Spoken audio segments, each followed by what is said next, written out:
Recording in progress.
Madam Mayor, just doing a, oh, am I on? Madam Mayor, I'm doing a sound check. Can you hear us? I can. Great, thank you.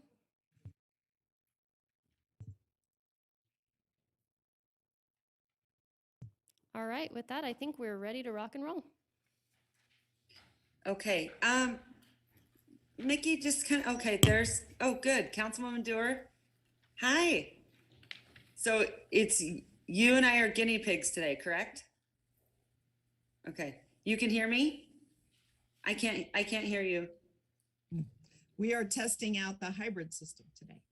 Yes, okay. I just didn't know if you could hear me or not. Perfect. Yes. And then I would just ask, I guess, Mickey, how does this work? Because I only see Councilwoman Dewar. If you'll give us just a second, Brian's gonna get the feed up so that you can see Chambers. Okay, so it's not user error just yet. Not yet. Okay. There you go. Perfect. All right. Can we see the whole council? We should be able to. Oh, much better. Or maybe too far, but pretty good. Looks dark. All Maybe right. it's just my screen. So we the way ready? that this will work is that SOSU will handle the repositioning of the cameras, so that will basically be the same engagement that anyone watching the YouTube feed or the Charter channel will see. So you guys will engage just the exact same way as the public. All right. Okay. So we are all set and ready to go whenever you are. All right. Thank you so much. At this time, I'd love to start the Pledge of Allegiance, and I would ask that Councilman Delgado lead us in the pledge.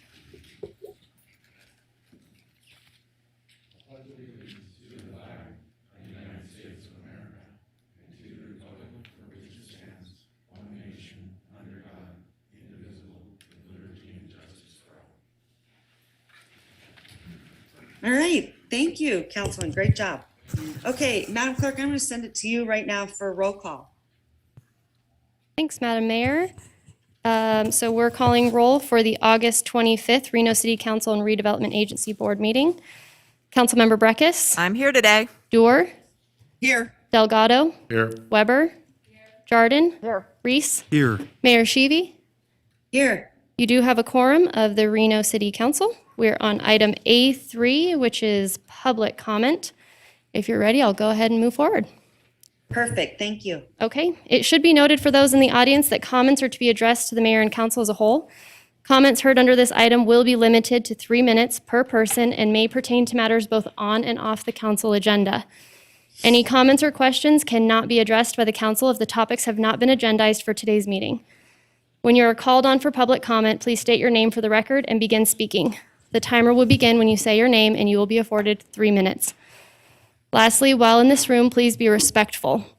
Warnings will be issued by the presiding officer if there is disruptive behavior, and you will be asked to leave chambers if the behavior continues. I just want to note for members of the public in chambers, we do also have public commenters that are out in the lobby that weren't afforded to come in. So if you don't have business and you don't mind going out to the lobby to wait so that next person can come in and comment, that would be great.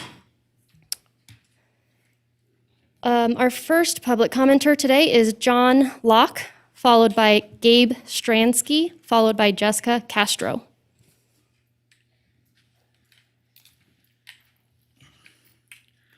Good morning. My name is John Locke. I am a driver for RTC Ride. I've never seen a more disgraceful management of our public transit system.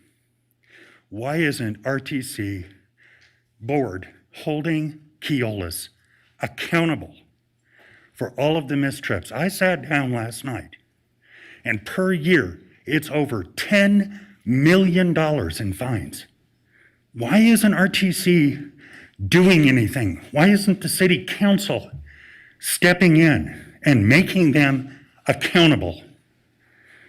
This is a disgrace. I understand that the nation has a shortage of drivers, but that is no excuse. When Keolis took over, they had 170 drivers.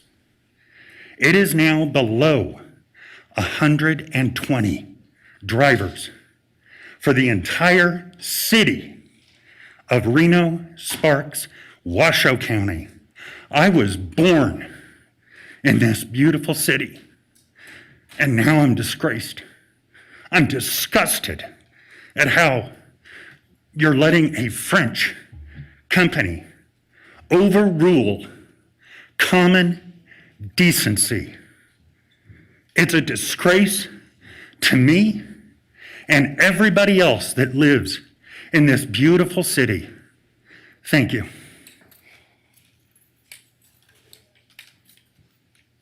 Gabe Stransky, followed by Jessica Castro, followed by Terry Brooks. Hello. So I'm speaking in opposition of the whip ban. I think that the whip ban is discriminatory. I think it's pretty ridiculous that you're going to single out about a dozen people, are houseless people in this city, over something that, I mean, if there's an issue of them attacking people with the whips, that should be an assault thing, and there's already laws in place for that. So to specifically say that there should be a ban on something like this is very, it's ridiculous. I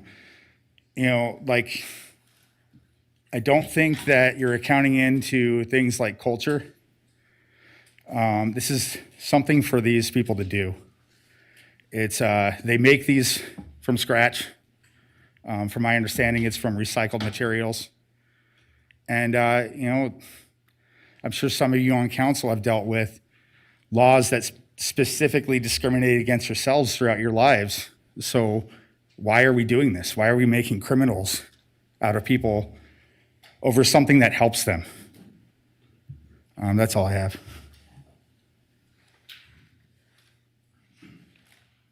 Jessica Castro, followed by Terry Brooks, followed by Barbara Park.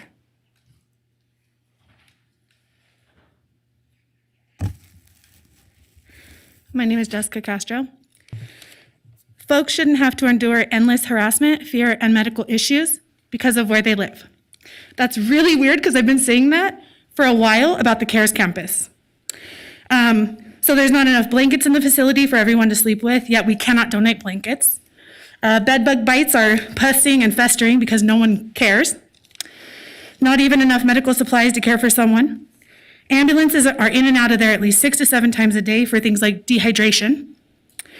Someone was providing haircuts, so the VOA called the police. The responding officer, Officer Tone, who's already been arrested himself for being combative with other officers, stated he feels that you all wasted that $17 million because these people are beyond help. Should he even be allowed to say that while wearing a badge and a uniform that is supposed to serve and protect its community? Officer Tone was very aggressive with me to the point I feared being tased for simply not moving my car in time while I was distributing a mass amount of food at CARES campus. I'm watching the city and its officials harassing and discriminating, exactly like my friend here said, against the homeless. I've been here over and over begging for you all to help. Others complain about the sounds of whips, and you instantly put in an ordinance. I'm watching you all slowly kill our unhoused population. We need mental health professionals, drug counselors, trauma specialists. What we don't need is for Officer Tone to have more fancy weapons and a dash cam. Will or skill? I know you all have the skills to listen to your constituents because I see the whip ordinance coming into play now. It's the will you lack. You don't care about our unhoused. Some of them were told the plan is to eradicate the homeless. Well, you aren't eradicating homelessness by providing the correct services. Mental health professionals, drug and alcohol counselors, trauma specialists. Instead, I watch you all turn away as they all slowly suffer at your hands. The hands that could change all of this for them. CARES will soon transfer to the county, which should make advocating for you guys even easier because it's not falling on your shoulders now. This is still your city, your people, and all of your problems, our problems. I hope to hear you all staying in touch with Dana CRC because now you can all become advocates just like the rest of us. You did nothing while we begged. Don't think you get to wash your hands of the issue now. I'm out there every day, and I can tell you I've never once been in fear of a whip or of a homeless person, but I can tell you when I'm out there by myself, I fear your officers. I almost was tased. Officer Tone became very irate with me, even while on the phone with Jackie Bryant. His patrol officer, his fellow officer, had to slow him down. Our homeless are not the cause of the fear of the city, at least not from my point of view. Where's my ordinance? I would like an ordinance to protect me when I'm out there advocating, when I'm out there providing hygiene items. What's in place to protect me from the cops out there that are harassing me on a constant basis?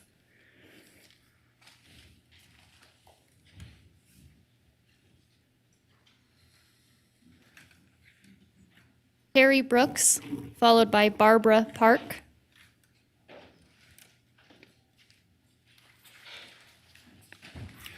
Good morning, it's me, Terry Brooks again, and today I'd like to address the problem of education as it's related to homelessness. When the coronavirus came and all our schools shut down, it was bad enough for all the kids in town. A lot of kids could have class at home by way of their computer. But what if they don't have a home? What if they don't have a computer? And if they're homeless and hungry without proper nutrition, it's even more difficult to receive an education. And if these children have become physically ill, it's even harder for them to learn when lacking needed skill. And if because of the coronavirus they're suffering mentally too, the process of learning is even harder to do. For kids with a home and a computer, participating in school online developed into a learning procedure that grew to be quite fun. So if another virus is discovered to begin, this type of learning will probably start again. But when our educational system again starts on this route, it will work with most kids, but the homeless will be left out. Kids can do their homework if they have a home, but how can kids do homework if they don't even have a home? And if any kids lack social interaction, then they probably won't learn enough to their teacher's satisfaction. And if they don't learn enough, they wind up lacking knowledge that they would eventually need if they want to go to college. And if they don't receive proper education, then it will be harder for them to get a proper occupation. I would like to thank you all again for listening to me today. And if I'm able to learn some more, then I'll have more to say. Thank you. Our final public commenter is Barbara Park.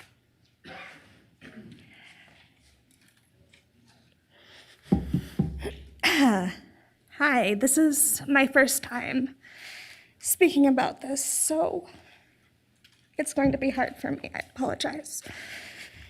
My name is Barbara Park. My mother and I were homeless in Carson City beginning when I was about 13 and ending when I was about 15. My experience and the consequences of those experiences are the direct result of decisions made in rooms exactly like this by people like you. My memories from that time are sometimes vague and sometimes unbearably vivid. What I do know is that I was trafficked. I know that I was beaten. I know that I was raped and burned. I know that I was sold. I explored other options. I told school counselors. I told a police officer that I found in the halls of my middle school, but nothing changed. And so I learned how to survive. I got used to eating the rotten food that fish volunteers didn't think was worth loading into their cars to take home. I got used to the 2-minute showers, always cold. I got used to my possessions, including my school books, being stolen. I got used to being raped. I survived until our HUD voucher came in and my mother and I were able to qualify for an apartment.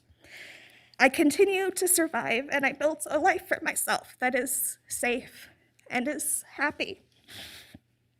However, I will always have nerve damage in my legs, not only because of the men who beat me, but also because of the doctors who refused to order more than the most rudimentary testing after seeing both the blackness of my skin and my government-issued ID card. I have a hard time eating and speaking around broken teeth, not just because of the men who stole the food that was supposed to be given to me, but also because county politics stopped church women from feeding us home-cooked meals.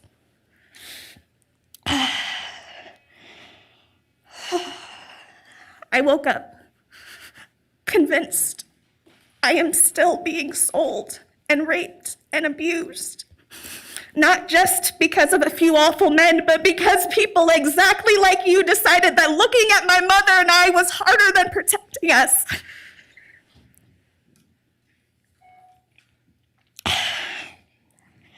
I am exactly what people like you have made me. Every sweep you endorse, every discriminatory ordinance you put in place, every time you decide to abuse instead of extend care, you create more children who will grow up exactly like me, and you should be ashamed to look at any of us in the eye. Thank you.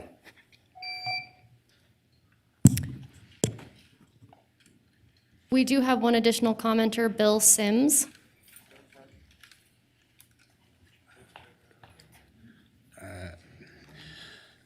Morning, Mayor. Morning, City Council. Like my friends Jessica and Gabe, I'm here in part because of the whip ban ordinance coming into play.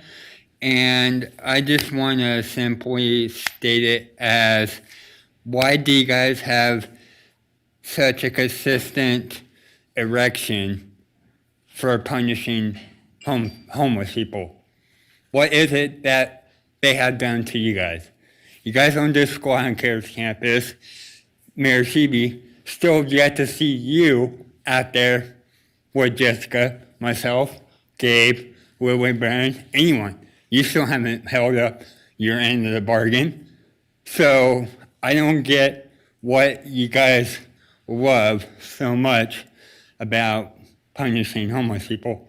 And this whip ban is basically a Karen move.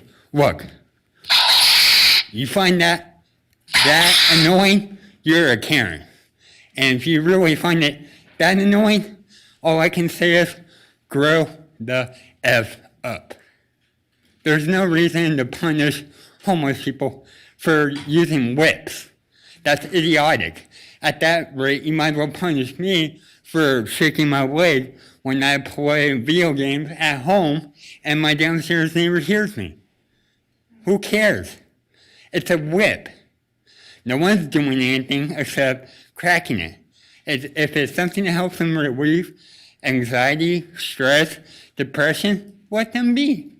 I don't come knocking your doors to tell you you guys can't watch TV to relieve stress, anxiety, depression, whatever, because I might find it offensive, because I might be able to hear it from my apartment. So I don't understand why you guys love punishing homeless people, because I guarantee you that's exactly what you guys love doing. If you did, to point out what you have said on your public page a couple weeks ago, Devin, is the fact of washer and dryers at CARES campus. They're still not up and running. And as long as I've been volunteering with Jessica, with Gabe, with everyone at CARES campus, I've heard people cracking whips all the time. But guess what? I ignore it. It's just people doing what they do. So the fact that you guys really are considering this is utterly disappointing, and pretty much it's disgusting. And I really hope that you guys end up not being a bunch of Karens. Thanks. Eric LaRude.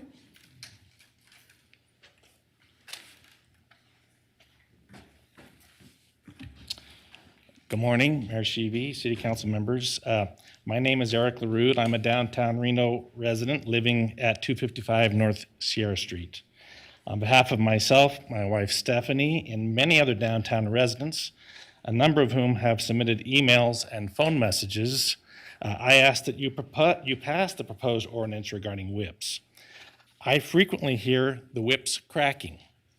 I hear them from my home. I hear them when I'm out and about. They make a very scary noise. They basically sound like a gunshot. So hearing those noises again and again, more frequent than necessary, it's very uncomfortable. On one occasion, I was out walking with my wife and two visitors from out of town one evening downtown, and we encountered somebody with a whip. It was very frightening. The person was cracking the whip. We paused. We tried to decide which direction the person was going to go, and then we quickly went the other way, which was out of the way of which way we were going. It was a very frightening experience. It was very intimidating. It was very uncomfortable. I don't know who the person was. It was not. It could have been. I don't know who it was. But anyway, it wasn't a great moment. Cities set up shooting ranges on the edge of their towns so that people who want to shoot firearms have a place for that activity away from the majority of the population. Maybe we need to set up a designated location on the edge of town or in some place away from the population where people can crack whips. But allowing people to crack whips wherever they want to, in downtown Reno, on city streets, along the river, and in parks, does not make any sense. It's not good for residents, and it's not good for visitors. And so we ask that you go ahead and move forward with this proposal. As you are aware, there are a large number of residents in downtown Reno, living in all the different high-rise condo buildings, and more are on the way as the Reno City Center is going to open up to more people living downtown in condos, and other condos, townhouses, and apartments. We are concerned about many issues. They include an increase in criminal activity and an increase in excessive noise.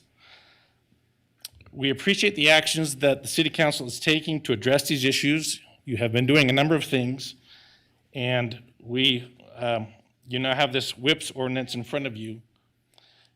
We know that you're on the verge of passing new laws holding downtown liquor stores more accountable, and we hope you do the same thing holding downtown businesses and property owners more accountable with regard to their role in the increase in crime and noise. I want to acknowledge Councilperson Darden she's held some meetings recently with a number of our residents, brainstorming about solutions. Thank you, Councilwoman Jordan. We look forward to continuing our conversation with you and with everyone else on the council. Thank you for what you're doing to make Reno a better place. Anthony Townsend.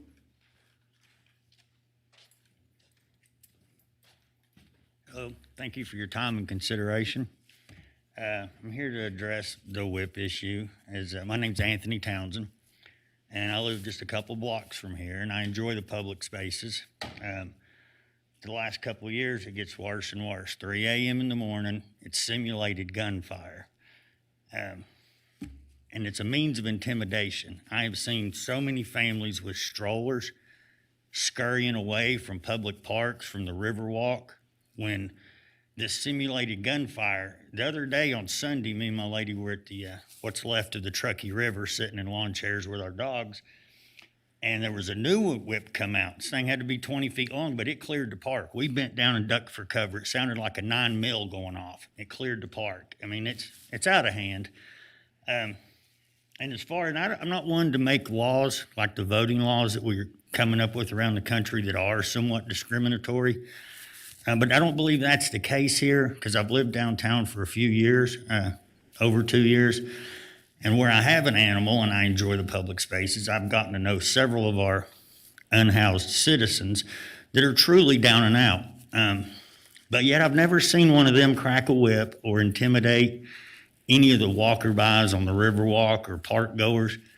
And I've never seen a father-son recreationally crack a whip in the park. I mean, it's a means of intimidation, and that's why the people that are doing it, if you'll notice, they're almost 100% between 20 and 45 years old that are able-bodied, because it takes a reasonable amount of strength and dexterity to crack a 16-foot whip and represent gunfire as intimidation. Those are not the people that are truly homeless. They're able-bodied, and they walk down or ride bikes and crack whips to intimidate our tourists, our elderly, our families, animals. So I don't believe that's a discriminatory policy, although it is a weapon. But the police keep telling me they can't do anything about it because it's not considered a weapon. So I went up to the old country store up here, and I bought an inexpensive whip because I was going to bring it just to show you. Well, the guys out here says it's a weapon, so it's in a trash can out here. But how can it be considered a weapon for our safety here, but not out on the streets in the public with elderly, the general public, tourists? So I don't understand how it cannot be considered a weapon. It's at least at 3 in the morning a violation of a noise ordinance. I've laid in bed so many nights just hearing simulated gunfire. Businesses are dying from this, at least where I live, just a few blocks from here. So I don't believe it's targeting homeless, not the truly down and out. But I can't see an ordinance for something that should be illegal anyhow. Brandishing a weapon in public should be illegal to start with. So I don't think there should be an ordinance, enforce maybe some laws on the books that we already have. Okay, well, thank you for your time and consideration. All right, Madam Mayor, with that, we're going to move into our pre-recorded voicemails that were submitted by members of the public. Okay, thank you.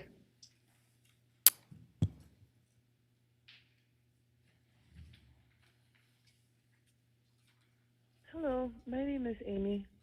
I live on East Taylor Street in Reno, Nevada. I have vagrants living outside my door in the alleyway. I have called the non-emergency dispatch. I've also called city services to see if these people could be removed. Nothing has been done yet. These people are out here shooting up drugs with needles. I'm finding needles out there. They're defecating around the area, and it's becoming a health issue. If somebody could please take this into consideration, and I'm sure they wouldn't like this in their front yard, anybody else. If somebody could please take a look at this, have them removed, do whatever needs to be done. This is a shame that this is actually going on in this city, that these people have more rights than the citizens. So please take this into consideration and listen to this voicemail, and please have something done. Thank you.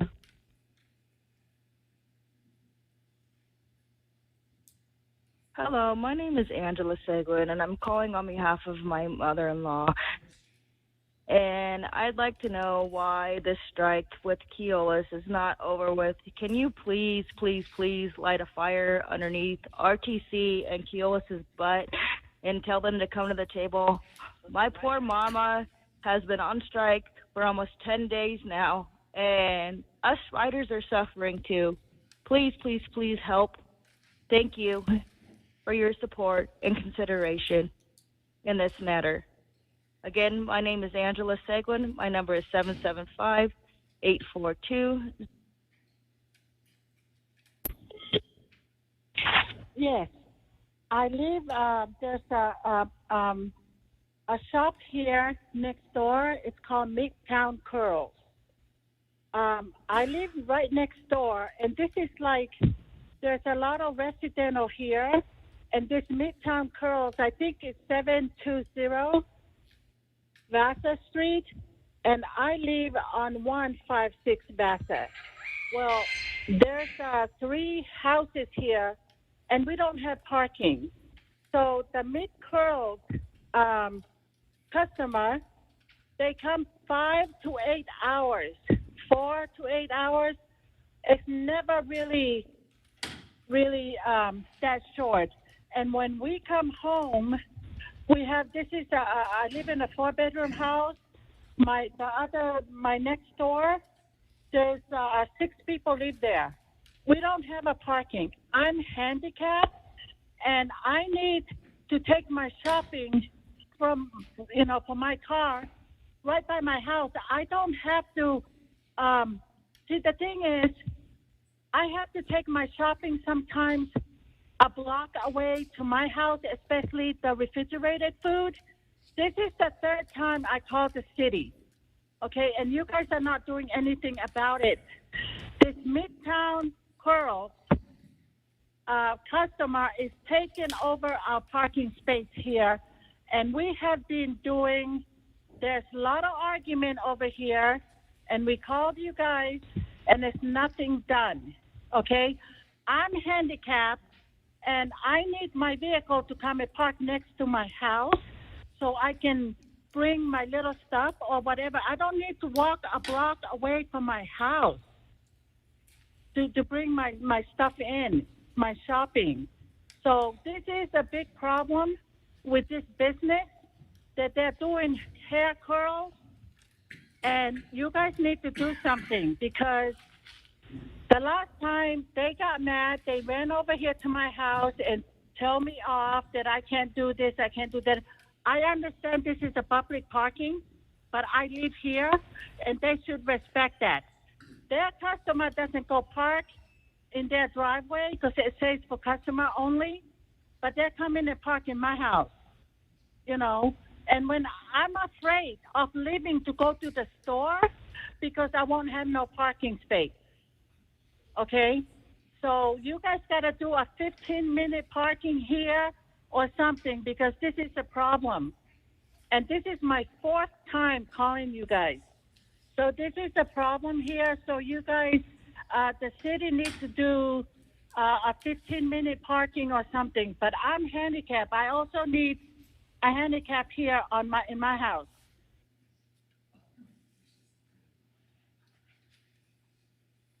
Yes, this is Glenn Klepczak. I'm calling to have my comments added to the record at the next meeting, City Council meeting. I'm one of the appellants for the 700 Riverside Drive project.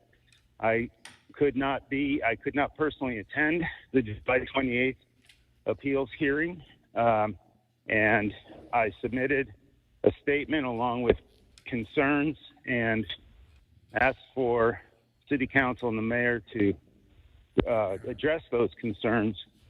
The time I had allotted to me, I had ceded to someone else, but in my email exchange with city clerk's office, they had said that that person was not required to read my statement in order for it to be addressed. I was told City Council would see that before the meeting, would read it and address it.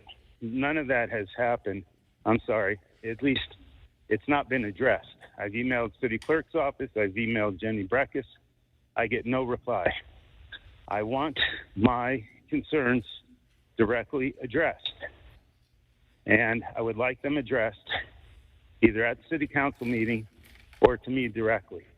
As an appellant, I deserve to have the questions I raised answered in some form or fashion. Again, this is Glenn Klupczak. My number is area code 510-205-3611. Thank you. Yes, City Council. I'm calling regarding all the trash and garbage laying around our city. It's my hometown. It's embarrassing to have people come in on I-80 and other highways and along all the streets. They're loaded with litter. It's embarrassing.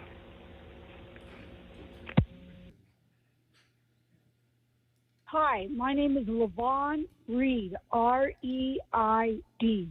I attended the public comment part of the Reno Council meeting 2 days ago, which would have been the 11th of August. I just want to say the mayor wasn't there, so I was sad about that.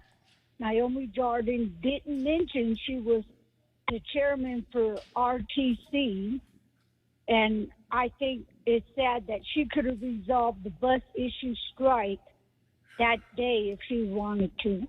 So I kind of was very sad that she acted like she didn't know what I was talking about. But I still would like to state for the record that since I went and sat and striked with the bus drivers for 11 days between last Tuesday and until today, which was Thursday, and it ended Friday, the 13th, I want to make sure that you know the bus drivers need to get their health care. They need to get at least 40 hours a week, and they surely need to be treated right so they don't have to keep jumping 2 or 3, 4 different buses in one 8-hour shift.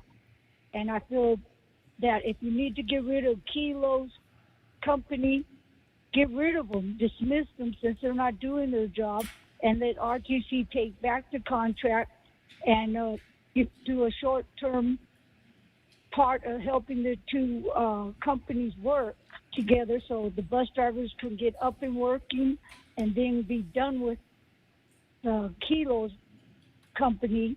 And then maybe if we have to hire someone else to run the bus group, then that's okay. But I do think we need to give the bus drivers fair insurance, treat it right, reasonable health care, and reasonable income increase. So please try to state this at the next Reno Council meeting. This is LaVon Reed, 775-560-5470. And I want to say that the Reno mayor is doing a great job, but I still think we need to try to push to get the homeless going if we can. Get them up and working or get them counseling and therapy. That would be my last comment. Thank you. This is to inform City Council that Nab Boswell of NB Properties is a slumlord, and someone through the housing or whatever needs to shut this man down. His properties are infected with roaches and bed bugs, to the fact he has a bug man coming in that's doing absolutely no good, doing cheap ways to do this. The manager at the Easy Inn, that one was the biggest thief I've ever seen. She's a drunk. She has no work card, her or the assistant manager. None of his managers have work cards. Her name is Rose Carty, that works at the Easy Inn. She has been in jail for credit card theft. He has brought her back to work at that motel. There's been a baseball bat incident where they threatened a tenant with a baseball bat. This man, Nab Boswell, has been down there to augment kitchens in these motels. This man needs to plainly be shut down. That building down there, the Easy Inn, that building's got so many electrical problems and plumbing problems and leaks and everything else. And he goes by cheap.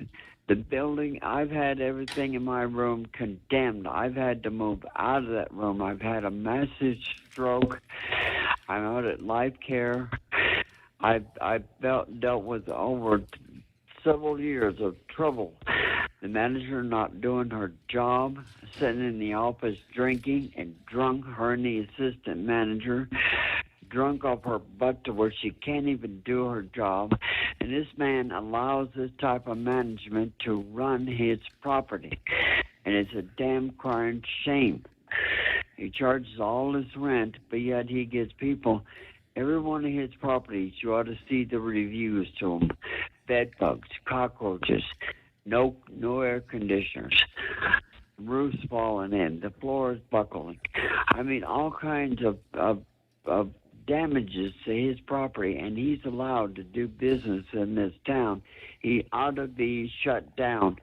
A lot of people are dying at the Easy Inn, don't know why. Manager goes in and helps herself some medications for her husband, which is painful. She's stealing from dead tenants. She's stealing from alive tenants. She's the world's biggest thief on that property, and that owner has been told, and he does not choose to do anything. City Hall needs to step in and shut this man down.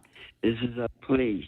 Do something with NB Properties, Nab Boswell, BAWANAV, Nab Boswell. Please do something with this man. Good morning. My name is Peter Parrish. My phone number is 775-747-7586. What I'm calling about is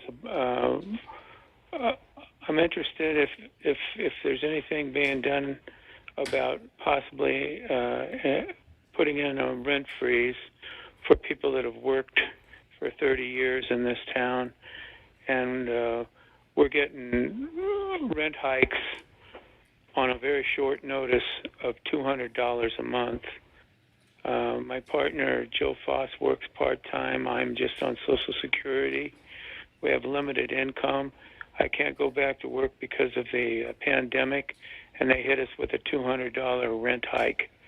I live up here at Reno Vista Apartments, and it's going to make things very difficult for us.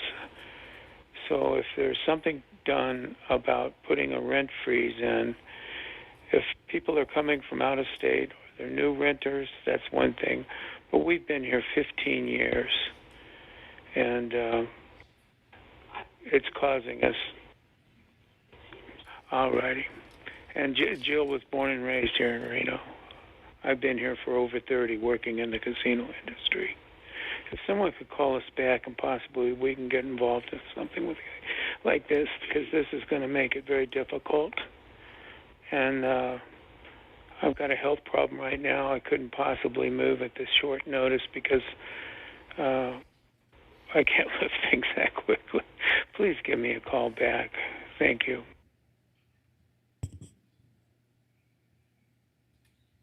All right, Madam Mayor, with that, we have no additional voicemails. However, it should be noted for the record that we received 28 comments, which were general in nature and not directly associated with an agenda item prior to 4 p.m. yesterday afternoon. These comments were written correspondence received by our Reno.gov online public comment form by email to our office, and copies of these have been distributed to the Reno City Council and will be available on the Reno.gov meeting portal. There were 6 in favor, 6 in opposition, 20 concerned for various items. From Stanley Waugh, TJ Valencia, Angela Sequin, Stephen Frazier, Joe Attack, Dorothy Campbell, CJ William, C. Dwayne Upton, Marina Ejoeva Rex, Greg Rex, Rachel Madrid, Amy Held on behalf of the Reno Chamber Orchestra, Patricia Artis, Lindsay Forbes, Jonathan O'Brien, Brian Ebris, Alan Bima, Victor Leal, Perry Theot, Keith and Diane Nickel, and Jim White. And with that, we have no additional public comment, and we're looking to move on to item A4, approval of the agenda. All right, thank you so much, Madam Clerk. At this time, before I move on to approval of the agenda, I'm going to ask if our city manager has any comments to address at this time. I don't think so. All right, didn't know if you had any agenda changes or No agenda changes today. Thank you. Okay, thank you so much. All right, at this time, approval of the agenda item A4, may I get a motion? Second, Reese. I have a motion, I have a second. All those in favor say aye. Aye. All those opposed? Motion carries. All right, moving on to item A5, approval of the minutes. Reese, move to approve. I have a motion. Do I have a second? Yes, there's a second, Madam Mayor. Councilmember Weber. All right, thank you. I have a motion and a second. All those in favor say aye. Aye. All those opposed? Motion carries unanimously. Okay, moving on to item B, consent agenda. At this time, Madam Clerk, do you have any public comments? Madam Mayor, we do have one voicemail that needs to be played. Okay, go right ahead.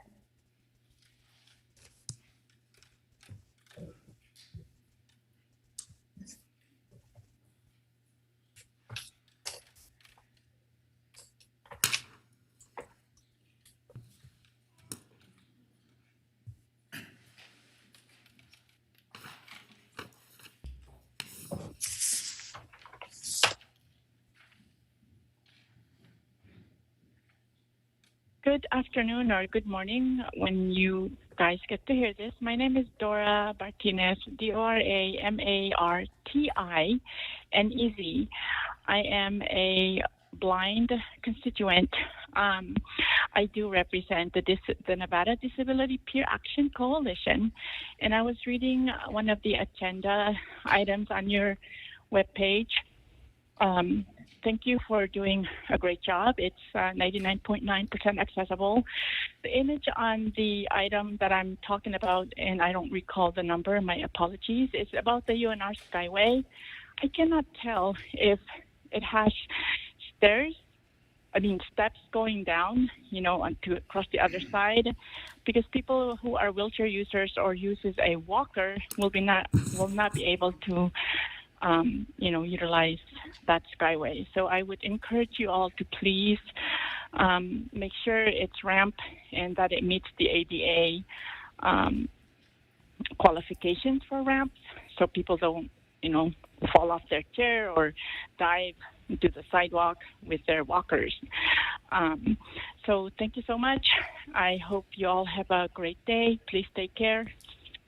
And thank you so much for making this possible. I'm probably going to be at the gym when you guys are listening to this. So take care. All right, Madam Mayor, with that, we have no additional public comment. We're just looking for items to be pulled by council. All right, fantastic. I'm going to start with Vice Mayor Weber. Do you have any items you'd like pulled off consent agenda? I do not. Thank you. All right, thank you. Councilwoman Jordan. Nothing, thank you. All right. Councilman Delgado. No, thank you. Councilman Reese. No, Madam Mayor. Councilwoman Breckus. Madam Mayor, I'd like to pull for discussion item B8 and item B11.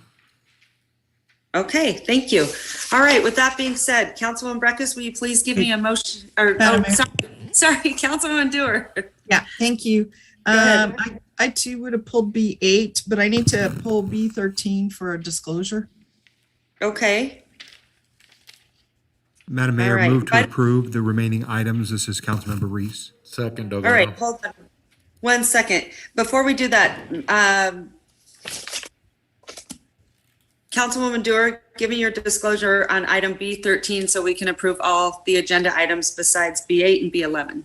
Well, I'll actually have to recuse, so we have to pull it off. I have to turn off my web and all that. Gotcha.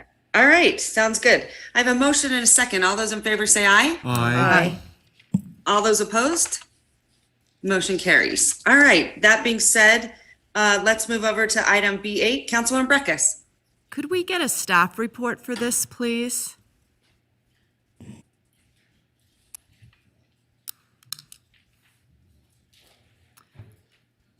Mr. Manager, if you don't have someone here, maybe we could move to the other items and, That would be much appreciated. We'll get, well, hold on. Mr. Stockham is here. Mr. Stockham, could you run up here and give us a brief presentation on B8, the Skyway item for the university? Good morning, Madam Mayor, remotely, council members, Arlo Stockham, Community Development Director. This is a follow-up agenda item to the previously approved Skyway project for UNR over 9th Street. It provides an airspace easement for the Skyway, also an easement for footings that extend 1.5 feet into the public right-of-way, as well as the fence that was required by condition of approval. Happy to answer any questions. yeah, so, thank you for that. So, through our regulatory powers, we issued a special use permit for the Skyway? Or a Correct. building permit? Special use permit. Special use permit. But now we're acting as a body that manages right-of-ways, and we're issuing an easement to this, to the Correct. university? Okay. Is someone from the university here? Oh, great. I have some questions. I went up there today, and I noticed that the very large grass berm that, you can come up and maybe I have a question for you. I noticed that there's excavation going on the very large grass berm that is between the, the entrance up into the Morrill Hall quad area. I think there's large excavation, tree removal, grass removal between the Lake Street steps and then the pillars that are at the terminus of Center Street. Is that whole area that's going to be excavated no longer a grassy berm? Good question. For the record, Pat Martinez, University of Nevada, Reno. The area, construction has begun in that area on university property. And what you saw today is prep work for construction. In prep work for construction, there is a larger area taken. The grass as a whole is not going away in that area. So that whole view and entranceway into the university has stood for over 100 years, as I understand it, and from historical perspectives. Did you all give any thought to, the imposition of this large structure and skyway into that historic area? Do you have a committee that looked at that internally? So my role here today is to speak to the easements, but in general, in that aesthetically, the University of Nevada, Reno, as a campus, the aesthetics of it are very important. Committees look at everything with design teams to make sure that it is a very aesthetic campus. Okay, so I guess that's good, to know that they felt that it was not a design, mismanagement to, disrupt that view and between those two historic features up into the historic quad. The next question is really about how our street is going to function on Center Street with this fence, because we, as you know, have a park there, and our master plan, our downtown master plan, I got it in the back, of which the university is a part, highly values walkability and pedestrian activity. But this easement is necessary for car access, commuters coming to campus. So how are park users and other people going to avail themselves of being able to walk in that area and then up those historic steps? The easement that is for proposal here for the fence is a safety fence. And it is not to restrict access to a park. It is one of the discussion points of the special use permit that a fence be put in to limit walking across the street, not at a crosswalk, but jaywalking across the street. So there's a crosswalk going up to the steps, correct, from Evans Park? The crosswalk at 9th Street exists, or I'm sorry, Center and 9th. Yes. And then there will be the Sky Bridge across 9th Street from the parking garage. Okay, so you got, and I was there right as students were rolling in. So if you're coming up Center Street, because we're really in the master plan trying to be a university town and connect downtown to the university, but now we have this imposition of a car facility there that has some functional, threats to that in my characterization. So if you're walking across Center Street Bridge, you can go up the Center Street access there, pedestrian route, either on the Manzanita Lake, is that Manzanita, or over on where the ditch is, or you can walk up. You've got sidewalks on both sides. Then going to the east, there is this towering skywalk that's only for, users of the parking garage. But then further to the east, where you have the Lake Street, the steps, is there a clear access across those steps? Because then they'd be can you walk across 9th Street into those steps? Excuse me, Madam Mayor? I just wanted to let you know that the timing, you may not be able to see the timing. Right. No, I can't see it. And I wonder, Mickey, if you can put it up. And it looks like Councilwoman Breckish, you're over time. So I'm going to have the representative answer the question, and then we're going to move on. So go ahead, sir. Arlo Stockham, I can address the question. The crossing at Lake Street is being eliminated for safety purposes. The 9th Street crossings would be at Center Street and at Evans, or using the Skyway from the parking garage. It's a pedestrian safety consideration, so we don't have pedestrians crossing at all locations in that stretch. I'll have follow-up question when I get my next turn to ask questions on this item. Councilwoman Dewar, go ahead. Yeah, thank you. I had much the same concern as I think I understand Councilmember Breckus. My concern was being able to continue the access for pedestrians. Not everyone's driving. I mean, a certain amount of people fit in the parking lot, but there's a lot of people on the street. And many people, the only way to access the campus would be up the sidewalk at the main entrance. And this historically has been an access to the campus. If you eliminate this access up the stairs to Morrow Hall, the next access to the east, I think, would be all the way down at the Ag building. So I really do think that the speed limit has been designed to be slow in that area.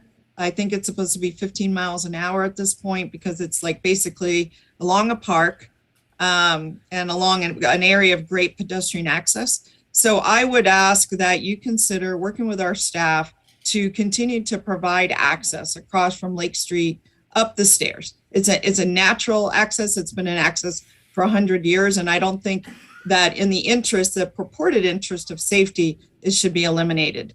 I'm not sure if it was our staff's idea or the university's idea to request this, but it may have been the university wanted to cut off this access, and the staff acquiesced and put it into a condition. I really don't know the history, but all I'm concerned about is the future. And you're asking us for an easement, and this easement would be right across that area. So that would be a condition that I would want to put on the easement, is that we maintain access across the street with a pedestrian crossing. It could be signaled with pedestrian activated if necessary. They wouldn't be streaming across the entire street. They'd be crossing again at Virginia, at Center Street, and then here at Lake Street. So that would be my recommendation and my request to the council as we consider this. Thank you. If I could, Arlo Stockham, Community Development Director. The closing of that crossing at Lake Street was a condition of approval for the Skyway. All of these issues were discussed and addressed in depth during that public hearing process. This is, again, is implementation of the easements. Well, I understand that, but I mean, this is a historical issue. People need to be able to access the university more than at just 1 or 2 points from the south. And I really think that we should revisit that. And I hope even that the university will open a dialogue with our staff and talk about maintaining that access. It is not that hard to do. And I think it would be very appropriate. Thank you. And I also should point out the stairs going up to the university are not being closed, just the roadway crossing across 9th Street. Right, but you just can't get to them if they're blocked by a fence. So, all right. Any other council with questions? Madam Mayor. Go right ahead, Councilwoman Jordan.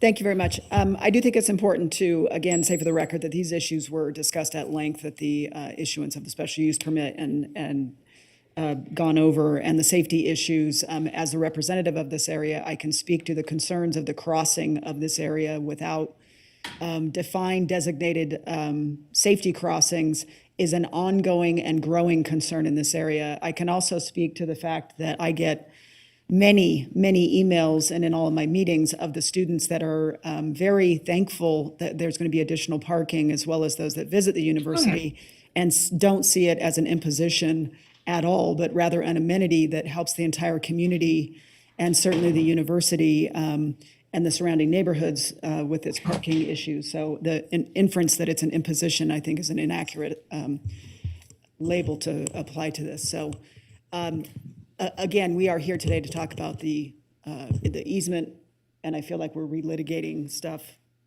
from an already approved agenda item. Thank you.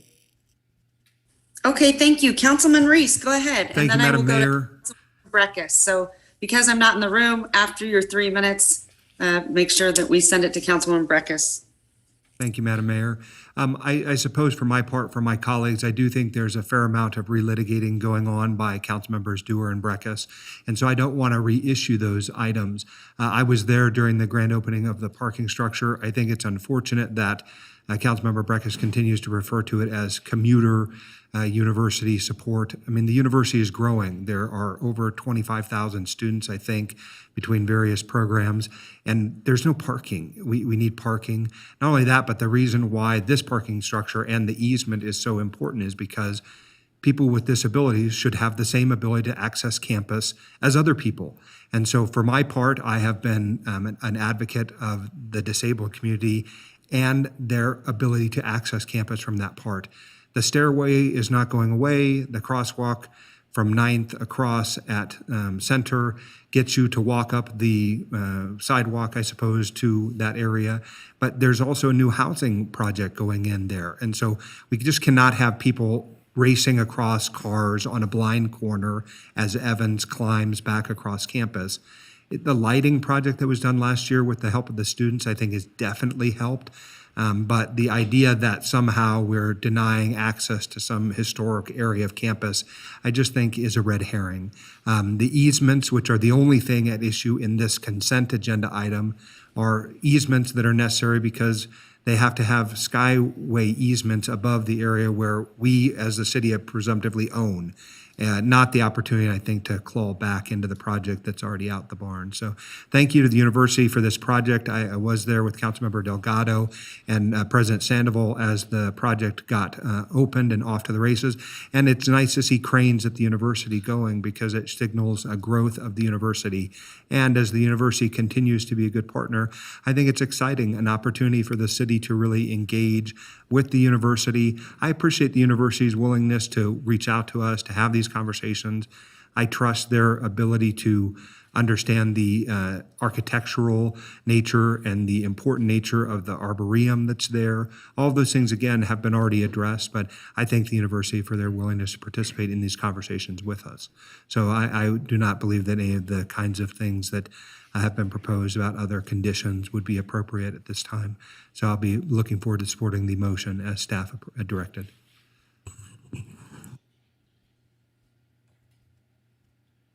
May I? Yeah, thank you, Madam Vice Mayor presiding. So I guess another concern I have, the bell rang. Oh, thanks, that's good. I haven't seen that. I guess another concern is, and I understand it was a condition of approval, but perhaps that condition could be met and we can always control our right-of-way, and should never, in my view, say, well, we've given up this ability to control this right-of-way. And I think we've made a very unfortunate mistake. And certainly when it goes in there, we can look at it and correct that mistake. Because what we've also done is we've orphaned our park. And that park was always contemplated as proximity and benefit to the university. And now it is not that quick little rush down the stairs to go sit down on the lawn, particularly since more lawn and green space has been taken away from the campus. And I think that's going to be shown to be a mistake from a design perspective. Now, the safety considerations could be one that I don't understand, because the permit was, this parking garage was permitted in segments. A skywalk for a special use permit, but we never saw here and contemplated the drive vehicular movement. So maybe I don't understand the project. Could you, Mr. Martinez, tell us where the drive entrances will be? Is one going to be on 9th Street, and that's why, it's of concern? You have an engineer? I do.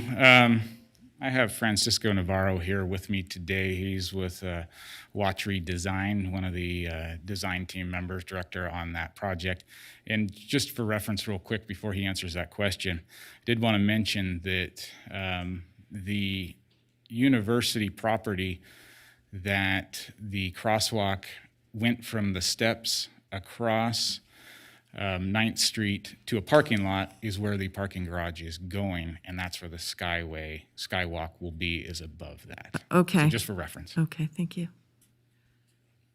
Good morning, Francisco Navarro with Watry, project manager for the design of the building. The garage itself, yes, has entry and exit off of 9th Street in addition to Lake Street. Oh, okay. So we're going to have a lot of traffic there now. It's really a queuing line into the garage, our 9th Street. That's unfortunate, but I think it's unfortunate in general that we've done this project. But I'll leave my comments for when a motion comes. Thank you for that information. All right, Thank you, Councilwoman Dewar, do you have your hands up?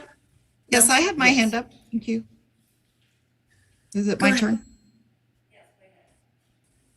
Is it my turn? Go ahead, sure. Okay, thank you. Yeah, I want to clarify a few things. There was a comment about relitigating an issue, and I am specifically speaking to an easement and a blockage of access, and that is what I'm speaking to. I went to the university. They've needed additional parking for the last 40 years. That is not in question, and I support a parking garage. I want to make that very, very clear. I also support ADA access. So these are not the things that I'm talking about. The thing that I'm talking about is the request for the use of our easement to construct this. And when I last saw plans for the garage, the access to the garage was off Lake Street.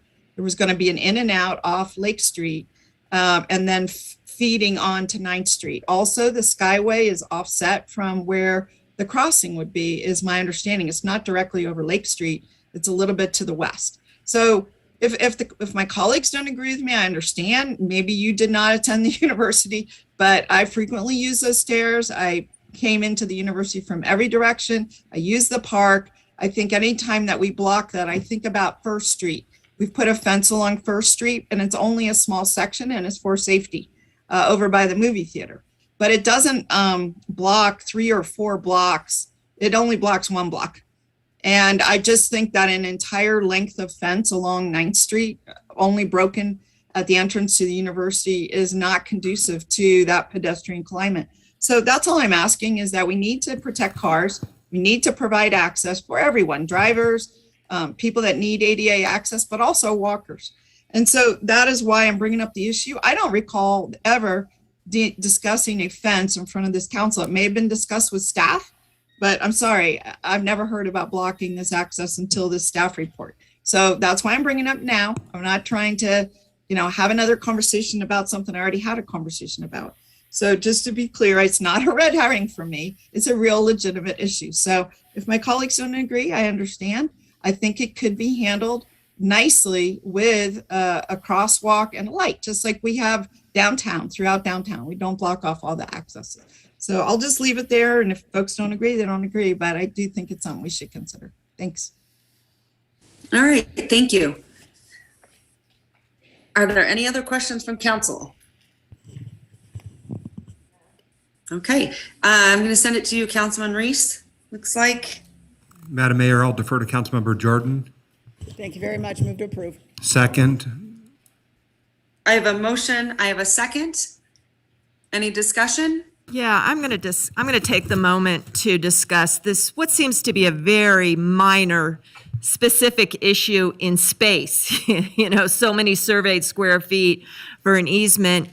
Really to step back and think about our city college relationship, which I think, in my view, has gone to a place where it's not mutually beneficial. If you recall, we included the university in our downtown plan when those of us who came on in 2012 came on and saw that we really needed to focus on downtown.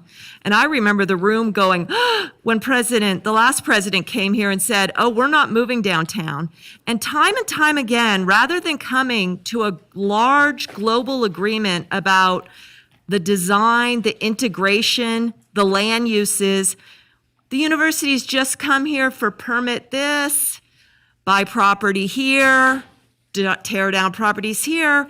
And I don't think we're building a community, I don't think we're building an aesthetically designed campus as we could, but that is a comparative issue. And I understand they have restrictions. And I've been around this town gown matter for 30 years now. But they're not helping. Your time's up. Oh, how much time do I get? Oh, only 1 minute. Oh, so I get 7 minutes to discuss this. Okay, well, I will not be supporting the motion. I'm very sad that we are not coming to a large agreement about how the city and the university will work together. And this is the final culmination of that. Thank you. Time is up. Okay, thank you. Any other comments, Councilwoman Dewar? Yes. Madam No? Mayor, I have comments. Okay, go ahead. Councilman Reese. Thank you, Madam Mayor. For my part, I think that the university and the city of Reno are outstanding partners. Many of those partnerships extend into our Public Works Department. I think the example that I would give most recently is the Evans Avenue project, which was an incredible lighting project brought forward by our students.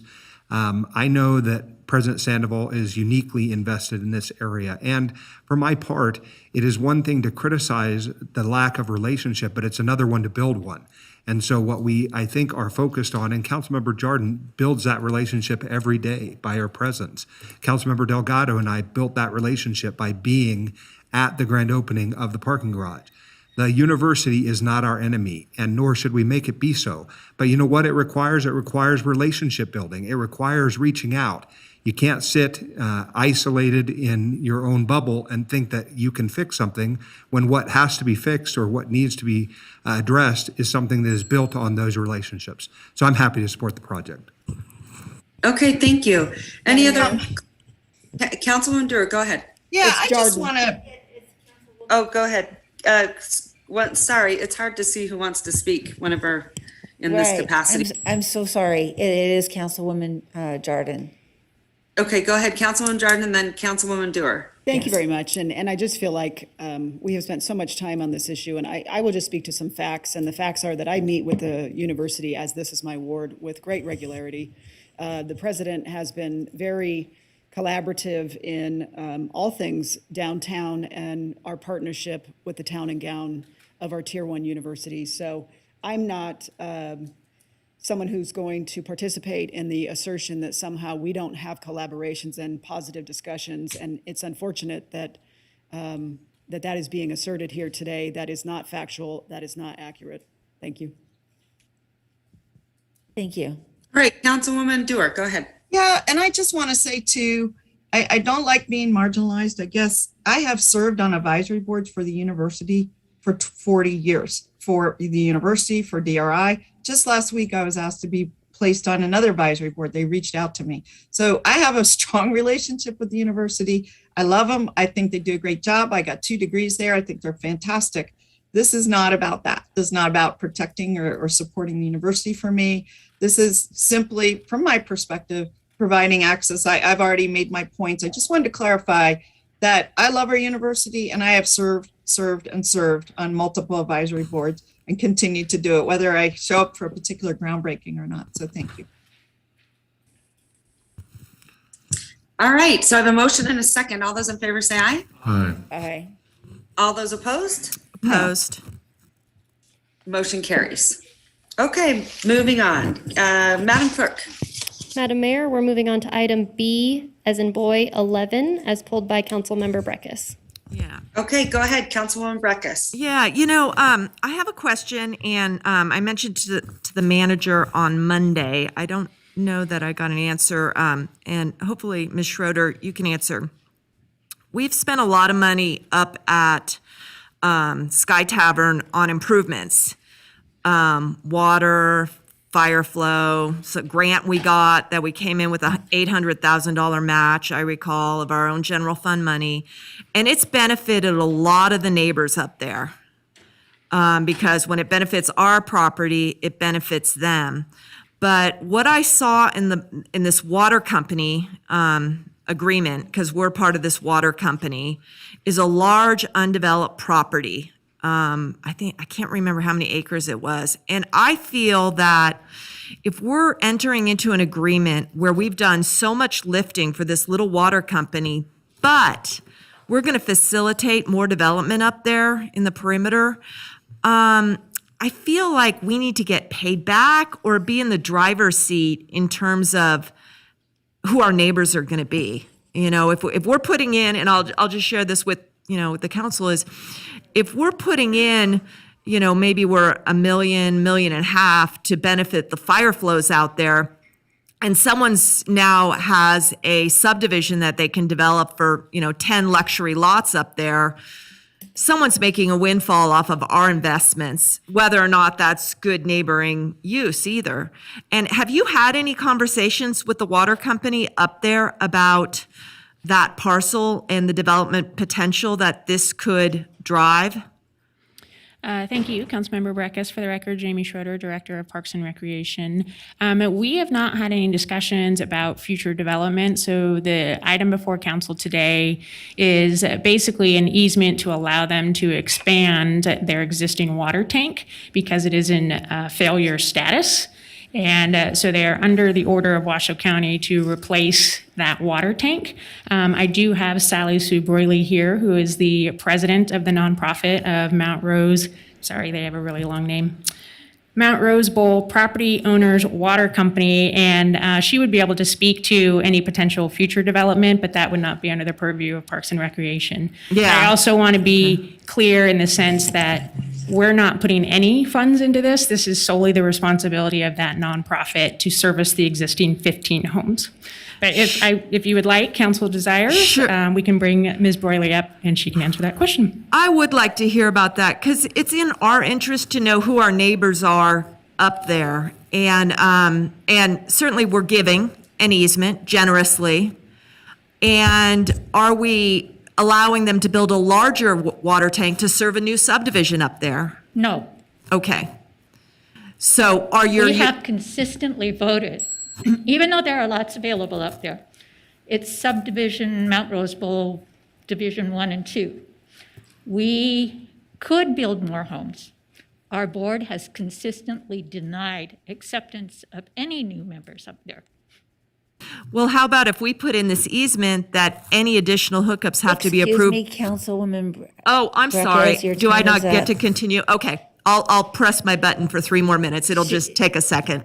I don't think Well, you she can can do finish that. the by the way. question. Oh, I She can? she Okay. No, she can finish the answer. Okay. And you can do that again in the next Yeah. time. The question is, boards come and go, and would it be advantageous to your board's interest for us to say in this? Councilwoman Breckus, it was going to be that she answered the question and that we'll do the next round.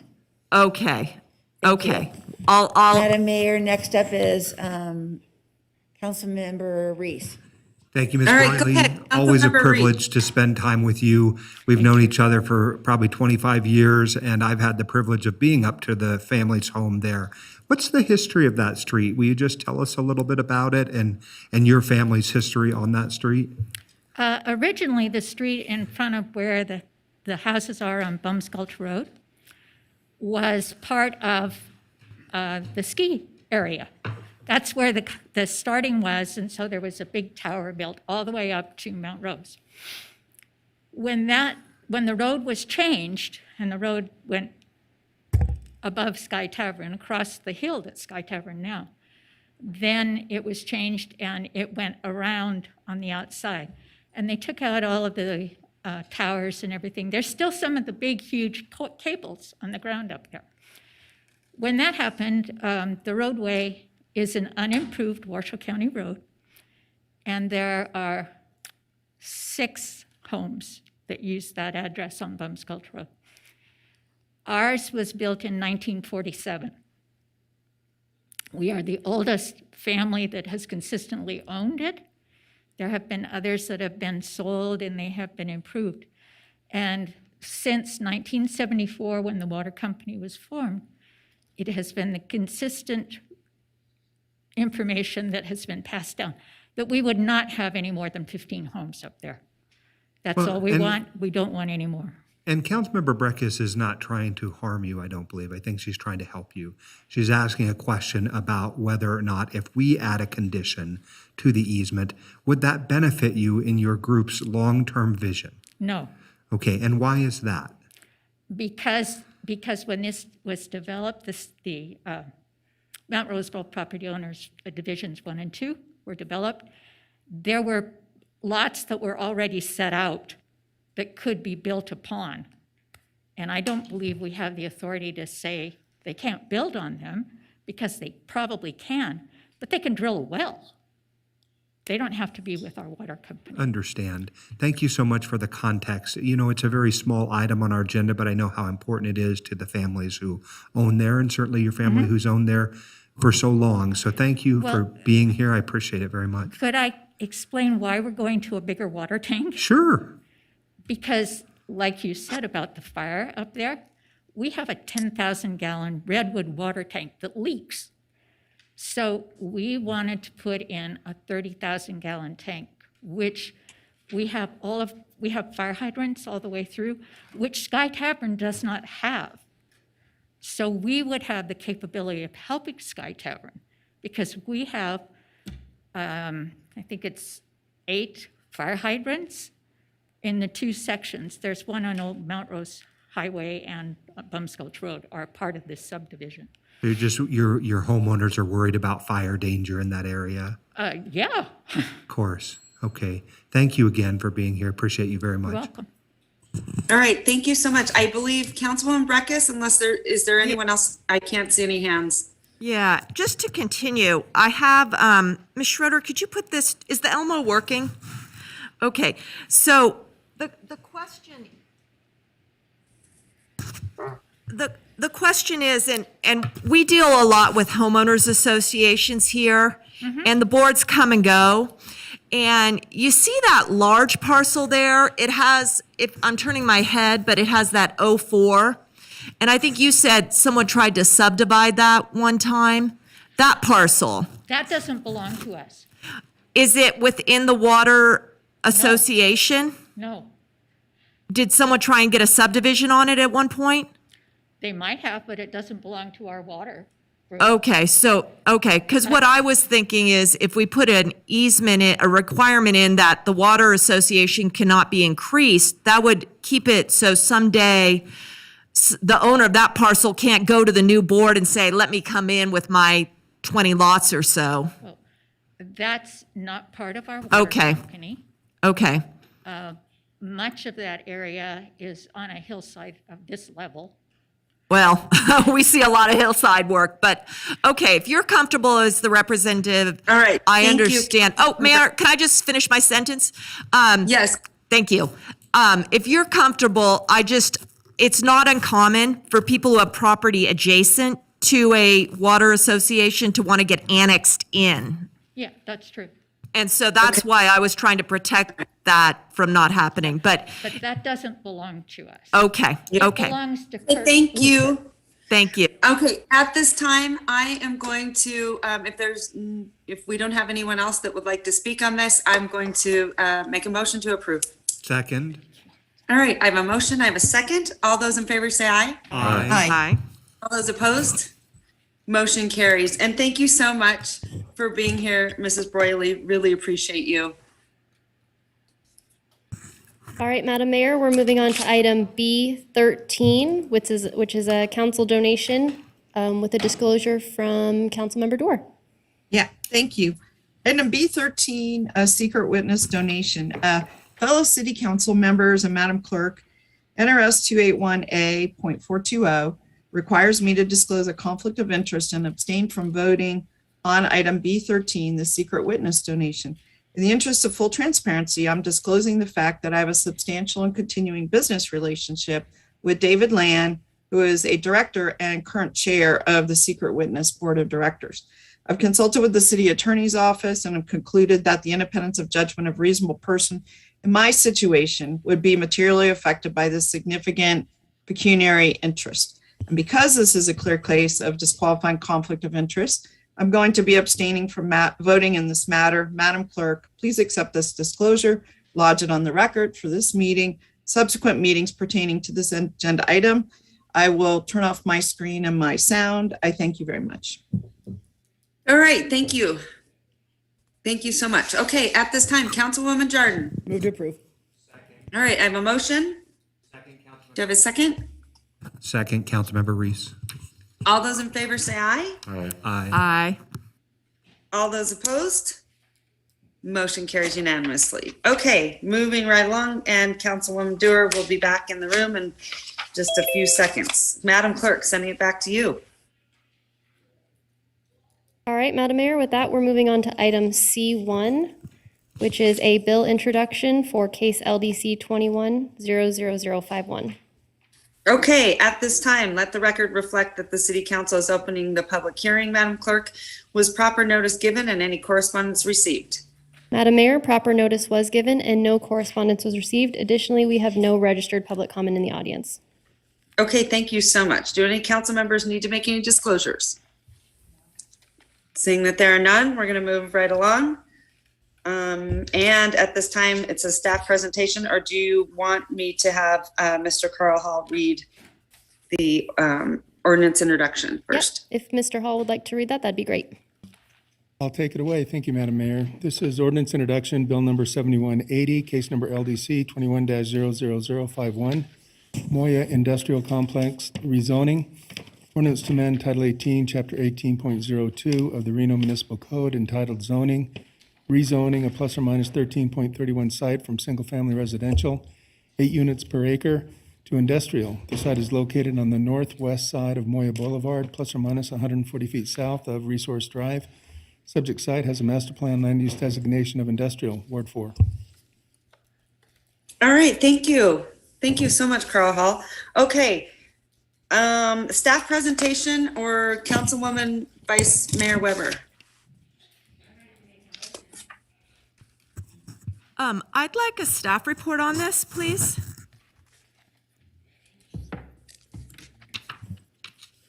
All right.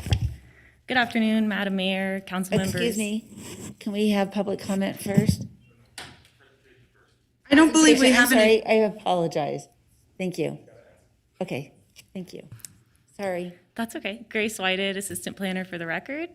Here to discuss case LDC 21-00051, Moya Industrial Complex rezoning.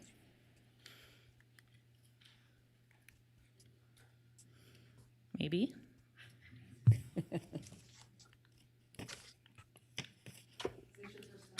Yeah.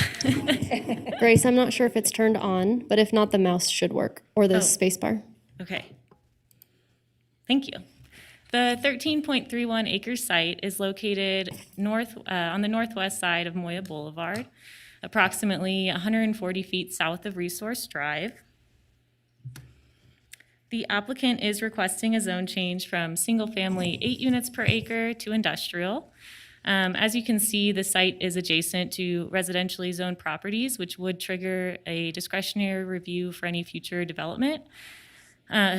Properties to the northeast of the site are zoned industrial, and that PUD to the southwest is the Stead IDI Business Center, which is intended to be restricted to an industrial park.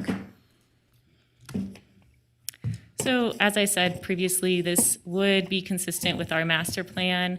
The current zoning is non-conforming to the master plan designation, so this would bring the site into conformance prior to the city doing so.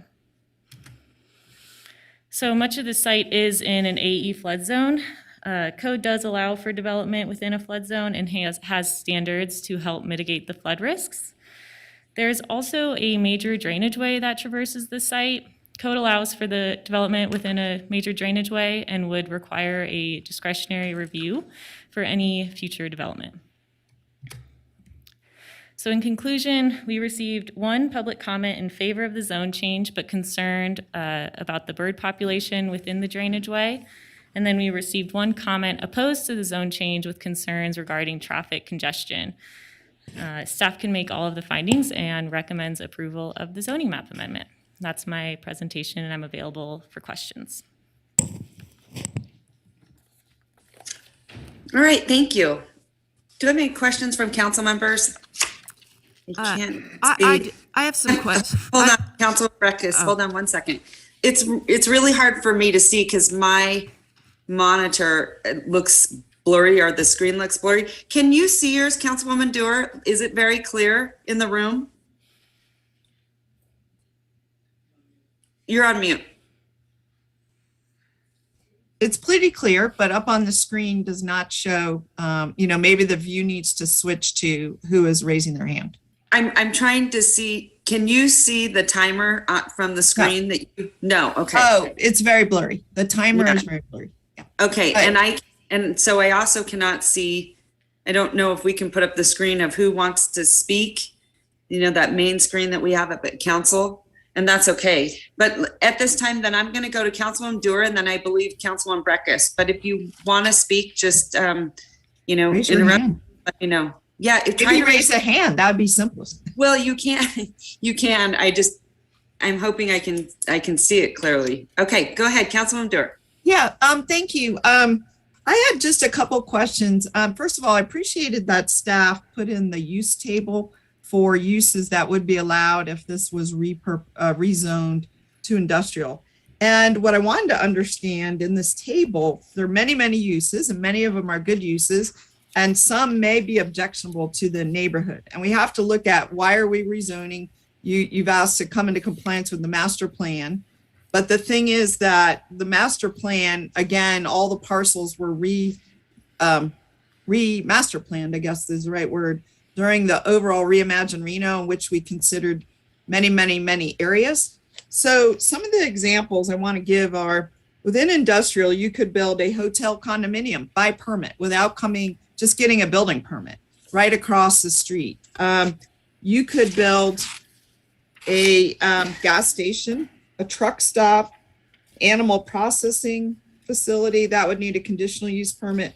But you could also do cannabis cultivation, all kind of cannabis uses. I wondered if staff could just address the cannabis. You can also do adult business just by permit right across the street from the residential, and also daytime entertainment, indoor gun range, live entertainment. So there are many uses that are probably very compatible with this area, and then there are some that aren't. And I just wondered if staff could address, I know some of them require a conditional use permit, but the couple that I identified, most of them do not. They just can go build it.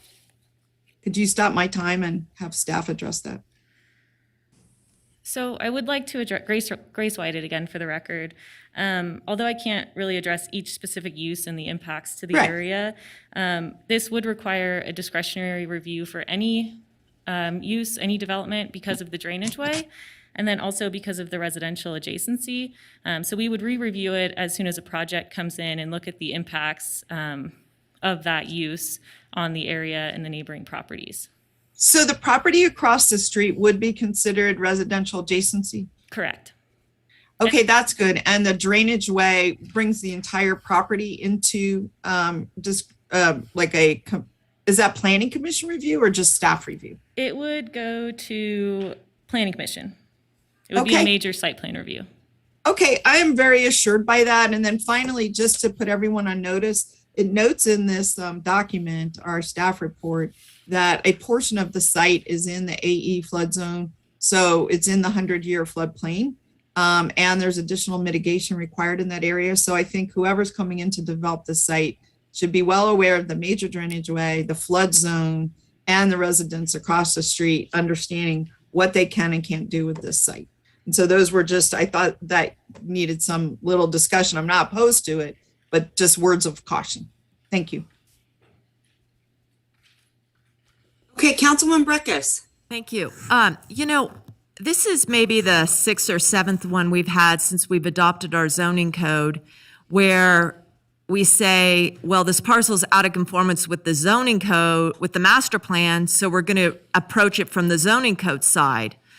And my interpretation was always that we were going to go back and look neighborhood-wide, and both the master plan and the zoning would be on the table. So what is the master plan for this? Industrial. Okay. But you've got a lot of variety of land uses in the area, which to me is cause for concern. And I think we're going to hear a little bit of that theme tonight when we talk about the military road determination by the Planning Commission. I'm not so comfortable as Ms. Dewar that the industrial's the best jump and the safeguards are there from some of the harder uses to the area. But let me ask you, if you would bring up the map, where do you see, if we go industrial, where do you see access for the property? And maybe I would bring up the satellite view if you have that one. Grace, is it in the presentation? Yes, it is. Okay, we'll just put the presentation back up. Okay, thank you. Okay. And so there wasn't a project proposed with this, so we didn't analyze access or traffic or circulation. But their only access point would be from Moya Boulevard. So it depends on how they design their project. And I understand that there's not a project, but in terms of analyzing zoning changes, and this is a big jump from a single family to industrial, it's like the biggest jump you can get. You often look and think about the range of uses that come in with that industrial and how the site then would work under those, broader analysis. So I think it is a fair game question. Do you, how many, opposite that property, how many residential accesses are onto Moya from that subdivision? Do you know? I think there's only two. When I drove out there, I think there's Sunset Breeze, and then I think there's one other. I'm not sure off the top of my head. And then do you have any sense because you mentioned a drainage way, where the suitable access would be for an industrial use of any type opposite that on that property? Would it be north of the drainage or, excuse me, I don't know if that's north. Yeah, north of the drainage or south of the drainage? Because you've got a curve there. So I'm not sure if there's a curb there. When you drive past the site, it is just a dirt lot, and you can kind of drive up to it. But since there wasn't a project proposed, I can't say where the most suitable access point would be for this site. Okay, and let me ask you also is, we have a fair amount of experience of homes being flooded, more on the east side of the valley. And so residential in, the flood zone is a tough one. Excuse me, Councilmember Breckus, your time is up. Oh, okay. Well, I'll wait for my next 3 minutes, so don't go far. And thank you, Ms. Presiding Officer. All right, are there any other council members with questions? Me.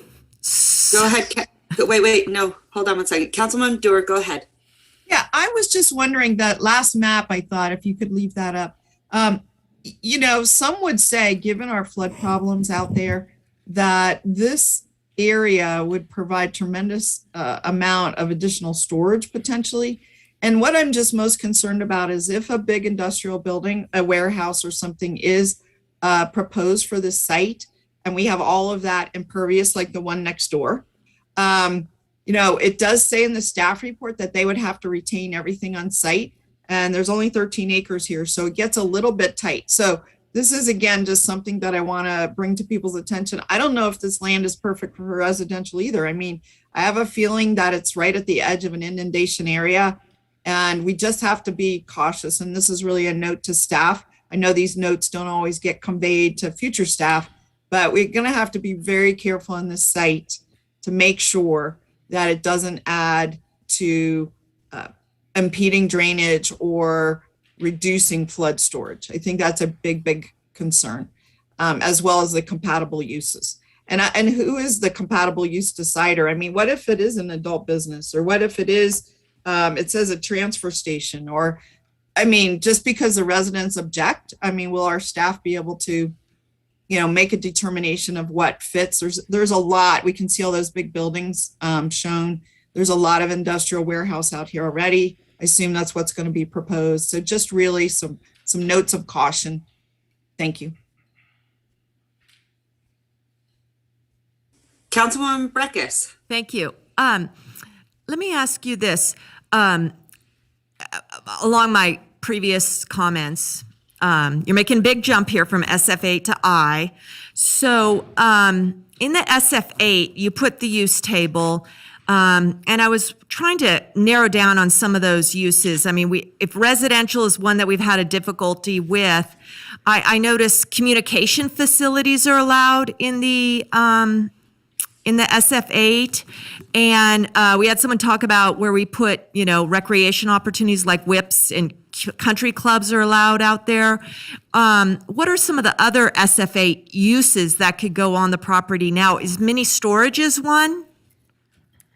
So my understanding was he didn't want to develop it at SF8, and I don't think he could because it was non-conforming with the master plan.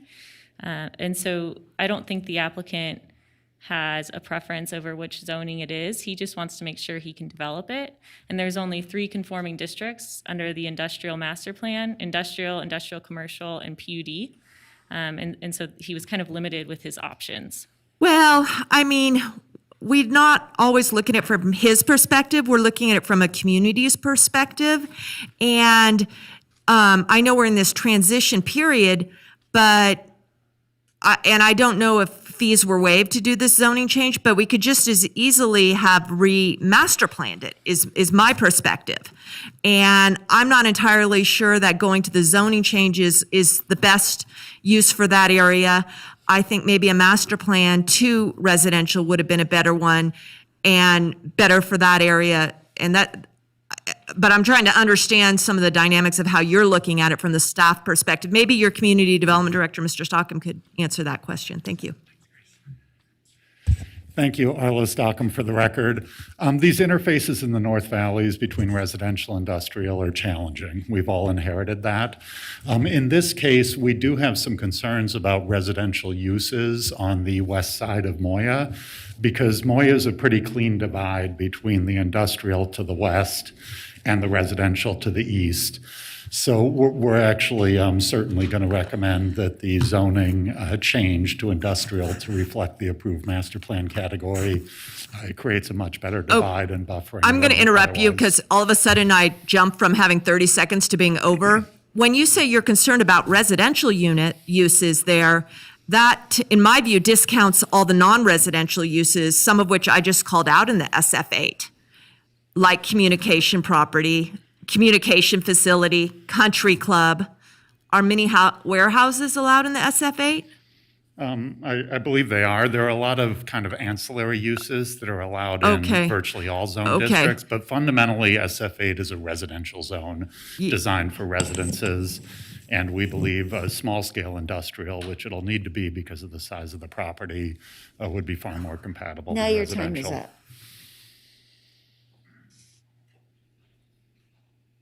All right, any other questions from council members? I don't see any. Councilwoman Breckus? I'm Do you sorry. want 30 seconds? It sounded like your time. No, I'll wait for the motion. I'm ready for a motion. Okay, go ahead. I'd like to make a motion. Or Vice Mayor Weber. Thank you, Madam Mayor. First of all, I wanted to comment that I am familiar with this community, and I have had conversations with them. And also, I'd like to say that the Planning Commission approved or sent this forward to us by their recommendation, and their vote was 7-0 in favor of sending this to us. So anyway, I move to uphold the recommendation of the Planning Commission. All right, thank you. I have a motion. Do I have a second? Second, Jordan. I have a second. Any discussion? Yeah, Councilwoman? I'm going to discuss. I think the framework that's being introduced to the Planning Commission, and I always take them very seriously, is not consistent with how I thought we were going to implement the master plan zoning. And I think time and time again, they've been put in a box and we've been put in a box. And my question is, why wasn't the master plan amendment provided as an option for conformity if the staff planner is saying, he didn't want the conformity, he just wants to develop. And here's why the SF8, I think, is the right zoning district, and the map is correct as it stands, is it's a tough piece of property. It's been, somehow it was parceled out from some other properties. It's in the floodplain. It's on a curve. But that doesn't mean just because you have SF8 that you're going to a residential tentative map. That's why you have all these other uses. This is why we're giving a land use table. And when I look at the other single-family uses, including mini storage, which is in high demand, we see a lot of requests for that, and some of the others, like communication facility, I think that is the best approach. It's not the most valuable approach to someone who can maybe engineer it, but it is, I think, the best one for the land use. Is someone interrupting me? I'm sorry, is someone interrupting me? Yes. Was that you? Oh, Your time is up. Okay, I'm sorry. I didn't realize I only got a minute to talk. Give me. So I won't Give me support the 1 minute. motion. Thank you. Listen, hold on 1 second. Okay. Only one person speak at a time, please. And we're trying to sort of test out this new video way of doing this meeting. So go ahead, Councilwoman Breckus, please finish your comments, okay? Yeah, and I want to apologize. If 7 minutes is all we're ever given on any item, maybe I have a problem with the rules, or maybe I need to be a little more timekeeping on when someone's answering. But I think the SF8 is the most advantageous to the area to create a reduction of conflict that will be shown. Breckus, why do you continue to speak? Because the mayor told me to. Okay. Yeah. Okay, hold on. You guys just be patient with me. Let me sort of direct the meeting now, because it's very hard to do it remotely and then back and forth in the room. So Councilwoman Breckus, I want you to finish your comments. Thank you, Madam Mayor. I won't be supporting the motion.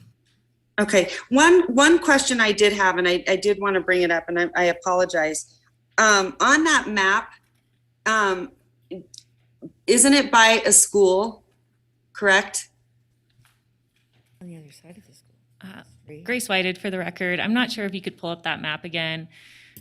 I'm not aware of a school in the immediate vicinity, but there is. There could be one, yeah. Yeah, I thought there was. The one thing I do want addressed with this is, does that mean that the children would have to walk on a curb? What are your comments regarding that? That is the one thing that does concern me. So since there wasn't a project proposed, we didn't analyze the pedestrian traffic or potential pedestrian traffic that would be increased.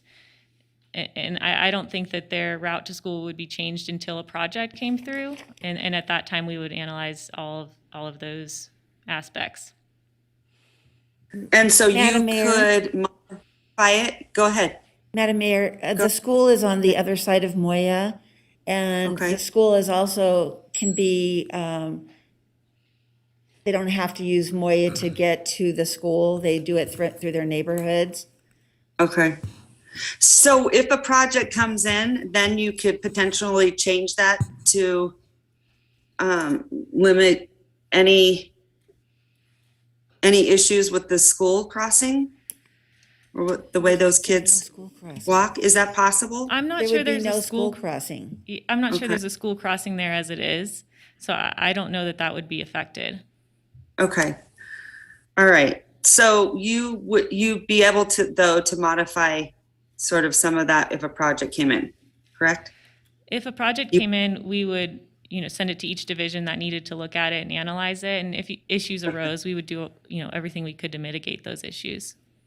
Okay, because I just understand that there's a lot of kids in that area and they would have to walk a curve, which could be, They do not.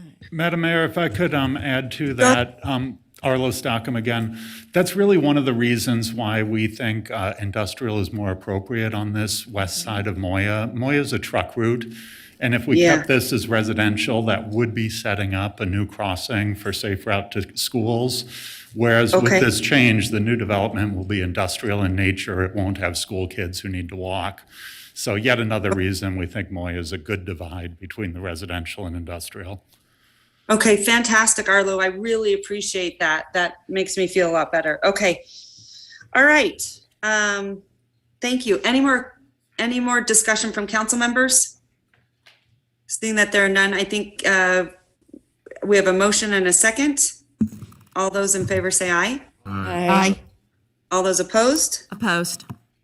Motion carries. Okay, moving right along. Madam Clerk, I believe we're on item D1. We're on No, I think item we're C2. C2, Oh, which sorry, is an C2. ordinance introduction, which can be read by the city attorney. Sorry, go ahead. The ever so famous Carl Hall, take it away. Thank you, Madam Mayor. Ordinance introduction, Bill number 7181, case number LDC 21-00056, 3690 Warren Way zoning map amendment. Request for a zoning map amendment from single-family residential, 3 units per acre, to multifamily residential, 21 units per acre. The plus 1 acre site is generally located on the east side of Warren Way, plus or minus 440 feet of the intersection with West Peckham Lane. Site has a master plan land use designation of suburban mixed use, together with other matters which pertain to or are necessarily connected therewith. Ward 2. All right. Madam Clerk, do you have any public comment? Madam Mayor, for the record, this item was appropriately public noticed. We do have correspondence. We received 3 letters in opposition, 4 letters of concern from Kyle Yamamoto, Corey Rotoli, Margie Hemphill, and then we did receive a bunch of comments from the Ward 2 NAB, which was entered into the record as well and should be available on reno.gov. Okay, thank you. And let the record reflect that we are now in the public hearing, if that wasn't on the record. Sorry about that. Go ahead, Councilwoman Dewar, and then we'll go into a staff presentation. Oh, I apologize. We do have one voicemail in addition that needs to be played. Okay, go right ahead.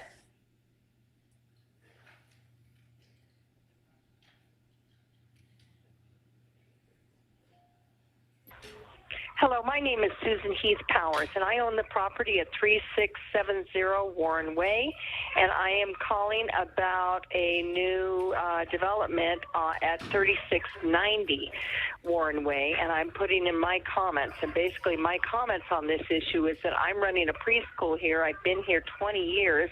I have a swim school between 3690 Warren Way and myself. That's a children's swim school also. We have so many families that park on this street, along with the fact that there's a salon on the other side of us and a church at the other end. I am just really hoping that there is plenty of parking that is on the property. I see 21 units on 1 acre. It doesn't seem to me like that's going to be an awful lot of parking for the people that move into these, what I'm assuming are townhomes. Anyway, my opinion on this is that it's not safe for families and children and the rest of the neighborhood. So at the very least, could we limit how many properties are put on that acre and that they have sufficient parking for themselves and maybe company? But to have any more parking on this street and more traffic would be really compromising a lot of people. My name is Susan Heath Powers. I own the property at 3670 Warren Way, and I own the business Creative World Children's Academy right next door to Little One Swim School. Thank you. All right, go ahead, Councilwoman Dewar. Madam Mayor, before I speak, I think we should hear whatever presentation there is. Okay.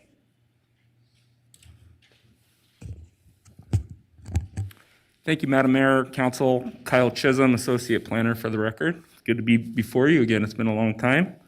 And while that PowerPoint gets pulled up, here to present a zone change from SF3, that's single family, 3 units per acre, to MF21, that's multifamily, 21 units per acre. There we go. Oh, this is, sorry, Mickey, this is the applicant's presentation. And on that note, the applicant's representative, Dave Snellgrove from CFA, is here and is prepared with a presentation as well, should the council want to hear that.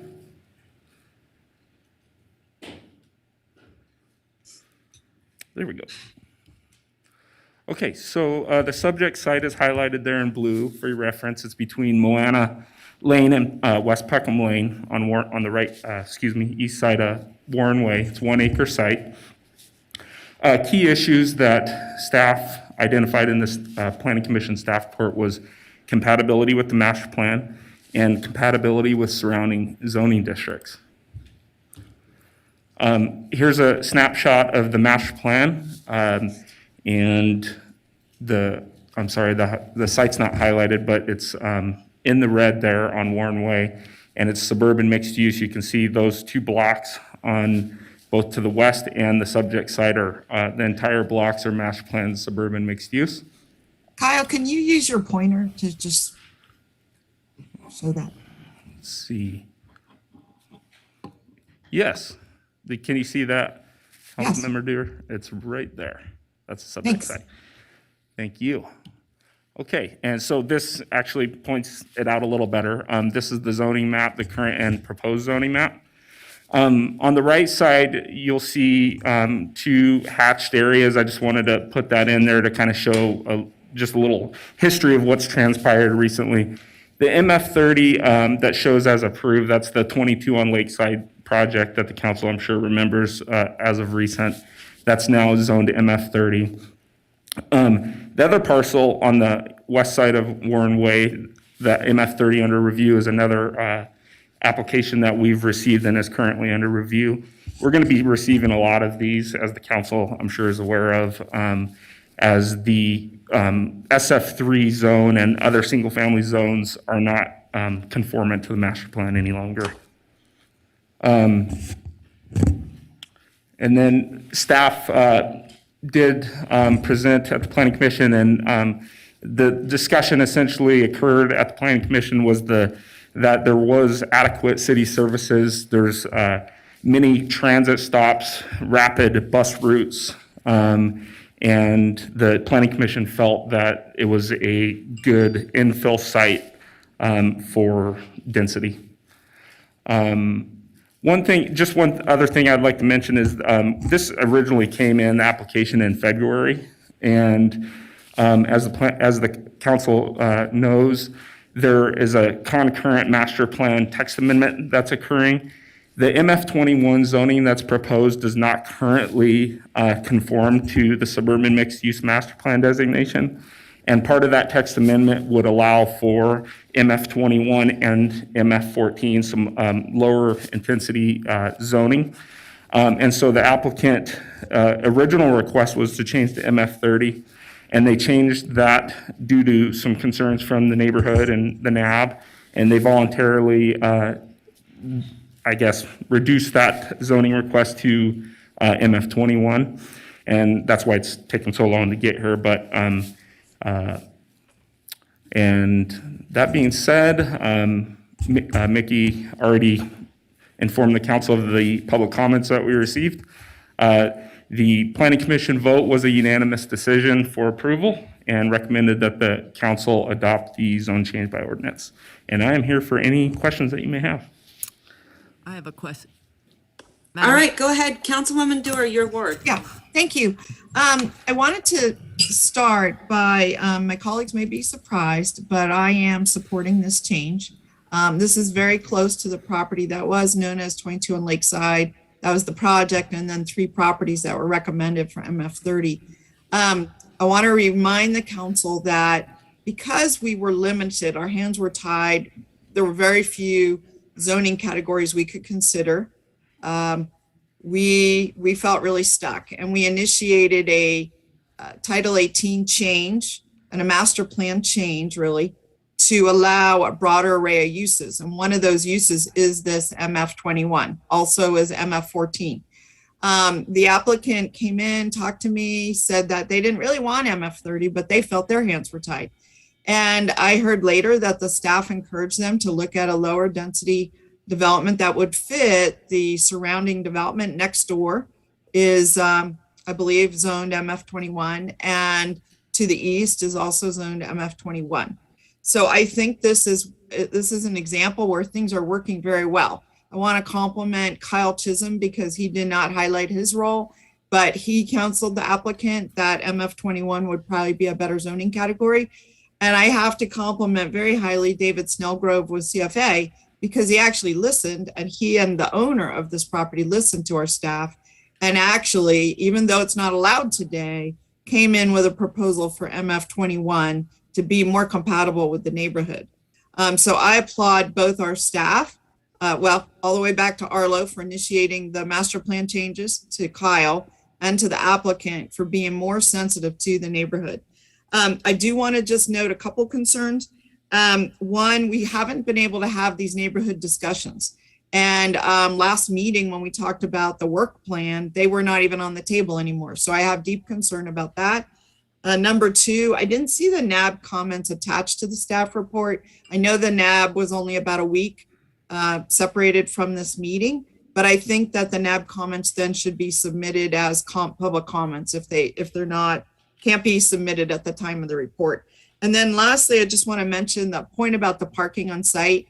It is a fairly narrow road. The road will be widened in this section, but I talked to the planner. There's only 3 parking spots that would be allowed on the street, which are right in front of this property. So I want to advise the applicant that they really need to think about that on-site parking.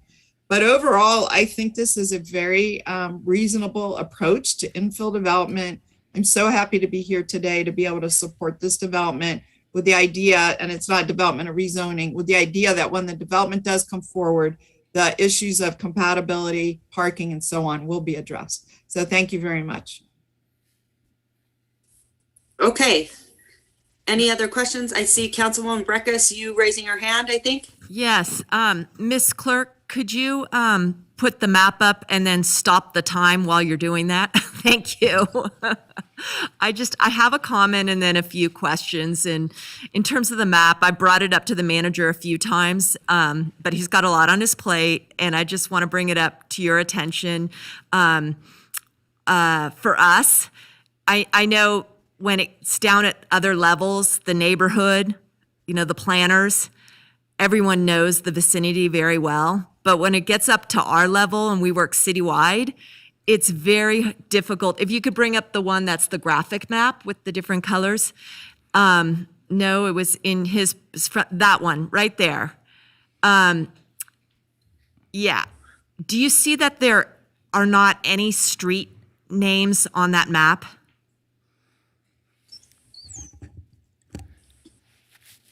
Sorry, Kyle Chisholm, Associate Planner for the record.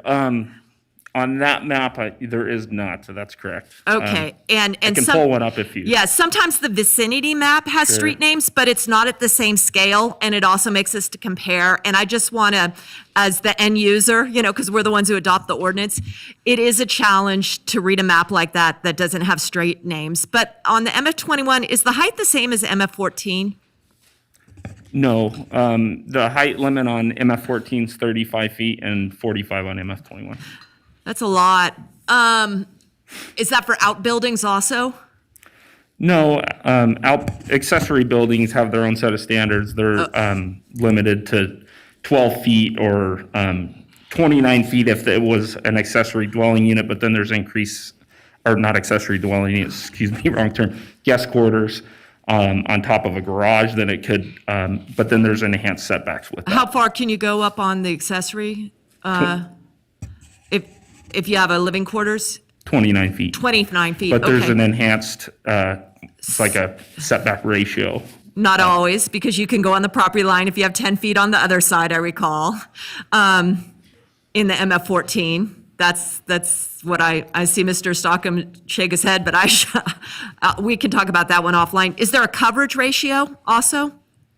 There is no coverage. Well, there's a pretty hefty landscape requirement, so that's, 20% of the site's going to be dedicated to landscaping. Yeah. Then you have the right-of-way, right-of-way dedication and various. I know. But there is no coverage ratio. There is no coverage. So the single families have the coverage, and then the MF14s just go to setbacks? The MFs go to setbacks? Is that how that jumps? Yes, they have to meet all the development standards, yeah. Okay, yeah, that's my question. Okay, thank you very much. All right, any other council members? I cannot see your hands, but if there are no other council members, Councilwoman Dewar. Yeah, I am pleased to recommend approval of item C2, the change for Warren Way zoning map amendment from SF3 to MF21. All right, thank you so much. I have a motion from Councilwoman Dewar. Do I have a second? Second, Councilmember Reese. I have a motion and a second. Any discussion? 1 minute? No? All those in favor say aye. Aye. Aye. All those opposed? Motion carries unanimously. All right, thank you so much, everyone. At this time, I believe you have lunch waiting for you, so why don't we reconvene at 1 o'clock? Well, I actually don't know, Madam Mayor, if we have lunch waiting. We are having a tech issue that we need to resolve before we can move forward with the next item. Excuse me. Okay. I'm sorry, I didn't hear that. We're having a tech issue that we need to resolve? Okay. I just saw lunch in the back. Okay. So, but I was also told we'd have the opportunity to go have lunch on our own, so. Of course. I just want to let you know, I saw lunch in the back. Thank you. All right, there you go, 1 o'clock.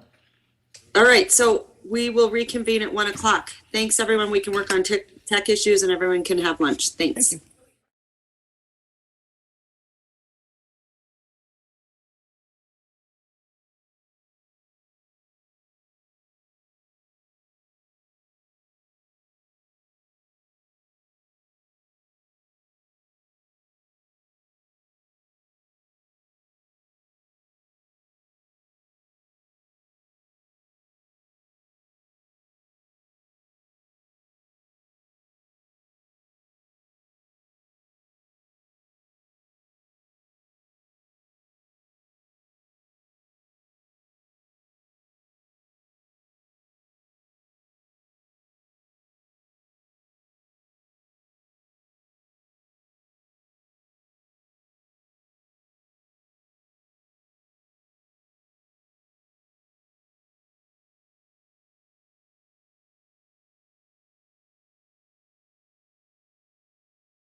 Testing, test, test, test.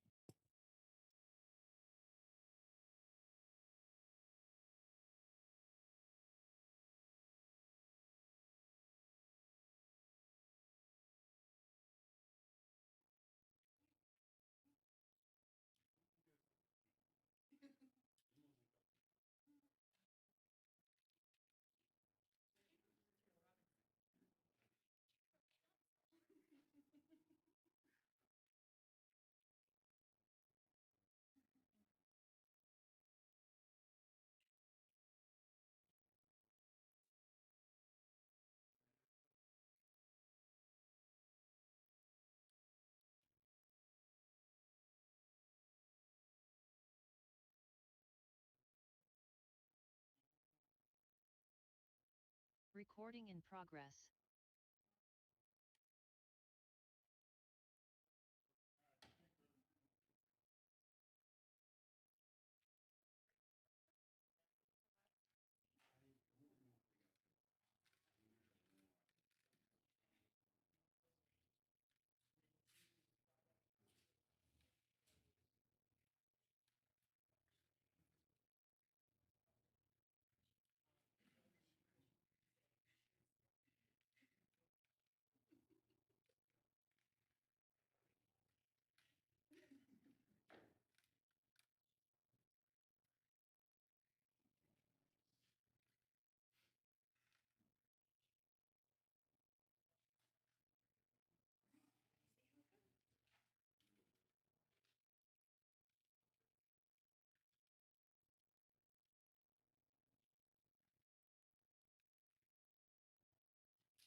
Councilmember Dorr, I'm just doing a sound check with you if you're available.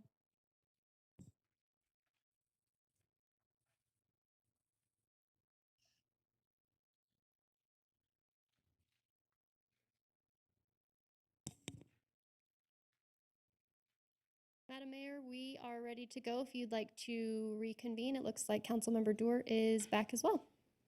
Okay, thank you so much. All right. So we will reconvene the meeting at 1:33 p.m. and we are on item D as in David 1, a new ordinance for RMC 8.18.035. Okay, thank you so much. So, Madam Clerk, do you have any public comment on this item? For item D1, I do have one public commenter in the audience, Holly Wellborn. Okay.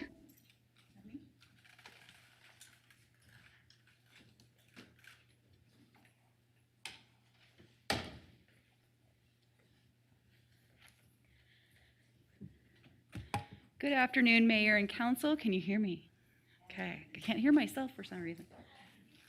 If you want to point the microphone to your, perfect. I'll get this together next time, I promise. My name is Holly Wellborn. I'm the Policy Director for the ACLU of Nevada. It's a pleasure to be here this afternoon. I am testifying in opposition to Agenda Item D1, the citywide ban on possession of whips. I want to thank Mr. Sudi and Deputy Chief Miller for speaking with me about this ordinance prior to today's meeting. I really do appreciate the wonderful working relationship that I have with RPD, their willingness to communicate with us, and also with Mr. Sudi. He's just been an excellent person to talk about these issues with.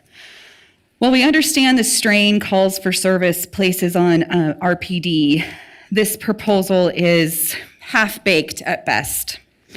As stated in prior testimony during the public comment period, this proposal targets unsheltered people in possession of a whip. The unless otherwise permitted provision seems to suggest that a permit is required in order to possess a whip, which punishes those who cannot afford a permit. The unsheltered population is over-policed, lacks trust in law enforcement, and this ordinance threatens any efforts to build that trust. The proposal imposes a misdemeanor for mere possession. Merely carrying a whip from point A to point B would be criminalized under this ordinance. For many, this activity is a form of artistic expression. They're often one-of-a-kind art pieces. They're used in street performances and also as a tool to combat anxiety and mental disorders. It is our position that if these whips are used as a form of artistic expression, a citywide ban runs afoul of the First Amendment requirement to impose only time, place, and manner restrictions on speech and expression. The unless otherwise permitted exception not only can be read to single out the economically disadvantaged, but it's so vague it fails to put people on proper notice of when and under what circumstances they may possess a whip in the city of Reno. We urge the council to reject this proposal, but at minimum to consider what we've talked about here today. We're always willing to continue these conversations, but we urge you to reject this. Thank you. All right, thank you. All right, Madam Mayor, that's our only public commenter in the audience. It should be noted for the record that we received 48 comments associated with this agenda item prior to 4 p.m. yesterday afternoon. These comments were written correspondence received via reno.gov online public comment form or by email to our office. 44 in favor, 2 in opposition, and 2 concerned from the following individuals: Robert Dante, Alex Dutinsky, Matthew Linick, Jeffrey Rosenborough, Rabbi Myra Sofier, Monica Stevenson, Barbara Wilson, Anthony Townsend, Bev Kling-Hesse, Stephanie LaRude, Vicki Carlson, George Foster, David Runyon, Penny Rangel, Ethan Goldman, Peter and Inga Costa, Sam Turnman, Edward McLean, Sandy McLean, Anonymous, Tim Shearer, Annette and Willie Alvarez Peters, Crystal Shui, Carol Jett, David McWilliams, Stephen Nichols, Lauren Bacard, Susan Hitchman, Noelle Frenzel, Karen Hanshaw, Randy Hanshaw, Deborah Jett, Catherine Skortz, Heather Goldman, Art Rangel, William Metcalf III, Stephen Seismansky, Ed Raihe, Graham Cook, Michael and Joan Mitchell, Eric LaRude, Candy Sater, Beverly Ellis, Michelle Vivian, Beverly Clark, Eric Murphy, Gary Cecil, and in addition, we have 2 voicemails to be played.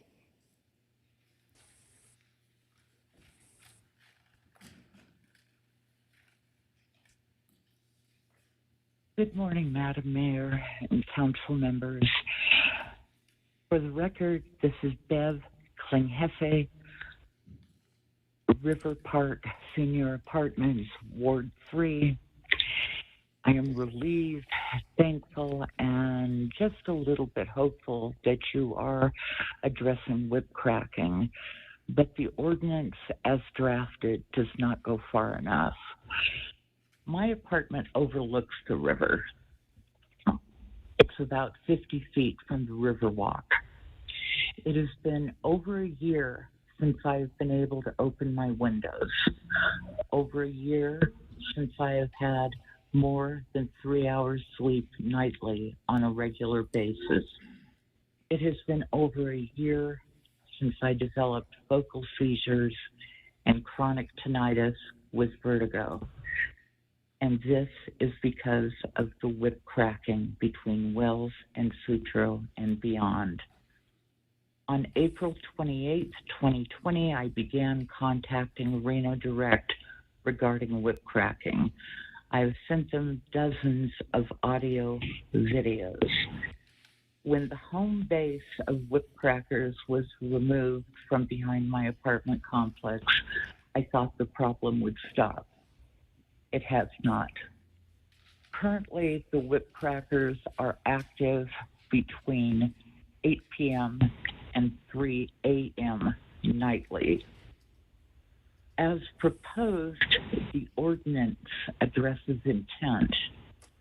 Except for Five Guys last summer, I doubt that anyone has intended to harm me, although they have threatened my neighbors who walk their dogs along the riverwalk. The whip cracking, when done by proficient whip crackers, creates sonic booms which rattle my windows, cause the seizures, cause my blinds to drop, cause the cat to run over the bed. Connected thereto, the proposed ordinance appears to address only harm caused on public property.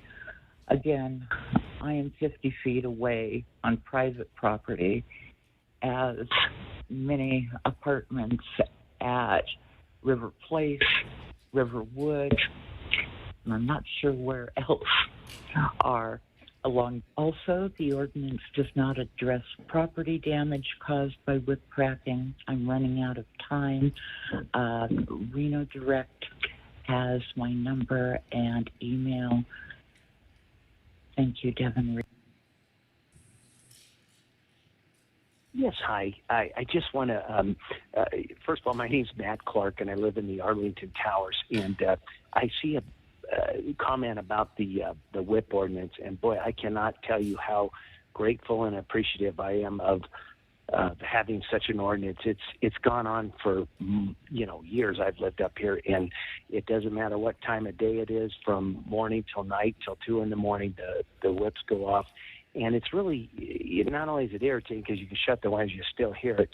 You see a lot of the tourists that walk the Riverwalk and enjoy this beautiful riverfront we have, and they just don't understand what's going on. And I've seen a few startled because it does sound like gunshots. So I can't tell you how much in support of this I am.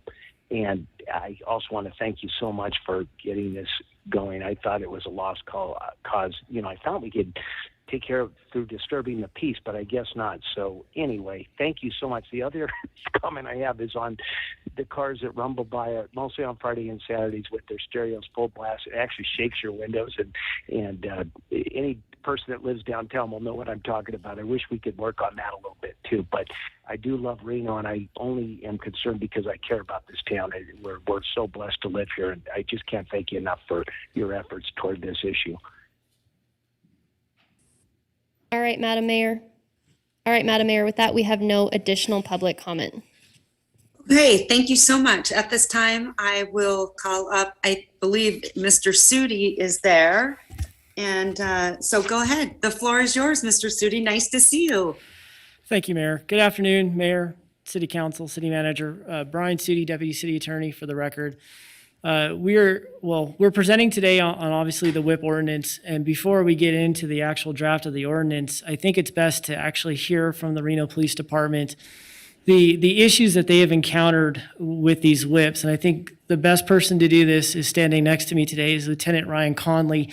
He is the boots on the ground. He is the one who is encountering both the people who are using WIPs as well as the citizens who are making complaints. And I'm going to turn it over to him to begin the presentation, and both of us will be available for questions. All right, thank you. Great to have you, Mr. Conley, from our incredible Reno Police Department. Thank you. Go ahead. Thank you, Madam Mayor and council members, for allowing us to present here today.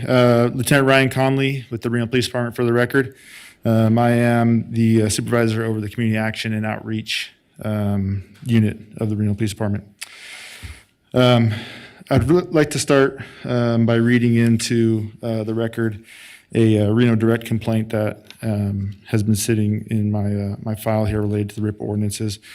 Just to kind of give you a perception of the citizens. I know you've heard some public comment already, and I'll tell you my perception, but this comes from a citizen who contacted Reno Direct in November of last year.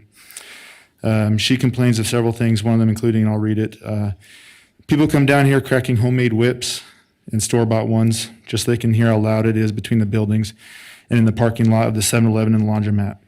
There are days they start in the morning, then some in the afternoon, but it's late at night and very early morning ones that are the worst. I've seen at least 5 different guys so far with different types of whips, so I have no clue if they have formed a club or what.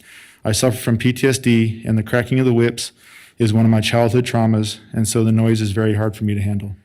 She goes on to say, I wish I had the money to move out of this place. I know I am not able physically nor mentally to do anything anymore. I just wish the city of Reno would do something. And that is from Debbie Wall, who lives at 48 South Park Street. All right. Like Brian was saying today, the proposed ordinance is unlawful use of a whip. The popularity of possessing a whip and cracking has grown significantly over the last few years, as you've heard several citizens say. Calls for service regarding the whips have nearly doubled in the last year. The call for service data that we have comes from our dispatch, and they did an incredible job of combing through the various calls related to whips and finding ones that specifically either an officer responded and confirmed it was a whip, or a citizen made the observation, or an officer was in the area and was able to confirm it was a whip. The vast majority of the whips that we have seen in and around town are homemade. They use a variety of materials such as rope, string, chains, leather, to name a few. The average length we have seen 7 and 15 feet, though that obviously varies based off materials that they're able to gather. The persons possessing the whips have used them in fights for intimidation and to practice cracking the whip. The cracking of the whip, just for everyone's knowledge, occurs when the tip breaks the speed of sound.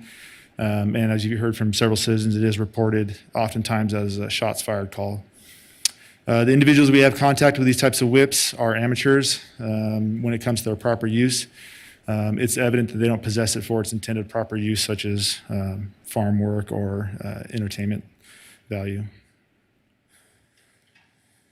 These are a couple of examples that we've seen in the field. As you can see, rudimentary, homemade, made out of rope, duct tape, chains. Here's a couple of videos, if we could play those.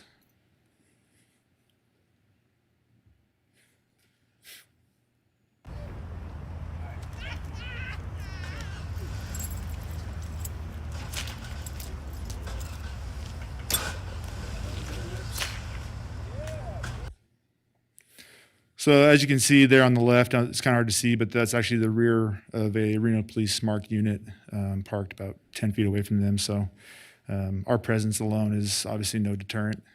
Next video.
As you can see, that second video was taken downtown in the middle of one of our parks, broad daylight. To the uninitiated, to the layman, those you can see how easy those would be confused with gunshots.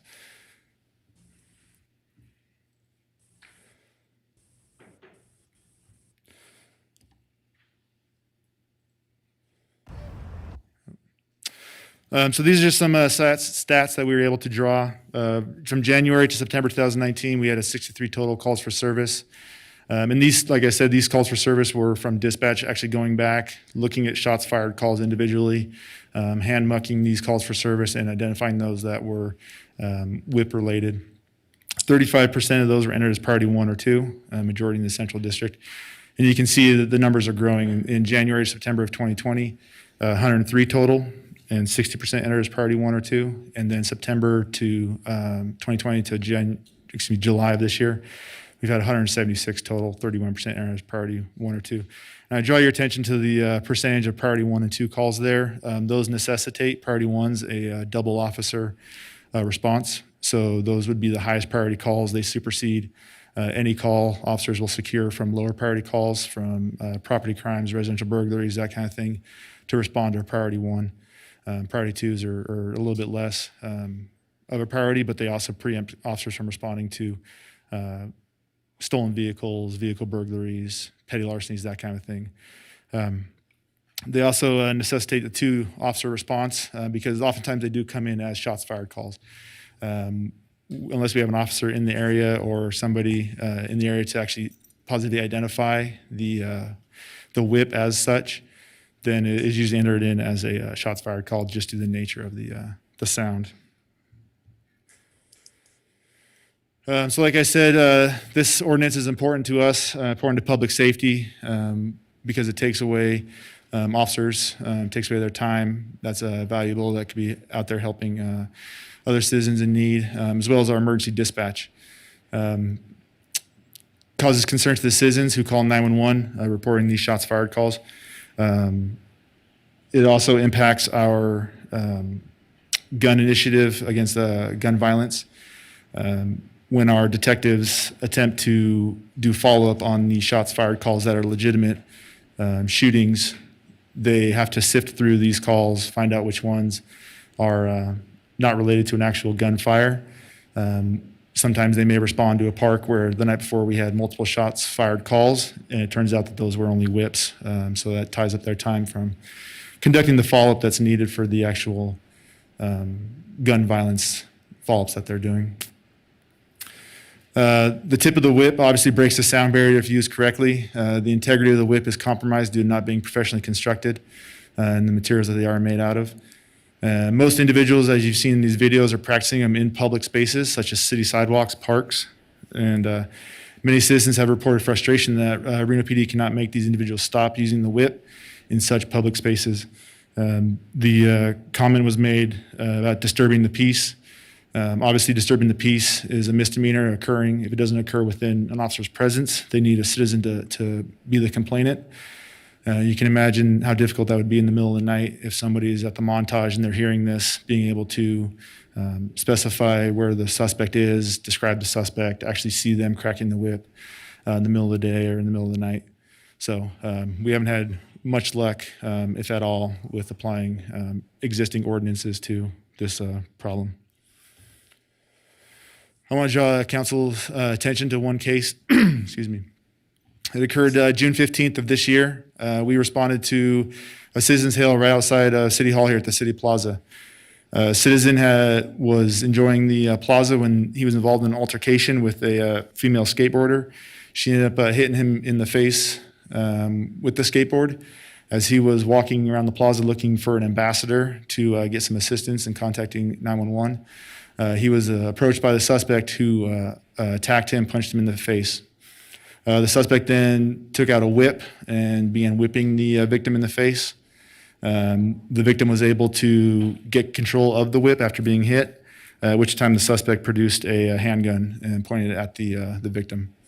He was able to flee the area and contact us. The suspect was later arrested for the battery with the deadly weapon and assault with a deadly weapon. So you can see that it wasn't just a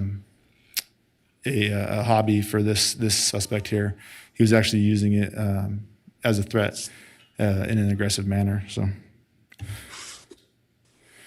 And finally, downtown Reno and city parks are places we want to encourage citizens to visit. We want them to feel safe there. Currently, we don't have any laws that can be enforced regulating the use and possession of this whip unless someone's injured, and then we would have the battery charge on that. But we'd like to get it handled before it becomes a battery issue. This proposed ordinance will assist in keeping these areas safe and will significantly reduce these types of calls for service, which will allow our officers to focus their efforts elsewhere in the community where they're needed. And I'll turn it over to Brian Sudi to discuss the legal aspects. So when I was tasked with the Madam Mayor? Yes. We're very tight on our rules for question and answer under our rules. And if you bring two staff members up and we don't get questions, we don't get adequate time. And so since this is a collaboration between two departments, and I don't want myself and others to lose the opportunity because this is kind of a new initiative. Could we have a chance to question the lieutenant first? Sure. Any questions Sure. we might have? Okay. Sure. And I'll Go yield to others who might have questions. Yeah, that's the only thing that I want to make sure. Sometimes we can be out of balance. So I want to make sure everyone gets the opportunity to ask the questions they want. So it's just not one council member monopolizing time. That's the reason why I try to be respectful and rotate. So it's not personal. It's just I want to make sure everyone gets their own questions in. So, okay, with that being said, anything else, Officer Conley, that you want to add? One thing I would like to mention, if council does deem it necessary or appropriate to move forward with this, the Reno PD will obviously, since Councilwoman Breck has pointed out, is a new initiative, have that education period prior to enforcement action. Typically with something new like this, we usually do about 2 weeks of just education, advising the citizens. And I've also been in contact with Judge Hazlitt Stevens, who runs the community court, and he has already agreed to accept, if this ordinance is approved, accept these violations into community court, along with all the other offenses that he oversees. Okay, great. Thank you so much, Officer Conley. You did a great job. I haven't seen you before at council, but I just wanted to say good job and thank you so much for your information for coming today. Okay, that being said, I'm going to open it up to questions for Officer Conley and for Mr. Sudi. So at this time, I can't see any other council members up, but I think it's Councilwoman Breckus. Go ahead. You know what? I think Ms. Stewart and Mr. Reese have questions, so I'll defer to them, and then I'd like a chance after them. Okay, go ahead, Councilwoman Dewar. Okay. First of all, I just want to say that I'm glad that we are proceeding with this. This has been a long time coming. I too have heard the issues that the police have difficulty using our existing ordinances to address the issues that have arisen due to the cracking of whips. I myself have experienced it. I have a few questions. One of them is, I'd like to draw an analogy to guns. So we have artistic guns that can be displayed in cases. They're not typically used for shooting. And I just want to, try to understand this in the context of other things that can be used for weapons. For example, a knife.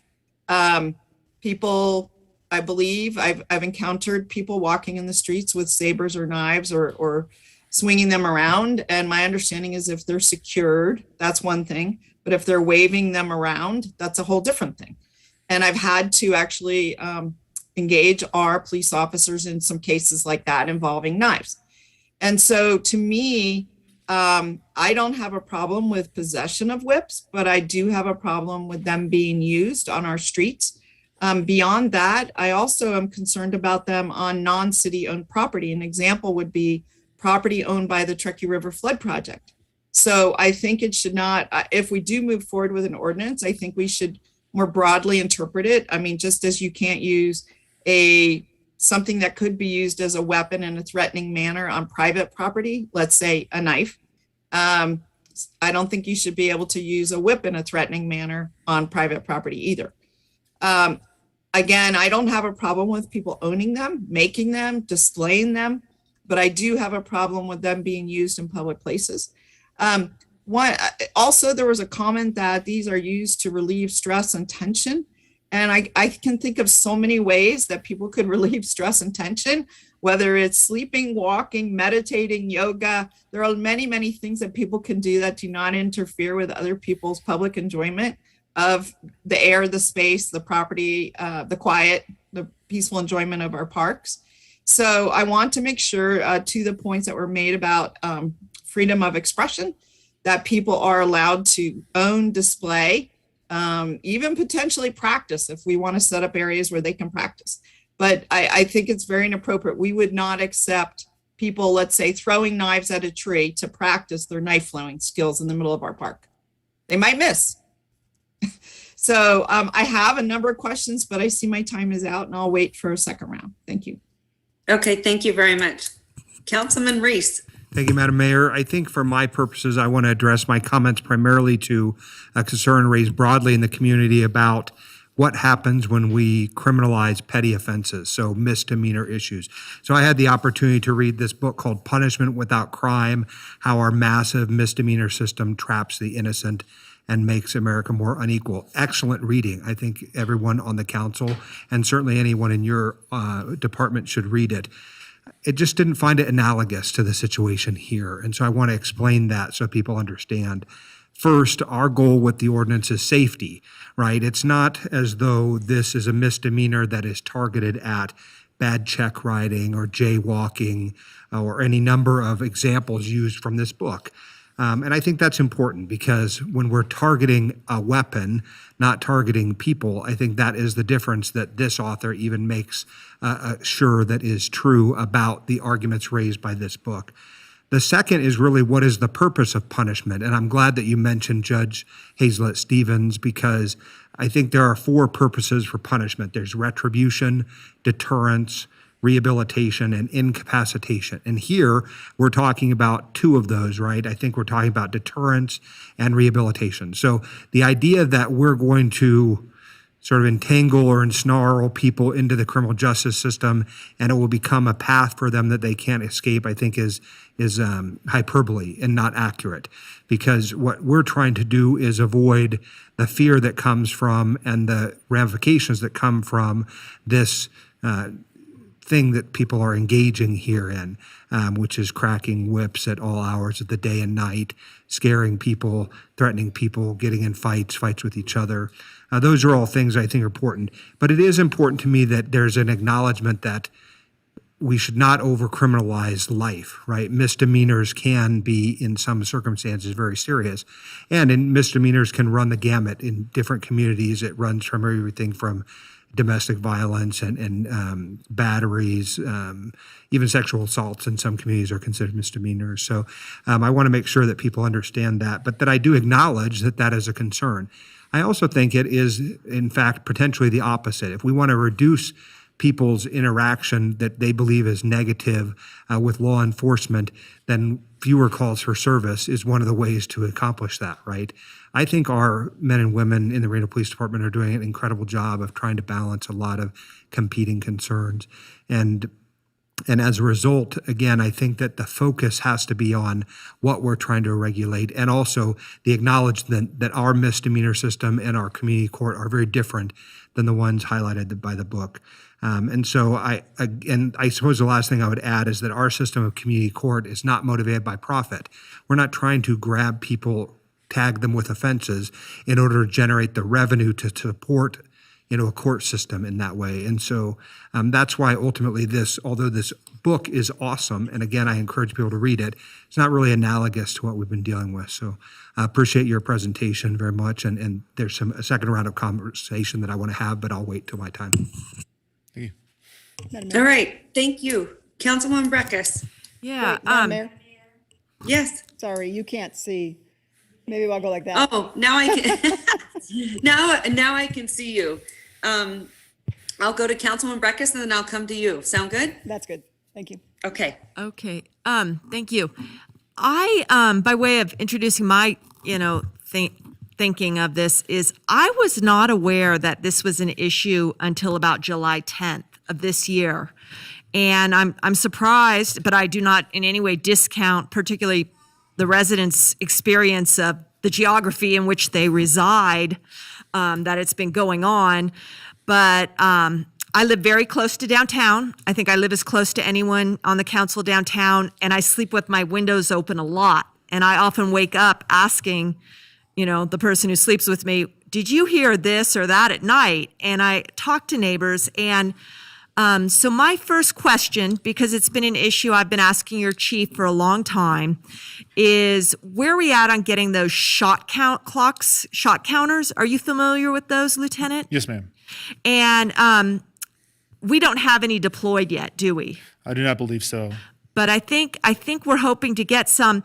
So just from a decibel level, is there a distinct quantitative difference between a whip use and gun caliber? I don't know if you could draw that conclusion because if you're talking about calibers, you're talking about subsonic versus hypersonic rounds. Rifle rounds have obviously a higher decibel because they're moving faster. I would say, in my personal experience, being around gunfire as much as I have been and the training that we've had, I'm able to differentiate it. I don't know if my mom would be able to. A layman or somebody, a tourist, I don't know if they would be able to differentiate. Sure, and it may be immaterial in that, the calls are coming in. Correct. But when we get the shot clocks or counters, it may be that we can build a basis of, this is that. And so I wanted to know about that. When I saw that first video, and I think that's the one I saw on July 11th, I'd gone away and I had, asked about how Barbara Bennett would be that park facility managed during the weeks that we opened the shelter, and someone showed me that video. I presume that those whip crackers were people who are maybe, and I don't like to presume who's homeless and who's not, because I don't think it's oftentimes not a good street discernment someone can make. But I thought those were people who are maybe intimidating those people who are camped in Barbara Bennett at that point in time. But I've heard from the people for this ordinance and people with concerns for this ordinance that they understand the whip crackers to be people who are homeless. Is that like a universal given as we move forward with this? I wouldn't say it's a given. Like the stats indicated, large majority of the calls for service related whips are in Central District, but they're also citywide. We have whip calls from every district, every ward, every beat. Okay. I have one more question for you, but we have to go around and then I'll ask you my last question. Thank you. All right. Thank you. Councilwoman Jordan, go ahead. Thank you very much. Thank you very much for being here and giving us this information. I can tell you as the representative for a big swath of downtown that this is an issue that we have struggled with for some time, but you're correct in that it really has increased tremendously over the last 12 to 18 months for sure. And I'm kind of tying that partly with COVID and people wanting to be outside more. We're seeing more people gathering in our parks, and I think it's more omnipresent of some of the activities that are occurring. And I'll just give an example, and then I want to ask about the possession versus the use to Councilwoman Dewar's comments, because I'm trying to understand the way this is written and the reasons why. In kind of hearing these calls, and as a representative of the Downtown Reno Partnership, there is a lot of these complaints. And it's not solely from the residents who are hearing it late at night. It is a lot of those families that are trying to visit our parks and the riverfront. And I'll give you an example. When I walked the riverfront, it was last summer, down across from the Aces ball field, and was walking along the river, and there were different people riding the bike path and going along, and there were the whip crackers. And as I watched a father with his son on a bike go down the bike path, one of the whip crackers cracked the whip in the direction of the young boy, and he responded by wrecking his bike, because it was such a shock to hear this sound, and then you see someone with a whip, and it's that intimidation that seems to be the sole sort of driving factor. And I just have to say that image is burned in my mind of this impact to people trying to utilize a public space in a safe way, and felt clearly very threatened and were scared by it. So I just thought I would give that. But my question is, why the possession versus the use?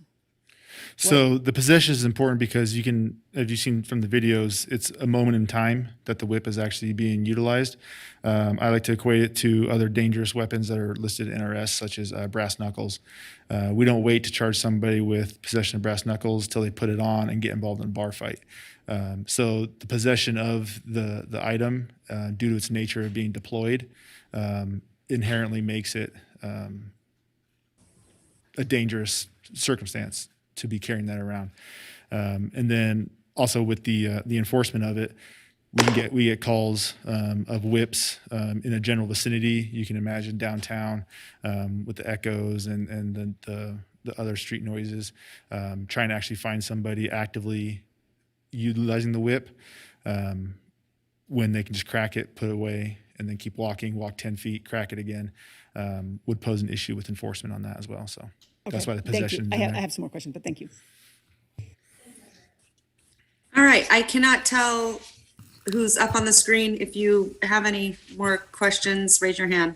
Madam Mayor, I had one more question. Okay, go ahead, Councilwoman Breckus. Thank you. So when you go to or have academy or other trainings, and you learn defensive tactics about different weapons, are whips often categorized in that law enforcement training as a weapon? In my academy, no. I also went through almost 20 years ago when this wasn't really a big thing. I can tell you, if I was approached with somebody on the street cracking a whip, I would interpret that as a threat towards me as well. Yeah, in your professional. Okay. Yes. And I'm trying to grasp, the problem, which I may be late to, and understand the approach of defining, because the ordinance would define it as a weapon. And, okay. Well, thank you very much for that presentation. Yes, ma'am. All right, Councilwoman Dewar. Yeah, thank you. Just along the line, I was continuing. I appreciate the answer about the possession, because, I don't think it's a crime to possess a gun. I know you have to have it licensed, but let's say that it's in a case on a wall. And I just don't know the nuances of, when you have to get a permit or a license to even own versus just have. So it would be good to hear a little bit about that.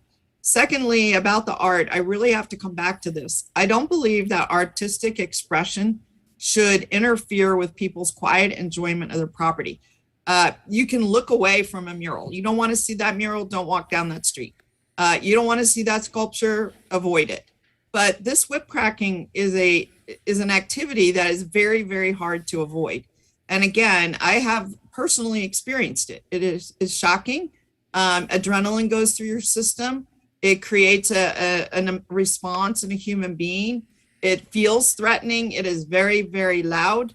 And I think it's extremely inappropriate to have it on, again, not just city streets, but other property as well. I mean, if I understand that you could trespass and get people for that, but I think it should apply to all publicly owned property at a minimum. And then finally, you know, I do think I'd like to hear a little bit more about the kind of the practice thing. If something's a sport, let's say karate, and you can't just go around the streets. You can practice your moves as long as you're not interfering with somebody, but you can't practice them on somebody. You know, you can't go try your moves out on some unsuspecting person that's walking by. So I kind of liken it to a variety of these things. You know, it's like knives, guns, you know, karate or any kind of other kind of judo or any other kind of activity like that. So the issues of art, I'd like to see you guys really delve into that. The issues of use and what are some alternatives. And then, hey, if there's stress, I get there's stress. What can we do to help people besides get them housed and provide them with services to relieve some of the stress if that's what it's about? So I'll stop right there. I'd like to hear some answers. Yes, ma'am. So I'll speak to the possession of the gun. So if I understand the question correctly, you're referring to like an antique gun on somebody's mantle, right, or something like that. So obviously that's in a private residence. So somebody's possession of an antique whip in their own home wouldn't fall under this because this applies only to the public sphere there.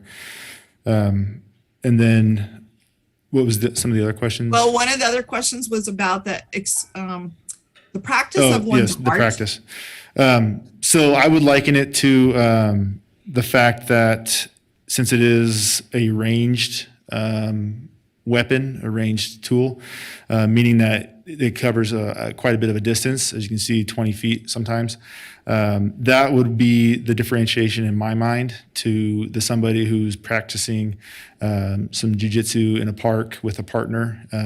That's much more close, less likely for a unwitting person who's riding their bike by to be involved in being harmed by that. So that's where my concern would be. It'd be like I believe one of the council members said, if someone was practicing knife throwing into a tree or something and somebody walked in between them and the tree, that would obviously. Well, that was one of my points, is just that, you know, I really think things are fine until you, and I'm sorry, it looks like I'm over, but until you start interfering with other people's quiet enjoyment of our city, that's where I think it crosses the line.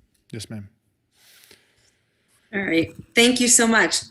Officer Conley, just really quick, what is, what's an ordinance like for nunchucks? I guess I sort of equate it to that in a sense. So there is an ordinance, there's an NRS for nunchucks. It prevents possession on school grounds only. So you can't possess nunchucks on school grounds. NRS does cover some unusual weapons that we wouldn't think of, such as saps. If you think of the old school, like a leather sack with lead shot in it.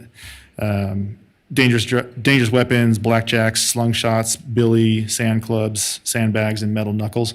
So NRS does define various weapons other than the ones that we would commonly think of as dangerous weapons. Okay, thank you so much. I've actually had two incidences. One, I walked out of City Hall. I was speaking with a woman who had a dog and a little girl and a baby. And all of a sudden we heard these loud popping noises. I thought for sure it was a gun. She thought it was a gun. Her dog went running, and then the little girl went running after the dog and almost got hit, literally right outside City Hall. It was like within probably 3 feet.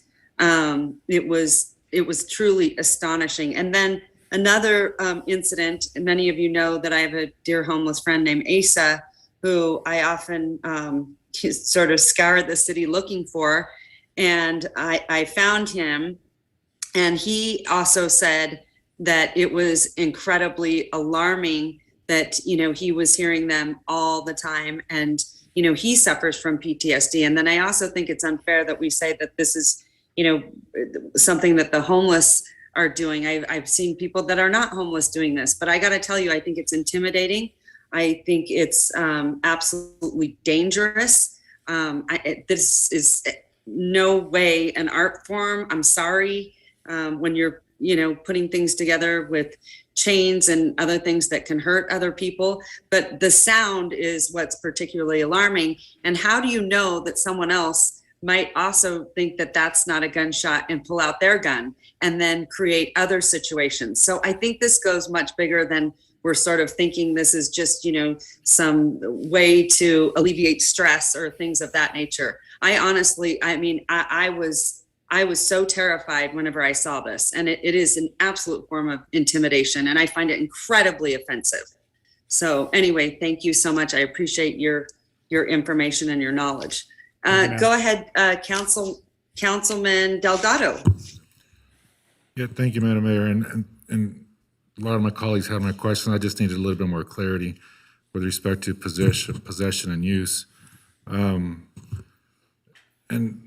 so somewhat new to me, but I guess the question would be is, if a person purchased a whip somewhere and they carried it from A to B, and they're houseless, they could potentially be pulled over and ticketed. Is that what this is suggesting? Correct. If the mere possession in public. Okay, Yes, just sir. want clarity. If somebody had a gun on them and they were houseless, would they also be ticketed?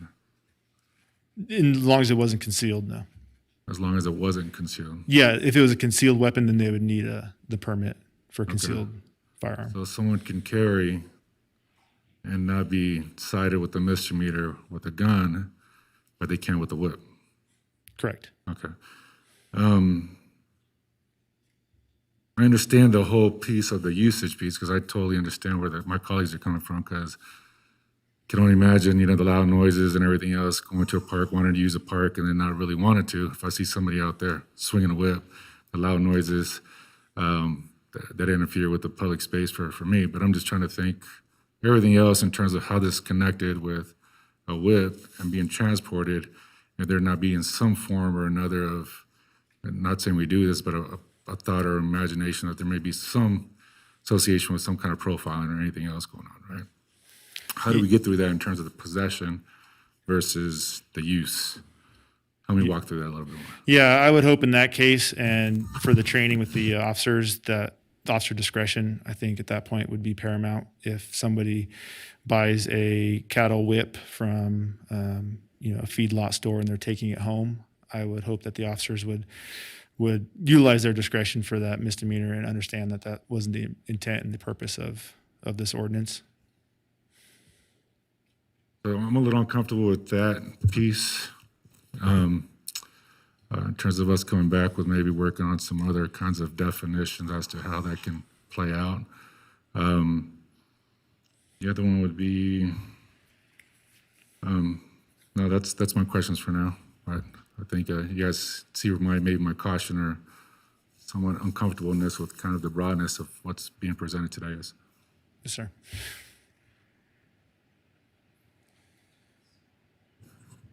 Madam All Mayor. right, Councilman Reese. Thank you. I guess I want to confine my comments to the ordinance itself and say a couple of things to my colleagues. One is that, of course, the ordinance applies only on public grounds. Is that correct? Correct. So it's not that someone goes to Big Five and buys a Halloween costume to be Indiana Jones and they're walking to their car and all of a sudden you grab them, right? It's about where that's being used. Correct? Correct. And where it's being possessed. So that's certainly something that I think is important to understand. The second thing, I suppose, is that I'm not sure. I think Ms. Wellborn talked about time, place, and manner restrictions and whether or not the exception for permitting is somehow a fault of the ordinance as well. Obviously, we received public comment from, I don't know, somebody who is a whip master and is carrying on the cowboy traditions of whipping and wrote a book, right? And sort of was bemoaning the idea that if he wanted to come to Reno and put on a show or I suppose Burning Man folks, they get out there with fire and whips and different things. Those are all permitted, right? And so that the exception is to allow, if there is an artistic element of it, not in the creation of the whip, because I'm not sure that that's ultimately it, but in the display of the prowess, right? That could be something for which a person could be permitted to do. Correct. Yeah, I look at that a lot. Like you mentioned, the fire twirlers, where RFD sets certain parameters for safety of people have to be a certain distance away and have to have certain permits and stuff like that. So Yeah, we've had controlled burn downtown Yes. on the plaza and different streets and all that. Yes, sir. Okay. Okay, I think I've had the questions I have been answered. I thank you for your time today. Thank you. All right, I believe Councilwoman Breckus?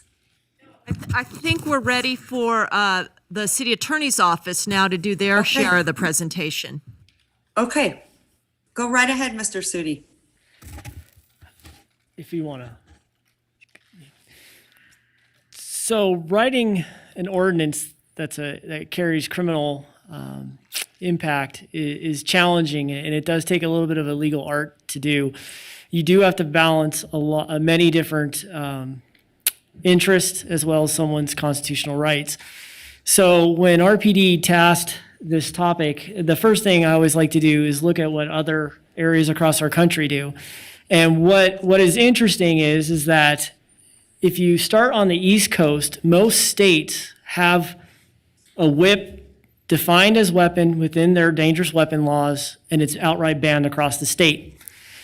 And then as you move towards the West, I think you see the impact of our country and how it developed, and where cattle was raised, where horses were done. Those areas, as you further move west, it's no longer more of a state law. They become more county and city ordinances of banning whips versus the states. And so it's interesting to look at Nevada. I mean, this was definitely a cowboy state, cowboy land, and whips were used. They were used for cattle. They were used for horses mainly, and ranchers. And you start seeing that impact on our state law where, yes, you can't possess a brass knuckle. You can't possess some of these other weapons that Lieutenant Conley has mentioned outright, but whips weren't listed there. And then you start seeing out west different areas on the West Coast with county ordinances and city ordinances. And the most recent one I could find happened out of Hawaii. And that's why I put Hawaii up there, just so council's aware. This was the most recent version of a whip ordinance that was imposed. And when you look at what was going on in Hawaii, it was very similar to the very complaints the citizens in Reno are complaining about. And they needed something to address it. Hawaii law did not have a whip defined as a state law as a weapon. And they went in and they made a very distinction and added it to, and I included it in your material. There are a huge list of dangerous weapons, and you can find in there where they eventually get to the whip portion of it. Additionally, with some of the questions that council has asked, I'll begin with permitted. Burning Man is very famous up here. We have events before and after. We do have a lot of burners that live in our area, and they are performers, and we do have a few that use whips in their performance. And when I did reach out to some of those organizations, I did make contact with one individual who indicated that their events are always permitted by special events. And so if you look, I don't believe Hawaii has anything that said permitted. They kind of probably don't have Burning Man events in their area, whereas we do. So I tried to draw a distinction from what Hawaii had to what we may encounter locally, and those are those type of artistic events. Additionally, this law would not apply to private property, and what someone does on their own land is their business. And so you could have a store or a training center set up to teach people how to use whips, and they'd be able to do it. And I'm going to tie that into the possession.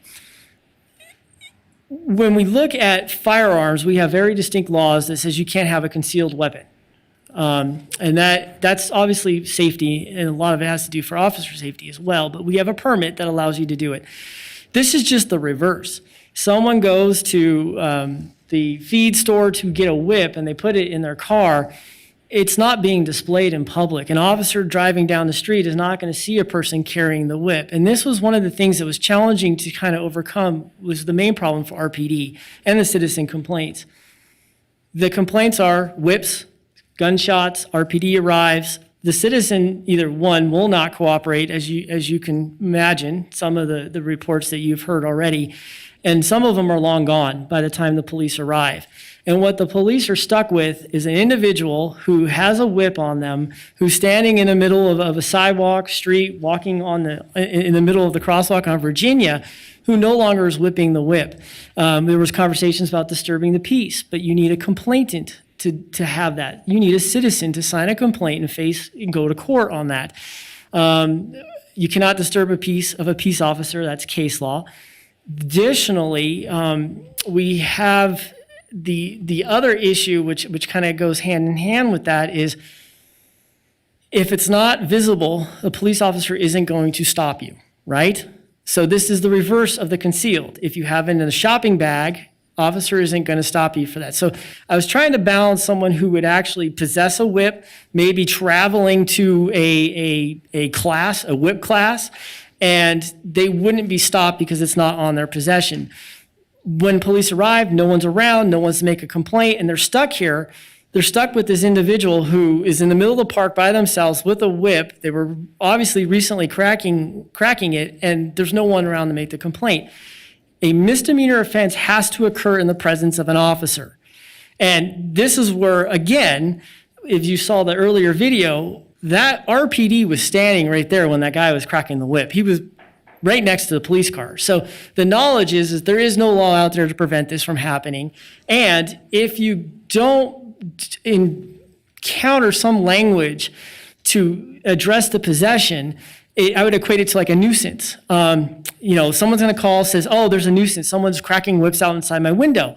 By the time the police arrive, our code allows for the nuisance to be abated before it's enforced. As soon as the police arrive, the nuisance is abated. They're no longer going to crack the whip in front of a police officer.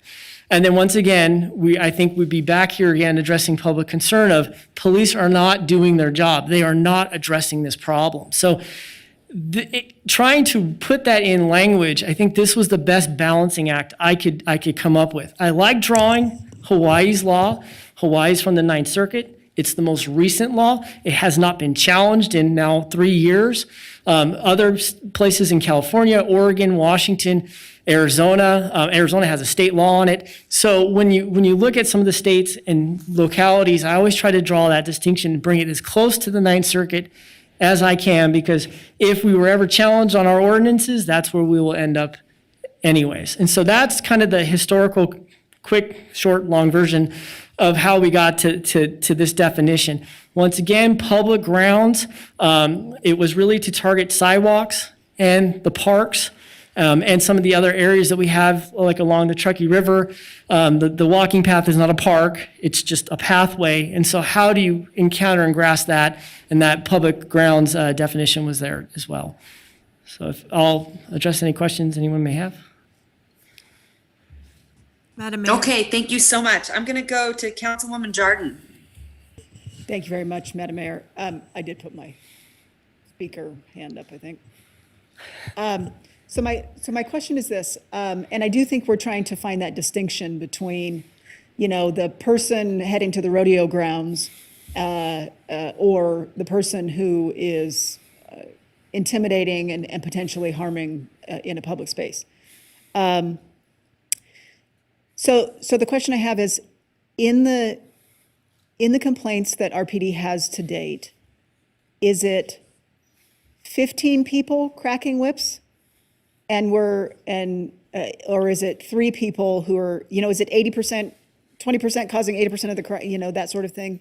I'm trying to understand how broad the individual use of the whips is versus a few individuals doing it a lot. I don't know if I could answer that, because a lot of the complaints we get are just general. I live here on this day and time. I heard whips cracking. I can tell you that there's more out there than you would think in my work along the river. It's a lot more common than you would think. I can't give you a percentage, but there's not just one person out there doing it. It may have started that way 3-4 years ago, and I think the Reno Whip Man kind of became an internet social media thing, but now it's full grown. It's well known that these are out there and how to make them and that kind of thing. So I don't think it's limited to 5 or 6 people. I think it's a lot more widespread than we can even assume. Okay, thank you. Thank you. That's helpful. That's all I have for now. Thank you.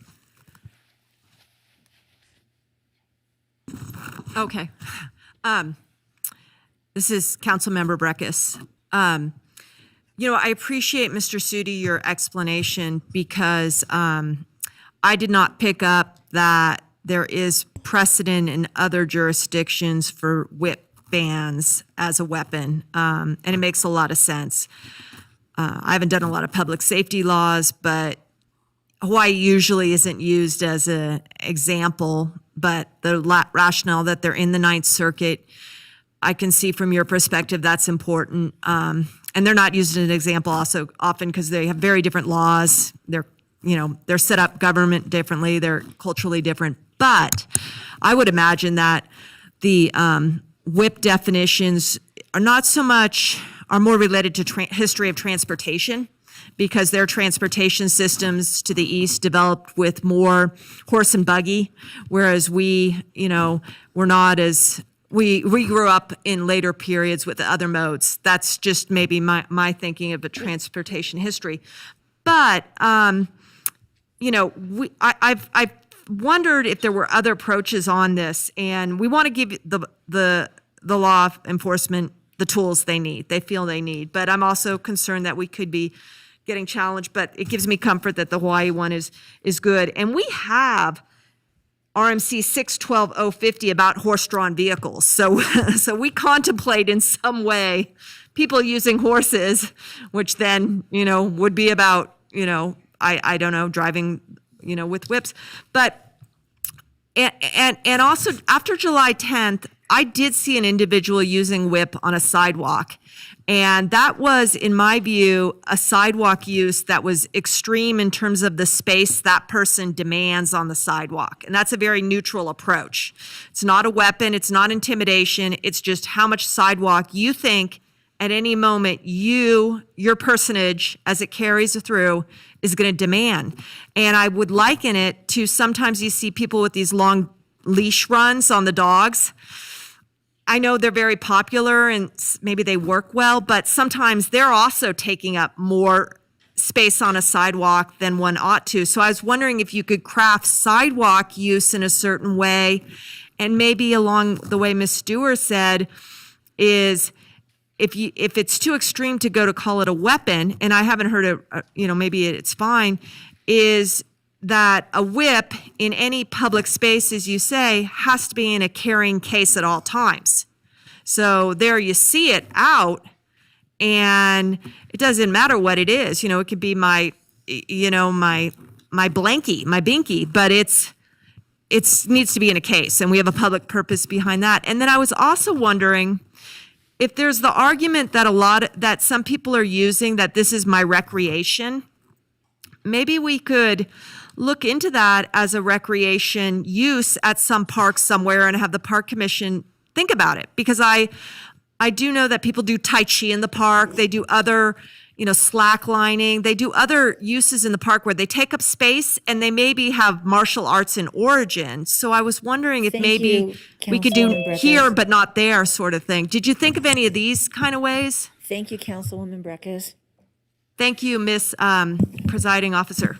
So the language of permitted is encountering a lot of that, the artistic use. And that would allow, if parks wanted to set aside a specific part with a specific area that allows whips, they could, because that would be permitted. So that I left that permitted kind of vague in the sense that it gave a lot of discretion on how it could be permitted. And so, yes, the city of Reno could determine certain areas of the city as an appropriate area where whips are used, and whips, there'll be an expectation that you're going to hear the cracks of the whips because that's an area that's okayed.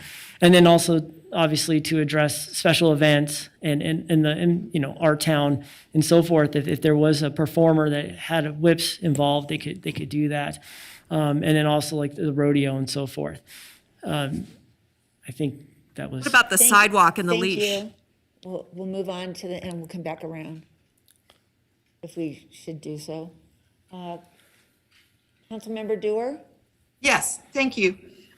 First comment is that, one of my colleagues said that it's not the scene, that's the art, but the use, but I do beg to disagree. I've gone to cowboy poetry over in Elko many, many times, and whips are displayed. It is considered, an artistic form to create an interesting whip. So I totally get that. Also, there are cowboys and cowgirls in Hawaii. I mean, they are out in almost most states. So I understand where that came from. My big questions are about this, the enforcement. So maybe it's a case, I'd like to better understand if it becomes a felony, is there a warning option? I could see kind of a 3 strikes, you're out. You're warned again, and the third time you are cited. In terms of the enforcement, is that a possibility as a felony, or does it have to be something else? And another question is about the permits. Like, who would be given these permits? Would they get it from the police, from our police officers? Would they get it from our events people? I mean, what's conceived of here, Mr. Sudi?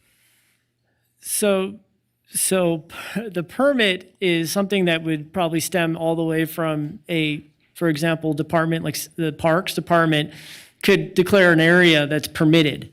So it would be areas that are permitted, not necessarily a permit. Person, okay. Yes, and then also that would also fall in the hands of, as mentioned earlier, special events. Special events permit all across our city, so they could grant an event, that would be on City Plaza, and it would be a whip event, and that would be okay. So there's different formats I would try to move away from the term permit, like the actual document, versus, a department saying, like Parks, this old unused tennis court can now be used as the whip area. You can kind of brainstorm from there. Additionally, what was the Enforcement. second? Enforcement. So the 3 strikes. Okay, so it would never be a felony unless our Nevada legislature decides to tackle that issue. So it would be a misdemeanor. Okay. Simple enough.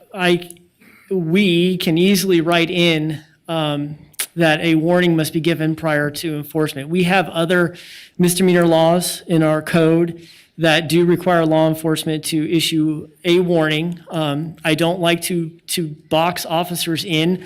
Sometimes a warning might be one warning that can be a minute because of the urgency to a day, 24 hours, 48 hours, and so forth. So I like to leave officer discretion on that part, but easily could insert a requirement of a warning first before enforcement. Yeah, I would like something like that, because it would be difficult to just have sort of this 1 strike, you're out. So it doesn't have to be 3 strikes, but I would like to see some kind of, first of all, education, as our officer alluded to, and then number 2 would be some kind of potential warning. Councilmember Dewar, I'm sorry, I need to move on. Okay. Thank you. Well, let me understand, is there answering part of, I can't, we're not focused on the screen. Is there answering Well, they part of did our- answer, and now you're responding to their answer. So I need to move on to Councilmember Delgado. Thank you, Madam Vice Chair. A lot of my colleagues asked my questions. Thank you, Sudi, for your part of the section. I think that clarified quite a bit for me. And I appreciate the Ninth Circuit piece to that, as that's probably where, if something were to be challenged, that's what you guys are going to have to go back and take care of, utilizing some of that language. I guess maybe the bigger part for me is what you're starting to alluding to, is the timeframes in terms of how the community in general is going to be educated and informed as to when this is going to take place. I know the officer had said 2 weeks. I don't know if that's, typically what you guys usually do when you push out a new ordinance or a new law or something that's going to create a misdemeanor of sorts, and how much information that should require. I think 2 weeks probably isn't as maybe pretty short in terms of how getting, but I could understand get in front of some of the potential actors that are, it sounds like there's a handful of them, but not the general community. So can you talk to me a little bit more to your typical rollout versus something, what you guys see here? So normally it's the discretion of the chief once an ordinance is passed. We've seen such things as traffic. I believe you guys recently passed the pedestrian safety zones, where RPD did do a traffic enforcement of only warnings. That was a 2-week period. But it could extend up to 30 days. I mean, it's discretion of the chief and probably the will of the council that would dictate how long the education piece would occur before anybody would ever be charged. It'd be a 2-week warning for, if you saw me out there cracking the whip, you'd give me 2 weeks to kind of comply, warning after warning after warning kind of deal. Versus maybe me as an individual saying you get 3 warnings, because that might be pretty hard to do in terms of gathering the data and everything else. Or someone keeping track of that? Yeah, so typically the warning would be, I contact you, let you know, hey, this ordinance just passed yesterday. Yeah. Here's the ordinance, explain it to you. Starting this date, whatever date the chief and council work out, we're going to start enforcing at this level as a misdemeanor. So same thing with the pedestrian safety zones. If we pulled someone over in that pedestrian safety zone, they were given a warning, just like a regular traffic stop. Hey, this is a new pedestrian safety zone. Here's the regulations. Here's how it works. Here's when enforcement's going to take effect. You guys go out and notify businesses that may sell this or anything else, or interested parties, this is going to happen, and That would all occur during the educational period of time. To address the council's overall concern about possession, I'm in favor of putting into the law a warning mechanism, trigger for police when they encounter this, to obviously issue a one-time warning before they would actually, to enforce it. And that would obviously put someone on notice. If they just had it in possession and didn't know, they would be informed they got to put it away. And if they refuse at that point, that will be officer discretion to enforce. So that probably would overcome some of the council's concerns with the term possession, which is simple enough we can bring back on a first read if you elect to go forward. And I see Deputy Chief here, so I'll. Thank you, Mr. Sudi. Deputy Chief Ollie Miller for the record. And I just wanted to kind of expand a little bit on or comment to Councilmember Delgado's question about the enforcement piece and how important that education piece is to our community. That is your police department getting in front of social media, going out and meeting with members of our community, business owners, those who reside in the downtown core, to update them on this law should it be passed. And I know that this is extremely important to Chief Soto, who wanted to be here today, but expanding that educational period to more than the 2 weeks, maybe a month, or depending upon if and when this is passed, maybe January 1st as a date, and then relying heavily on that officer discretion piece. Ensuring that we aren't stopping those individuals who are either housed or unhoused, who just made their purchase of a whip at the feed store while they're going back to their home or tent or wherever. That's not the intent of this. So the community education piece is extremely important. I just wanted to speak to that. Thank you. Thank you so much. I need to move on. Thank you, Councilmember Delgado. Councilmember Breckus. Yeah, I mean, the database to me, or the warning has concerns to me, Mr. Sudi, because then you've got to list a database somewhere as first-time warnings people somewhere in some administrative spot. That wouldn't create a database. I am talking on the field for officers. We have a lot of misdemeanor charges in our code already that, for example, camping along the river requires a warning. Sitting, lying on a sidewalk requires a warning. So those are warnings that are given by officer to inform the person they're in violation of the law, and then obviously to correct that behavior. And then they're given a time, and that time is a discretion. And then either enforcement occurs within minutes to days later, but there's no database that John Doe was given a warning, August 1st, and we encountered him now in October, that it wouldn't work that way. Basically, every time they would encounter John Doe, they would give a warning and make sure that, Okay. I have to cut you off because of our time constraints, but I understand. So it's in that field moment.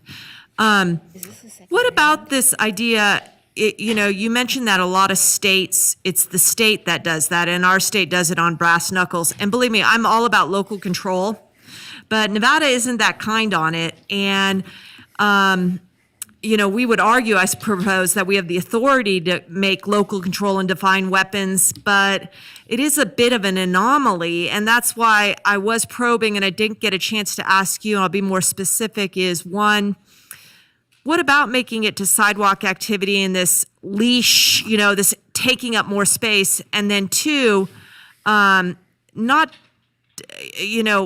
that you can have, if you have one, it has to be in a case or in a, something like that. So if they obviously show up, they don't see them cracking it, but they see them in their hand, have you thought of those two? So in the, taking up more space on a sidewalk, or you got to carry it in some sort of covering. So the defining of a weapon as a whip as a weapon, there is precedent across the country. So I'm not too worried about us basically filling a gap that's left in the NRS. We have the authority to do so, and we have precedent in other states all across the country that has defined it. I think it's just the historical makeup of how the West became the West is why it wasn't originally put in there. The distance, I think, becomes challenging. That makes it very difficult for officers to, when is a whip too long? When is a whip too short? And that, I don't like laws like that. I think that ties the hands of the officers and puts them in very unique situations where, I couldn't imagine someone measuring a whip to say, okay, your whip was only 3 feet, you weren't taking up enough space. That is just too arbitrary for police officers to enforce, and I think that opens up them to liability. Whereas if you just say you can't crack it, no matter if it's however long the whip is, if it fits the definition, you can't do that. And that's a much easier law to enforce. And additionally, I think it puts the community on notice. And that's a big thing is how is the community supposed to know that a 3-foot whip is okay, but not a 10-foot whip? And is it on the sidewalk? Is it a park? And I think you start carving out too much of enforcement for the community. And then the covering? Thank you so much. Councilmember Breckus, thank you. Councilmember Jordan. Thank you very much. And again, thank you all for your work on this. I know this has been, you guys have been working on this for some time, and certainly has been something that has been a priority for the individuals that not only live downtown, but want to have safe and equal access to our public spaces, to our parks, to our river walks. And I appreciate the work done on this and the homework done to try to find the correct language. And again, I think you've got some great feedback here today on the way in which we can maybe thread this to make sure we're doing everything within the letter of the law and we're not targeting anybody, but we're also recognizing an issue that is growing in our community and one in which we want to address in the safest and most effective ways. So, Madam Mayor, I was buttoning up to prepare for a motion if you were ready for it, but I see Councilmember Reese is up, so I'll let him if he wants to. Thank you. I was trying to figure out how I was going to get my Devo references in, but I'm not sure anyone would appreciate it, the lateness of the hour. I suppose for my part, Mr. Sudi, and to our police folks who are here today with us, every law that we have has discretion involved in it, and that is a question of training and officer experience. So I'm going to leave that to your better judgment and discretion as we move forward. Obviously, that's part of that's training and part of that is experience, but we're not trying to hurt persons who believe that this is something that they need in their life. What we're doing is trying to balance the competing needs of a larger community. And we've had, 50 or 60 or 100 comments today registered that were about people's enjoyment of their homes, their parks, their streets, which were being impacted negatively by someone else's behavior. And so, and some of those were scary. Some of them involved people falling off bikes, children running into the streets. I mean, all of those things being the case, those are just our anecdotal evidence about a thing. So I'm hopeful that we can go with the ordinance as you've designed it and represent it to be. I don't think it needs to include, for my purposes, written into it a warning. Again, our officers are trained. They know how to give a warning. They know how to spot someone who's buying it as a costume for an Indiana Jones, Halloween party. I just think we just have to apply some common sense to what we're talking about. What we're trying to target is the use of it as a weapon, a form of intimidation, not someone who is also, I suppose some of them are artistic in their creation, meaning they're beautifully braided and they've got handles with jewels in them or whatever it is. That's not what we're talking about here today. We're talking about them being used as a form of intimidation, as a weapon, as something that is out of the norm for our community standards. And so I'm thankful that we've had the conversation. That's it. No Devo references.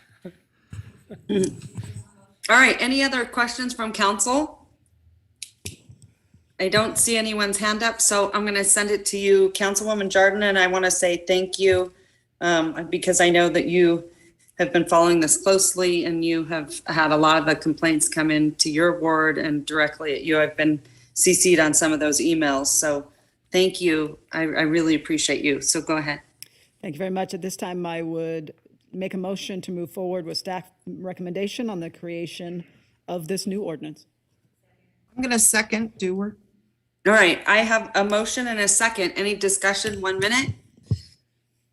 Seeing that I have just one quick question as they're coming back, they'll have to come back, I think, with a proposed first reading. So my only question is just how do you want to address use on other public property, whether it's NDOT, RTC, flood project lands, all of these lands that are not City of Reno, but they're within the bounds of City of Reno? Maybe think about that before you bring back the ordinance, the final proposed ordinance. Thank you, Councilwoman Dewar. I agree with that. I think that's important. The last thing we want to do, and we've seen this happen, where we impose an ordinance in one area and it squeezes the activity or the behavior into another. We want to avoid that. So however we best incorporate this to best keep that from happening, I will incorporate that in my motion. Okay, great. Thank you. All right, I have a motion and a second. All those in favor say aye. Aye. Aye. All those opposed? Motion carries unanimously. All right, thank you so much. Sending it back to you, and great job, Officer Conley and Mr. Sudi. Great to see you too. Okay, now let's move on, Madam Clerk. Madam Mayor, if I might interject, we have the Lear Theater on as D6. We have a public commenter waiting in the audience. Okay. With the way the Lear Theater's been agendized, the contract itself is an installment contract that requires just a couple extra steps, and it needs approval by the Department of Taxation for us to execute that.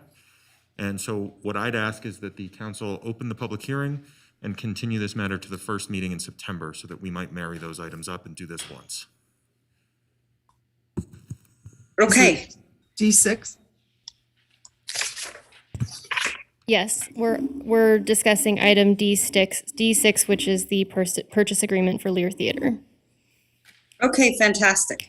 Okay, at this time, Madam Clerk, do you have any public comments? Sounds like you may. I do have one public commenter in the audience, Scott Gibson.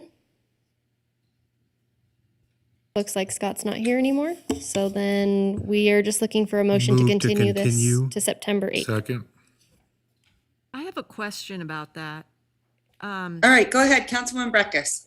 The agreement, as I understand, was replicated on the agreement for the baseball support payments, and that never went to Department of Taxation. So I believe that was part of the discussion, but this agreement is a purchase and sale agreement that is spread out over 7 years. Because it's spread out over 7 years, it's considered an installment contract under the administrative code, which is treated the same as a medium-term obligation. So we need to marry up the resolution that looks just like that, just like we did with the dash cams at the last Yeah. Well, I'll look forward to the analysis on that because my recollection of the baseball's agreement was also something that we're purchasing, right? Because at the end of the day, we get it. So I'm a little confused about that. I thought these were subject to annual appropriation. And so they're not necessarily a purchase unless it's annually appropriated, and the discretion is at each council for each budgeting year, like how it's been for baseball. That is certainly an exception that's in the administrative code. I'm relying on the advice of the city attorney's office, and I do believe that this is the most prudent path forward, sort Okay. of regardless of how baseball was handled. Okay, thank you. Okay, so I have a motion and a second. All those in favor say aye. Aye. Aye. All those opposed? Motion carries. Okay, Madam Clerk. Thank you. Now we're moving on to item D2, which is a sponsorship of a regional plan amendment for Military Road power line relocation. Okay, thank you. All right, at this time, Madam Clerk, do you have any public comment? Madam Mayor, we have no public comment registered. In addition, we did not receive any correspondence for this item. Okay, thank you so much. So how about a staff presentation at this time? We have Arlo and Kyle. Okay, great.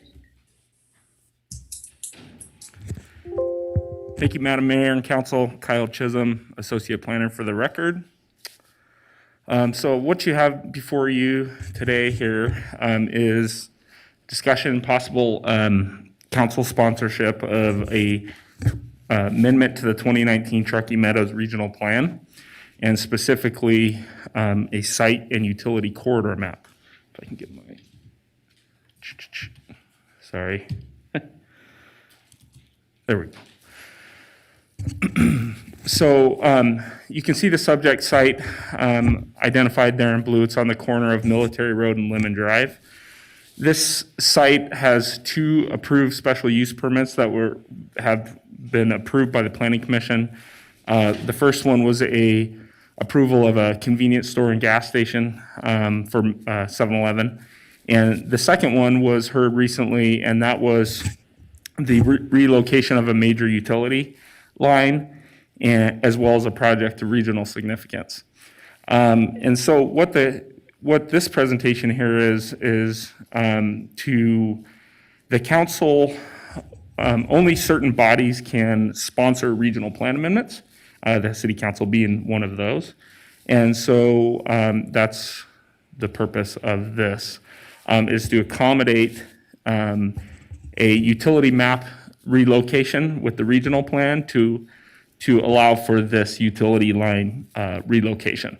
There's essentially 2 poles on the subject property, and they're being relocated just slightly to the west of the site near the boundary line. And so that's essentially what you have before you today. And here's a picture of the utility lines that we're talking about. Those are the existing utility lines. They'll be moved just west to the boundary. There really is no environmental or visual impacts. They're going to remain the same type of poles. And the recommendation is that council sponsor the amendment to the 2019 Truckee Meadows Regional Plan. And I am here for any questions that you may have. Okay, thank you so much. And I know that this is not related, but kind of related. And I guess this might be a question for our city manager. It looks like, so this is a relocation. I guess what I'm wondering, because I think now more than ever, at some point we need to have a conversation about putting these power lines underground. These are just incredibly alarming. So I hate to see we're just relocating them. And I think we should start to have these discussions about requiring some of these to be underground. I think they're incredibly dangerous. So I just hate to see this. Anyway, okay. Questions from council? I can't really tell other than Councilwoman Dewar. Yeah, you read my mind. It's exactly what I was going to ask, is could we, as part of sponsoring this amendment, require that it be undergrounded? Is exactly what I was going to ask, because we have to start somewhere. Our MB Energy franchise is not complete. And one of the outstanding issues is about undergrounding power lines, and especially in hazardous areas. Now, this one, there's not a lot of trees around, but there are a lot of businesses and homes around.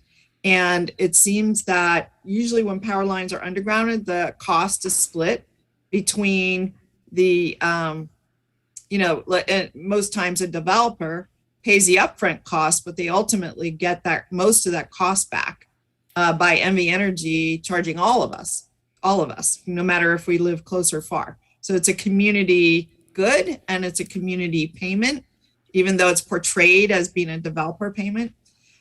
So anyway, I wonder if we could do that myself. Maybe this is a question for our attorneys or our permitting staff. I can try and address that, Councilmember Dewar. So NV Energy is actually the applicant on this, or was the applicant on the special use permit for this power line adjustment. And I did actually ask him these same questions that you just brought forward. And essentially what he told me is that the scope of this particular adjustment is very minor, and if the city wanted to require that utility line to be undergrounded, that developer would take on that full cost of that. And when you're talking about major utility lines like this, it becomes very, very cost prohibitive. It would essentially kill the project. But that being said, we do have code requirements right now that requires undergrounding of utility lines. There are some exemptions with that. So for example, in a situation like this where just a small portion of the line is getting moved and there's existing overhead lines within a certain distance, then they can be exempted. Or if there is in conflict with the electrical codes. I also talked to Mark Sullivan, he's the NV rep for NV Energy, about, okay, well, what does it take to, underground a large section of line, transmission line like this?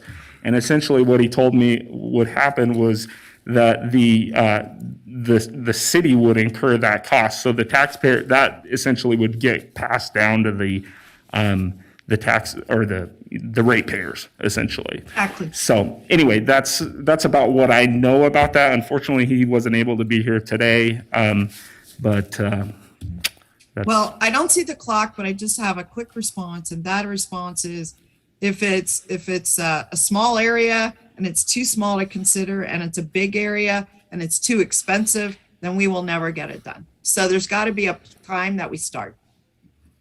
Like if each case can't do it for some reason, we'll never do it. So something to think about.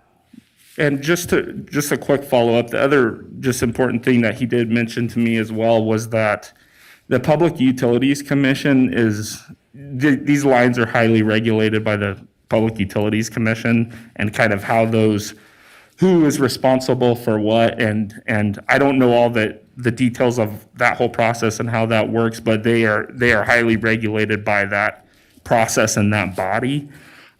So, I mean, we could, explore that more and get back to you on kind of that process, but I just wanted to throw that out there. Councilmember Dewar, this is Doug Thornley. Just really quickly, I think probably our best course here is there are some parameters where we can require undergrounding, and there are some conditions where we cannot. And so why don't we have our legal staff and our planning staff prepare a memorandum for the council that describes what those conditions are so that we can make informed decisions. Sounds good. Okay, I can't tell if anyone else has their hand up for this. None No? at this time? Nope. Okay, thank you so much. Okay, Councilwoman Weber. Thank you so much. I would like to make a motion, and I do appreciate bringing that forward, the discussion on that. I too asked the same question, and I do believe that on this particular case, we do need to move forward, and I move to approve the staff recommendation. Second. All right, I have a motion. Do I have a second? Second. Second. All those in favor say aye. Aye. All those opposed? Motion carries unanimously. Okay, Madam Clerk, sending it right back to you. All right, Madam Mayor, we're on item D3, which is a presentation for the cooperative agreement for automatic and mutual aid. Great. All right, do you have any public comment on this, Madam Clerk? We have none registered, and in addition, we did not receive any correspondence on this item. Okay. All right. Then staff presentation. Very good. Thank you, Madam Mayor. Dave Cochran, Reno Fire Chief, and thank you, members of the council and Manager Thornley. I have a short presentation for you, and then I will entertain any questions you have. So what is before you today is approval of the cooperative agreement for mutual and automatic aid between Reno Fire and the county, Truckee Meadows Fire and Rescue as they're now known. Just very quickly, want to distinguish between automatic aid and mutual aid. Automatic aid is aid delivered between jurisdictions in a predetermined fashion, typically in a predetermined location. There's no need to contact anybody, make a request, it just happens. Mutual aid is the same type of assistance, but by request. In other words, it's not automatic, but we have a neighbor, the county, Sparks, whoever it may be, that we get requested to assist them or they request our assistance. This iteration of the cooperative aid agreement actually dates back to 2015. You've seen this a number of times before this council. It was a product of SB 185 in the 2015 Nevada legislature, and a number of you council members and Madam Mayor participated in that session. Again, I want to emphasize we call it a cooperative aid agreement, but it includes mutual and automatic aid and provides that the closest apparatus will respond.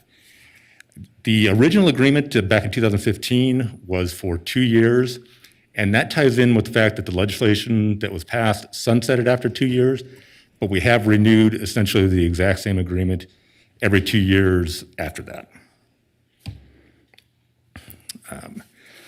As I mentioned, we've been operating under the terms of that agreement since 2015. The most recent agreement expired June 30 of 2021, which I know was about 6 or 8 weeks ago. But I want to assure this council that we have been continuing to operate under the terms of that agreement. The agreement itself provides that it continues unless canceled, and we have provided aid to the county under the terms of that agreement in the same fashion that we always have, as have they provided aid to us. No interruption in service. The only difference in the current agreement is that we are proposing a 3-year term because we've essentially been just renewing 2-year agreements, and why not put another year onto the agreement so we're not bringing it back as often as we have been. And then just kind of an editorial on what future aid agreements might look like. There are certainly efficiencies to be had because of the location of stations and the jurisdictional boundaries between the county and Reno. Proposed stations, there's some advantages that we could take advantage, that the county could take advantage of based on growth, expectations of growth in the city and the county. There is a challenge though, and I think I just wanted to bring it out because I know there may be some questions about it. The county is switching to a different dispatch system, and that involves a different CAD and a different radio system. And basically that creates some technological barriers. It's not an issue of do we want to do that or is it a good idea? It's a question of will the technology allow it? So that's where we are in terms of what we're talking about possibly going forward. I would emphasize going forward that those future opportunities are not what's before you today. What's before you today is the renewal of the existing agreement. So here's a proposed motion, and with that, I would entertain any questions. All right, thank you, Chief Cochran. Really, really appreciate that, and I really appreciate you bringing this to this agenda. At this time, I can't tell who it is. Maybe wave your hand. Is that you, Councilwoman Breckus? Go ahead. Yes, I do. Thank you, Chief. Let me ask you, as large incidents are more in our mindset, large events, say there's a large event, and I don't know, you have a definition somewhere, isn't there some sort of other kind of agreements that are reciprocal incident agreements when we go big scale? Absolutely. So there's 2 levels. We have this same type of agreement and virtually identical with the Forest Service, BLM, True. NDF, all those type of agencies. And then there's the Interstate Mutual Aid Agreement, which allows us to draw on resources literally throughout the state of Nevada. And then there's interstate compacts, which is how we get resources from, say, California to come over the hill on those large incidents. Sure. So, and I asked for some enhancement to the materials provided to us today. That's separate and different from these statistics that were given to us, correct? Correct. What you're looking at there, with the one exception of mutual aid given, you see that's a very large number compared to the others. That includes all mutual aid we've given, not just to the county, but the rest of the numbers are between Reno and the county. And the county. These, Correct. okay, so the Pine Haven, for example, where it was on Reno, became everyone's in, was not a mutual aid issue, it was the big compact issue. Well, for the county resources, it actually was the mutual aid issue because that's the agreement we operate under. And I only make that distinction because we get or give 12 hours of free service to or from the county. And with our state and federal partners, that number is 24. So what agreement you're operating under will also define the reimbursement rates and different post-incident issues like that. And then all of these that were in this agreement, they were all, we true up at the end of the day, right? True up on a financial sense? Yeah. With the county, with most of these agreements, when we get outside the grace period, the free period, if you will, yes, we do true up. But not, okay, so we did mutual aid given 237 times. So to the county and everybody else combined. Who's everyone else? Sparks, East Fork, California, that included all the mutual aid responses that we had as a department. I thought the statute was only the 3 jurisdictions in Washoe County. Well, let me clarify. The outside the county responses, those are not the cooperative aid agreement we're talking about. Those would have been under the separate agreement for whatever jurisdiction requested that response. But this other table that we got has this bigger number. Right. Outside of the mutual aid. Okay, it looks like I'm out of time, and I have additional questions because I asked for additional information, when I read the staff report over the weekend. So I'll yield and let my term come around again. Thank you. Okay, Councilwoman Dewar. I did not raise my hand. I don't have questions at this moment. All right. Is there anyone else that has questions? I can't tell. Is that you, Councilman Reese? Yes, Madam Mayor, I'm the little Right head. Chief, thank you for the presentation. Certainly an important concept. I guess I want to understand, as we grapple with the realities of climate change, increased movement of people into the western urban wildlife interface areas, and we continue to expand sort of as a city because people are moving here. What is the future of these kind of mutual aid agreements long term? I mean, what it seems that they're a stopgap measure in a particular period of time that allows us to provide for crisis and emergency management given a circumstance, but is not necessarily a long-term vehicle for overall success of managing fire issues in a region. So can you just speak to your particular thought process about how we move forward even as we navigate this particular agreement? A great and very timely question because so these aid agreements, they'll continue to exist because when the emergency happens, everybody shows up, right? We need those agreements. We need to have them in place. But to address what's happening, the hotter, longer, more intense fires, longer fire seasons, we are looking, and I'm using the we in the royal sense. I was able to go back to Washington, D.C. about 2 months ago at the invitation of Senator Cortez Masto, and she has proposed the Western Wildfire Support Act, which will direct $3.4 billion toward not just suppression costs, but toward prevention, which is what you're looking at, the fuels mitigation issues, getting ahead of these fires, early detection, like the Tahoe alert cameras that we have, as well as suppression and then restoration efforts, because once the fire is gone, there's potential damage to the communities as well. So we're looking at being proactive, trying to get ahead of these incidents. going forward so that they don't become as large and as damaging and as intense as they has been. But we will always have these cooperative aid agreements because when they do happen, the big ones anyway, you need all your friends and neighbors to help. Well, and I suppose it goes without saying that when we're called to go, we go. And sometimes politicians and agreements aren't always the thing that motivates the outcome. You all are worried about saving lives. Is that a fair assumption? Yes, it is. And do we have people currently out of Reno Fire who are on the Calder Fire, the Dixie Fire? What support have we been engaged in any of those? And are those examples of mutual aid or something else? Those are examples of mutual aid. And yes, we have people on the Dixie Fire, the Calder Fire. We just had 4 people return from the Tamarack Fire when they finally buttoned that up. And we have, I believe, 4 total on 2 different fires in Idaho. And how are our people doing? What, is there something we can do to be supportive of them? I mean, I worry about our firefighters who are out on these assignments. Is there something we can be doing for your department? I think we are doing that. We've put some measures in place to restrict the length of time that they're working. The people who go out on these fires, we don't mandate that anybody go out. So you're getting people who want to be there, who want to provide the kind of assistance that you're talking about. And so we are supporting them in that way as well. Madam Mayor? Okay. Go right ahead.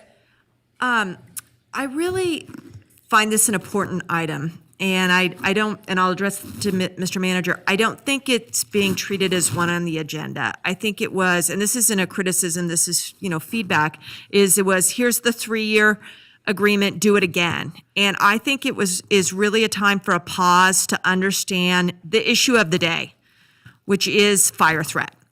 And so, divorcing the big incidents, the regional, national, going out, sending resources in our little pocket of the world where routinely here at this table, we talk about our little boundaries. And we're going to be talking about that quite a bit tonight. The analysis and data that comes from this agreement is one that could be instructive to us. For me at the table, we do, but throughout the organization, in my view. And that's why I did ask for data specific to this agreement with Washoe County and also the maps. And I think that we really need to understand where we're running people, where they're running people, where our resources are and or not, how their systems are working. And so I'm comfortable moving forward, but not if we can't continue that conversation, because I am so tired of having that discussion on an appeal from a subdivision issue. I am over that. And I don't feel that we're making any ground on it. And I'll just give you an example is, if we have a 2-person crew in Somerset and when we want to go out to Verdi from that, how does that map look? Why are we or why are we not calling for mutual aid or vice versa? I don't have a good answer on that, and I really do want to understand that. And I stand with the resources that we have that I believe are a standard above Truckee Meadows in terms of what we're bringing. But this is an opportunity to understand what they're bringing to the table in our neighborhoods, and I think it needs to be down to the neighborhood level, or what we bring and where we're stretched. And I really would like to drive home my desire to see these agreements on these maps and the calls and the understanding, to learn something from it as we continue to face subdivision and tentative maps out in these areas on the fringe. And how do we get there, Mr. Manager? How do we use this information to help inform decision making? Well, I think what you do is you take this information and you compare it to, the workload that we're putting on our fire department when we make our planning decisions, and then we use the budget process to inform where we put resources to, cure some of the maladies of which we complain. Can you do a dashboard of some sort with this so we can see, Verdi's an area where we're providing, that's the area where we're requesting or where they're requesting. I mean, how can we how can we go deeper and understand what's going on with fire response in these areas?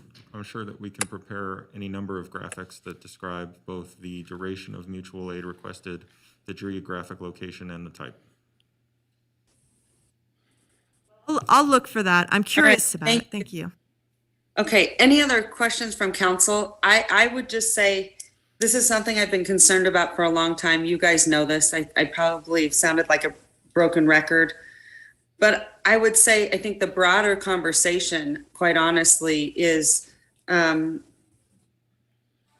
Manager and I, we have meetings, joint meetings with the county and the city of Sparks to hold the joint meetings. And I think that one of them needs to be, what does this look like as an entire region now more than ever, because fire danger is so imminent. Look at what we've been dealing with this horrific smoke, right? And I think that should be a warning to all of us that we are not immune to these massive fires that these states are seeing. And I think cities now more than ever need to start to be prepared. And quite honestly, with the fire divorce, it did not do us any justice. This is the time to talk about what we're all doing together in the region to make it safer. Because I unfortunately hate to say this, but part of me is not if, it's when these incidents happen.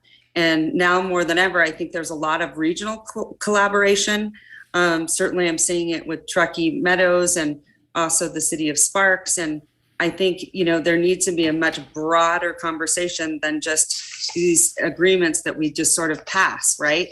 I think everyone is interested in this more than ever before, because I do think it's something that will catch us off guard if we don't address it. So I think regionally, we have to address it together, how we can all work in collaboration much better on a broader spectrum.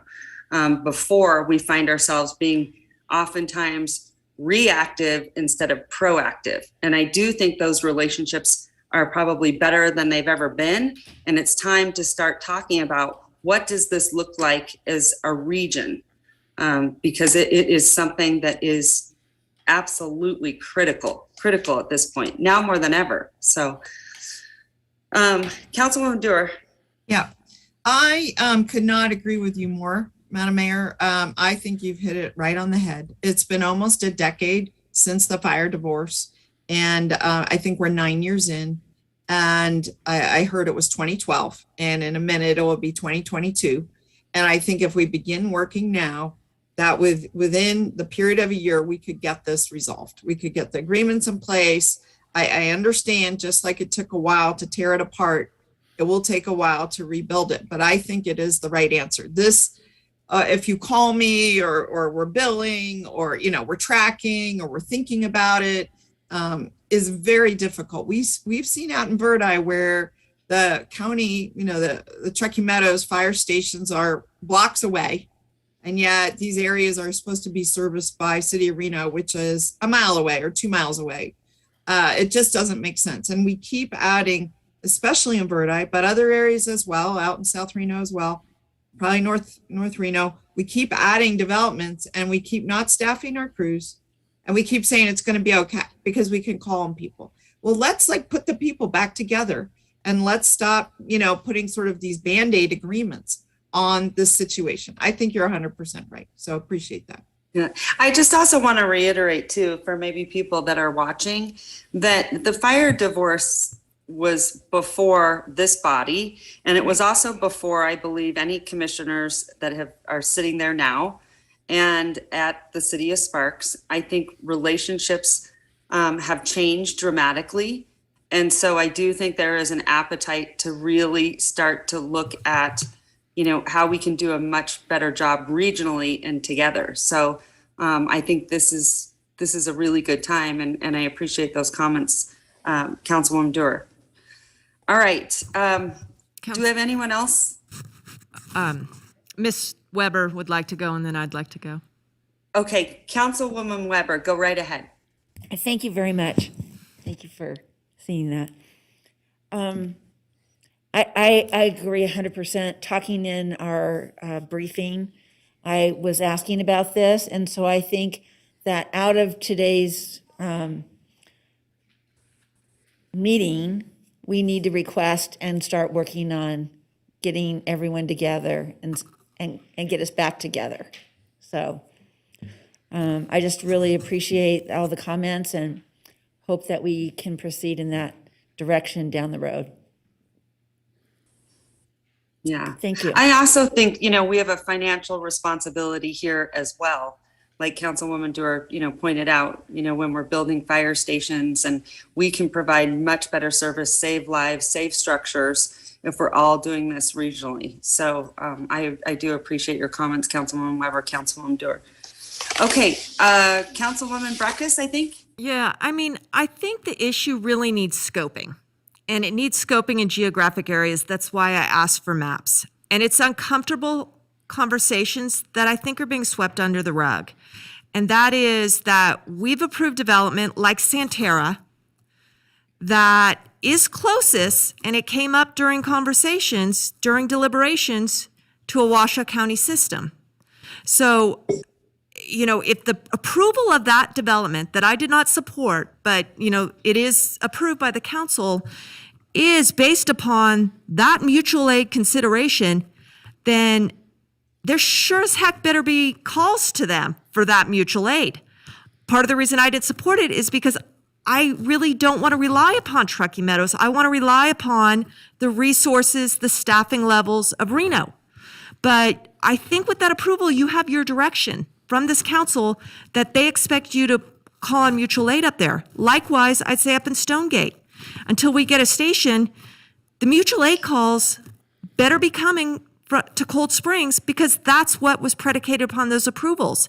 And there's all sorts of decisions around the map. I don't think the issue is that they're calling us too much. The issue is that we've approved development that really we need to be calling them, and that's how those decisions were made. They weren't decisions that I agreed upon at the time, but I continue to see that the calls go up and up and up. Your people are stretched and stretched, and they're stretched because we're growing out, and the decisions have been made at this table that the calls will go to those Truckee Meadows folks.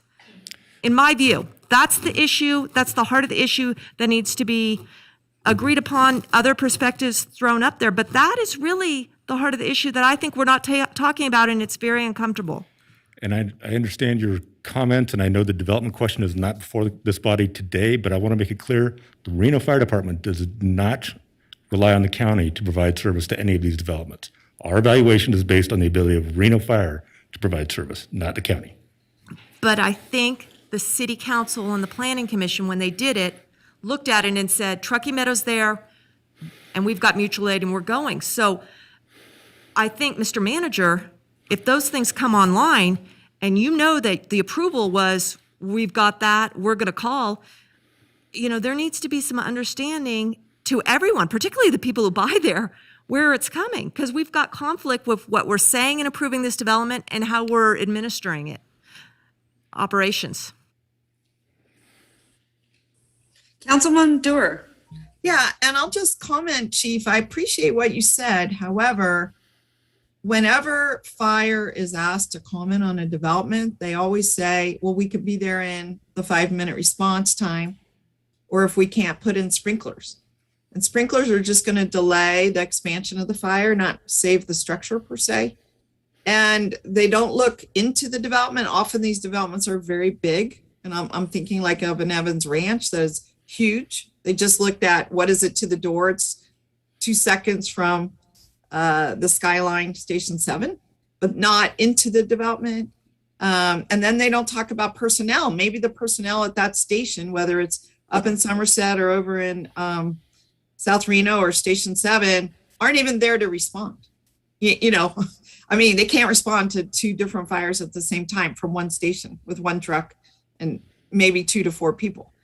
So I don't think it really takes into the realities of like real life. It's more of a theoretical exercise. And maybe that's something that needs to change with this whole analysis of mutual aid and automatic aid. The reality of responding. Okay, thank you, Councilwoman Dewar. All right, do we have any more questions from council members? I don't believe I see anyone else. with that being said, may I get a motion? Can hear me? Second, Weber. Okay, so I have a motion, I have a second. Any discussion? All those in favor say aye. Aye. Aye. Opposed? Motion carries. Okay, Thank you. and I will get with Mr. Manager and we will talk about a date to have a joint meeting on this exact topic. Thank you. All right, Madam Mayor, we're on item D4, which is a presentation for the approval of the agreement for and mortgage document. Sorry, Reno said water reclamation facility. That's a lot of words, John. Good luck. All right, at this time, Madam Clerk, do you have any public comment? We have none registered. In addition, we did not receive any correspondence related to this item. Okay, then we'll send it to staff presentation. Go ahead. All right, thank you. For the record, John Flansburgh, Director of Public Works. As you're aware, we received a $5 million grant from the from Chamber of Commerce Economic Development. In that $5 million, it's going to go for effluent water improvements at the Stead treatment plant. Because they deem that those improvements are going to be have a 20-year life, they wanted a mortgage document to state that we would not be selling or transferring or conveying this property to anyone else during that time without their permission. And so what we're doing here today is executing or requesting that we execute this document that puts this basically a 20-year requirement on us for not selling or conveying the property that does the wastewater treatment for North Valley. So that is the item before you today. Be happy to answer any questions. All right, go ahead, Councilwoman Dewar. Yeah, just a quick question, John. Did you bring this $5 million to us previously to accept the grant? Yes, we did. Yeah, well, I think I congratulated you then, and I wanted to congratulate you again. I mean, this is a big dollar number, and that really helps offset our public works costs, which again translates straight to our residents, their costs. Saving $5 million and avoiding putting it in bills is a very significant thing. I guess one question about this is if, I don't imagine us selling it, I mean, but we have talked about purchasing or combining with Washoe County's Lemon Valley plant, but if it went the other way, they would just have to approve a transfer. Is that it? That is correct. And this just gives the EDA that opportunity to make sure that if we do a transfer or something, that it's to an entity that would still be eligible to receive this grant. Okay, thank you. And we had a lot of staff involved in this, and it was definitely a team effort. Yeah, fantastic job, John. Awesome. I can't tell if there's anyone else. Is that you, Councilwoman Breckus, up there? No. Move No? to approve Okay. staff recommendations. Second. All right, I have a motion and a second. All those in favor say aye. Aye. All those opposed? Motion carries unanimously. Great job, Mr. Flansburgh, and nice to see you. Okay. I'm going to send it to now item, am I correct that we are on item D5, Madam Clerk? We are on item D5, which is Okay. appointment to the office of the Reno City Clerk. All right, here we go. Do we need a staff presentation on this? Well, Madam Mayor, to the extent you need a presentation, a couple meetings ago, I recommended that you appoint Ms. Huntsman as the interim city clerk. The body unanimously agreed, and the feedback from that meeting was that you'd like to see it back on an agenda for the permanent appointment just as soon as possible. So, here All we right, are thank today. you. And All right, I'd like to make a motion to approve. It should be noted, Madam Mayor, that we do have a public commenter in the audience as well. Oh, great. Okay, go ahead. Corey Bond. Corey, nice to see you. Good afternoon, Madam Mayor, Mr. Manager, Council. Okay, I will make this brief. I've known Mickey since Ashley took over. I agree with what Mr. Thornley said. I don't think that you'll find anyone better suited. Mickey impressed me from the moment I met her because she was extremely professional, extremely helpful, and I think it would be, well, that's irrelevant. So I did send out a couple of letters just supporting her, so I think it would be in the best interest of everyone involved, including the citizens like myself, to make this appointment permanent. And I yield the rest of my time. Great job. Great to see you too. Thank you. You All too. right. With that being said, no more public comment, Madam Clerk, correct? We have no Do you have any- additional public comment. Okay. I would love to make the motion to appoint Mickey Huntsman as our permanent city clerk. Second. Everybody. I have a motion and a second. All those in favor say aye. Aye. All those opposed? Motion carries unanimously. Congratulations, and Mickey, you have done a phenomenal job. We are Thank so you. proud of you, and I can't wait to work with you. Thank you so much, everyone. We're moving on to item D7, which is a presentation and discussion regarding state and local fiscal recovery funds. J.W. Hodge. Thank you, Madam Clerk. Congratulations. Wait for my presentation to come up. J.W. Hodge for the record. Is it on? Here we go. J.W. Hodge for the record, Director of Policy and Strategy for the City Manager's Office. Here today to provide you an overview of the American Rescue Plan Act of 2021.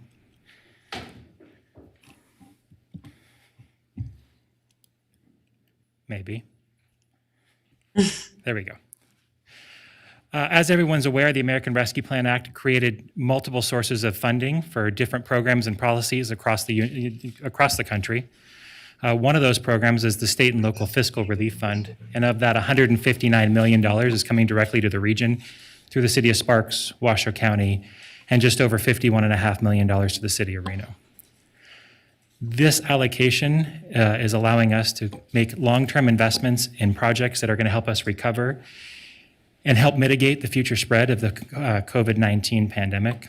I think one of the important things to note that the Treasury has provided guidance on is the timeline associated with this project. We have until 2024 to allocate these funds and 2026 to spend these funds, which makes it different than funding received in the past, allowing us the time to deliberate and collaborate with our partners to understand how we're going to spend this money. There are 5 major categories of eligible use for this money. Supporting a public health response is probably the most straightforward and understandable. Mitigating efforts from COVID spread, vaccines, testing, some small amounts of work that you can do to make things safer for people in a pandemic. The next one, which is probably the most broad category, is addressing negative economic impacts. This category allows us to spend money to support things like small businesses and families. It also has some information in the Treasury that outlines hardest hit communities, supporting those communities and being a little bit more lenient in the guidance and allowing us to fund projects that will have an impact across our wards and across our city. Premium pay for essential workers is a little more stringent. There's a specific formula in this one that doesn't allow us to provide premium pay for people that make more than $75,000 a year, but this is intended for people that are directly working in collaboration with the public on a day-to-day basis. Replacing public sector revenue is another one that's very specific and has a formula attached to it. Ms. Lochner and the finance team are working on this one as we speak to understand what revenue we lost over the last year. We're able to calculate this one annually and replace revenue. The caveat to that is we still have to spend that revenue replacement in an acceptable, approved state and local fiscal relief fund bucket. The last one is very specific to water, sewer, and broadband. We can spend money on infrastructure related to those 3 categories. The Treasury guidance does outline specifically that we should focus that money on areas that were the hardest hit by the pandemic, areas that might lack resources to clean drinking water, for example, or acceptable sewer services, or an island of broadband. I know there is work being done by the Western Nevada Development District on broadband mapping, so we'll have more information on that as we move forward with this project as well. There are a few areas we cannot spend this money. We cannot deposit it into pension funds or OPEB, can't use it for debt service or legal settlements, and then general infrastructure outside of the water, sewer, and broadband. And we also cannot create a specific rainy day fund with these dollars. Staff is working to prepare an allocation plan for the council. That plan comes in 5 different phases. We've already started to engage, collaborate, and seek input, working with each of you on the council, as well as a collaboration plan with the state who's already on a listening tour. So the state has engaged multiple communities of interest. We've already started participating and gathering feedback to understand what the communities in our zip codes and our region think will be necessary to recover. We think this is a good partnership because it allows us to get the same information that we would be asking for the same money that the state has to spend in the same categories. They have 3 ways they're doing it. They're doing it through targeted roundtables, they're doing it through open meetings and events, and they're doing it through an online survey. They're giving us access to all that data so that we can understand what our communities are saying in our zip codes and without having to repeat that work. Once we have that feedback from you as a council and feedback from staff on potential projects, we'll evaluate those projects and ideas and come up with a plan that we can present to you by December. We're calling it our allocation plan, and then we can begin funding our first round of projects. I think it's important to outline that the first round of projects is stated that way for a reason. This money is coming to us in 2 tranches, so we have half of it that's been received. The next $25 million will be received in May 2022. So that gives us additional time to continue to identify projects that will continue to help us recover and expand from this pandemic. Project evaluation will be fairly straightforward. If it doesn't adhere to the timeline set by the Treasury or the guidance set by the Treasury, it's not a project we can probably move forward with. If it does, as a staff, we'll look at, does it meet council strategic goals? Is it included in city plans like Reimagine Reno and the CIP? Can we measure it? And are there other funding sources? I think this is a critical component of this act, making sure that we understand that there's multiple funding sources outside of this money. So identifying projects that are specific to these dollars and making sure we're not spending money that we could be spending somewhere else. As I said, we'll bring the allocation plan to you by December. It'll include a list of the potential projects that we've met with you on, how they're allocated, what buckets they align with on the 5 categories outlined by the Treasury, and updates through the life of the funding. There are 3 different reporting requirements that I think are important to highlight for this funding. Quarterly reporting, which is standard for all recipients. That includes what funds are being spent with who and how. Due to the size of our city and the allocation, our annual performance is also going to be required. So our plan is to provide memos to council on any reports we send to the federal government, so you're up to date on what our projects are doing. And then other reports could be triggered by the types of projects we approve. So if it's a infrastructure project related to sewer or water, there's additional reporting required on the workforce development plan. We do have 4 immediate projects that have been identified by staff that we're also asking for your support on today. We have a COVID coordinator. She works through the fire department. Her name is Kim Eastman. She was funded through the CARES money initially. Kim provides support in the form of vaccines, testing, employee monitoring, as well as other projects related to COVID mitigation for the city. This ask is to continue Kim's contract through June of 2022. The next one, which is near and dear to most of your hearts, as well as mine, is hybrid meeting technology, continuing to approve what we have in the council chambers, as well as 5 other additional city rooms and a virtual option that we can take on the road if people have meetings in other locations. The third one is the retention of VOA staff. As everyone on this council knows, we've worked very hard to get to a place where we're almost near a place, potentially next week, forming an ILA that moves the CARES campus and the sheltering operations to the county. We still have the ownership of the VOA staff right now, and this recruitment and retention bonus is critical to that staffing. I think everyone knows that staff works hard. They're underpaid in most cases for the work that they do if we were down there seeing what they do. This provides us a way to make sure that when we progress with that ILA and that when we hand off these shelter operations, we're handing off as fully staffed of an operation as we can, and we're supporting and retaining the workers that have been working for us over the last few months. The last item is the council member allocation. As we've discussed before, as part of the budget hearings earlier this year, an additional $70,000 was being added to each of the council members' allocation. That $70,000 has to be spent within one of the 5 buckets, but your liaisons as well as the city manager's office will help make sure that events in your wards or partnership with other wards or events in the city you can use the $70,000 to make sure that we're supporting our different areas.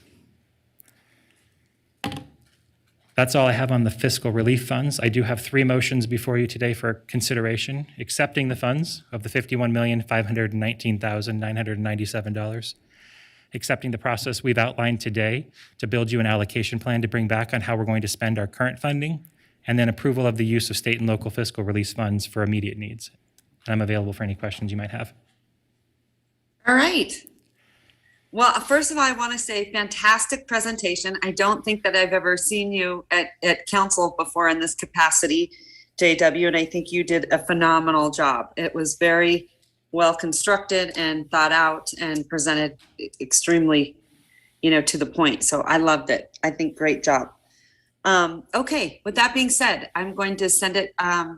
First of all, did I ask you, I want to just make sure, Madam Clerk, we didn't have any public comment on this, I don't think, right? We do not have any public comment registered, nor did we receive any correspondence. Okay, fantastic. So at this time, I'm going to have council ask questions, but just one really quick question, Mr. Hodge, is that and I don't know, but do other entities, like let's just say Truckee Meadows Flood Project, also receive ARPA funds or no? I think there's different eligibility for depending on what entities. Cities, states, counties are eligible for the state and local fiscal relief funding. There are other avenues of allocation through the American Rescue Plan Act itself that offer different money. So it depends on who their oversight is and how they've been allocated, but different entities have different access to different money for sure. Okay.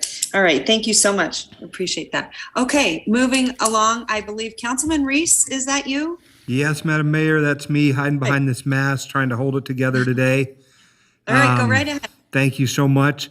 Mr. Hodge, I want to thank you and Ms. Wilsey for the work that goes into it. I know that the mayor already mentioned the excellent presentation, and certainly I would echo that. But it's more than that, I think. It's the care in which you made to build for the presentation. Because I know that you have given each of the council members through your, I suppose it's part of a listening tour for you, right? You're going to the council members and trying to figure out and explain to each of us how this will work. I think the city did a really good job during the initial funding allocations that we did with the CARES money, and you weren't here. And so I was interested, of course, to see how you and Ms. Wilsey would pull that off in your team. And so for my part, I just want to say, outstanding job. That's the first thing. And second is that I think, as you know, during these listening tours, the thing that I have been concerned about first, and I have a number of things I want to talk about today, is that listening component, right? And that you really invite more people into the process, because this is a sort of a once in a lifetime opportunity with these funds. But in spite of the fact that it is a lot of money, it is also in government terms not a lot of money. So we could spend it in 3 seconds, or we could spend it in the full several years that we have. And so I think part of it is just being thoughtful in the approach, and that listening tour really does inform the way in which we will go about spending it over the course of the period of time that we have to spend it. I was there along with Madam Mayor and Councilmember Delgado, I think at the governor and the treasurer's initial kickoff for the Northern Nevada listening campaign. And what I was struck by during that process, and this is the process that you shared with us and with the community that you're going to kind of piggyback onto, what I was struck by that is the diversity of thought. Some people want the money to be going towards programs to build Portland loos along the river. Some people want those to be expanded to other places. Some people want to be seeing it be spent on broadband. And so there is no doubt that we are going to face lots of ideas about how to spend it, and also lots of competing concerns. And because the pool is limited, there will not be enough for everything that we want to do. So I think it's important that we as a council continue to communicate openly and honestly and transparently, so that we get the most bang for the buck, right? And I kind of think that that's how you set it up for us to do that. And so I thank you for the approach, because I think it will help us to craft how we move forward from here. So this is sort of my first pass on the questions. I'll come back. Thank you, Councilman. Thank you. Okay.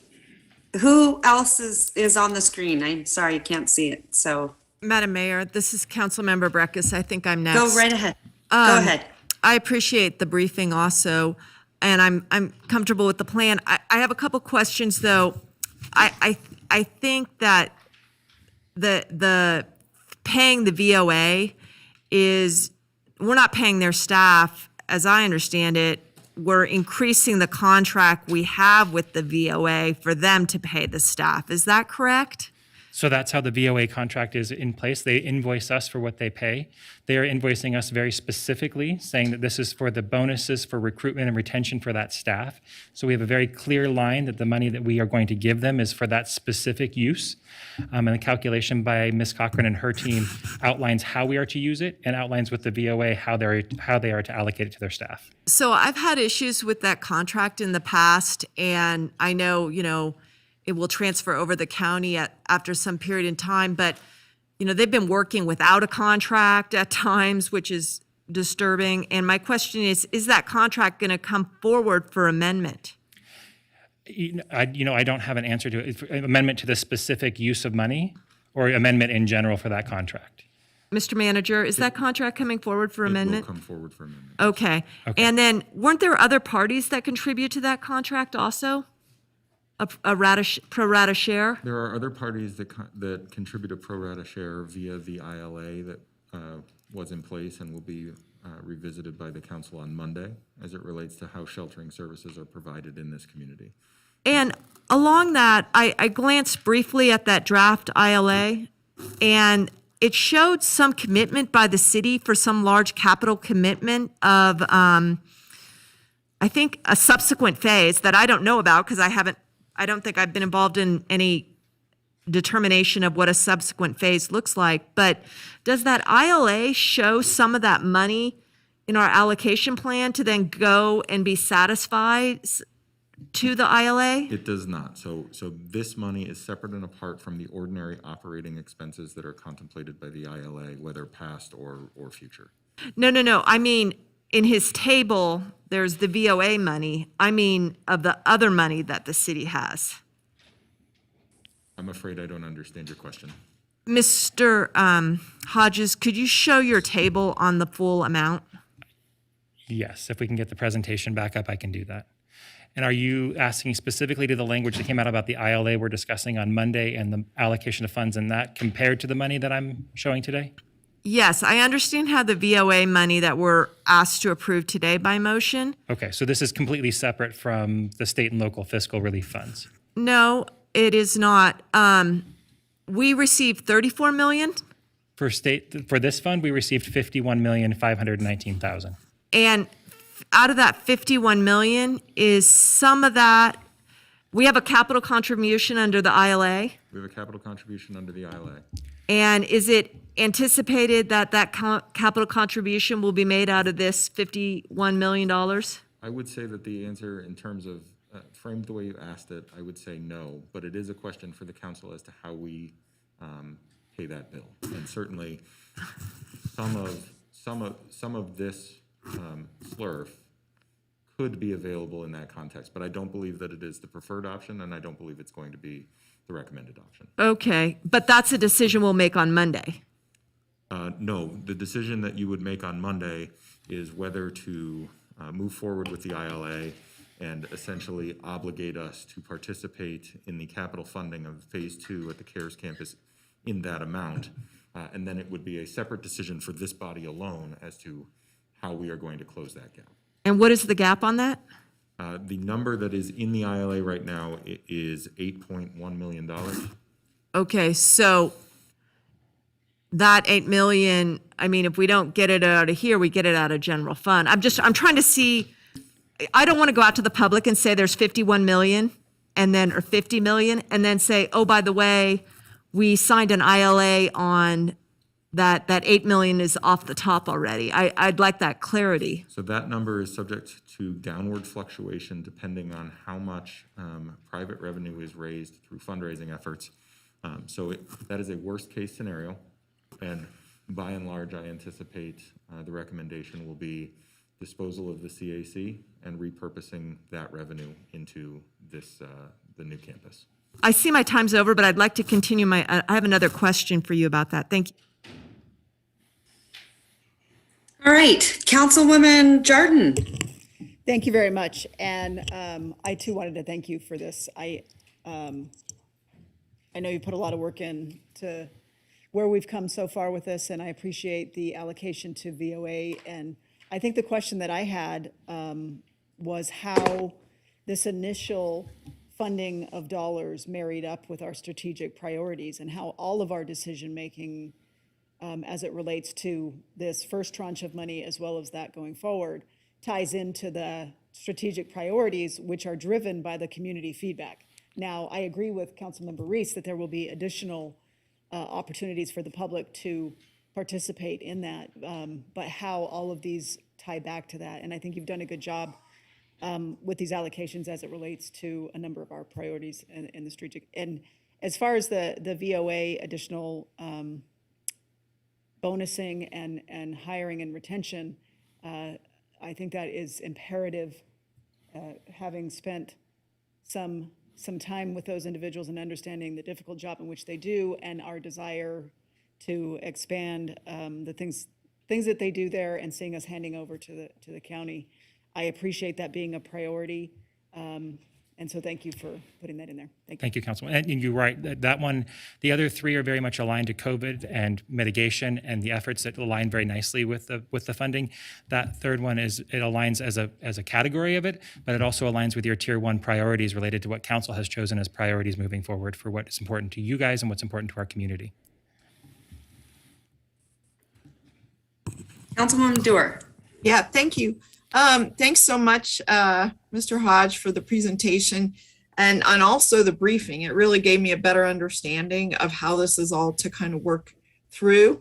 There are some fairly, I think, complicated directives from the federal government on how the money's to be spent. And I think we could all benefit at some point with a better understanding of what those nuances are. And I appreciate I got, a draft of that, what that looks like. But I think these listening tours are really important. I know that you and Callie are participating, as far as I understand, maybe other members of the staff, Ms. Esparza, on, what people are saying. I think it's just important to get on the record that we're just getting started, which is awesome.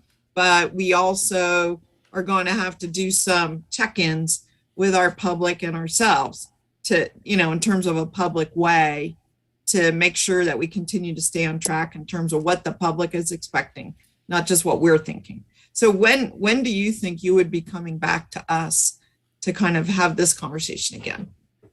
Thank you, Councilmember. I think we're going to have this conversation ongoing. We have the listening tours that started, and as you pointed out, many staff are already participating in those to hear what's going on.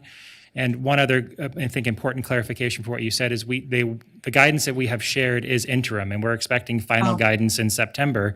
And I think your point is important, that we need to continue to evaluate that guidance and make sure that we understand the intricacies of what they're changing and what things it makes it eligible for. So I think those things we're going to necessitate ongoing conversations with council, as well as the community, to understand, when we understand what projects can be funded, how do we communicate that out and make sure that we're incorporating that feedback. When do you think that first listening tour is going to be over? The first state one, they have a very aggressive plan for 75 events in a very short amount of time. They should be done. I think the last one on our calendar is October 11th. So we're working with the state to do a specific one for Reno as well, to incorporate a little bit broader of the Reno group, to understand if we're, to make sure we don't miss any categories. So I would say by October 15th, we'll have a good understanding of all the things are completed that we said we were going to complete, and then if we missed anything and what we want to do next. So should we look for something from you in like November? Absolutely. Probably the end of October. All right. Thank you. All right. Who is up on the screen? I can't tell. Me, Oscar. Okay. Go right ahead, Oscar. Councilman Delgado, go ahead. Thank you, Madam Mayor. Also want to thank JW and Callie for reaching out and also just, finding the efficiencies as they kind of happen, right? Working with the state, working with our community. I think to Councilwoman Dewar's point, I think it's important to also express to those that are listening, because I think a lot of people have a lot of plans, have a lot of ideas, and I think we need them all. I think it's also important to recognize that a lot of these funds are going to be directed towards communities that were disproportionately impacted by COVID. Absolutely. And still are. Absolutely. And so we're really trying to make sure we frame out and structure that those communities aren't forgotten as part of this process, as part of your listening tour, that's always reaffirmed to the general community that as much as we appreciate, certain projects, that we go back and look at how we can continue to help a lot of those communities that are still, as we know, being impacted. So appreciate all the hard work you're doing. Appreciate all the data gathering. It's all going to be important when we sit down and start looking through as they also correlate with our strategies and our strategic plan here at the council. So thank you. Thank you, Councilman. Madam Mayor, All right. I'm prepared to make Councilman Reese? I'm prepared to make a motion. Go right ahead. I'm going to move to approve staff recommendations and direct council to accept the dollars in the SLRFR allocated in the city through ARPA. And second, that the council approve the use of the SLRF to support the items identified in phase 1 of the implementation plan. And finally, that the staff move forward with the implementation plan for identifying, allocating remaining SLRF funds, including outreach, evaluation, and development of an allocation plan to be presented to council for final approval. All right, I have a motion from Councilmember Reese. Do I have a second? Second, Dewar. I have a second from Councilwoman Dewar. All those in favor say aye. Aye. All those opposed? Motion carries unanimously. All right, great job, and thank you so much, Mr. Hodge, and wonderful presentation, and great to see you. Okay, moving along, Madam Clerk. All right, Madam Mayor, we are on item F1, which is LDC 21-00031 for Logista Center. It's an ordinance adoption to be read by Carl Hall. Okay, we'll send it to the ever so famous Carl Hall to read the ordinance. Super. Thank you, Madam Mayor. Ordinance adoption, ordinance number 6601, case number LDC 21-00031, Logista Center I-80 West Phase 2 zoning map amendment. Ordinance to amend Title 18, Chapter 18.02 of the Reno Municipal Code entitled Zoning, rezoning of plus or minus 3.16 acres of arterial commercial and plus or minus 22.77 acres of hotel casino to mixed-use suburban on plus or minus 25.93 acres. The project site includes 2 parcels totaling plus or minus 26.9 acres and is generally located north of the Interstate 80 south of Boomtown Garson Road, plus or minus 950 feet west of its intersection with Cabela Drive. Site is within the Mortensen-Garson Overlay District zone and has master plan land use designation of suburban mixed use, Ward 5. All right, thank you. Appreciate it. Okay, at this time, Madam Clerk, do you have any public comment on this item? Madam Mayor, I have no public comment on this item. In addition, I did not receive any correspondence related either. Okay, thank you so much. Any staff presentation? I just have a question. I have a question for staff. Okay, go ahead, Councilwoman Breckus, and then Councilwoman Jordan, the floor will be yours. I received a letter over the weekend from a group, I think they're called the Verdi Society to Preserve Verdi History. And I don't know if you were copied on that, but is the applicant aware that one of the conditions of the special use permit that was done the same day of the zoning change introduction is not able to be perfected, and therefore the special use permit is in question? The applicant's here, so I can have them answer that question. Okay. I was not on that correspondence. Oh, I sent it on to the manager and the city attorney. So I think one of the conditions was that, and it was represented by the consultant team, that the Society for Verdi Preservation had reached an agreement with the applicant for a $50,000 contribution to them. And they said in this letter that I think the whole council got is, one, we didn't agree to that. We don't want that money. And so that condition is null and void, which to my interpretation, but I'm not the interpreter, makes the special use permit null and void. Are you aware of that? For the record, this is Ken Crater representing the applicant. And I believe this is just the zone change that's related to the conditional use permit. So I don't know if we want to get into that or not, but we're aware of it. We'll write the check. Hopefully they cash it. But if they don't, I guess that's their purview. We definitely would like them to take the money and do good for Verdi, so. Okay, that's fine. It's just if you don't have a special use permit, I didn't know if you wanted to continue on with the zoning change, but okay, thank you. You're welcome. All right, so thank you so much. All right, I'm going to send it to you, Councilwoman Jordan. Go ahead. Move to adopt. I have a motion. Do I have Second, a second? Weber. Second, I have a Weber. second.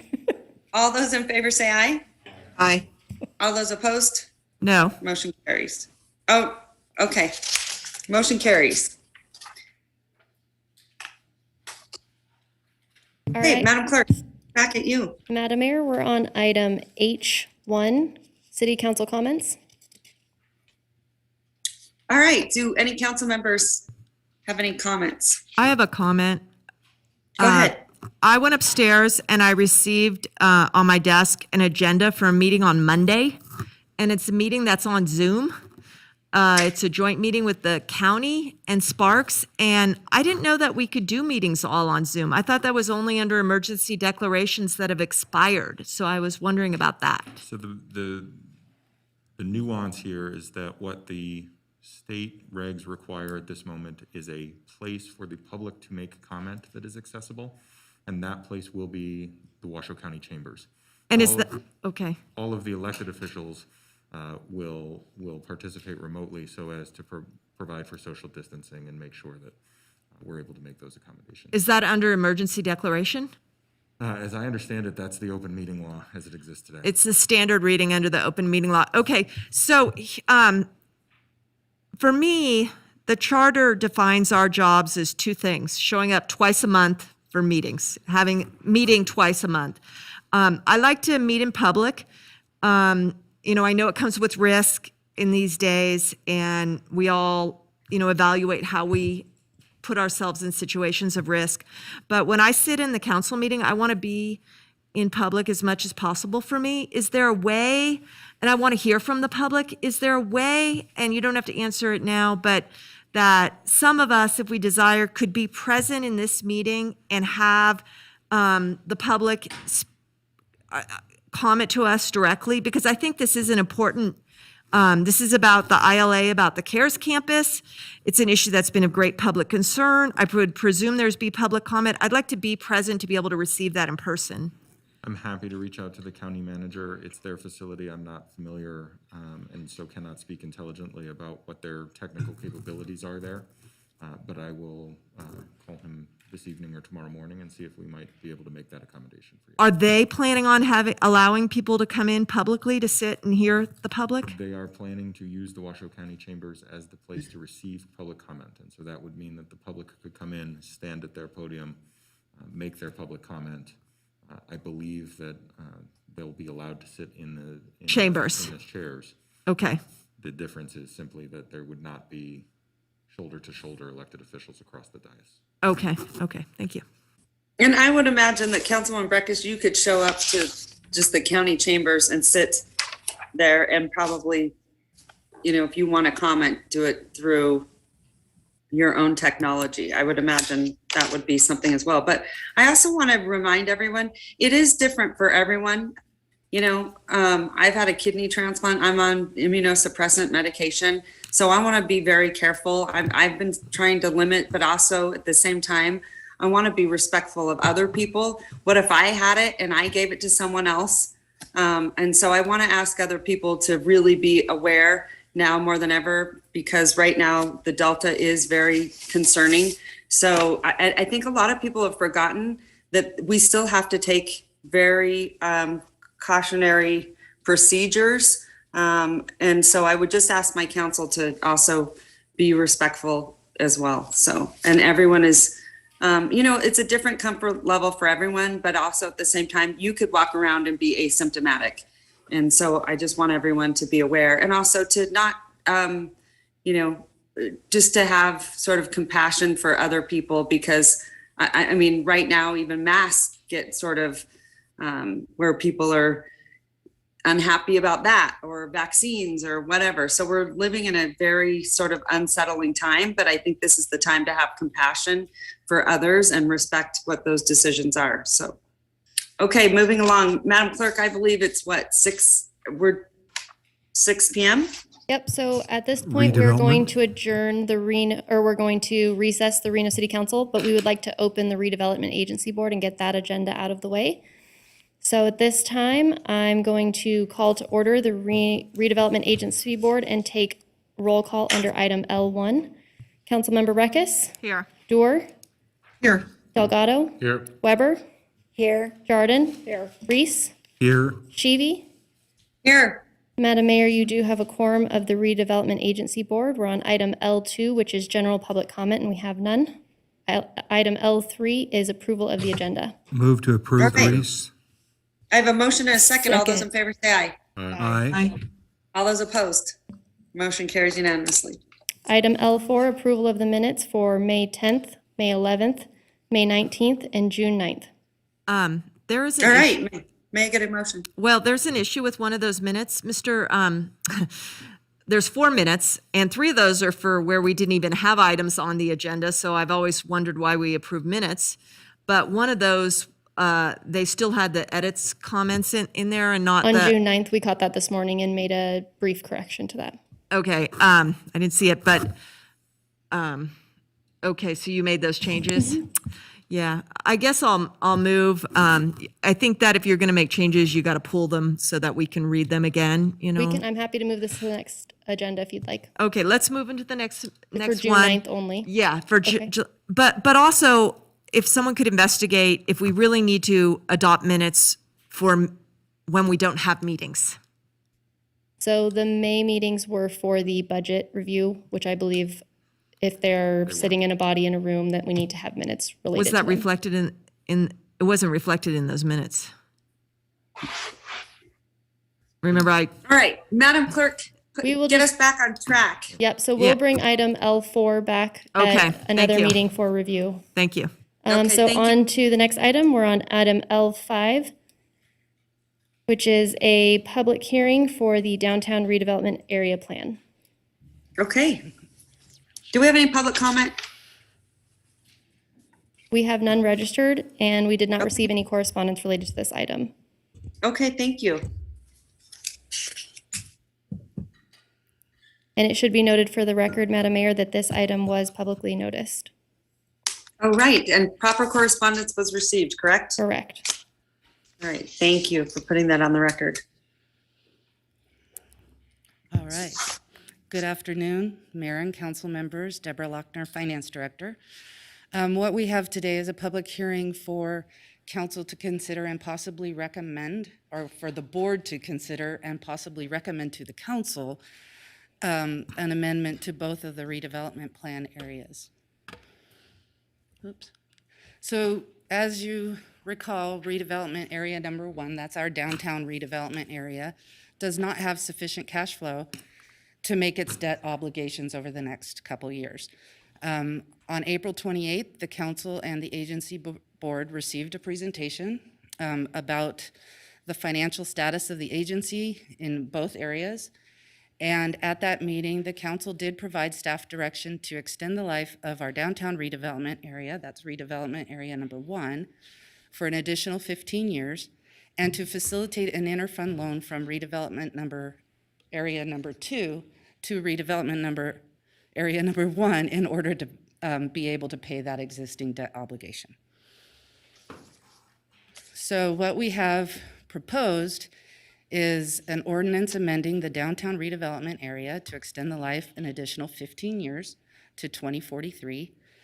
And we also have another ordinance to amend redevelopment area 2 plan to facilitate the interfund loan. And with these ordinances, we've determined that no property owner in either of the project areas will be affected by the proposed amendments. So the benefits really is that our downtown redevelopment area will be able to repay its debt without an event of default. And we do know that RDA 2 does have sufficient cash flow to support those debt payments. What we are proposing is an interfund loan of up to $3 million to be repaid as when the revenue starts to recover and after that debt is paid off in 2027. So extending the life of our downtown area will also, will let us pay those debts, but it also will generate an additional $127 million through the life of the area that we can continue to reinvest in our downtown area and support our downtown. So staff recommends that council extend the RDA plan for RDA 1 for an additional 15 years to 2043. That would be 60 years after the date on which the original plan was adopted. And we also are recommending that council amend the RDA2 plan to allow RDA2 to make the interfund loan to RDA1 under NRS 354.6118. So that is our recommendation, and I'm happy to answer any questions. Madam Mayor? Okay, go right ahead. Councilwoman Dewar, was that you? It was No? No? Councilwoman Breckus? Yeah, so I do have a question. The ordinances, which are in draft form, amend the plan. And I want to know, because I have a copy of the plan right here. It was initially adopted in 1985, I believe, and adopted in 1990. So we're looking at a 31-year-old plan. And by my calculations, if you're a person who is 30 years old, at the time this plan was discussed with the public input on this plan, you are today 61 years old. So I don't know how many people are still around, engaged in civic issues, who participated in this plan's creation. And so I'm very curious how we're going to, again, engage the public to amend the plan, because, obviously we need to do that. NRS 279-566 says every redevelopment plan must provide for the participation and assistance in the redevelopment of property in the redevelopment area by the owners of all or part of that property if the owners agree to participate in conformity with the redevelopment plan. So what's the public engagement to let people participate in this plan amendment? So again, we have had several meetings in front of council discussing this thing, what we are doing today, and this was the council's chosen option out of 5 or 6 options that we ran forward. The plan, as far as I know, and I'm not a legal representative, is the ordinance. And what you may be looking at is a specific plan related to the downtown area, but that is really outside of the finance department's expertise. Well, there's a lot of guidelines for doing a plan. A redevelopment plan must conform to the master or general plan for the community. Well, we have a new master plan or general plan for the community. So where is the analysis of that conformity? In addition, last week I spent, and I know the council is very mindful of a lot of people about uses in the downtown redevelopment area. We've heard about those quite a bit. We heard about that today. The redevelopment plan says incompatible uses, no use or structure, which by reason of appearance, traffic, smoke, glare, noise, odor, or similar factors would be incompatible with surrounding areas or structures shall be permitted in the redevelopment area. I think that it's time for a new discussion about what are compatible and incompatible uses, and I don't feel right burdening these downtown property owners, most of whom were nowhere to be seen in 1985 or 1990, without giving them a chance to sit at the table to let them know what our guidelines for use of their tax dollars will be over the next until 2043. So I'm looking for a participatory plan amendment that engages people, and I'm looking for that public participation outlined. I don't think it's consistent with our values of a public engagement to not do that, nor do I believe it's consistent with the intent of the law that says every plan, and I read that as a plan amendment, has to have this engagement. If I could, Madam Mayor, John Shipman for the City Attorney's Office.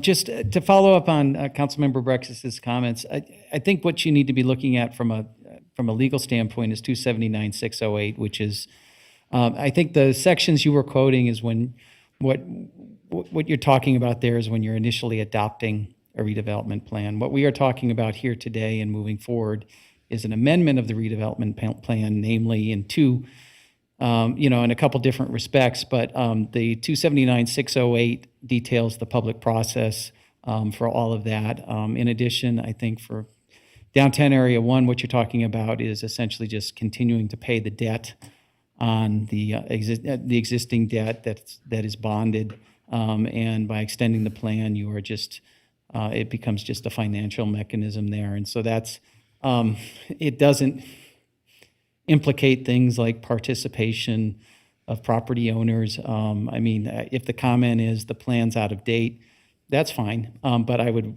recommend at that point, if you want to have a broader process on it, maybe that would be the direction to give. But to accomplish what Ms. Lochner is trying to get done by the end of the fiscal year is really to handle the debt and the event of default issue. So this is the best way that we can get there within the confines of the law. So.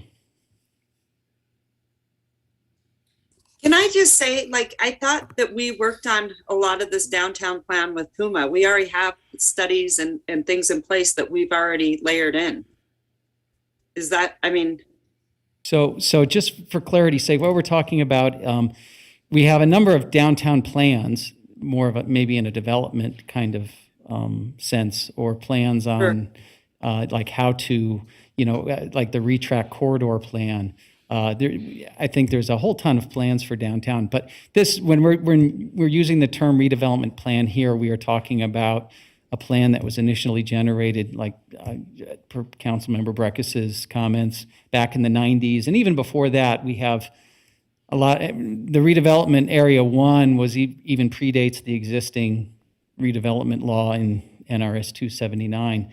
But the last push was probably around the 1990s. And since then, it's been just a debt mechanism to fund projects within the downtown area. And so you're looking at more of the financial plan side of things, Jonathan, yeah, correct? Exactly. So yeah. we're sort of mixing and matching here, but I think, just for what the council has done, when we talk about revising plans, we've done the downtown action plan, which we should be implementing, and then the Puma plan. So I think there's been a lot of discussion at this council. So I see what you're trying to get at, Jonathan. I appreciate it. Thank you. Okay. Anyone else? Is that Councilman Reese? Yes, Madam Mayor, thank you so much. Go right ahead. I'll be brief. I think part of the issue is we have already discussed this issue at length in the April meeting, where we agreed that this was the path we were going to go down. So some of the issues that I think my colleague from Ward 1 is mentioning are things we have already had to address. And so I don't want to rehash them, but I do think it's important, as the staff report points out, that there really are financial implications for the city for doing this, and that's ultimately why we would act. The first is that it doesn't impact then negatively the default of the bond, right? That's certainly the first and most important thing to me. I don't want to see us doing that. Even if the default doesn't waterfall to the general fund, I make an assumption that's just not good policy to default on the bond. Second is that as we extend the RDA 1, I think, as you posited in April, Ms. Lochner, that it basically generates another $127 million in tax increment over that period. And so for me, extending the life of it makes sense to me, in as much as the plan area affects that dollars being generated by the RDA. And so the interfund loan then from the RDA 1 to 2, or is it, it's RDA 2 to 1, sorry, prevents the default. So again, I don't know what we have much more to discuss. I think we have lots of open, honest conversations with our community all the time about what we're doing, why we're doing it. We've had multiple meetings. I don't know that anyone would want to participate any more than they already have. And so I'm happy to move forward with the staff recommendations today, and that will be my motion when the time comes. Okay, any other comments from council? Madam Mayor, this is Councilmember Go right ahead. Breckis again. So I'm glad that Mr. Shipman weighed in on the relevance of 279-068, material deviation from or amendment of the redevelopment plan, and says we're in that landscape. I will continue to state that I don't believe it is a good policy framework to have an outdated plan and continue to act as a redevelopment plan. And this is also expired too. So we've got an expired plan. To me, we're not amending the plan, we're adopting a new plan because we have an expired plan. So I think there is no plan. And so I don't think you can amend a plan you don't have. But I want to ask Mr. I want to challenge what Mr. Shipman's saying is that it's really a debtor agency and not much is happening. That's not true. We've had items for land sale. We've had items for land leases and disposal in the redevelopment agency, properties exchanged from the redevelopment agency to the city. And I want to let the council know how broad this statute is. A material deviation means an action that, if taken, would alter significantly one or more of the aspects of a redevelopment plan. This term includes, without limitation, the vacation of a street that is depicted in the Streets and Highways Plan of the Master Plan, which has been adopted for the community and the relocation of a public park. So the redevelopment plan requires that you have a street layout. And we've been abandoning streets, we've been abandoning alleys, we've been entertaining those. And so those are deviations from the plan that has to be laid out. And we haven't even discussed it in the conformity and compliance to the statute.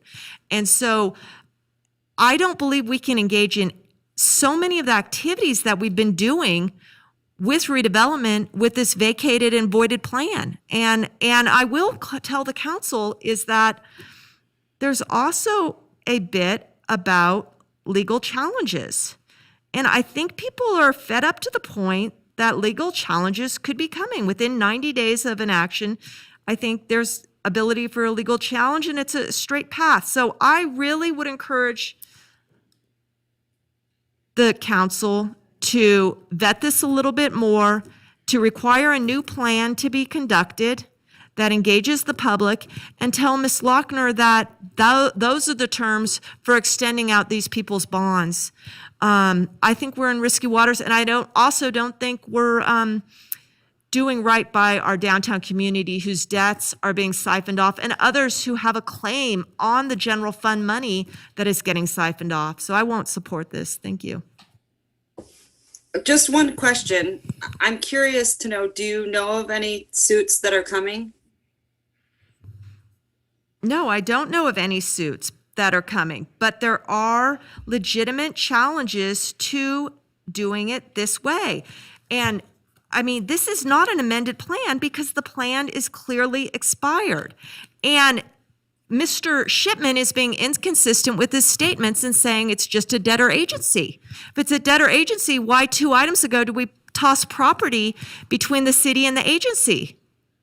That's an activity outside of paying debt. Okay. And Madam Mayor. Councilman, or go ahead. Go ahead. Yeah, thank you, Madam Mayor. If I could just respond. I think we're talking apples and oranges, Councilmember Breckes, because what we have here is we have bonds that have been issued on the tax increment for RDA 1.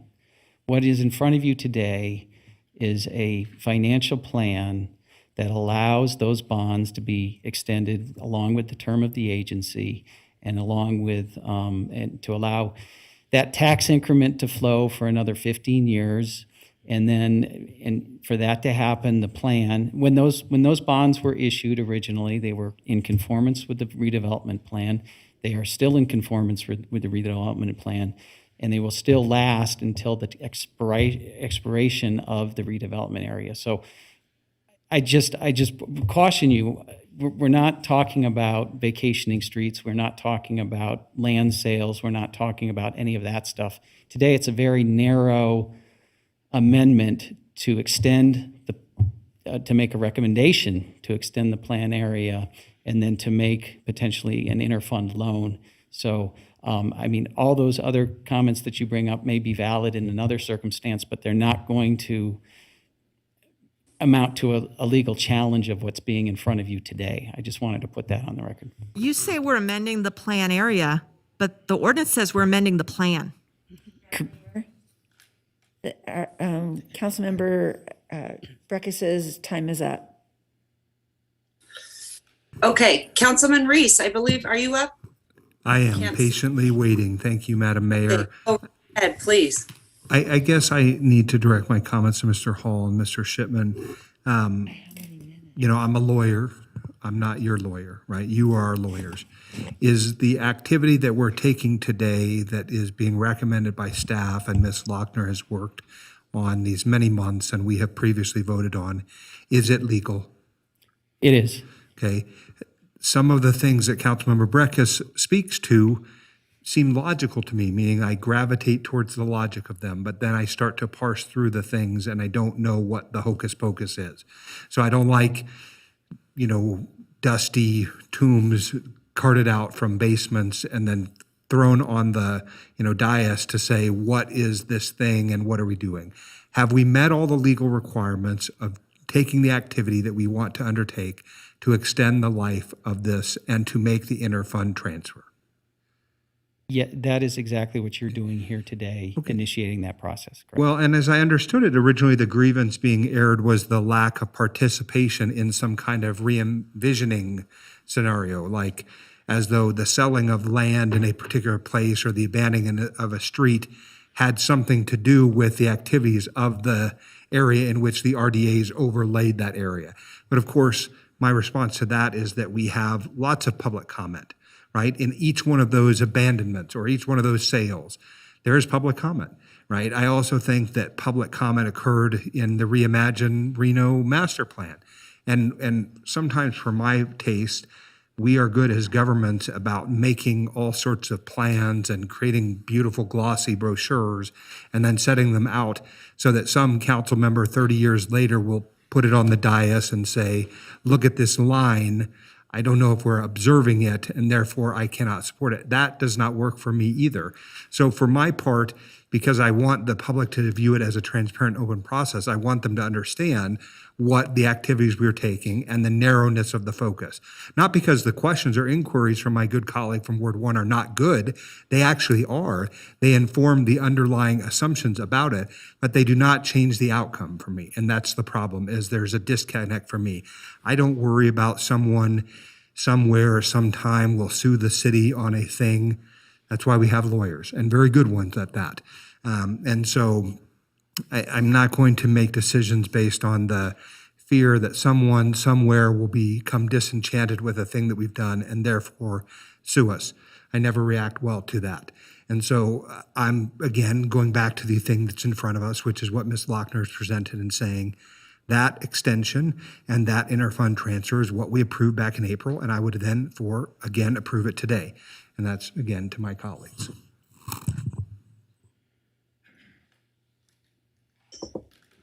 Okay, anyone else? No? Seeing that there are none, Councilman Reese, do you want to give me a motion? Yes, Madam Mayor, I'll move to approve staff recommendations. Okay, thank you. I have a motion. Do I have a second? Second. I have a second. All those in favor say aye. Could I comment on this? Yes, you get 1 minute. Go ahead. I won't be voting on, and I presume we'll see it at our next council meeting because it has to roll over to the city council. This is an ordinance of the city council of the city of Reno amending the redevelopment plan for the downtown project area to extend the redevelopment plan to 60 years after the date on which the original redevelopment plan was adopted. So representations that it is increasing and extending the redevelopment plan area are not accurate. It's amending the redevelopment plan, the expired redevelopment plan. Furthermore, I won't be supporting it because I believe the whereas that says, whereas the agency did not send written notice to any property owners in the downtown project area in accordance with NRS 279-6083, because no property owner in the downtown project area will be directly affected by the proposed amendment, I cannot make that whereas. I think whereas if we're adopting a new redevelopment plan for the area that goes out to 2043, people will be impacted, they are impacted, and this body should have noticed them and allowed them to participate in an engaged manner in the adoption of this brand-new plan that is outdated. So I won't be supporting it. I won't be supporting it over at the city council either. Thank you. Okay. Let me ask you, Jonathan, would it be better if, to clarify, would you like that for us to clarify, maybe Councilman Reese, amends the motion to say downtown financial plan, what can we do to give you better clarity? No, I think the staff recommendation as written is sufficient. So I think the motion on the table is ideal. Okay, I just don't want the public to be confused. I think Councilwoman Breckus brings up some points where I think it's getting very convoluted, and I think then the public gets confused as to what we're really trying to accomplish here. And I want to avoid that, so I just want to make sure that that our legal counsel is comfortable with that, and Councilman Reese. Well, Madam Mayor, for my part, again, I rely on the legal advice we've given, and that's why I try to ask very specific questions of our legal counsel. And because they're gracious enough to put up with me, they, answer as I'm asking, generally speaking, because that's how lawyers are trained.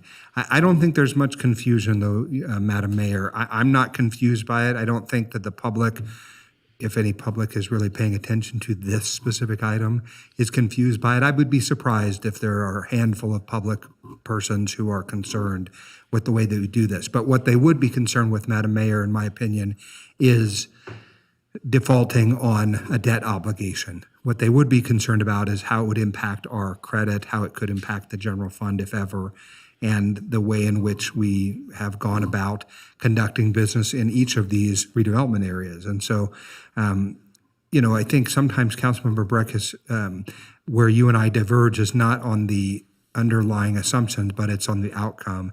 And in this case, I'm focusing on the legal requirements for the actions we're taking. All right, fantastic. I just wanted to make sure because I think that it can get very convoluted with some of Councilwoman Breckus's comments, and then it sort of becomes an issue that really isn't an issue. So, all right. So I have a motion and a second. All those in favor say aye. Aye. All those opposed? No.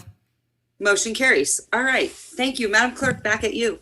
All right, Madam Mayor, we're on item L6, which is Redevelopment Agency Board comments.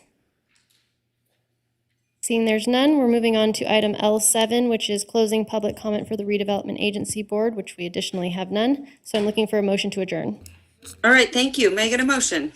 Move to adjourn. All right. Thank you. I have a motion. I have a second. All those in favor say aye. Aye.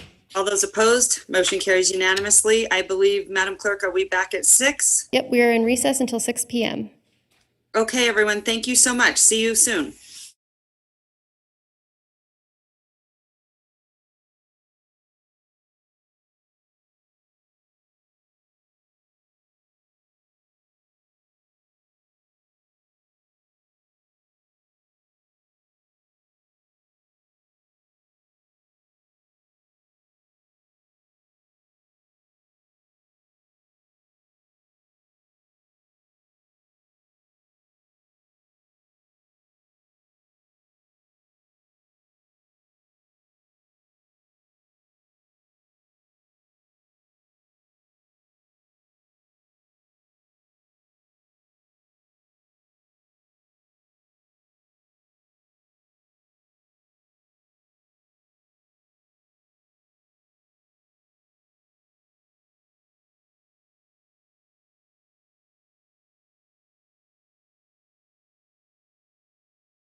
Hi, Madam Clerk, can you hear me?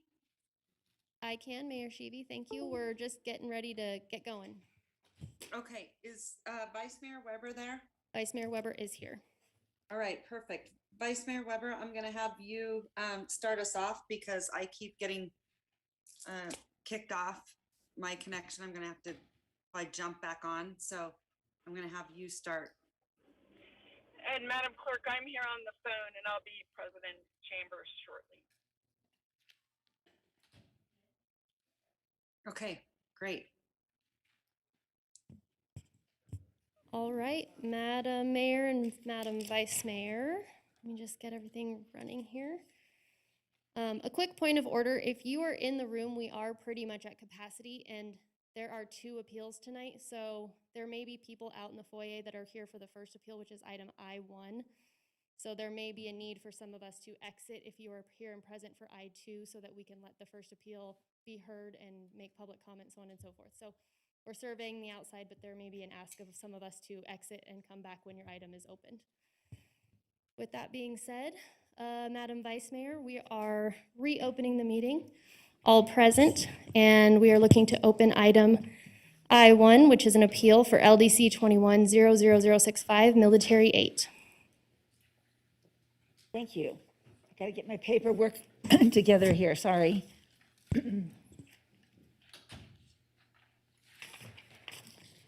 Okay, so we've opened that up. Thank you so much, Madam Clerk. And Mr. Hall, do you want to? I can go ahead and introduce the item, Madam Vice Mayor. So this is an appeal of case number LDC 21-00065, Military 8. Appeal of the Planning Commission's denial of request for 1, a tentative map to establish a 60-lot single-family residential subdivision, and 2, a special use permit for cluster development utilizing small lot development standards. The plus or minus 8-acre site is located on the east side of Military Road, plus or minus 231 feet south of its intersection with Tulier Street. The site is within the multifamily 14 units per acre zoning district and has a master plan land use designation of mixed neighborhood. Project has requested to be reviewed, analyzed, and heard using the Title 18 standards in existence immediately prior to January 13th, 2021, Ward 4. Thank you so much. Okay, so I'll now open the public hearing, and Madam Clerk, was proper notice given, and do council members have any disclosures? Madam Vice Mayor, We'll go to you first. proper notice was given. We did receive 1 comment associated with the item received prior to 4 p.m. yesterday. It was 1 letter in opposition from Charlotte and Chet Curtis. With that, we have no additional public comment. Okay, then is there any disclosures, council? Hearing none, we'll move on. At this time, I'll ask Kyle Chisholm, there you are, to provide a staff presentation. Thank you.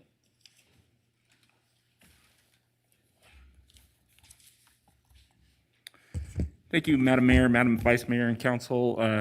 Kyle Chisholm, Associate Planner for the record, here to present the staff report for the Military 8 appeal.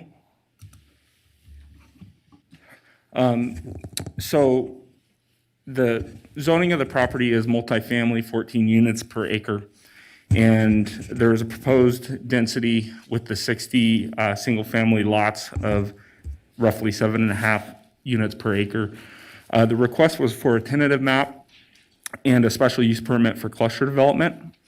The key issues that staff analyzed in the Planning Commission staff report was overall site design, availability of public infrastructure and services, open space and natural resource preservation, and association with adjacent development, which is Arroyo Crossing. You can see that map highlighted in green there is the Arroyo Crossing project that was approved after the Military 8 project was heard. It was approved by the Planning Commission. Subject sites shown there in blue. So the Planning Commission decision was a 3-3 vote, which is with 1 absent, and that's a technical denial. I would just mention with that the motion was for approval with some added conditions. And that motion failed, and so it resulted in that technical denial. The Planning Commission discussion focused mainly on traffic, access, and the congestion along Military Road, and the mitigations provided. The Planning Commission concerns, and I kind of showed there in red what the primary concern was that right out that was proposed onto Military. So essentially, you cannot, what was proposed is no left turn out of that, what would be considered, I guess, the primary access to the subdivision. And so there was concerns with that. And then also, the Planning Commission discussed a possible pork chop island, as kind of highlighted there in that green box, to prevent a left turn. There was some concern that people would make that left turn anyway, essentially. And so with that, there was a lot of discussion about the Regional Transportation Commission's 2050 plan, and the fact that this corridor is planned to be widened from 2 to 4 lanes with various other improvements along with that. So just a couple other considerations staff wants to point out.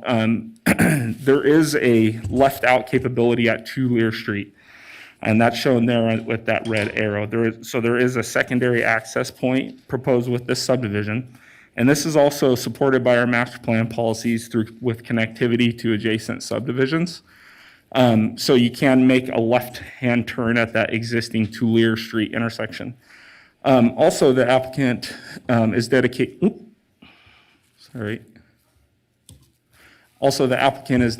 a significant portion of the property as frontage and for future roadway improvements with that RTC plan, and paying a proportionate share in regional road impact fees.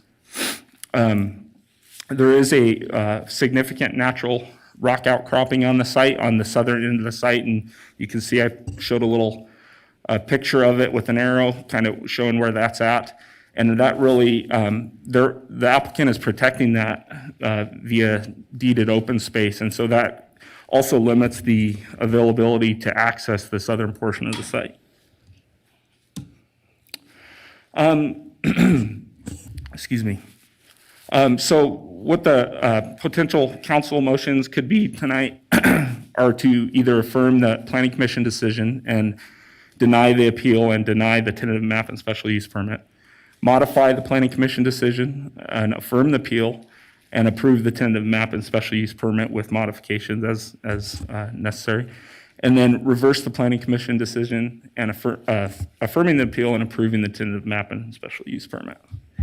And I will just note that the applicant's representative, Manhard Consulting, Chris Baker and Karen Downs are here in the audience. They have a presentation prepared for you to discuss their appeal. Also, they have some representatives also in the lobby, technical experts, so to speak. So with that, I am here for any questions that you may have, or if you want to hear the applicant's representative's appeal. Well, I know that we would like to have that presentation, but do you want to ask questions now? Do you have questions now? Okay, so then we'll go ahead and have the appellant's presentation. Perfect, thank you, Mr. Chisholm.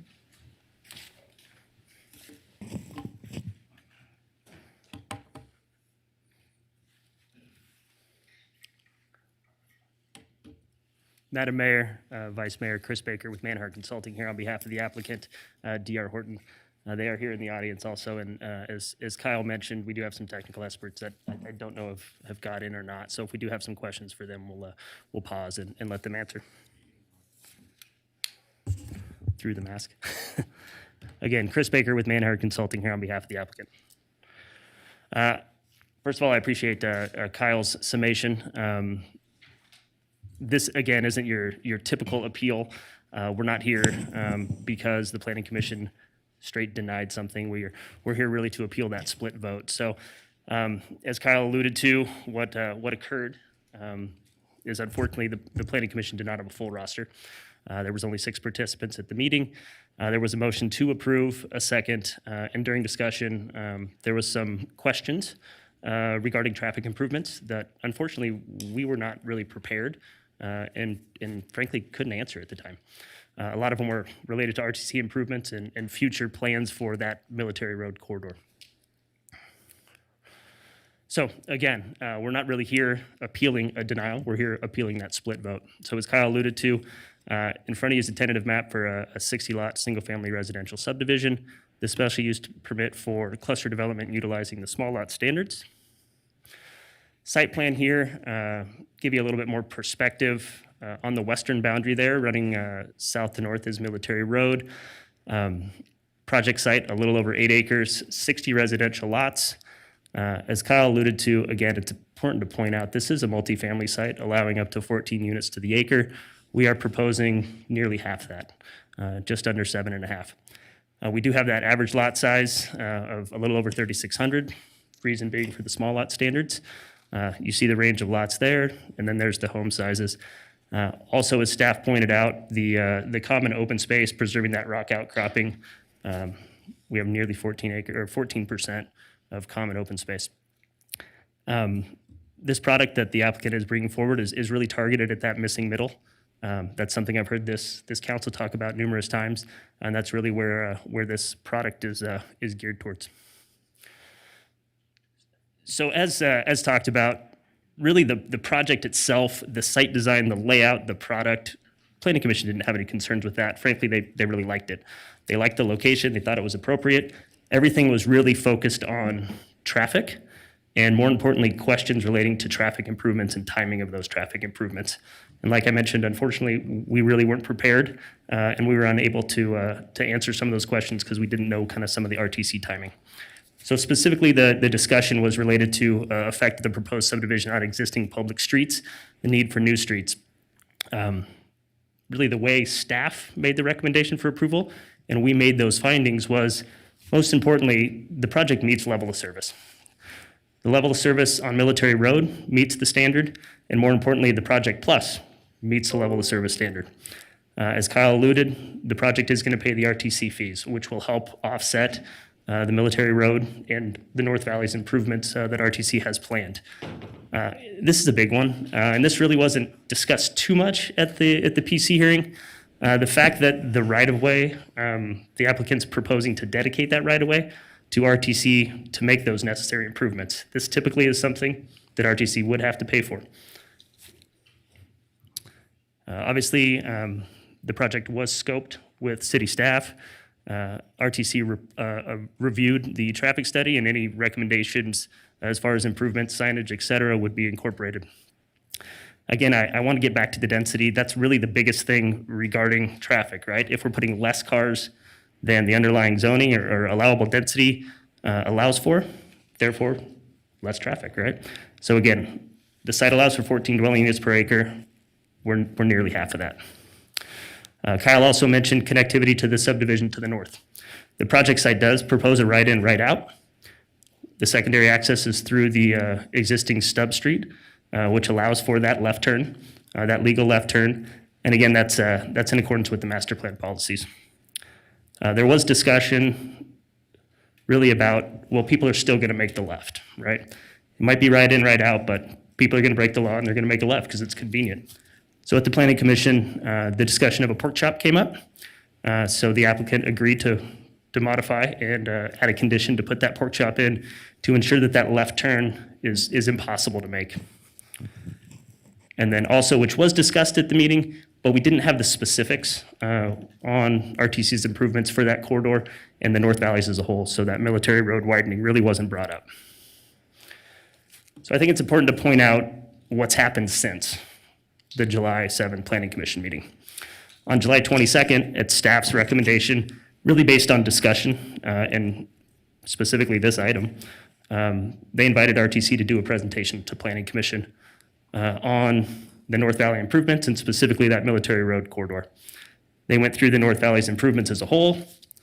They went through the corridor study that they're currently working on, as I understand it, and the timing of the 4 lanes.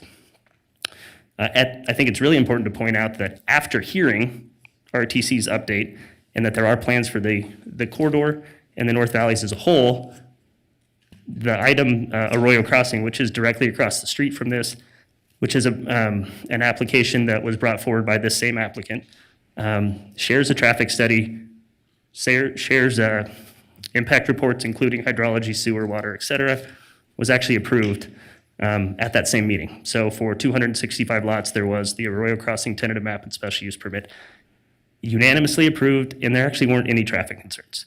So the discussions that we were having on this item on July 7th generally went away once RTC gave a presentation on what was proposed to occur and the timing. So with that, I thank you for your time.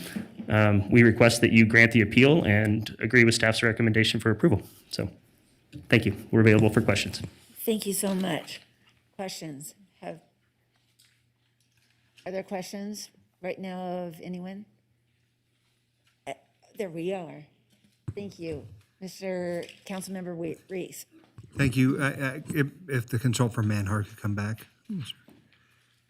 I guess for the benefit of those watching at home in the audience, do you have a picture to show of the pork chop or something that is a greater visual representation of it? I understand what it is, but I'm not sure everyone does.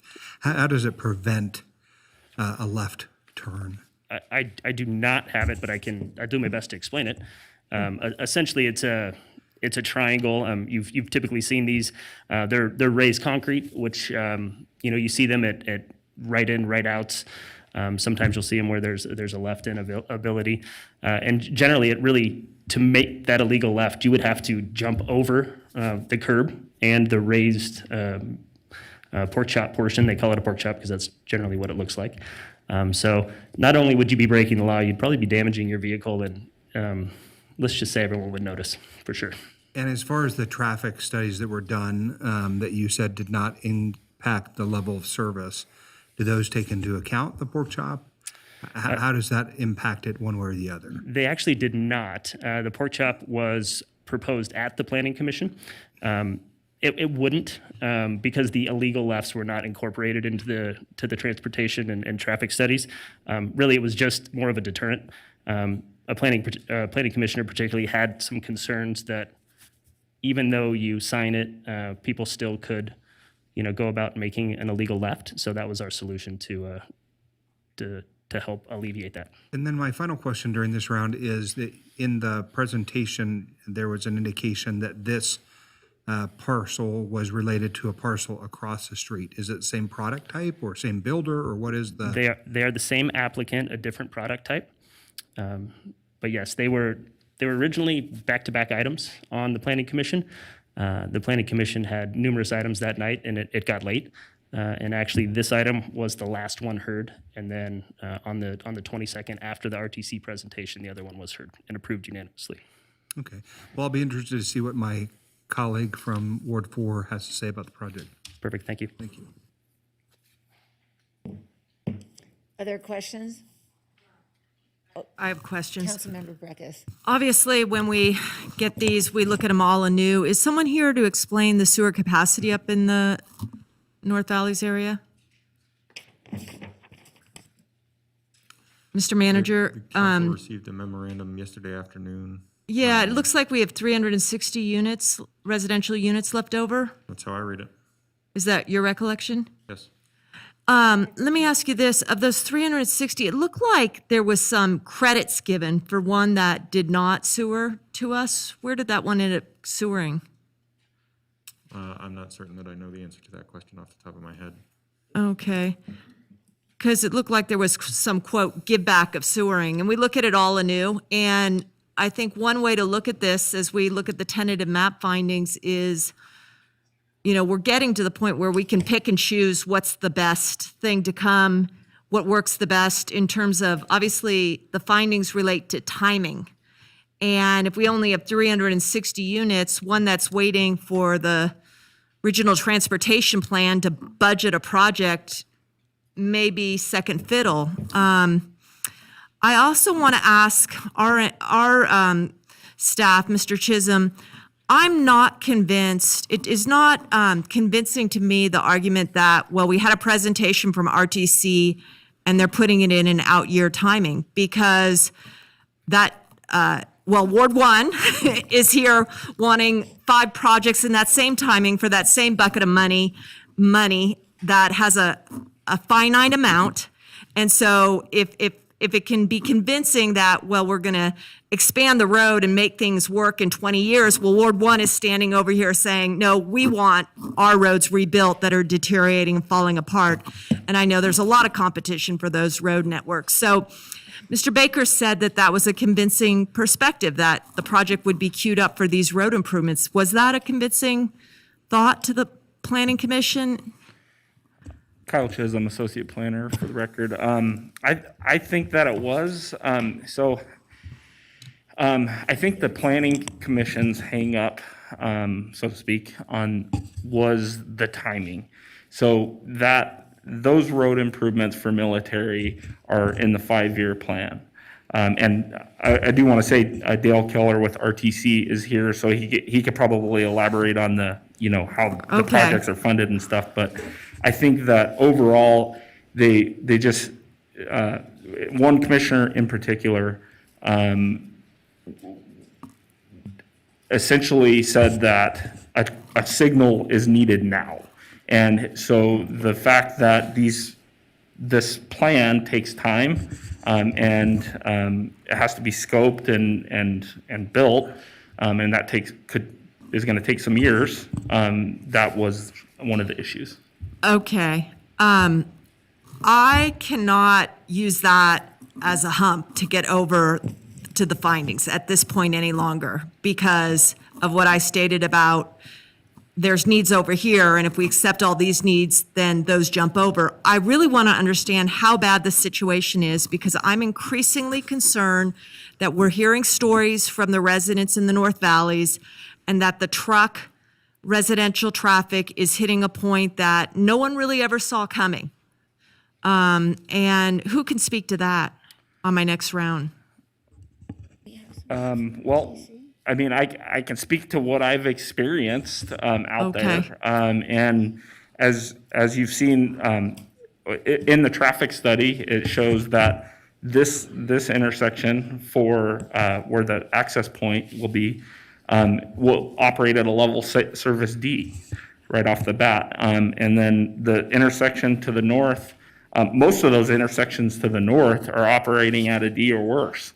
Well, so okay. there's Okay. issues.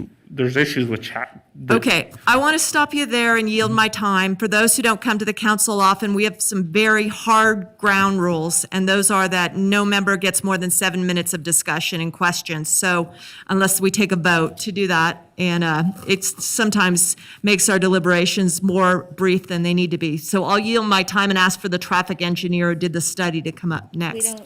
Thank you. We don't yield time, as you know. Right, I'll yield the floor because my time per our rules is up. Thank you. Councilwoman Dewar. Yeah, thank you. Good evening. I wanted to understand, and I guess from you, Kyle, in reading the minutes of the Planning Commission, it's been presented here that the reason it's here was a 3-3 tie vote, so it failed. But there's no saying if the fourth member was there, whether they would have voted for the project or against the project. So I think we have to keep that in mind, that they may not have agreed. And it seemed like, in reading the minutes, that the key issue was about whether the traffic was mitigated and whether they had to wait for 10 more years. And that's the shortest, probably, to get more traffic mitigation. And I think you said at that meeting that a stoplight was not warranted, that RTC said a stoplight was not warranted. So I guess I'm a little confused. It was obviously a judgment call. 3 members felt like, well, the addition of this pork chop that came up at the meeting satisfied the concerns, and 3 people felt they did not. Have you had any further conversation with RTC? I mean, to Councilman Breckis's point, every meeting here, traffic comes up, and each thing we say, this should be on the top of RTC's priority list. This one should be on the top, RTC's priority list. I've had my own share.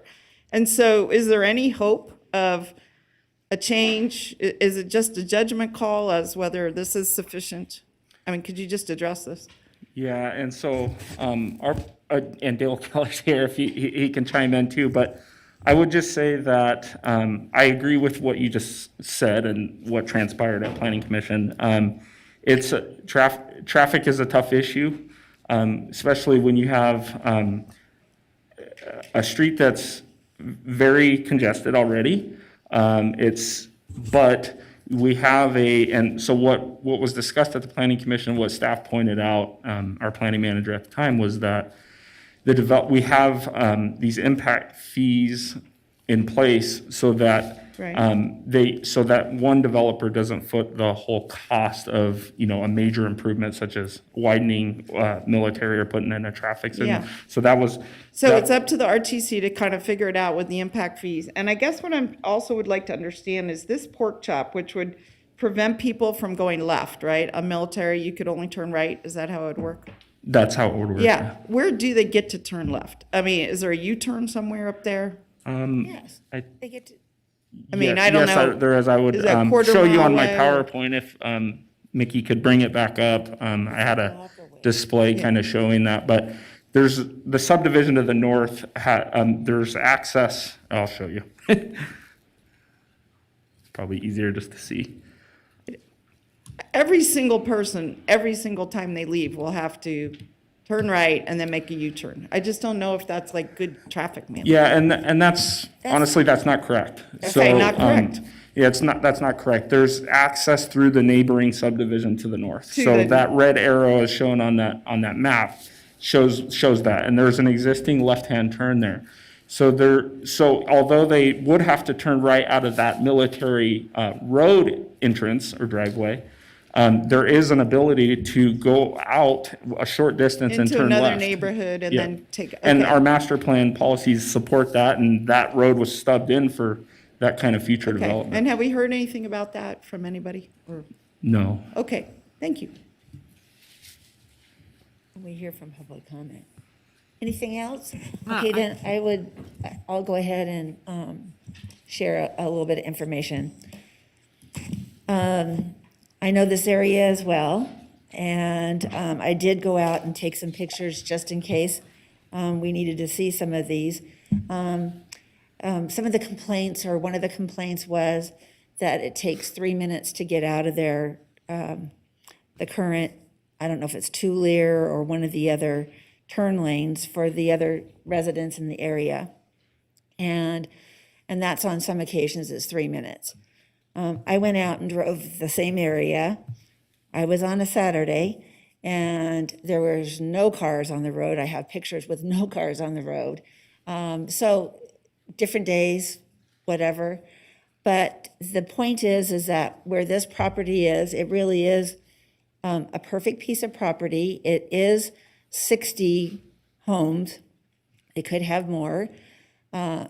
And the road for where the road is to get into the other neighborhood is like right there. And it's probably a block and a half away to get out to make a left-hand turn.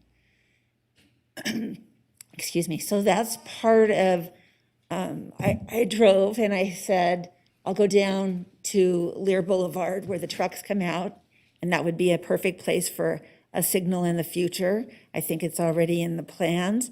And just for timing purposes, it could help the traffic, slow down the traffic. The other thought is the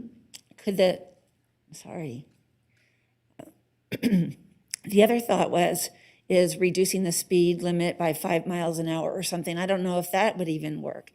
But the point is that this is a good project.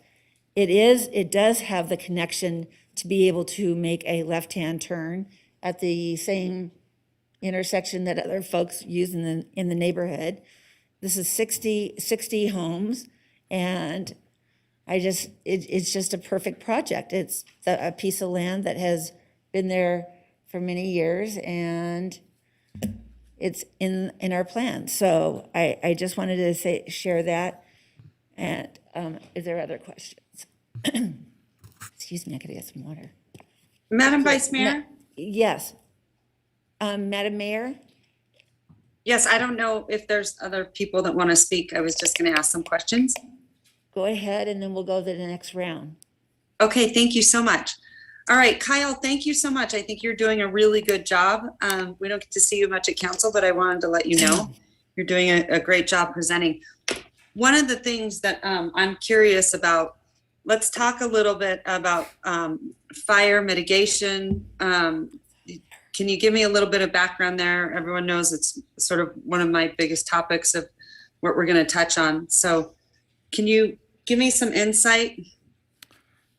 Yeah, this property is within a 6-minute response time for the nearest fire station. So no issues were identified by the Reno Fire Department with regards to this project. And all the streets have been designed and access is designed to accommodate fire access. Okay, and are those, oh, thank you, I appreciate that, Kyle. And are those homes sprinklered? I might have to defer to the applicant on that. I do not believe they are, but I wanna be sure. Okay, thank you. No, that I just got a head shake that they are not. They're not. Okay, I'm just curious, because we are seeing more and more projects where they are sprinklered. Just kind of I'm just sort of curious. It seems to be pretty standard. I guess I'm curious, obviously, Kyle, you wouldn't know that, but the applicant would. Yeah, and I mean, I do know a little bit about it, but Arlo, do you wanna? Sure. Madam Mayor, Arlo Stockham, Community Development Director. The sprinkling's required when it's outside the response time. Because the response time is under 6 minutes for this project, that's not a city requirement. Okay, thank you. I really appreciate that, Arlo. I guess I wanted to understand because we are seeing more and more developments where they are just putting them in. Okay, I was trying to think one more thing. And then access is fine. And what were the comments from the fire department? Really just standard fire department comments that when they come in for a final map, that it'll have to meet all the 2018 International Fire Code standards. So that'll include the hydrants, spacing, everything that they require. Okay, and then water access? It'll be served by Tumwa. Okay, and there's sufficient water? Yeah, they'll have to get a water will serve letter prior to the issuance of a final map from Tumwa and dedicate the appropriate water rights at that time. Okay, all right, I just want to make sure that's happening. Okay, thank you so much, Kyle, good job. Thank you. Thanks, Arlo. Madam Vice Mayor, I'm Thank you. Okay, we'll move on. Did you want to go ahead and take over, or do you want me to call on the next? No, speaker? you're fine. Go ahead Okay. and finish this one. I'll start in the next one. Go ahead. Okay, thank you so much. Council Member Breckus. Okay, I'm sorry. I'll didn't defer to see- Mr. Reese so we go in Thank you. order as we Thank you so started. much. Thank you, Madam Vice Mayor. I guess, there's two big framing questions because I don't have a lot of questions about the project type or the pork chop. I mean, those were my questions in the first one. But there are some folks who believe that we should have a moratorium in the North Valleys, right? So you can either have a moratorium by the fact that you don't have sufficient sewer capacity, and that was Councilmember Breakfast's question earlier about sewer capacity, or you can say that your concern is that there would be traffic impacts and how long it will take RTC to catch up, right? And those two things could derail potentially a project if your goal was a moratorium, right?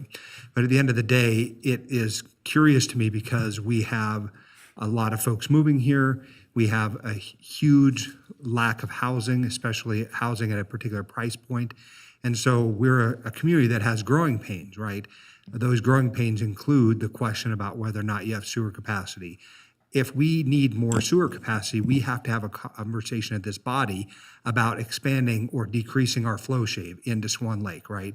So we get these continual updates from the Public Works folks to tell us what's happening there. I think the most recent one, which we got yesterday, indicates that one project came off. It was a phasing of the projects and another project came in. But we have limited capacity unless we cut into the flow shave.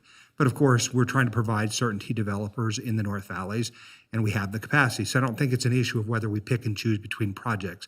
If it was, we would pick a project like this that has a lower price point, right? That has ability to get entry-level housing into the missing middle.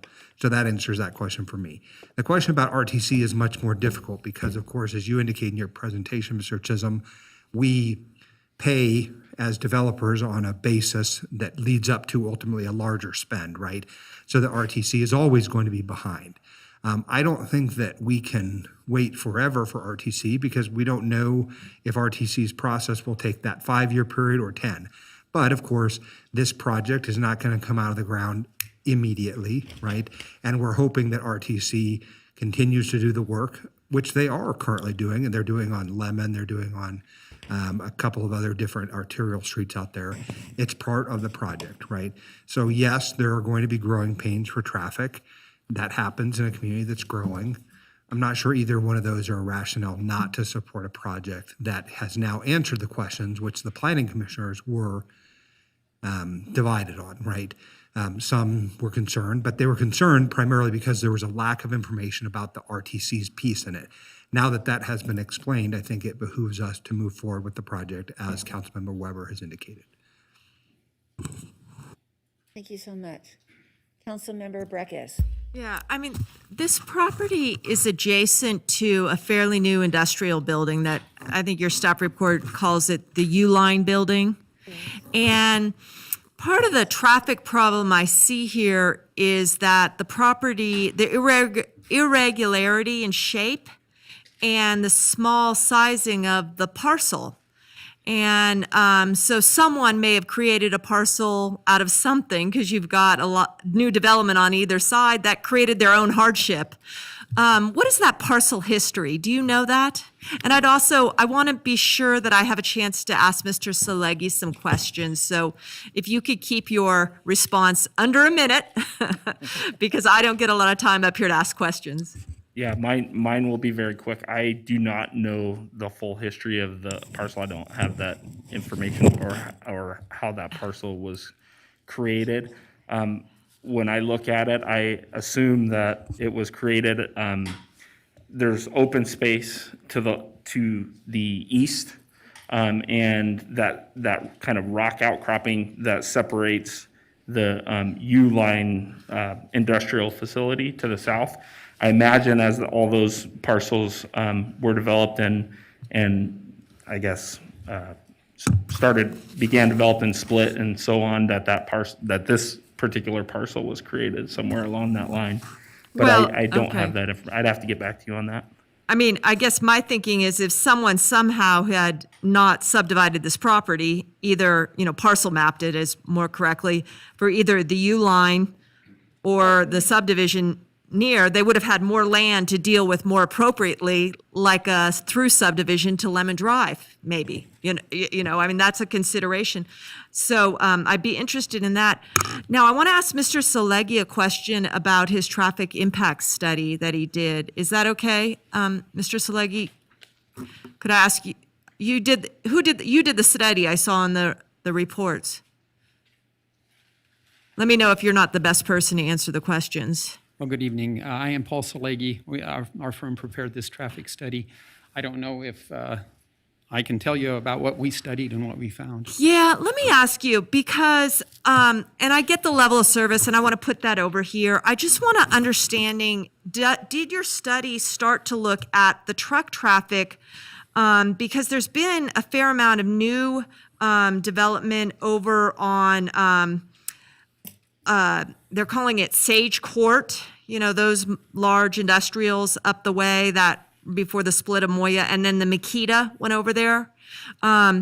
So did your study do an analysis of how truck traffic has increased on that section of Military We you know, have- historically? We have been aware of truck traffic volumes. I specifically did the Makita study, and they had a remarkably low truck percentage, a very Okay. low truck percentage. In these level of service calculations that are included in my report, there is a truck percentage included, and so the trucks were taken into account in our analysis. What is the truck percentage? Councilmember Breckus, your time's up. Okay, I don't get to chase that level of inquiry. I'm just trying to understand the concern, because I know my neighborhood, maybe have one truck go by a day. Okay, thank you. Councilmember Breckus, thank you. All right. Councilmember Dewar. Sure, thank you so much. You know, I'm still on what happened at the Planning Commission, and it was very clear that they wanted us to be informed about the issues. They said that throughout the minutes. So, Mr. Slay, maybe you could come back up.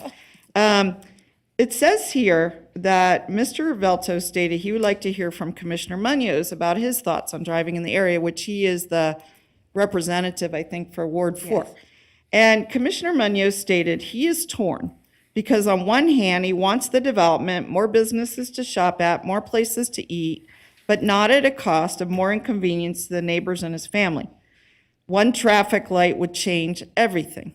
So my question is, it sounds like the Planning Commission was not concerned about the impacts of the development, whether it be water, sewer, or whatever, but they were concerned about the traffic. So my question is we often hear about a light is not warranted. Warranted meaning it's not 1,000 feet away from another light. Do you know where this is situated relative to the lights either to the south or north? Well, the warrants are federally established guidelines that tell you when you can put a signal in, and they're recommendations, federal recommendations, a design manual that we use. They're based primarily on traffic volumes, but other things are included, pedestrians, a crash history, and so forth. In this case, because traffic became a concern and trying to mitigate this levels of service there at that intersection, we did do a partial warrant analysis where we looked at the peak hour warrants. What we found were the volumes were not sufficient to meet the warrant. And the reason that we attempt to live by the warrants is that when you install a traffic signal, you change the type of accidents that occur at intersections. So if you're going to change the type of accidents, you want to make sure you have a firm decision-making process to get there. And in this case, we specifically checked it, and it did not meet peak hour warrants. Okay, so just to be clear, how far is it from the nearest traffic light? Do you know?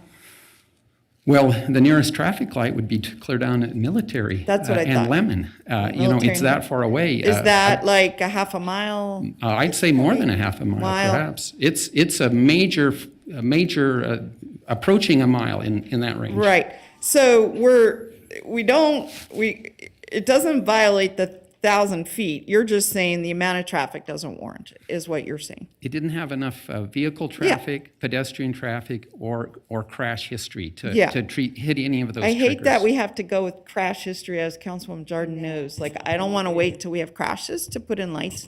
So all I'm trying to understand is three people that I respect, Mr. Gower, Mr. Munoz, Ms. Villanueva, all had concerns and they wanted something addressed.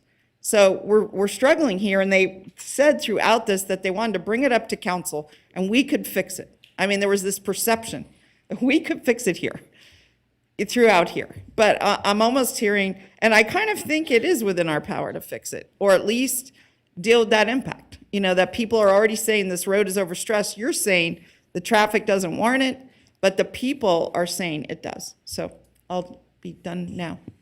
Thank you. Thank you. Thank you. Councilmember Jordan. That's okay. Thank you. Can I get somebody from staff to come up? And maybe someone that was familiar with the Planning Commission discussion as well. I'm assuming that's you. So my question, someone just said this and it caught my ear. So Commissioner Munoz, you mentioned that he said it would impact him. Was he within the noticing area? I could look really quick. I do believe he was. He lives pretty close to this area. And that was disclosed and And discussed at the Councilmember planning Jordan, commission? I actually have the noticing list. I can pretty quickly tell you for sure, with certainty if he was, but it'll take me a second to look it up. Oh, okay. Well, we can wait. Okay, thank you. If you do look it up, that would be great. I have a question, but I think I'd like to see if someone could have a map, a better map, so we can see where Lemon Drive is. U-Line is not affecting this project at all. And then, I don't know if anybody has a map that can show us that.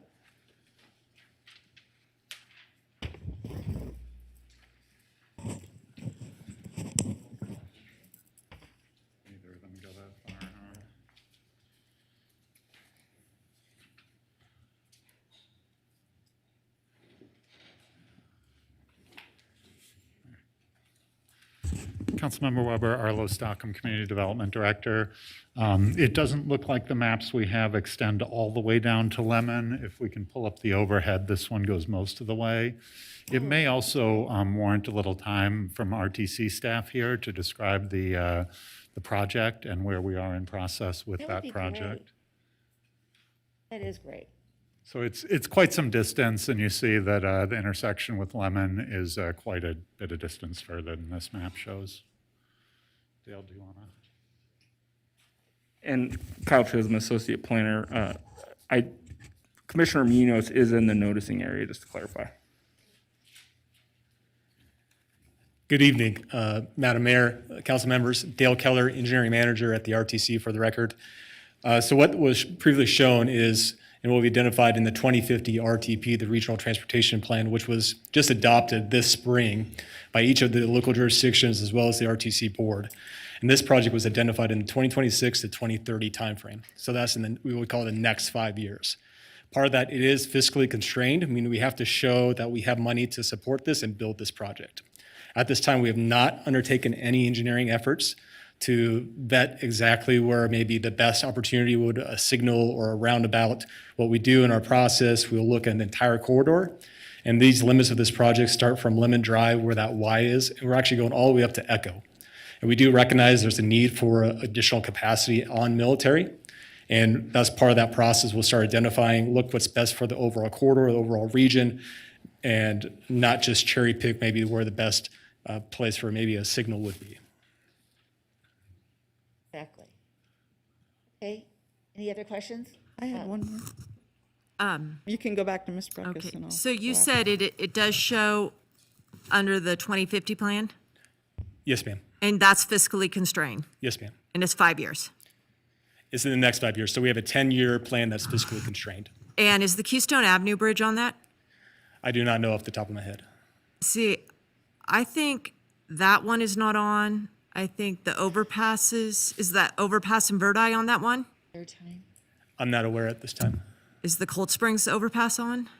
Once again, I'm not aware. I'm sorry. Okay, because I guess, and I understand that, that's the plan, but, okay, thank you.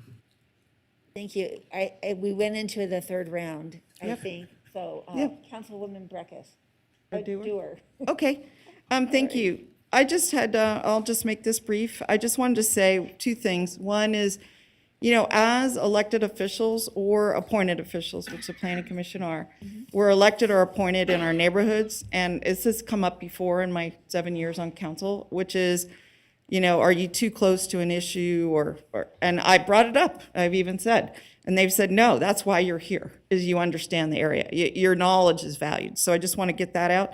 But the second thing I wanted to get out is, it looks like a reasonable project. It looks like it's needed. It looks like I heard about affordability and all the issues.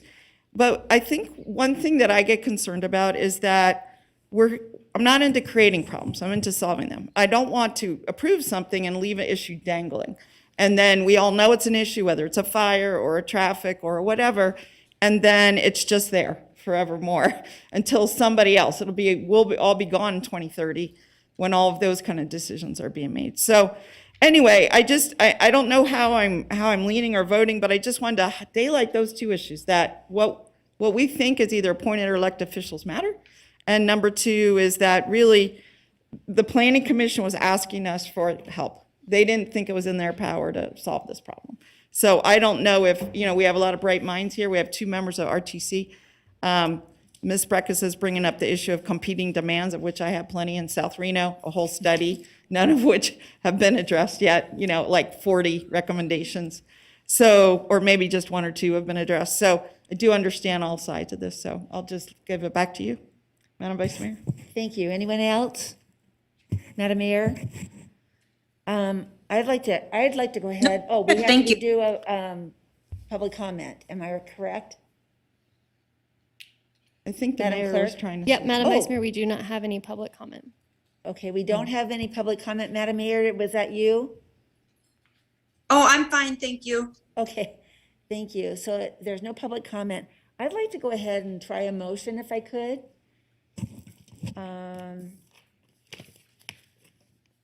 So I do support this project for the following reasons. The zoning allows for up to 112 units and site plan is only proposing 60 units. RTC has plans to improve and widen Military Road, and a full traffic analysis and design will be addressed at that time that impacts the broader area and not just this one project. This project has been designed so that vehicles can access the adjacent development very easily, north through Drever Way, and from there, vehicles can make a left-hand turn onto Military Road.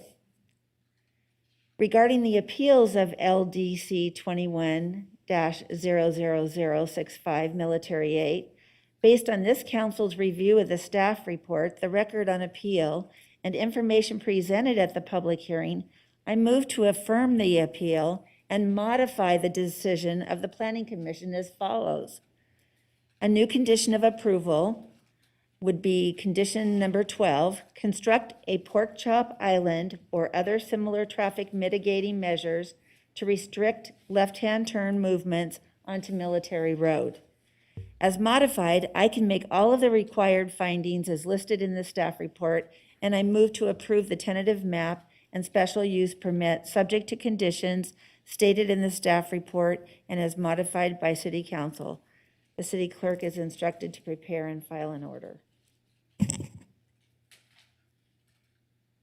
Is there a second? Okay, there's a second. Motion and a second. Yeah. Councilmember Breckus. Yeah, this is a tough one, but I think it comes down for me to timing. And when I look at the tentative map findings, we have effect of the proposed subdivision on existing public streets and the need for new streets or highways to serve the subdivision. And then F is general conformity with the governing body's master plan of streets and highways. I think this design has to its credit that access through the other subdivision, but who's to say that next year the subdivision of the property that links to Lemon Valley would not be designed and be here before us, and then our problem would be completely solved here. So I think that the timing is a problem in that one because better connectivity could be made on the adjacent parcel, which for all we know might even be under common ownership. We don't have any factual background on that. But also this impacts for new roads. It really seems to me that well, I wasn't able to ask Mr. Seleghi as much about the mix of truck traffic, that we're at a breaking point in the North Valleys of truck traffic conflicting with residential traffic. We've created it, we've allowed it to go, and it's really boiling up. And I think the Planning Commission is wrestling with it a lot more, and they finally brought it to us, and I think we need to take a different position than the motion on the table on it. So I won't support the motion. Thank you. Thank you. Okay, any other discussion? Hearing none, all those in favor say aye. Aye. Opposed? Post. The motion carries with 1 nay. Vote. Thank you. Madam Mayor, do you want to go ahead or? I do. Hold on one second. I just want to make sure my technology is secure here before we move on.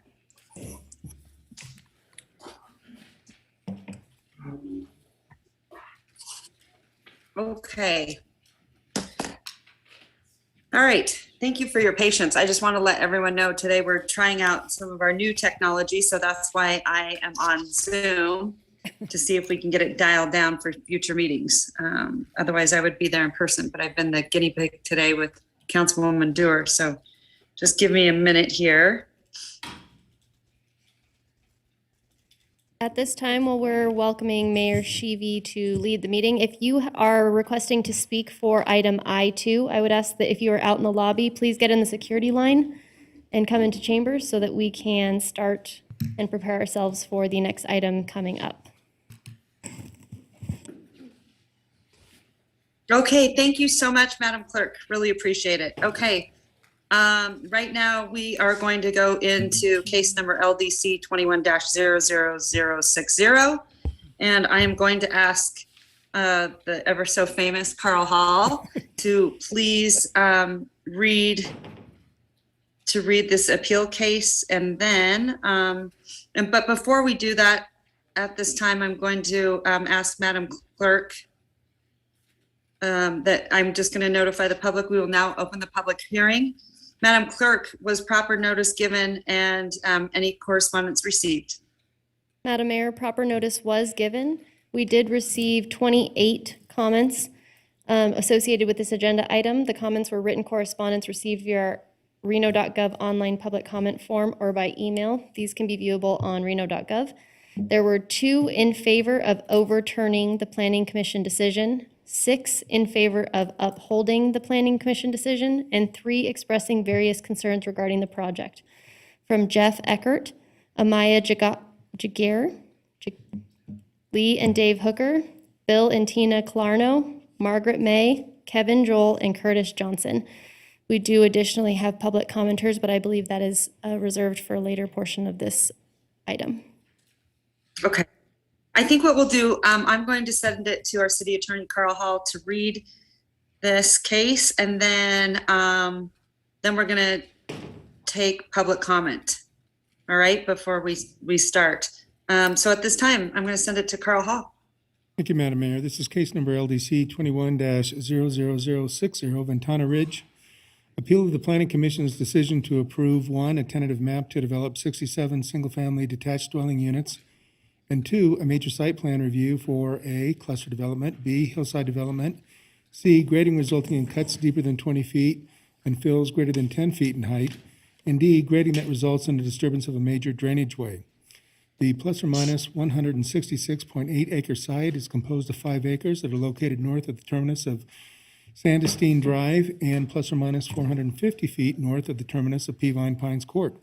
The site has the following established zoning districts: Specific Planning District, Ventana Point, single-family residential, 3 dwelling units per acre, single-family residential, 5 dwelling units per acre, and parks, greenways, and open space. The site has a master plan land use designation of parks, greenways, and open space in single-family neighborhood, Ward 5.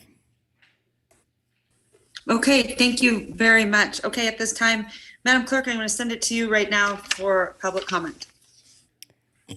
All right. Our first public commenter is Bernard Colas, followed by Jeff Eckert, followed by Johanna Somerset. All right, and Madam Clerk, how many do you have on record? 6. Okay, thank you so much. I think they're making their way through security.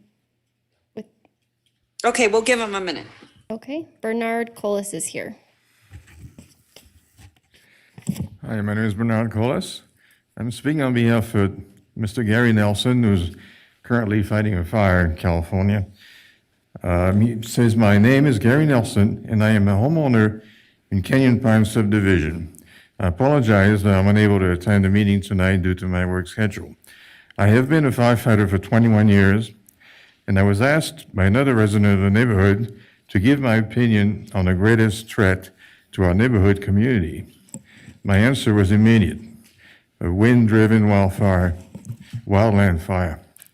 The new proposed neighborhood, Ventana Ridge, would be located at the top of two heavily vegetated canyons with multiple drainage that would support rapid fire spread under the right conditions. The two canyons mentioned run south to north and flank both sides of the Canyon Pine subdivision. During a wildland event, it is possible that only one of the two streets that will allow residents to evacuate Canyon Pine will be passable, in addition to the emergency personnel and equipment responding into the area. To add an additional subdivision above Canyon Pine and expect some of the residents of Ventana Ridge to also evacuate the area through a Canyon Pine subdivision is extremely poor planning. We all need to learn from the history of so many wildland events that have taken lives and property all over the West. California is a great example of tragic wildland fire events, and Northern Nevada should take notice and plan all future community with the lessons in mind. Thank you for your time and consideration. That's all I have. Thank you.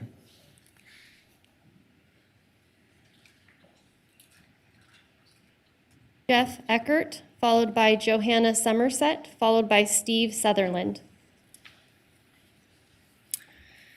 Thank you, Council. My name is Jeff Eckert. I'm a resident of the Northgate Development, and I'm opposed to the Ventana Ridge project. I would like to thank staff and council members for visiting the site. I'm certain during the visit you saw why the project is ill-suited for the site. My neighbors and I believe the 5 members of the current Planning Commission who voted to approve the project got it wrong. We agree with the 2018 Planning Commission who voted unanimously against the project. They got it right. The project was denied in 2018 for many reasons. You're going to hear many of my neighbors speak about those reasons shortly. One planning commissioner, however, this year, we believe got it right. This statement is Sylvia Villanueva's of the project meeting on July 7th. I quote, "So I think I'm looking at this from the big picture master plan perspective, where all the policies intersect and where the project kind of meets all those larger policies, and I think there are just some missing pieces here and I'm not seeing. I know I'm looking at the master plan now, and it says the goal is to expand housing options near existing and future transit. It creates diversity lifestyle options available to residents. I'm looking at the importance of wildlife and protecting habitat. I mean, I think fire is a big issue. So when I start looking at those big policy issues and where they intersect, I just think that some of the big things that we care about aren't in this project. I feel that we are trying to fit a square peg in a round hole. I feel that this project has made a lot of mitigation, a lot of ways to fix problems that currently exist because the project isn't necessarily compatible with the area. So we're doing a lot of mitigation, a lot of correction, a lot of fix this, correct that. We can make this work. We can make that work. I just don't even know that it works on the larger scale with the policies that we have in our master plan. There's where I am right now. Again, that was a quote from Sylvia at the July 7th meeting. So we've met with a number of you came out and toured the site, and we thank you for that. And we've met with you. And each time we've met with you, we've been asked, so what do you think? What do you want? We don't want the project to cross two major drainage ways. We do not want the project to kill 35 old-growth Jeffrey pines. They caught 25, they need to recount them. We do not want the project to cross wildlife and their habitat, or close off wildlife and their habitat with roads and walls. We want the project cut into 2 communities, 12 to 14 homes on the proposed west side, purchasing the rights to the Somerset easement that would allow them to build the road that terminates at the top of Peavine Peak Road and does not enter Peavine Pines Court. Regarding the east side, we recommend development of 10 to 12 homes, moving a lot 7 away from the current residents found at 2340 and 2350 Sandestin. Johanna Somerset, Thank you. followed by Steve Sutherland, followed by Keith Doherty.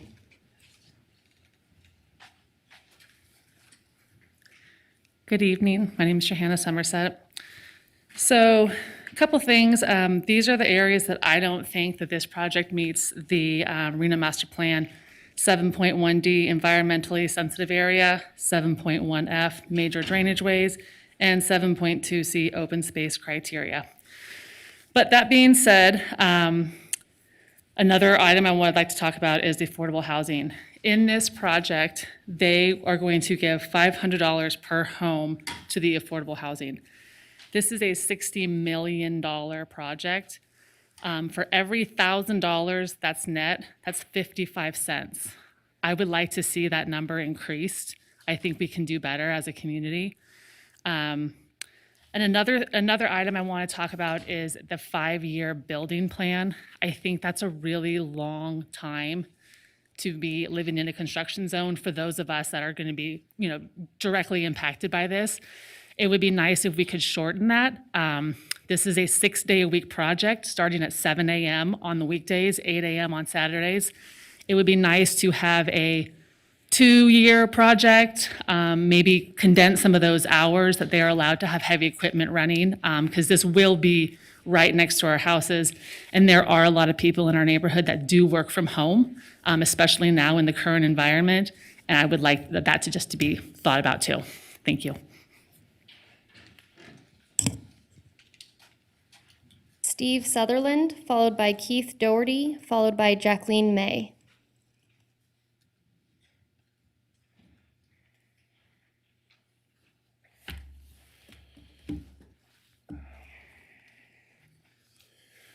Good evening. My name is Steve Sutherland.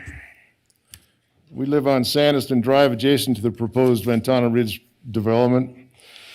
In summary, I believe this project has been advanced way too quickly, leaving many areas of concern that need much more additional study. We just need time. Time to study the aspects of travel in and out of the proposed development. 67 houses does not mean 67 cars. Every day there'll be over 100 round trips. Most traffic will flow through Sandestin and Sunline, with very little traffic choosing to pass through Peavine Pines. There are no main traffic corridors in this area. All cars must pass through narrow residential streets. We need time to study schools impacted by this proposed development. Local high school and middle school will be highly impacted, not only by this development, but others in Verdi, Moose Ridge, and Beaumont. Time to study fire concerns that are at the front of everybody's mind right now. We just watched a terrifying TV special on Paradise Fire where the fire trucks could not reach the area due to people trying to evacuate along narrow mountain roads. We need time to study the wildlife impacts. The area between the two main drainages, Brooklyn Creek and the Peavine Pines drainage, is a very important mule deer wintering habitat, the last remaining unburned sagebrush area. Winter count studies need to be completed in this area to determine the true impact. We need time to study the impacts of creating large cuts and fills in very steep areas of proven geologic instability. The proposed development is underlain mostly by a tertiary age formation called the sandstone of Hunter Creek. This formation consists of interbedded rusty sandstone, silts, and diatomaceous earth. This sandstone of Hunter Creek has collapsed in the form of landslides at Mogul and along steep cuts adjacent to the Steamboat Ditch near Tom Cook Trail. As of this date, there have been no visible geotechnical studies completed on the proposed area. There are no visible trenches, no drill holes needed to determine the character of these formations that will be excavated. The result of rushing into a project like this is to invite possible problems that could easily cause more problems for the city of Reno in the future. We just need more time. Does this thing work, or? Yep, give us just a second. We'll put it up on the screen. 1 second, that's all you get. I got 40 seconds. Okay, this is the sandstone of Hunter Creek, located on a road cut to the Sanderson water tank. This is the sandstone of Hunter Creek that slid down the hill at Mogul. On the right, you see the big slump block and the sandstone of Hunter Creek dipping the other way. I got time for one more slide. Oh, this is headlights in our second-story window from the Ventana Ridge property. Thank you very much.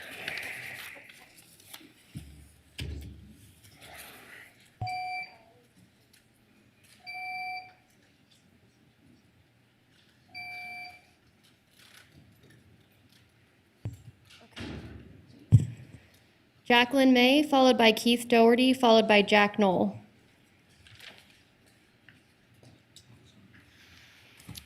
We're going to have to lower this a little bit. Thank you. All right, Mayor, City Council, let me put this here for you. Does that work? Yep, just leave it there. We'll get it up on the screen. Okay, I'm going to be flipping through it.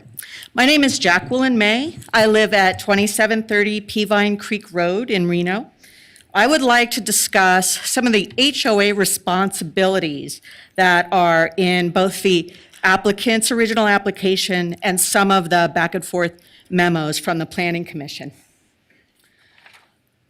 The HOA is responsible for maintenance of the drainage ways, which includes clearing of sediments, debris, and weeds of a major drainage way in a 166-acre site. They're also responsible for maintaining the open space area, the trails, and the signage, which is over actually 133 acres, which is also accessible to the public, but the HOA is responsible for maintaining that. They're also responsible for establishing and maintaining fuel modification zones around the development. And since it is in a WUI interface, that could be 100 feet from the fence lines. They need to maintain private roads on the property, maintain the private streetlights, remove snow. It's above the snow line. Can they even get up the roads to do that? They have to maintain the pocket park and the trailhead parking lot, also open to the public. But probably the most expensive responsibility is this private lift station that will pump sewage through a forced main. The forced main and the lift station will be privately owned, operated, and maintained. Also, storm drains and culverts are private, and all the storm sewer facilities are private and maintained by the HOA. So how does that work out with a smaller HOA? Well, here's the story.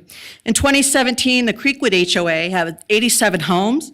Their privately owned lift station was failing. And if the system failed, no toilets work, drains don't function properly, and there could be a major sewage spill on their hands. So the homeowners, of course, wanted the city to take it off their hands, right? That makes sense. And what did the city say? No, thank you. The overall project repair was estimated to cost $625,000. Imagine the burden for these 67 homeowners. It would be a $10,000 assessment per lot. What happens if the HOA declares bankruptcy or they're insolvent? The city ordinance in this area, in fact, no longer allows private lift stations for this very reason. So the HOAs should not be in the wastewater business. So what are some solutions here? Okay, let's go straight to solutions. What if we add a capital investment requirement to the dedicated open space land trust necessary for approval? That's already a condition. We could use that funding and distribute it regularly for maintenance in perpetuity by the Open Land Trust for the open spaces. The developer could also pay a fee to defray maintenance and operation costs by the city Keith for Doherty, sewage and wastewater. Thank you. followed by Jack Knoll.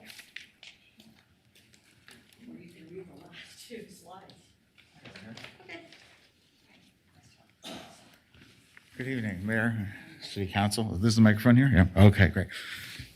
Good evening, everyone. The microphone's pretty bendy. It goes It does come up? sorts of ways, up and down and all around. Nice, thank you. Okay, we got this.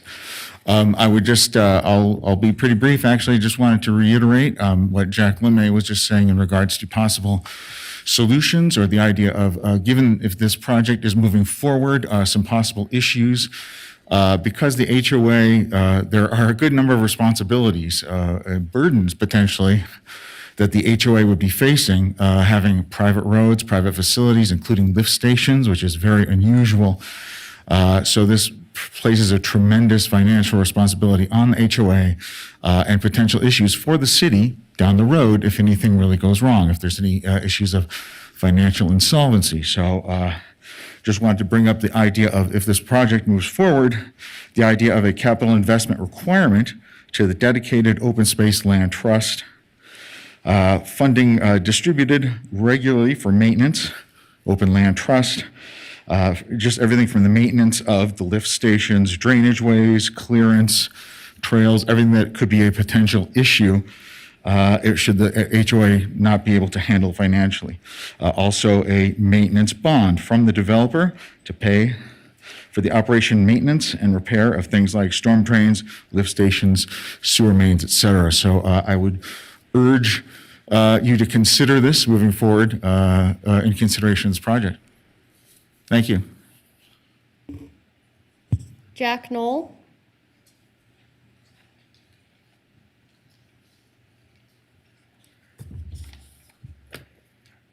Good evening, Mayor and council members.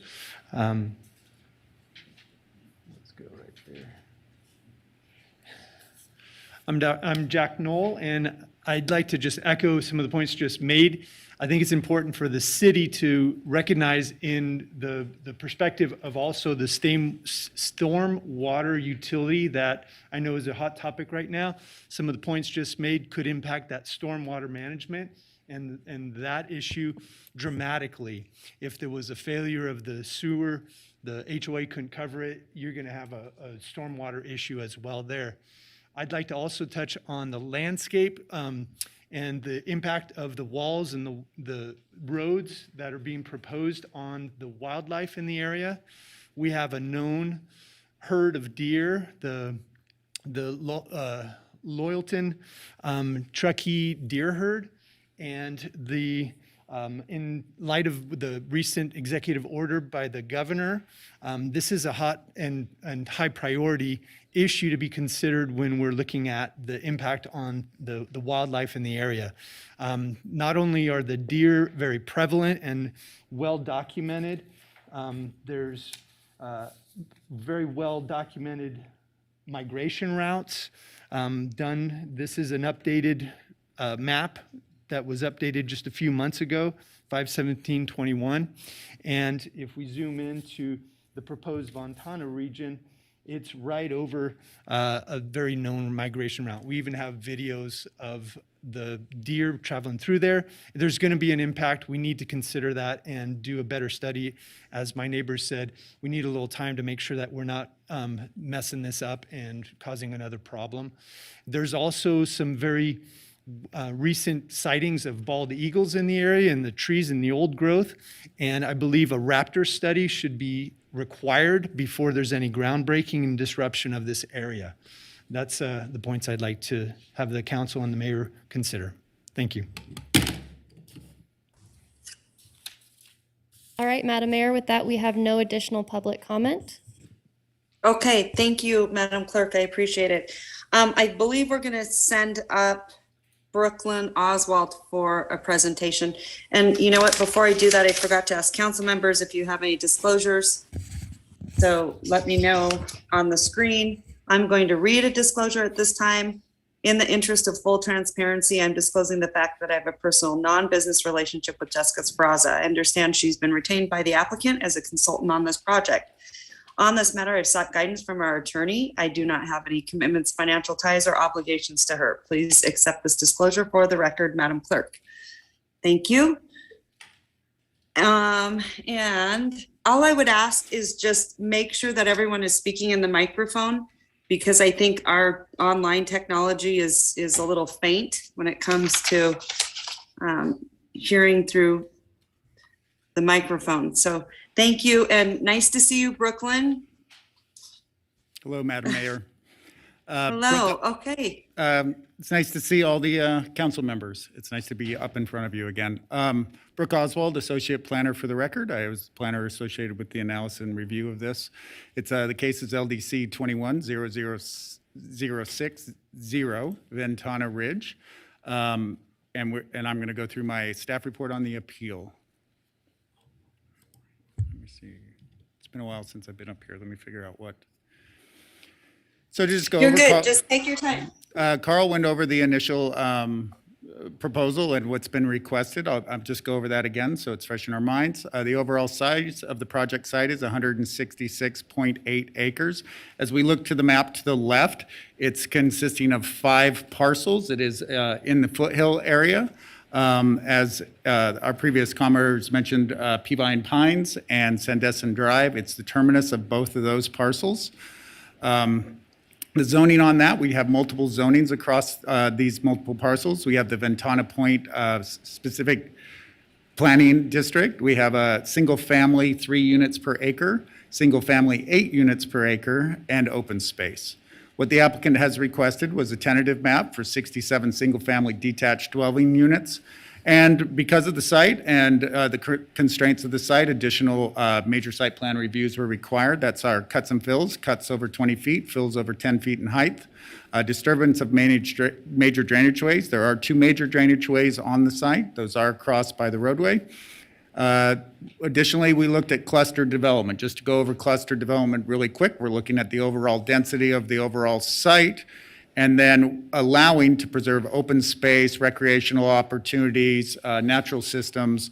We are allowing those lots to be clustered or put together in smaller units to preserve those other amenities or other important areas on the site. As we look at this, we're seeing a total dedicated area of about 149 acres. And about 18 acres is going to be, or the remaining would be in that development or that impacted development area. When we look at the overall gross density of this site, we're at 0.4 dwelling units per acre. Our average site of our lot on this is approximately 9,000. Lots go from about 7,000, the minimum, which is required by the SPD, up into about 17,000. Next slide, please. Just to go over the zoning really quick and make sure that we're clear on this because there's a lot going on this particular site. So the 3 big major parcels we see, they're all about 40 to 45 acres apiece. That makes up our Ventana Ridge, Ventana Point SPD. The parcel to the right of that is a single family, 3 units per acre. Do note that the PF, the little blue square there, that is an existing water tower. That'll just give us a reference of where this project site sits as we move through this. And then there's a small sliver of the open space. It's about 1.25 acres. We have about 0.25 acres of open space, and we have about an acre of SF5. Next slide, please.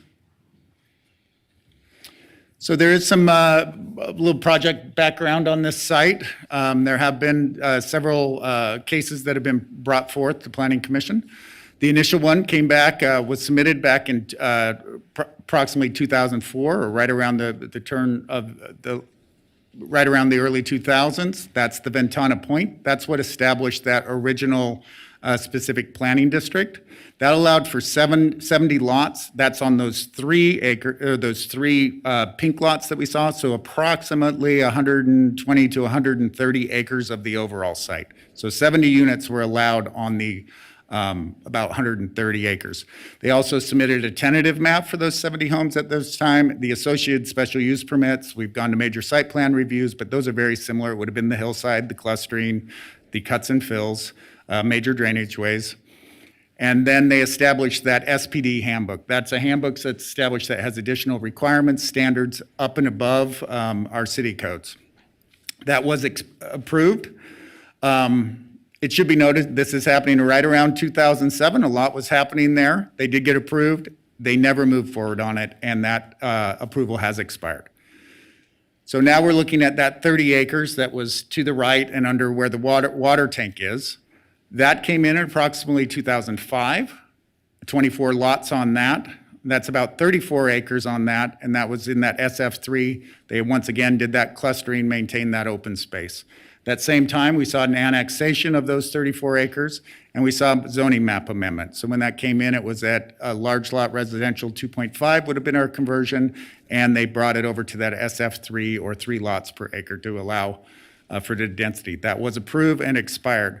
So between those two on that same lot, we have seen approximately 94 dwelling units approved before. In 2018, or excuse me, 2018, this project came forward as Ventana Ridge. Similar to the project we're seeing now in layout, it was 70 single-family dwelling unit, or it was 70 single-family dwelling units on the entire 166.8. That was recommended for denial by both staff, and then it was denied at the Planning Commission on April 18th, 2018. Next slide, please. So as staff analyzed this project, we looked at many of the project issues, conditions, constraints of the site. The general site design and architecture, as we worked with the applicant, we worked to reconfigure some of the lots, make more sensible lots. We saw a reduction of overall lots. A big thing we saw in this coming in with this proposal is adaptable hillside architecture. We'd anticipate that these homes are going to be semi-custom to custom homes to help accommodate the grades and reduce overall grading from that previous site. As we looked at that compatibility in the surroundings, we have this preservation of a large section of open space on this site, which is consistent with a lot of the city-owned open space that we're seeing directly to the south of this site. And then we're seeing really consistent as far as our home patterns, density patterns and stuff, consistent of what we're seeing in the surrounding neighborhoods. We analyzed the grades, slopes, hillsides. We did a hillside analysis that requires, will define our density. It defines our open space requirements and a number of those things. We did major studies on those drainage ways, the 2 drainage ways there. We are crossing those. They have not put any homes or lots that are impacting the drainage way itself. It is to accommodate utilities, roadways, pedestrian and bicycle accessibility on those. We looked at the provision of the utilities and service. They are in close proximity to those. With the utilities are easily brought there. We're seeing that, as was mentioned, we're seeing some private roadways and private infrastructure that will be required as this project. We looked at those emergency response and service times, both from our police and fire. And we looked at the park recreation and open space. Going back to that emergency response services, in all of these, we're seeing many conditions that have been written within the staff report. Were recommended to Planning Commission on that. The emergency response is largely related to WUI. All these units will contain fire suppression sprinklers. Additional signage will be required. There are restrictions on materials that can be used. And some additional initial roadway responses, and that the project itself cannot be gated. The Parks, Recreation, and Open Space is big. We really push to move to get a trailhead in there, to make sure that we have proper trails in there, sustainable trails in there, and that open space was in perpetuity. We looked at the environmental and cultural resources on this. This is we spent a lot of time on this. They will be required to work with state and federal agencies as far as the wildlife on that. They have to bring forth a wildlife mitigation or a wildlife management plan. They also need to bring forward a noxious weed and native plant management plan that will come forward with this. The site was looked for cultural resources. There were none discovered on the site at this time. But we do have additional conditions that says if they do, they need to stop construction, notify the State Historical Preservation Office, and if they find human remains, that also falls within that. We also look at that master plan and conformance. What we're seeing different, mainly with this, is we've got the adoption of the Reimagine Reno master plan versus the previous approvals that were under our old master plan. So we found that, it was conforming in that connectivity, that provision of recreational opportunities, open space, the natural and sustainable elements of working with the management plan, and some of those elements foreseen within this project. Did go to Planning Commission on July 7th. There were 5 in favor, 1 was opposed. Large discussions focused around the environmental cultural issues.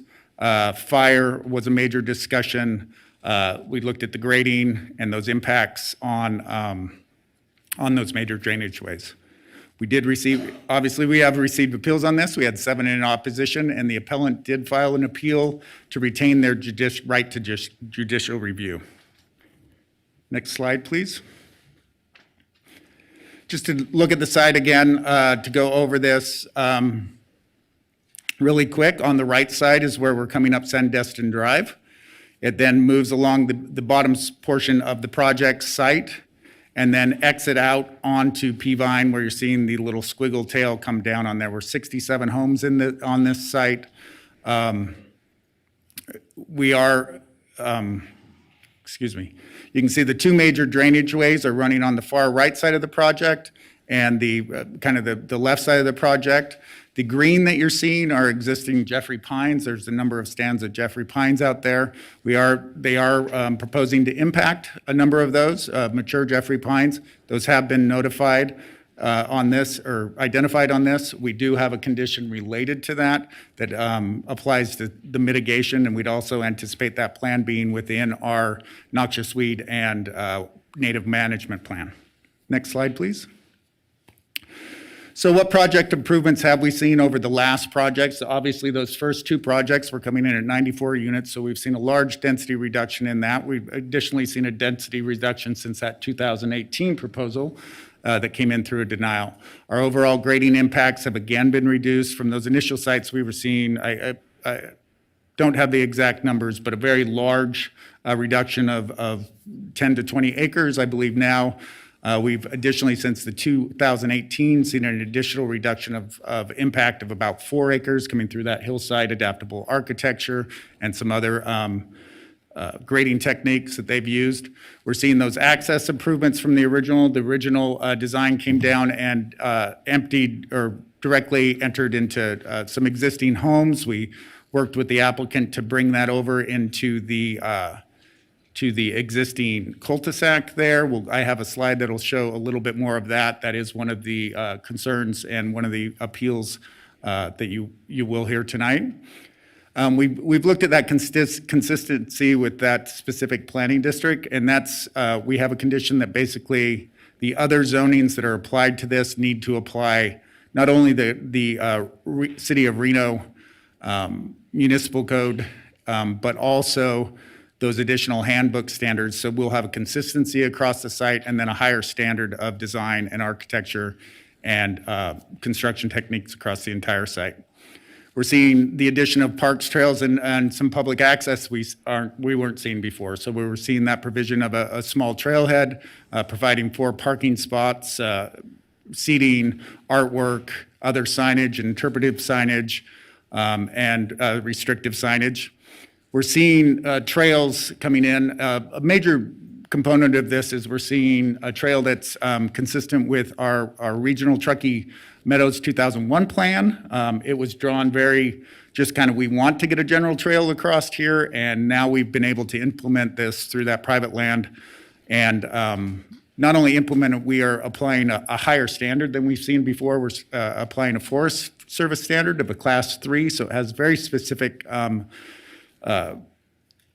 widths and grades and everything that can be. I also worked with the parks on that, and we put that up, moved that up to 38 inches, and that helps on the overall accessibility of that trail as it moves forward. That restoration, revegetation, and wildlife management plan, there's a number of scarring and roads and roadways there. Obviously, those will be restricted. All those will have to be restored. That works for both the restoration of that area, but our overall stormwater. The revegetation will come in native revegetation in many areas, helping to further secure stormwater and provide wildlife habitat. And then we're working with those state and federal agencies to provide that overall wildlife management plan and how that will happen and what mitigation and design considerations will need to happen. We have enhanced fire, as I mentioned before, and those WUI-related conditions. And then we did analyze this under the Reimagine Reno Master Plan and the Title 18 conformance. So We have the new Title 18, and we have the master plan, and it was found to meet those upgraded standards that we've seen over our old codes. To go over this really quick, this is looking at the 2018 and 2021 proposal. The 2018 was the denied proposal at Planning Commission. What's being shown here in this exhibit is the additional consideration of reducing overall grading. And so in the red is showing the denied 2018 plan, and then the green is showing them going back and then working and seeing how they can use creative design techniques to continue to reduce the grading on this site. Next slide, please. So as relates to the appeal, we had the original proposal on the right. Staff had concerns about that on the way that it comes down, its proximity, and how it impacts the two existing homes that are there. We did work with the applicant. They came back and have proposed the connection that on the left, that is the connection that was approved by Planning Commission. There are conditions related to this, specifically on that hairpin turn and that raised, and staff had large concerns about the impacts of those headlights on the neighboring properties. And so vegetation will have to be established prior to any certificate of occupancy in that area, and that needs to be provided in a sense to provide that screening from those headlights. Additionally, during construction, a fence or other barrier will have to be constructed there to prevent any impacts. I believe that's my last slide. I am available for questions. We also have Trey Palmer here, Fire Marshal Trey Palmer, that can directly answer fire questions, and our our engineering manager, Mike Michelle, is also present for grading, traffic, and some of those other engineering-related questions. Thank you. All right, thank you, Brooklyn. Nice job. Appreciate it. Okay, with that being said, I'm going to ask council, do you have any questions of Brooklyn? I do, Madam Mayor. Okay, go right ahead. And I just want to remind council that we will also be hearing from the appellants and then from the applicant as well. So you'll probably have more questions as we move along. Go ahead. I believe that's you, Councilwoman Jordan. Yes, it is. Thank you very much. And I don't know if this would be for staff or I'm just going to direct it out here right now. There was the public commenter about the HOA obligations and fallback should there be some solvency issues with regards to the HOA. Can you speak to that a little bit? I probably would defer to a planning manager or someone else as far as how, as a city government, we address those solvency of those HOA or our legal. We can move on to the next question if, Arlo's coming up, I think. For the record, John Shipman, I'll take a stab at it. So the question is, what would happen in the event of a bankruptcy of the HOA? Yes. I mean, essentially the way that would work is that the homes would be assessed. Then if the homeowners couldn't pay, then there would be essentially a foreclosure and they would get the money for the project that they needed. If for some reason it did come to the city, the city's option would be to do like an SAD under 271 and assess the homes directly and thus give maybe some financing, 30-year financing for that type of thing. But generally, you know, the whole HOA situation is it's all securitized by the actual property. So there's a lot of property there that can be used for security for that amount of money that they need. So Thank you. I know there will be lots of questions on fire. So I think we need to talk about what the fire response time is and are these properties sprinklered? Yes, so the current fire response time is right around 6 minutes. Trey Palmer is here, can speak to it a little bit more, but I can answer. The units will be sprinkled and are conditioned to be sprinkled. Okay. I have more questions, but I'll defer to others and we'll have plenty of opportunities for questions, it sounds like, as we go along. Thank you. Okay, I'm going to head over, I believe, Councilwoman Dewar. Thank you.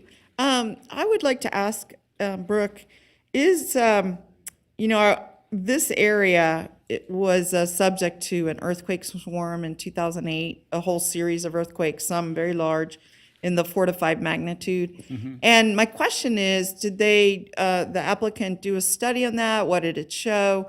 And do they just have to meet our existing building codes or some other building codes? So we'll start, they'll meet our existing building codes that are prescribed by our building department on that.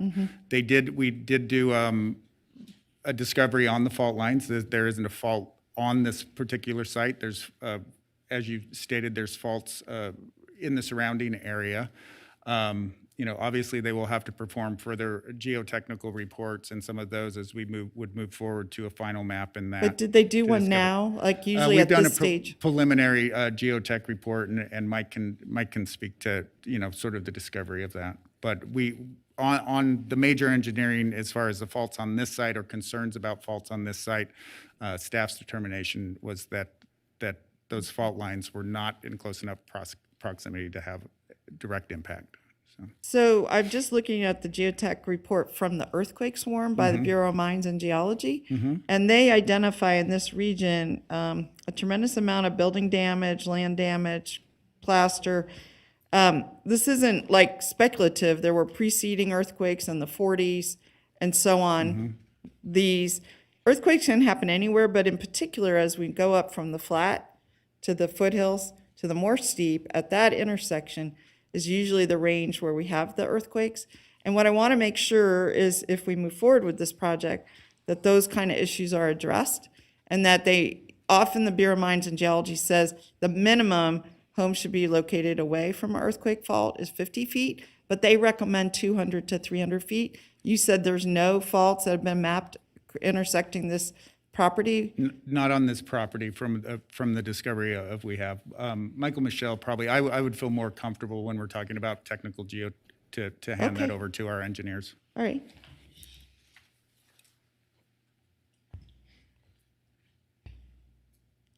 I mean, I'm seeing large cracks throughout beautiful homes, whole facings falling off and so on and so forth. So in a large area, not just right there. Yeah, go ahead, Michael. Mike Michelle, engineering manager. Yeah, they did a preliminary geotech study. There was a potential fault identified. We flagged that. We made them go out and do an additional fault study, and they found that that was not a Holocene fault, meaning it's not active, but there will be a final geotech report when they come in for final plans. Okay. Well, I guess just as a final comment, it looks like many properties were affected even if they weren't on the fault line. They were maybe a half mile away from these previous fault swarms. And I think as we go forward, it's something we have to look at. Because Absolutely. This is like the most known area of earthquakes right now in the last couple decades in Reno. So, thank you. All right, Councilwoman Breckus, I believe that's you. Yes, thank you. I appreciated the questions about the HOA responsibilities, because I brought that up several times also in terms of, we have to make findings of services, and if we offload services, for, public services or community services to these private entities, that can be a difficult arrangement. It can be a costly one, but it can also be challenging. I heard a commenter mention that private lift stations are not allowed, but this is serving by ordinance, but this is serving a private lift served by a private lift station. Is that correct?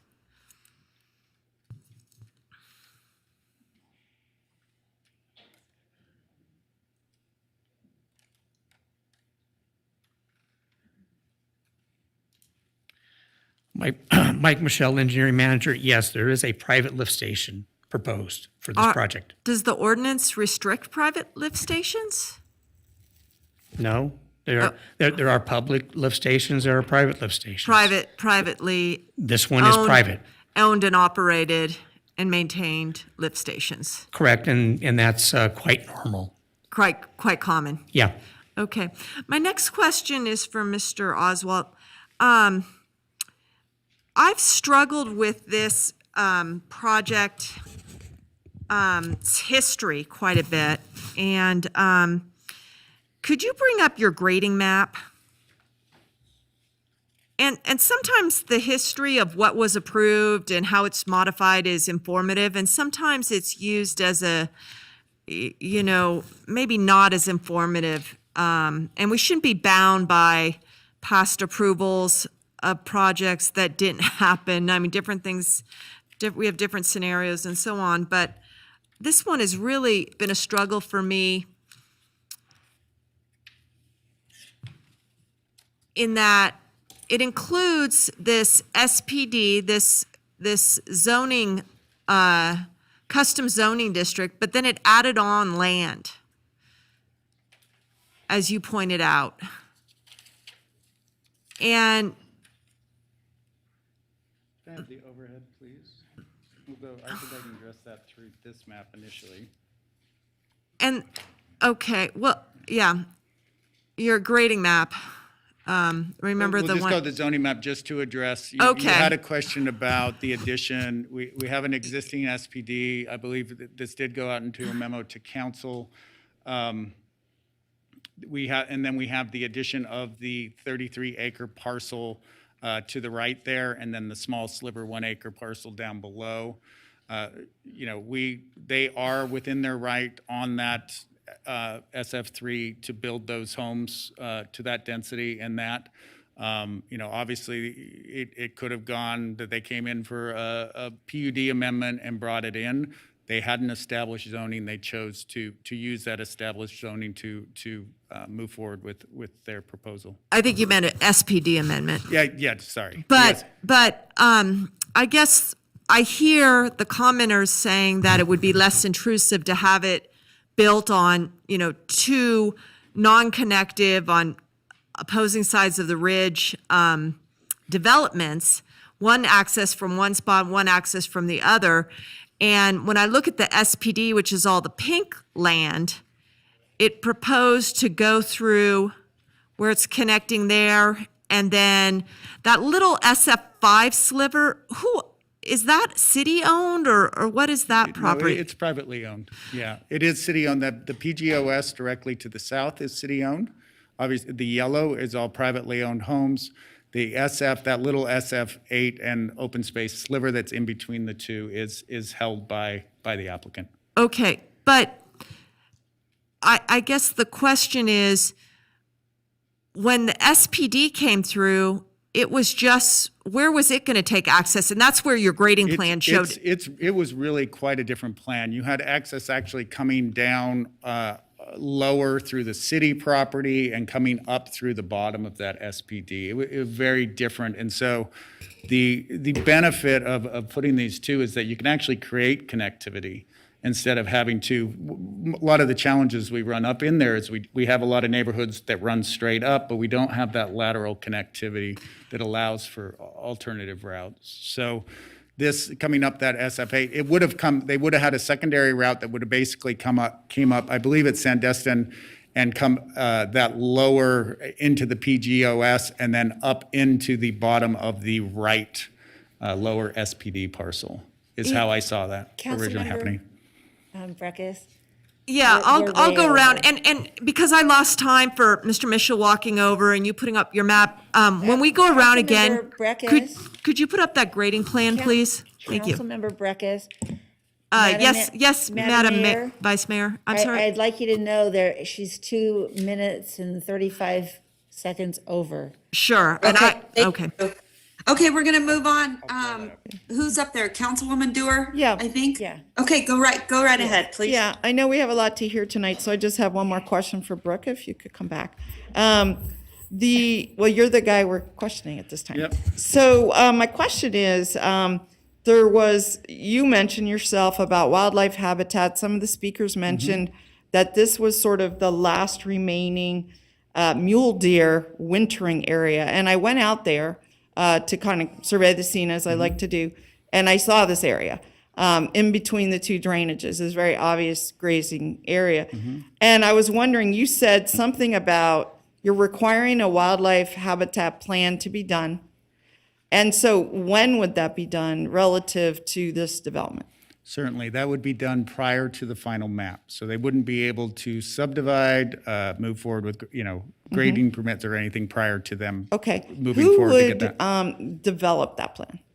That's going to be developed by the applicant and their consultants, but it is in consortium with, they need to work with NDOW, they need to work with the other state agencies that may be involved, they need to work with the Army Corps of Engineers if there's potential wetlands and any impacts there. And so it's pretty extensive what they need to do. I saw some wet creeks with trees growing in Yep. the drainages, so it's clearly there's a spring or some kind of ephemeral stream there. Correct. So my question here, though, is who has to approve it? So they develop it.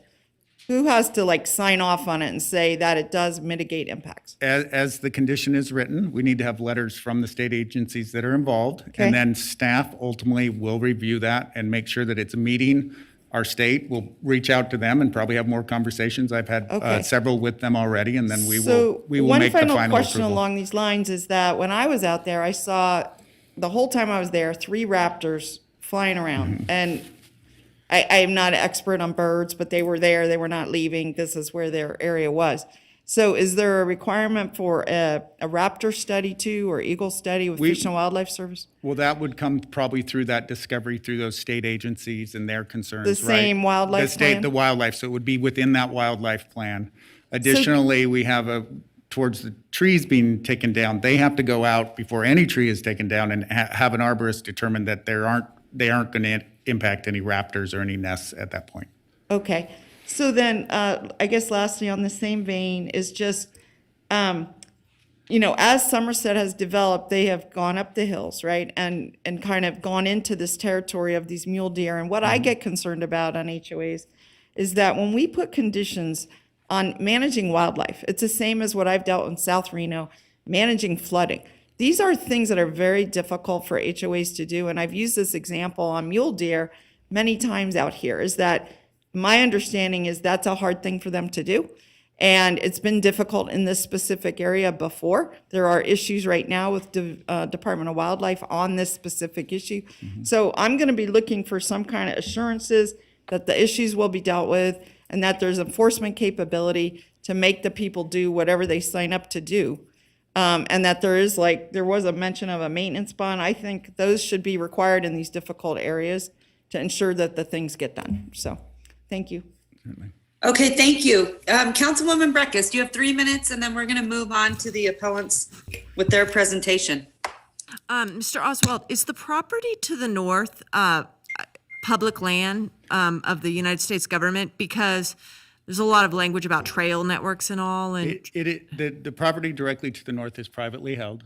They'll have to provide continued access to that property. It is outside the jurisdiction of the city of Reno and the sphere of influence. so why do they have to provide access to it? I don't understand who makes them do They that. need to perpetuate access to surrounding properties, so you can't cut off someone's access to their property. So they'll have to maintain, there's a dirt road that runs currently up there, or however they determine those easements. But there are easements associated with these properties that they need to make sure that they're maintaining or perpetuating access to the surrounding properties. So they have a private easement. Correct. There'll be easements or other, that are associated with that. The trail that we'd anticipate would actually run from east to west or west to east, connect to an existing trailhead that's on the west side, and then eventually there's another project that's currently in. We'd anticipate we'd see a trail network associated with that, and then it hits city property, and then it actually hits federal property. Okay. So the idea is to have a continued trail network along that whole sort of bench that will connect eventually into federal land. Yeah, here's where I'm at is I am finding it increasingly difficult for us to approve land creeping up mountain hillsides and then, not have a street network that shows clear to anyone that the next guy in could be coming through their neighborhood. And you're telling me there's easements they have to honor. So that wasn't mentioned anywhere in the staff report, that development potential. I think that's an issue that needs to be understood at this point. I'll leave that aside. I'm really struggling with the SPD is supposed to be an integrated entity of development, and this one has had land tag onto it and then access into another community that wasn't contemplated with the SPD. And I've got the map that was in your presentation. Could you bring that slide up and show us where it divides into the SPD and where it divides into the SP3?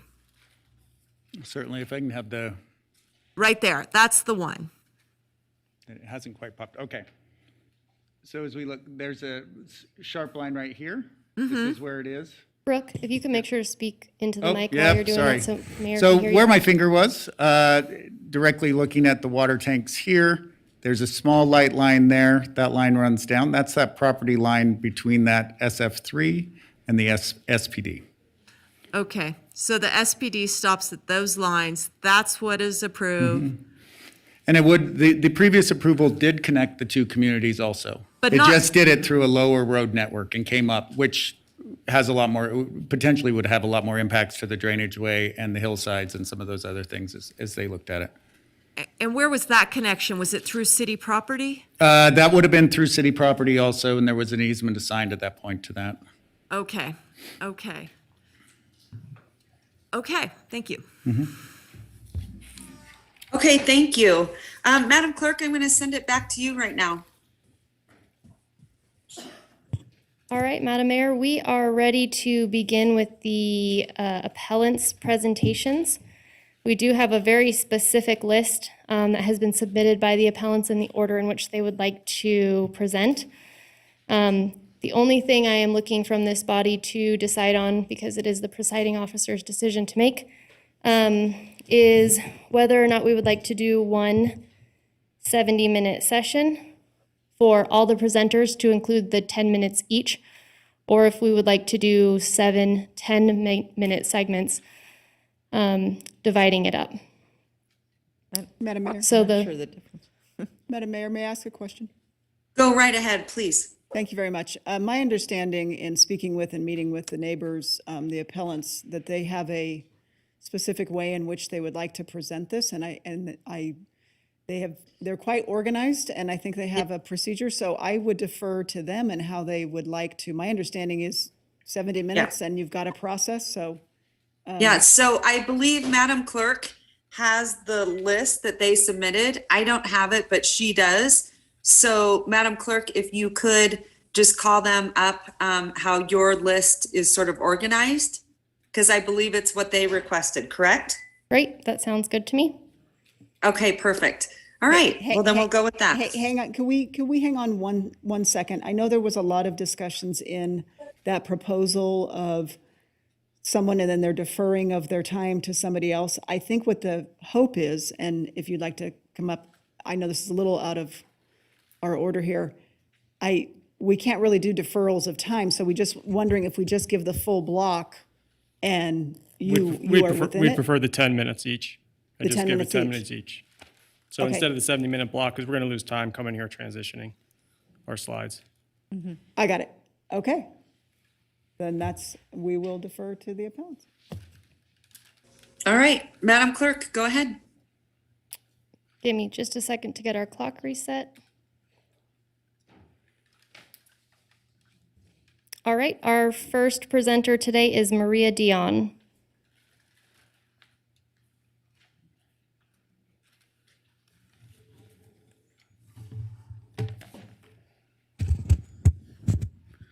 And I would just remind all of the appellants that any documents that you are presenting tonight do need to be distributed to the city clerk so that we can get them into the final record. So anything you put up on the podium as a display or anything that goes digitally onto the screen needs to be distributed to me as well.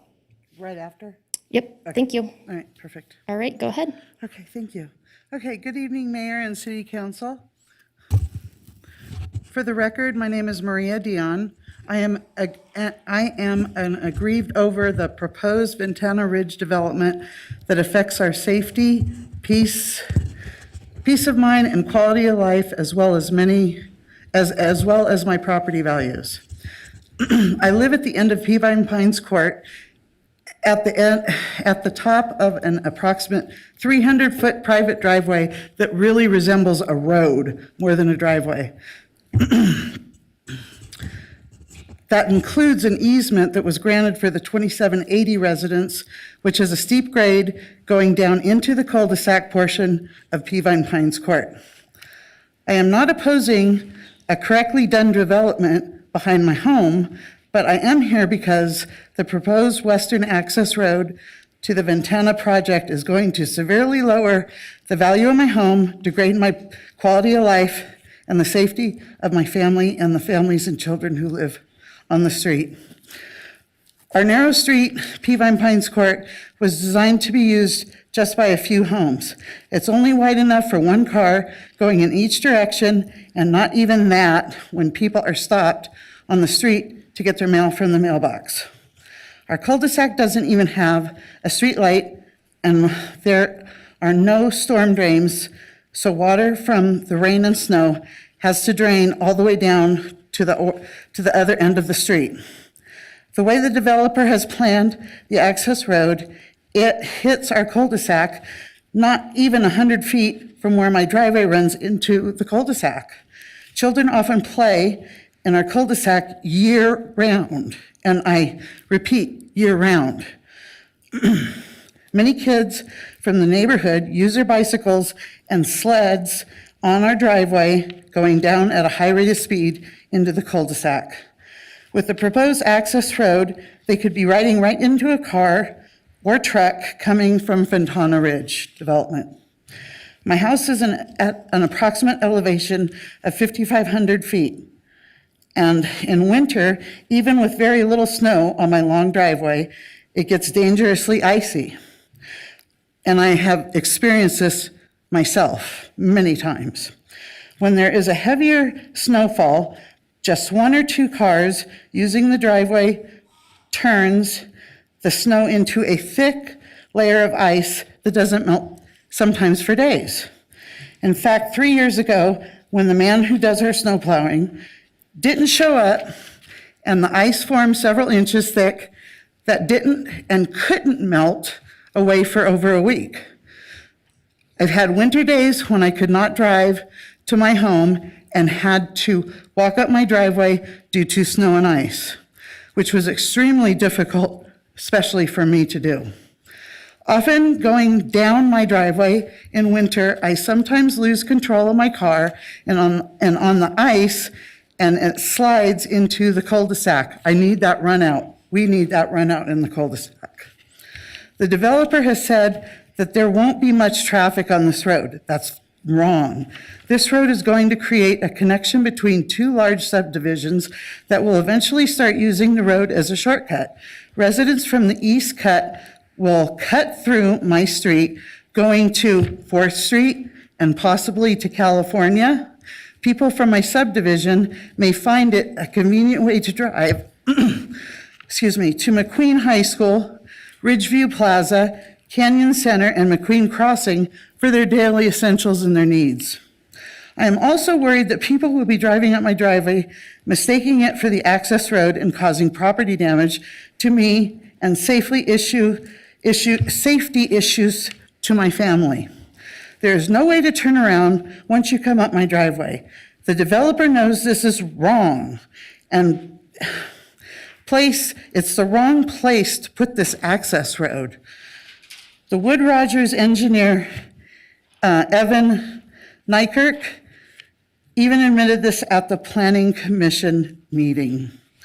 The developer, Wood Rogers Engineering, and the whole Planning Commission knows the correct access road should run to the end of a much wider street, which is Peavine Creek Road.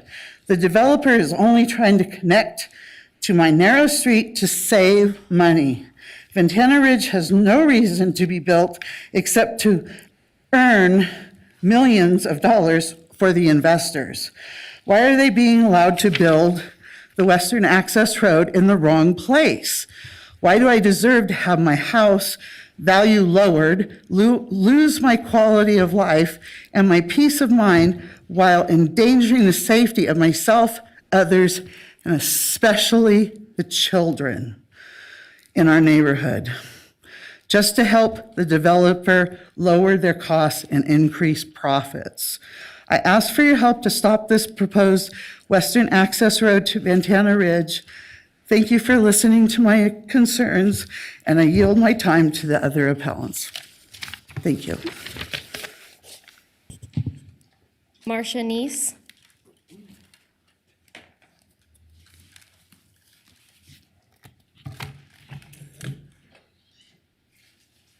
Excuse me one second, I haven't used one of these.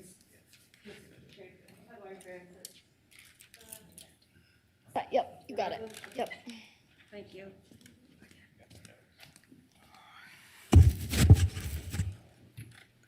For the record, my name is Marcia Neese. My husband and I live at 2820 Peavine Creek Road. And despite Mr. Gordon's harsh comments in the letter that he sent all of you today, that we have no standing, I can assure you that we are aggrieved over the currently proposed west access road. Not only will it affect our home's value, it will put our personal safety in jeopardy, and I'll explain how that can happen. Negatively impact our quality of life and our peace of mind. And I am not a road engineer, but it's not my first rodeo. I've been involved in the, excuse me, I have asthma, it's hard to breathe. I've been involved with new home builders and master plan developers for over 35 years. Ma'am, you have to wear your mask while you're in these chambers. Sorry. I'm sorry.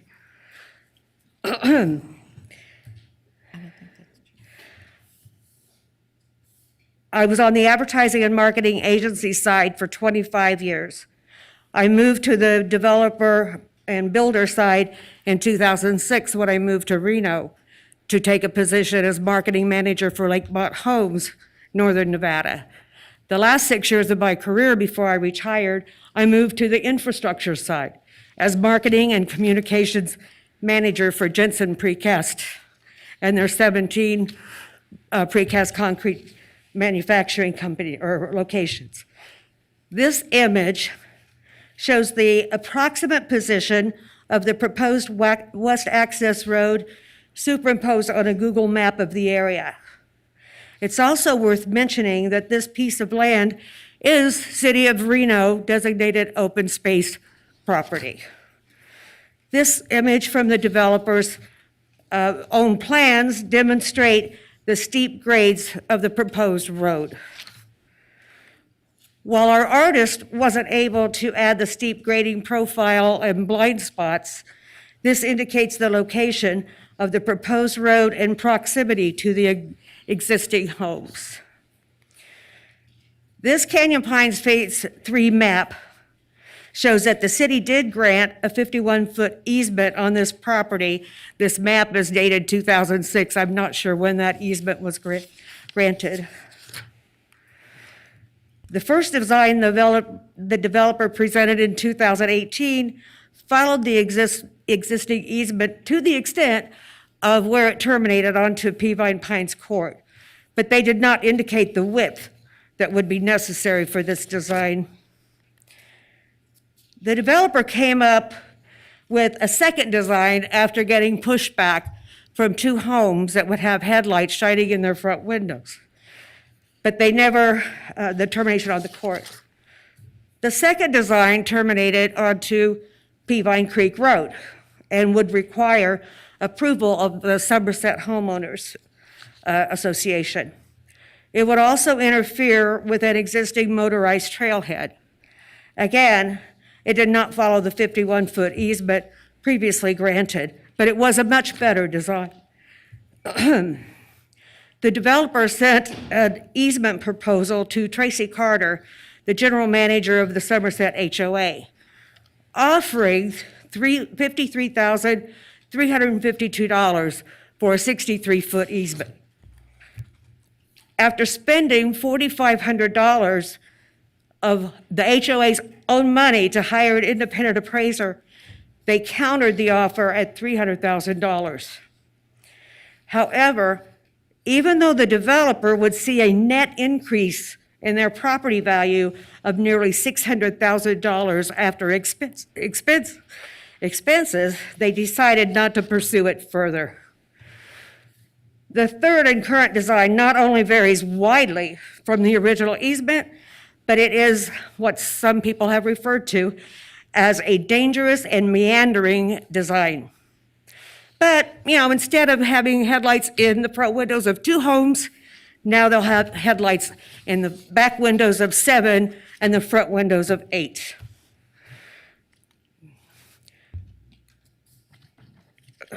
Did I miss? What was that? Okay, just letting you know we're starting your second 10-minute time period. Oh, okay.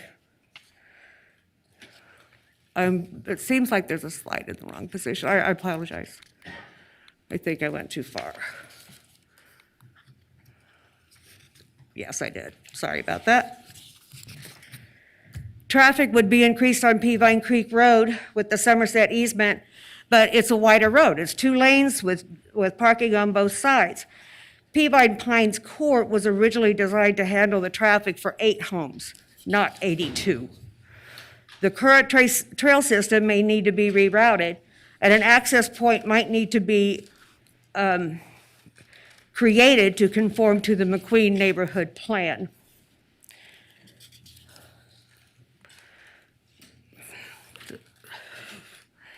Seems like it's going right. The road itself with Somerset option would need to be lowered so vehicles would pass behind the existing hill, which would mitigate headlight issues for most all of the homeowners up there. It would also allow for more of the land to continue to be enjoyed by people throughout the city of Reno and maintain the objective of Reno Imagine.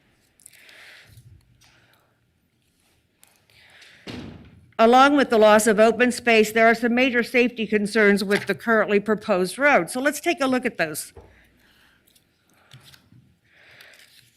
The roads at the top of Canyon Pines are well above the snow line. The hairpin turn in particular poses risk to vehicles skidding off the runway. The developers made many claims as to what the HOA will be responsible for, including maintaining the roads. However, our roads often get slick in the winter with just a dusting of snow, and many of them are never plowed, even when there is enough snow to require it. A contractor would be putting themselves at great risk on the steep hills and sharp turns that exist not only on the proposed road, but also on the roads within the entire proposed community. We've all seen accidents caused by distracted drivers, road hazards, and drivers under the influence. It's not difficult to imagine cars careening off of that hairpin turn at any time of the year. The developer has noted that there will be a sidewalk on one side of the road. With the blind spots and grade changes, pedestrians are going to be at great risk. Though it would be a private road, the developer states that it will be open for the public to enjoy. Just the type of challenge avid bicyclists will be drawn to, even without a designated bike lane. It doesn't appear, sorry, it doesn't seem to be working. There, thank you. It doesn't appear that enough thought has been given to safety and quality of life with the current design for this proposed west access road. Though the homes in the proposed community will have sprinkler systems in them, it doesn't negate the possibility of yet more wildfires on Peavine Mountain. In an evacuation, fleeing residents will be getting out as fast as they can, even if it means using both lanes of the proposed road, making it impossible for emergency equipment to navigate. It's the battery. Battery doesn't seem to be working very well. Try the keyboard, but press the arrow on the keyboard. That's not working either. Left, right. Left, right, it's not working. Okay. Is staff changing it? Now, it worked that time. Let me try that. I was listening very intently to Fire Marshal Palmer's comments when he addressed the Planning Commission last month. This is what he said regarding the response times the developer presented as being within code. And I'm talking about this west access road. What the applicant brought forward is true to the extent of the entrance of the development is approximately 8 minutes from Station 11. What that does not account for is the actual development, which we cannot figure because there is no road. Hope I got that right.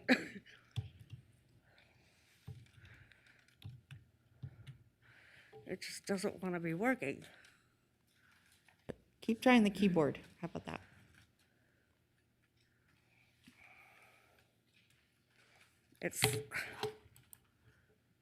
We'll try that. There's a typo on this one. There's 2 curb inlets on Peavine Pines Court that drain into the Truckee. And they have been filled with mud and soil erosion several times in the past. The bulk of the disturbed soil for the proposed road will drain down into the city curb inlets during rain or snow melt due to the slope of the land.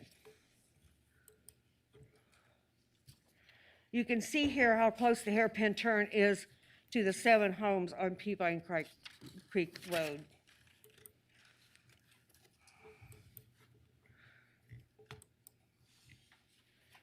All these homes are above 5,300 feet, have split rail open view fences in the back, and have a drainage ditch 4 feet behind the property lines that drains to a year-round wet area popular with wildlife. A second drainage ditch runs along Peavine Pines Court.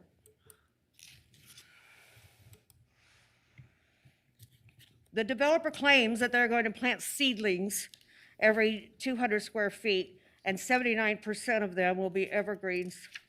So not only will they not stop headlights from shining into the windows, the trees would create a strobing effect, which would not be mitigated by the landscape plan.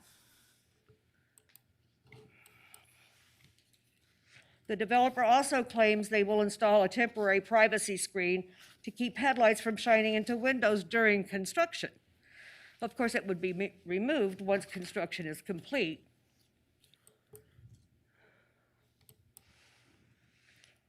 Now, let's consider the Reimagine Reno plan goals. This piece of land is coveted by residents throughout Reno.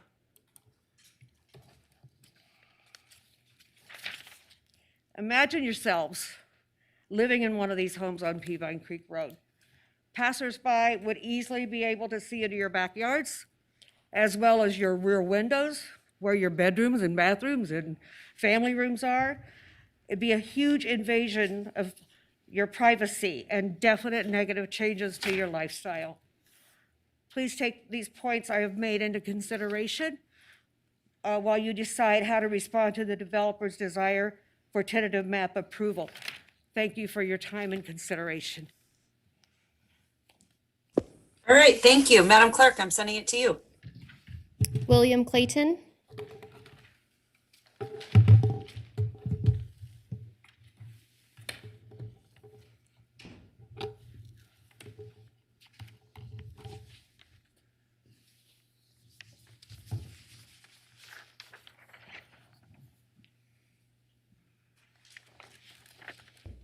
You have the camera. Good evening. My name is Bill Clayton. I live at the end of Peavine Pines Court in the Canyon Pines subdivision, and just below the proposed Ventana development. My home's backyard is right next to the proposed western entrance into this project. I am not here to oppose proper development of the land above me. I am here because the developer is asking me to pay tens of thousands of dollars of my life savings towards this project. And let me say this, I think it was wrong of Mr. Garrett in his letter today to the mayor and the city council to tell you to dismiss our appeals because we didn't claim victimhood loud enough at the planning commission meeting.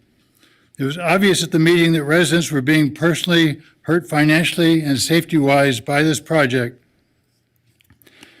This picture here says in the early 2000s, the city of Reno in their road plan set aside 2 entrances to Ventana Ridge land.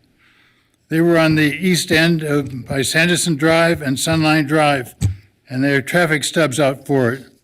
The investors would not have purchased the Ventana land parcels without knowing they had access to this land and could make a profit buying it using entrances provided by the city. Now that they are ready to develop the land, they are trying to change the rules set by the city in order to maximize their profits. This developer proposes to turn my 2-lane dead-end street, designed for the use of 8 homeowners, into a thoroughfare to be used by hundreds of residents from 3 subdivisions, while turning the end of my cul-de-sac into a traffic circle for the new subdivision. Note in this picture that large vans, landscaping, and delivery trucks coming from the east and going to the 14 homes in the west end of Ventana have no way to turn around except coming down the hairpin turn into my traffic circle. Moreover, for the projected 5 or more years of construction, our cul-de-sac would be overwhelmed with construction worker parking and equipment storage. You cannot believe the Planning Commission's approval does the right thing for Reno or its residents. The Commission's fingerprints are all over this plan. It's obvious they have worked in alliance with a well-connected Wood Rogers Engineering Company and a developer on this project as if it were their own project, ignoring the public's concerns and the concerns of the city of Reno. Stretching Planning Commission rules to justify the proposed Western Road, your commission, along with the developer, avoid the common sense facts and pretend everything is fair to me and other residents affected. It seems the only words they know are meet the findings and we have mitigated. They pretend a narrow road with a hairpin turn and 8% grades is perfectly safe, even in winter when roads are icy. They pretend that vehicle noise and flashing vehicle lights can be blocked by a few small trees that won't disturb the homeowners. They pretend my cul-de-sac won't be filled with construction worker trucks and equipment. They pretend the best route to their project is my narrow 2-lane road, when their own engineer testified at the Planning Commission meeting there was a better route. They pretend a traffic study isn't needed for 67 homes, ignoring the fact that the residents in adjoining eastern and western subdivisions would use Peavine Pines Court, my street, and the narrow streets in Ventana Ridge as a shortcut out of the subdivision to other places. After 17 residents spoke at the Planning Commission meeting, the commissioners largely ignored their concerns. One commissioner seemed to sum up the opinion of all but one of the board members when he dismissed the residents' concerns without discussion and said, "There's a room full of people here that don't want it flat out, said they don't want it, and they've been arguing that point for years." That wasn't true. The people just wanted their concerns addressed. The developer and the Planning Commission believe you are obligated to accept their plans and they have a right to build wherever they want. In reality, they have no expectation when they bought the Ventana land that they could expect the city to approve a large subdivision or any new routes on Reno property in their subdivision at the expense of current Reno residents. Their plan doesn't help to reimagine Reno. It's a project of very expensive homes, mainly meant for well-off, out-of-state buyers. This development does not deserve special consideration. My home is my biggest asset. I worked until I was 70 to provide for my retirement. I don't want to see 3 or 4 years of my life savings I worked for taken away from me to benefit wealthy investors. I believe the proposed western access road would lower my property value by $30,000, $40,000 or more. As you can add to another 12 homes' values that will be adversely affected by this road. This project would probably be worth over $60 million in gross revenues. By letting this road approval stand as proposed, you could easily be asking residents of Canyon Pine subdivision to sacrifice $250,000 of their property value and life savings to benefit the developer. Let the developer use the access roads you planned for them in the original road plans. Let them build the road to the end of Peavine Creek Drive where it belongs. Do not let them destroy my street and my financial, for their financial gain. And as the developer and the Planning Commission dismiss my arguments, I challenge them to tell me the value of my home won't be greatly diminished by the Western Ventana Road plan as designed. Ask them how much less they would pay for a house on a thoroughfare and traffic circle turnaround than for a house that's on a quiet dead-end cul-de-sac. Ask them why I should suffer a loss to enable their project to save money for their investors. Thank you for your attention, and I yield the rest of my time. to the other applicants. Kristen Clements Noel, Knoll. Can we get it?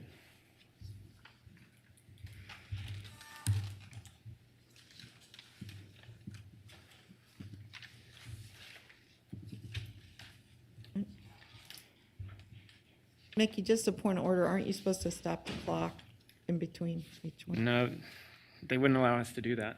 I thought that you just asked for your own 10 minutes. I got you. I got you. I got you. I got you.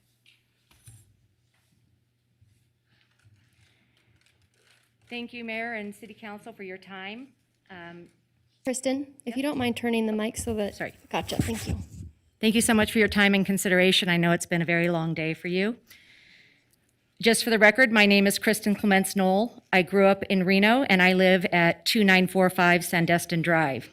I am an aggrieved person as my family and property are at risk due to fire and other safety issues associated with the proposed Ventana Ridge development. I'm here today to appeal the actions of the City of Reno Planning Commission to approve the tentative map findings. The proposed plan is not consistent with the City of Reno master plan, and findings are not compliant with Title 18 in several areas, which I will demonstrate today. This photo shows the parcels. You guys saw this earlier, so I won't spend too much time. You see the eastern side and the western side. These were the entrances we talked about earlier. When looking at this two-dimensional image, it appears that the proposed development is a logical extension from these developments or these housing developments at either side. However, it's important to not look at a proposed development in a two-dimensional way. Here you see the photo of the area contained in the prior parcel map.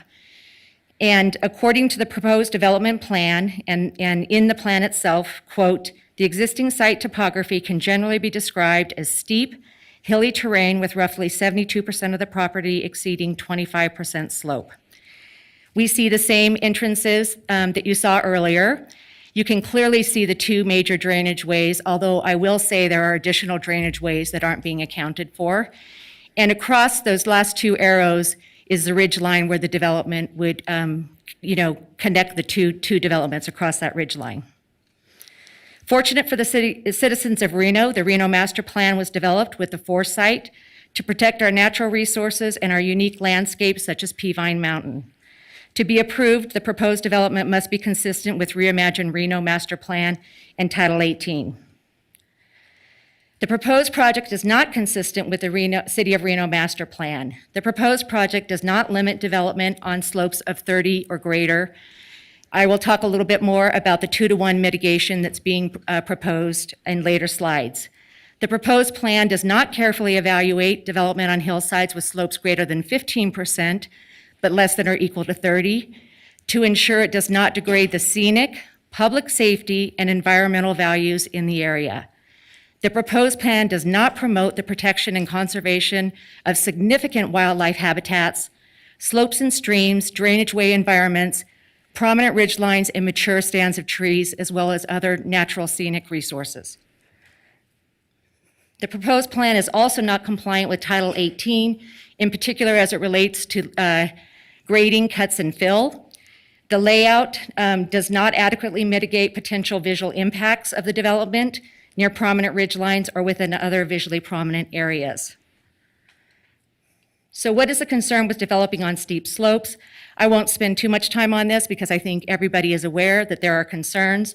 A particular concern in this area is the fire hazards, which you'll hear more about later, the lack of access to emergency vehicles, which you'll also hear about later, destruction and loss of sensitive habitats, and disrupting the wildlife travel corridors, which you've already heard about. All of these are related to my assertion that the proposed development may harm my family and my property. This is a slope map submitted by Wood Rogers in 2021, accompanying the drainage report. Approximately 73% of the property exceeds 25% slope, but as shown in red, almost 60% of the site includes slopes greater than 30%. The report goes on to say that due to the site topography, project development will require extensive grading with deep cuts and fills throughout. The deepest cuts will be approximately 36 feet, largest fill approximately 32 feet. As you can see in blue, this is the area surrounding the proposed development. This is the area that is considered area of impact. So this would be the disturbed area, not just in the development sites. This is the same slope map. One accompanied the 2018 proposal, one the 2021 proposal. In the 2018 proposal, as you've all heard, the tentative map and associated requests were unanimously denied by the planning commissioners. They could not make the findings related to grading and hillside development. The associate city planner who reviewed the proposal in 2018 clearly noted 22 proposed lots that would disturb slopes in excess of 30%. And these lots are primarily in these areas. If you look at the next photo, 2021, you can see that the plans are very, very similar. However, as was earlier stated, a couple homes have been decreased, so 3 homes were eliminated to address the split zone issue and make room for the pocket park. And there was some reduction in grading. The reduction in these home sites, as well as a change to the western access road, resulted in approximately 3 acres difference in the reduction. However, the lots that were originally of concern remain of concern in the new 2021 plan. Additionally, if you pay close attention to that roadway that is connecting the 2 areas of development, there are only 2 houses that are built there. Obviously, it's a very steep grade, and that roadway is entirely on a grade greater than 30%. The same is true of the roadway coming out of the eastern side, and I'd like you to note how close that roadway is to that major drainage way. During the June 21st neighborhood meeting with Wood Rogers, a resident asked how many lots would be on slopes greater than 30%. The response was that none of the lots were on slopes in excess of 30%. This is clearly not the case. In a summary of the meeting, which is posted after the Planning Commission meeting, the response was altered. Generally, the site was designed to preserve slopes over 30%. However, there are some small areas of 30% slopes within the lots on the western side and along the roadways. Looking again at this map, I would submit that such responses minimize the fact that nearly 1/3 of the proposed lots disturb slopes in excess of 30%, and much of the road cuts across that. There is some 2-to-1 preservation of open space in response to developing in steep slopes, but most of this space could not be developed anyway, as you can tell by the grading of the map. We're now beginning the 4th 10-minute time slot. All right, in the 2021 application, developers admitted that the topographic constraints of the site and drainage way create issues for the development in this parcel, and it will require relocation of the drainage way and additional cuts and fills. But then they later go on to state that it creates a unique community that preserves natural site features such as open space, accommodates wildlife, and protects views from both to and from the southern foothills. The proposed site is highly visible from many neighborhoods in Reno, extending well past the northwest. And of course, in northwest Reno, closer to the proposed site, you can see that much closer. This is a home for sale. I'm not even sure where it is. Not near the entrances to the site, but you can clearly see how prominent the ridges and the hills are in this area.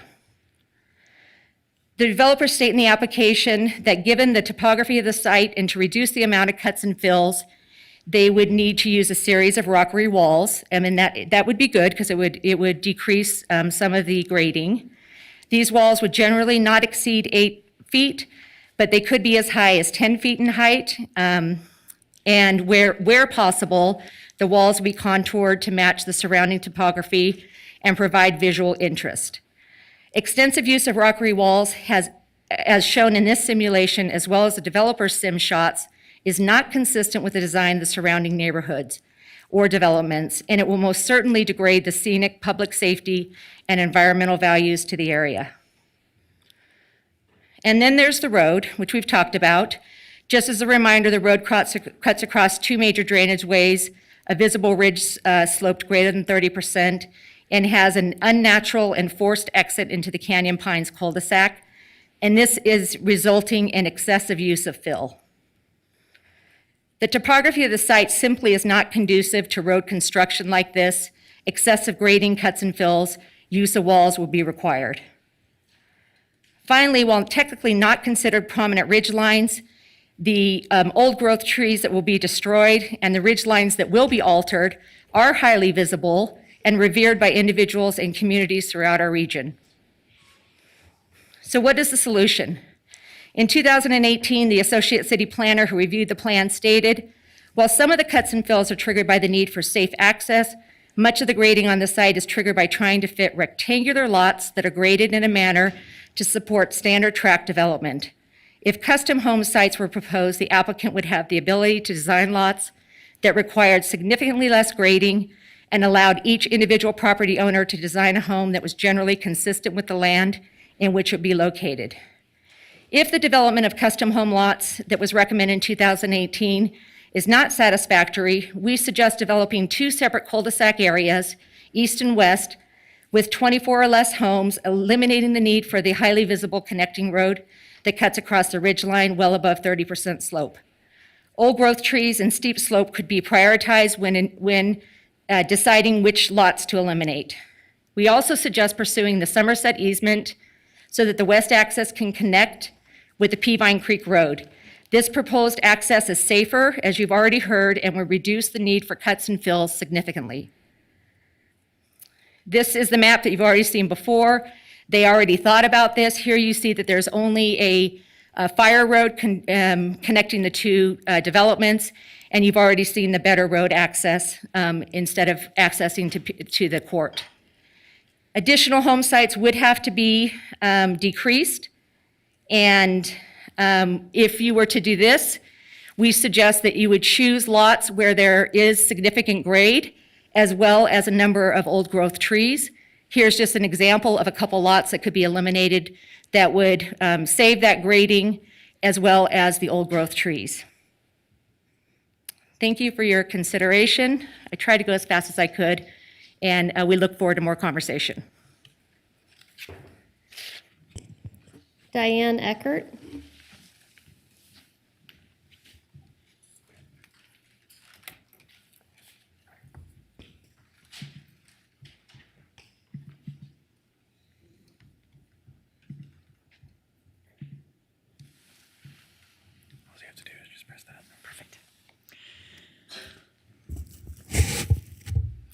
All right, thank you very much for the opportunity to speak before you. My name is Diane Eckert, and I live at 3000 Blackthorn Drive, Reno, Nevada. This is in the near the eastern axis. I want to thank you, especially, thank you for hearing me, and also thank you for those of you who came out to visit the site. You cannot appreciate the impact to this topography unless you come out and actually walk the site and view it in person. It is just amazing, and you just, like Kristen said, the 2-dimensional portrayals that are done as part of the planning process just do not do it justice. All right, on the slide, I'm stating my standing for appeal. On the slide of my standing is on the impact that I believe the development will have on my personal safety. We could debate some of the details of how the traffic will flow through our neighborhood as well as the neighborhoods on the other side. There's lots of options and flexibility in that, and we don't know until it's built how it's going to impact us. But we do know that it is going to adversely impact us based on the increase of trips over what there are right now. And that's especially true under winter conditions. So I do feel I have a strong standing for appeal. All right, on the slide I've listed why I am compelled to bring an appeal to you. I'm very passionate about getting the right development on this land. The developer has the right to develop this land. We all agree to that. The developer also, though, has the obligation to develop in a manner that is consistent with the Reimagine Reno Master Plan, the Ventana Point SPD, other relevant zoning, and sound development principles that protect the local environment and the safety of the current and future residents. As the City Council, in partnership with the City Planning Commission, you have the responsibility to ensure the developer has the ability to exercise their rights while also fully meeting their obligations. The development is currently posed as trying to take a bad plan and make it acceptable through mitigations and masking of the impacts it will have. Attempting to mitigate and mask the negative impacts of a bad plan does not make it a good plan. Attempting to mitigate and mask the negative impacts of a bad plan does not make it a good plan. All right, I want to talk a little bit about what I feel is the most important reason that this development was rejected in 2018. And I've got quite a bit of overlap with what Kristen said, but I overlapped it intentionally because it is important. And I will link those reasons to why I think they still apply today as well. All right, so these were taken, these are the findings that were unable to be met in 2018, the specific findings. This is taken directly from the 2018 staff report. The quote on the right, I think, is also important. Staff is recommending denial because the issues related to the proposed lots with split zoning and grading that could be reduced if the lots were created for custom homes. Since 2018, there have been some adjustments to the findings related to these applications, as well as some of the underlying codes. These changes are important, but it is more important to recognize that the primary reason for rejecting the 2018 application still very much applies today. The application is still required to be consistent with the principles and policies related to the providing a safe environment, availability of public services, including transportation and parks, hillside development, grading, preservation of natural resources, and more. These are all laid out in the documents that I referenced a couple minutes ago. I'm going to read the quote from here. Again, this is another quote taken from the 2018 staff report, and there are, this type of comment is repeated throughout the staff report. So while the project may meet many of the standards for the underlying zoning designations, staff is concerned with the appropriateness of the standard rectangular lots given the topography of the site. Staff believes that there would be less of an impact by creating lots for custom homes. This is taken from the overview of the analysis of the work that they did. And you can also see, I pulled a quote from the Ventana Point SPD that sensitivity to the environment is one of the key foundations for the Ventana Point SPD.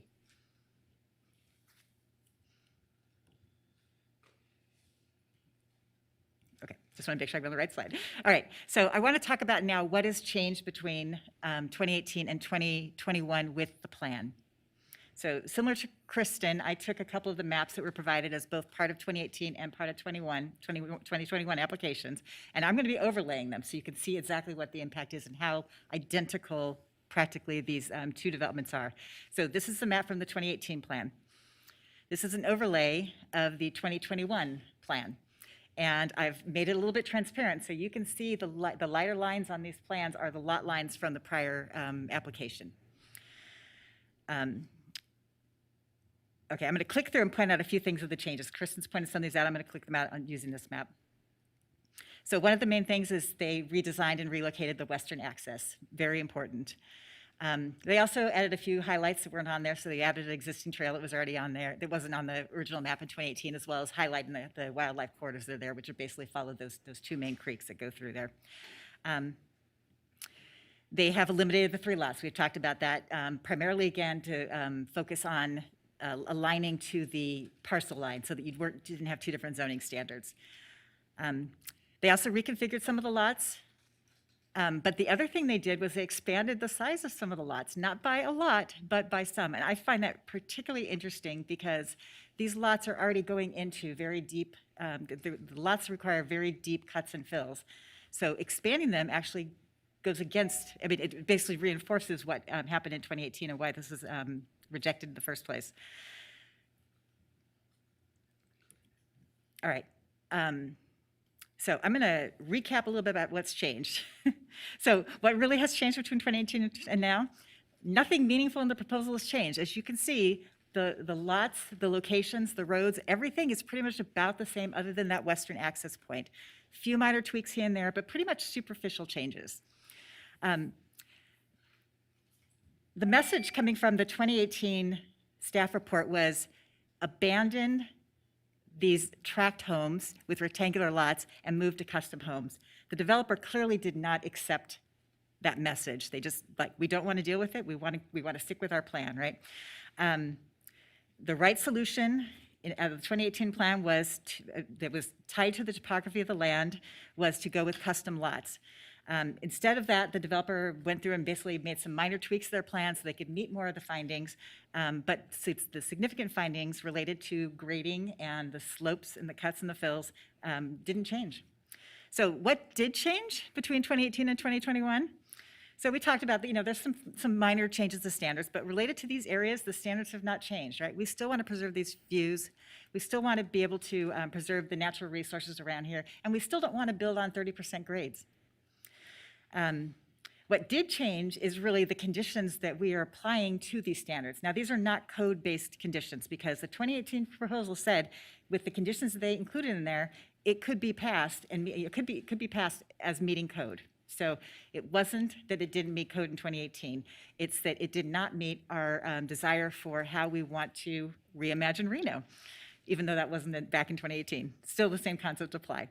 So in support of the decision, I'm actually going to skip this quote because my husband read it to you earlier, but in the 2021 Planning Commission meeting, Commissioner Villanueva talked about that this plan is just not fitting together. It's not working for the topography.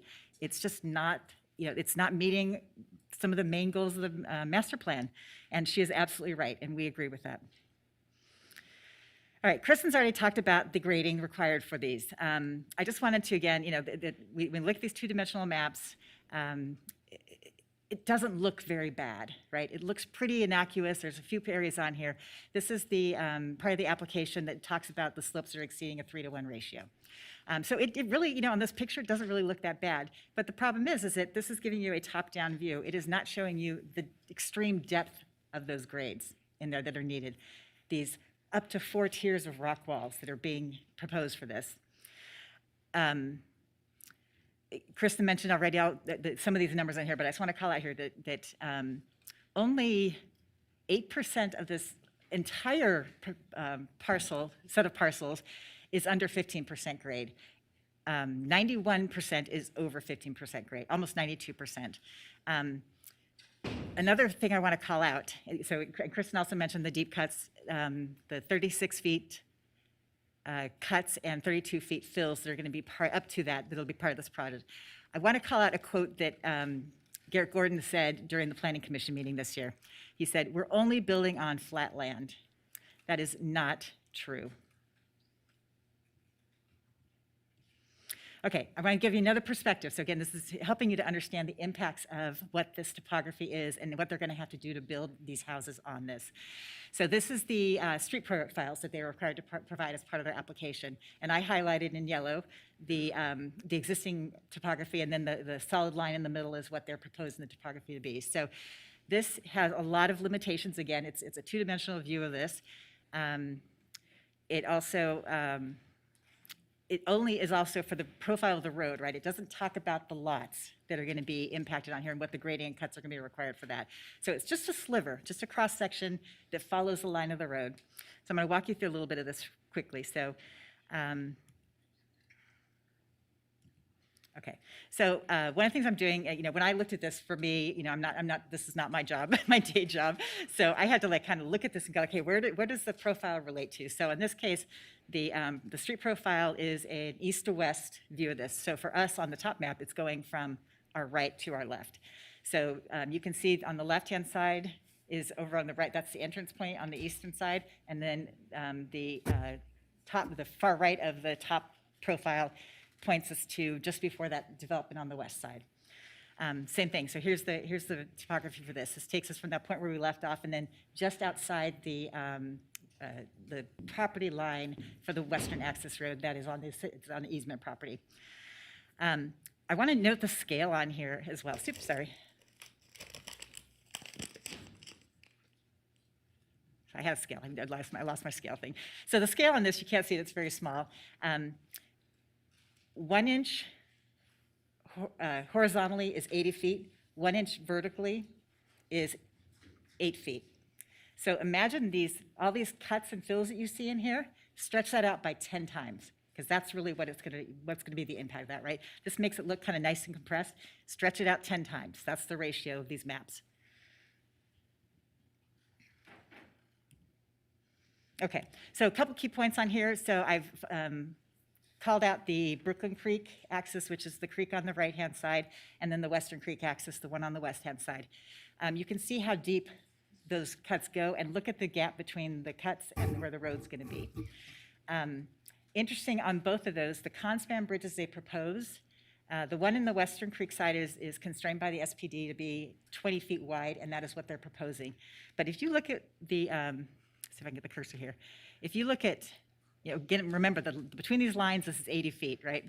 So if you look at what they're going to have to fill in here, 20 feet is going to be just a fraction of this. It's going to be a tremendous amount of fill to get this up.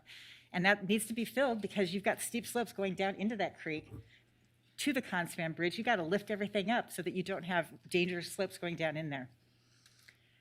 We also, Kristen mentioned some of the unaddressed drainages. There's at least 3, but I called out 2 right here that are easy to see. This is a development of some of the main lots. So lots 13 to 26 are the lots up here. So again, a tremendous amount of fill. And again, remember, you got to stretch this out 10 times what it is on this map. And then on lots 54 to 67 are these lots over here. And again, stretch it out 10 times. They are cutting off a tremendous amount of that topography there. This is a profile, this I wanted to call out too before I move to the next slide. These are the sections of the roads that have 8% grades. Now again, remember, this is well above snow line. At our houses, which are below this, we get multiple feet of snow at a time. And it's very dangerous. We've got 8% grades. A key thing to notice on here is that this area is this neighborhood, right? So just keep that in mind as we're looking at this. I'm sorry, I had that backwards. This area over here is this neighborhood. All right. These are the 2 additional street profiles. So Street B is this road right here, and then the off-street profile is the hairpin turn. So same thing, pointing out the starting and ending points on these and linking to the map. And then same thing over here. Again, we have 8% grades. This is the hairpin turn. This is the profile for the road leading into the hairpin turn. So you come out of the development, you go up a little bit, and then you drop down. Both of those are 8% grades leading into that hairpin turn. All right, so I am, that's basically what I want to talk about from a grade standpoint, but similar to what Kristen said, this topography is not suited to this type of development. The other thing I want to talk about is the creek crossing on the western side, as well as the Jeffrey Pine Trees. So we've hit on the Jeffrey Pine Trees a little bit, but the creek crossing for me, I've had some pictures before in some of the slides. These are all pictures from that area of the trees, the creek crossing. This is a drone view of the creek crossing. So they're proposing the Conspan Bridge to go right through here with these beautiful rock formations. There's a drainage coming on this side, as well as a couple drainages that feed into this one and then go down the hill from here. This is a gorgeous area. It's a unique, you go there and it's just like these beautiful rock formations. This is a unique area on this creek. You can go down the creek and you can have just kind of boring sagebrush growing in the creek bed, right? Nothing like this. This also shows you these Jeffrey pines all going away. Many of these going away. And we talked about this. So the proposal from the applicant has a list of 25 trees identified that are going away. They only measured the ones that are mature. You can see in this drone footage, there's a whole bunch of smaller ones that are well established, but they're not considered mature enough to be counted. And then also from the walkthrough that some of my neighbors have done, they've identified up to 35 trees that are mature trees that I think are actually being removed. So the important thing on this one is to recognize that in the impacted area, right, the area that they're developing in, they're removing 28% of the mature Jeffrey pines based on their numbers. If they undercounted, it's going to be more than that. The other thing I want to call out, so and this is the site of lots 53 to 67. I'm sorry. I'll skip that for now. This is a picture that we took going up to the first tree that they're going to take out on this side, which is right over here. And you can see on here, there's these beautiful rock formations. There's ridges of these up here. The road's going to go right on top of that. It'll be taken out because of the grading. All right, so I'm going to wrap up. I've got 2 slides. So this is my take on what the findings from the current, or the findings that were applicable at the time of the filing. I think they keep getting modified some, but the ones that I think should not have been able to make because the issues are exactly the same as they were in 2018. And you can see it's a long list. The quote I have on the right is also from the 2018 report. Staff is revocating denial because the issues related to the proposed lots with split zoning grading could be reduced if the lots are created for custom homes. So the idea, the mitigation for this one is to move to a custom home lot, get rid of the cluster development, get rid of these rectangular lots, and move to a custom home site. We've talked about this a little bit before, but this is important. One of the things that we have on here is layering of mitigations. Ms. Eckert, I just want to let you know that we're starting your 6th 10-minute time period. Perfect. Okay. Yep. All right. Thank you for your time.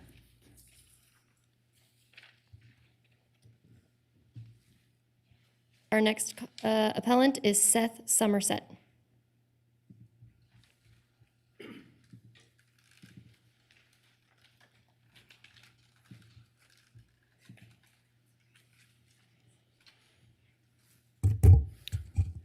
I just want to make sure you can hear me. Should we wait for people to return, or we just go forward without You're all people set to being go? here? You're all set to go. Just so the public is aware, we have this audio in the back room. So when we get up from the dais and we're going to use the restroom, for example, we can still hear the presentation. Okay, I think it's unfortunate they can't see it, though. Okay, we'll get started here then. All right, thanks for the opportunity to speak before you tonight. For the record, my name is Seth Somerset. I cannot make these findings here, which are all related to fire and public safety. So what happens when facts are inaccurate? Poor decisions are made. Tonight, I'll show how the Planning Commission was not presented the correct facts, and this led to a poor decision. But first, I want to start by saying this is not a reflection on how hard our first responders and staff work, nor the risks they take to serve our community. I think that's important. So the Planning Commission, the deciding factor. Based on direct quotes, I'll show the deciding factor is the fire marshal. These are direct quotes from the 2018 Planning Commission from Hawkins, Johnson, and Gower that all reference fire safety. Let's dig in on one of these from Commissioner Gower in 2018. If we can't provide the services and infrastructure to provide a safe environment for people to live, then we've pretty much foregone our fundamental concern as a city. Pretty powerful. That received a 7-0 denial, with all of the commission members referencing fire or safety. 2021, another set of direct quotes from Gower, Munoz, Taylor, Velto, all referencing fire and safety as primary concerns. Here is a quote by Commissioner Munoz in 2021 saying, "Going by what the fire marshal says, I don't see how we could deny this." Another quote from Commissioner Gower, this time in 2021. He says, "Based on the testimony that was provided by the fire marshal this evening, I am able to make those findings. I just wanted to put that on the record." This received a 5-1 accept, with commission members referencing fire and safety. Safety is consistently their number one concern. I'm going to talk to you about a false sense of change that was created. But first, I want to say, I understand staff is under tremendous pressure, and the developer has worked hard to meet some findings, but this doesn't mean we ignore these very important safety factors. In 2018, at the Planning Commission meeting, the fire marshal was directly quoted as saying, "We worked out about 9 minutes to Sandestine." Oops. Then, on May 18th, 2021, in an email, the fire marshal stated greater than 8 minutes to the Sandestine entrance. This is that email, and at the very bottom, he also states a fire station in the area will be needed. 7 weeks later, at the Planning Commission, on July 7th, the fire marshal directly quoted as saying 6 minutes to Sandestine. It could be a little bit less. Why the change? Let's take a quick step back to 2018. This is a quote from the fire marshal where he states the changes that were made. No, not changes, sorry. Where he states the problems that he had and why he was not going to support this. And they were where they are above the snow line and the distance from the closest fire station. Then, in 2021, Commissioner Taylor asked specifically, what has changed from 2018 to now that makes this acceptable? The fire marshal in direct quote states, the slopes are not as steep. Maintenance plan regarding snow removal and houses are sprinklered. So let's dive into those. The snow line and the snow removal. I want to be clear, in 2018, the fire marshal did not oppose the development because of a lack of snow removal plan. He opposed the development because it was above the snow line. Never once did he recommend a snow removal plan as mitigation in any public documentation. Slopes, another reason stated. Here's the direct quote from the 2021 Planning Commission meeting, where he references 2018, some road slopes were above 10%. And in 2021, he states road slopes do not exceed 8%. Here this is. In 2018, we have a 10% there and a 10% there, a 12% there. Note, this is on the access road. It's not actually on the main road.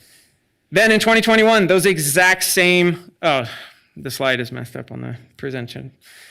Those same exact ones right here. These are 10% and 12%, the same exact ones. All the rest are below, are at like 8% on the actual road. So nothing changed from 2021 and 2018. So that's gone. Now we go to sprinklered. He states that they were sprinklered in 2021 and they weren't in 2018. But if we take a look at the fire marshal review from 2018 and the staff report from 2018, we see a condition of approval was there, which says fire sprinklers will be provided.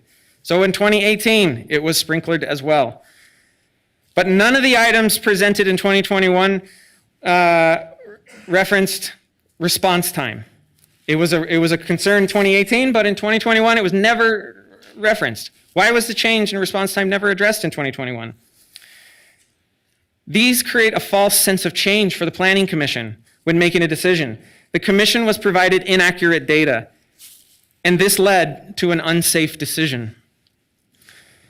Let's dig in a little bit further. Response times. I did some response time analysis.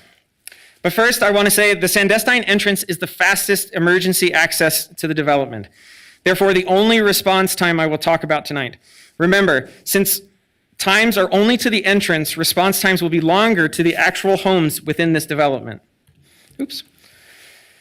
This story starts at Reimagine Reno, where it's stated to provide any one area of the city with an adequate response time. What is that response time? How is that defined? Fire and emergency within 6 minutes and 30 seconds, 85% of the time.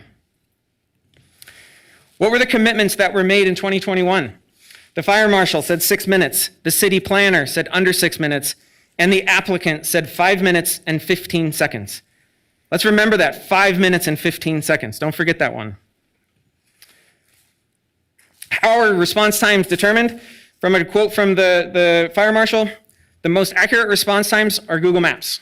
So GIS is what he's talking about. I believe we have better access, and that is real-world emergency call data. We performed a public records request for 2 years' worth of data to all of the streets there highlighted in blue.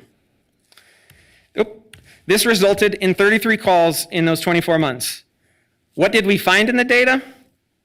The average response time is 8 minutes and 53 seconds. If you'll remember from 2018, that is almost exactly what the fire marshal stated back then. 12 minutes and 17 seconds is the average fire response time that we receive up there. 18 minutes and 46 seconds was the slowest response time.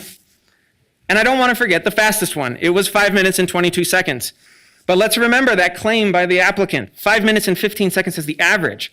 So the fastest time in 2 years is slower than the proposed average. So what's our target again? We've gotten way into this. 6 minutes and 30 seconds, 85% of the time. Here is a graph to make the visualization of these facts a little bit easier. On the left is Reimagine Reno goals. On the right is real world. Red is bad, green is good. As you can see, there's a lot more red in the real world on the right-hand side than the goals set in Reimagine Reno. We state 85%, but we're only reaching 20%. Let me state that again. We state 85% is our goal, and we're only reaching 20%. Oops. Do you really believe it's safe to build more homes here? What does this show us? Real-world data is there and needs to be used when planning developments. Response times presented in 2018 by the fire marshal were very accurate at about 9 minutes. The Planning Commission in 2021 was not presented the most accurate data, and actual response times are far beyond the first due response objective set in Reimagine Reno. So what's my recommendation? A recap real quick. The fire marshal presented incorrect changes from 2018 to 2021. This biased the Planning Commission into an unsafe decision. The fire marshal has used suboptimal method to calculate emergency response times. This enabled the Planning Commission to make a poor decision. My request is, given these new fact-based evidence, require a new fire station, as the fire marshal himself has required in the past, or reject the plan and support the appeal. This is about public safety. I truly believe if the fire marshal had presented these same facts, the Planning Commission would have rejected the proposal in 2021, as they unanimously did in 2018. Please ask me questions. I've spent a lot of time on this. Okay.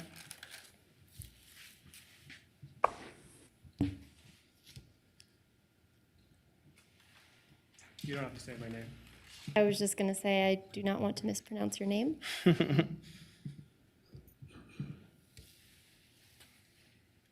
Thank you.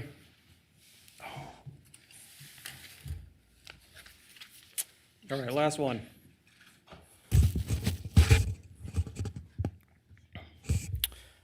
I'm going to go by this pretty quick because I've got a lot of slides. So here we go. My name's Itai Nemovic, for the record.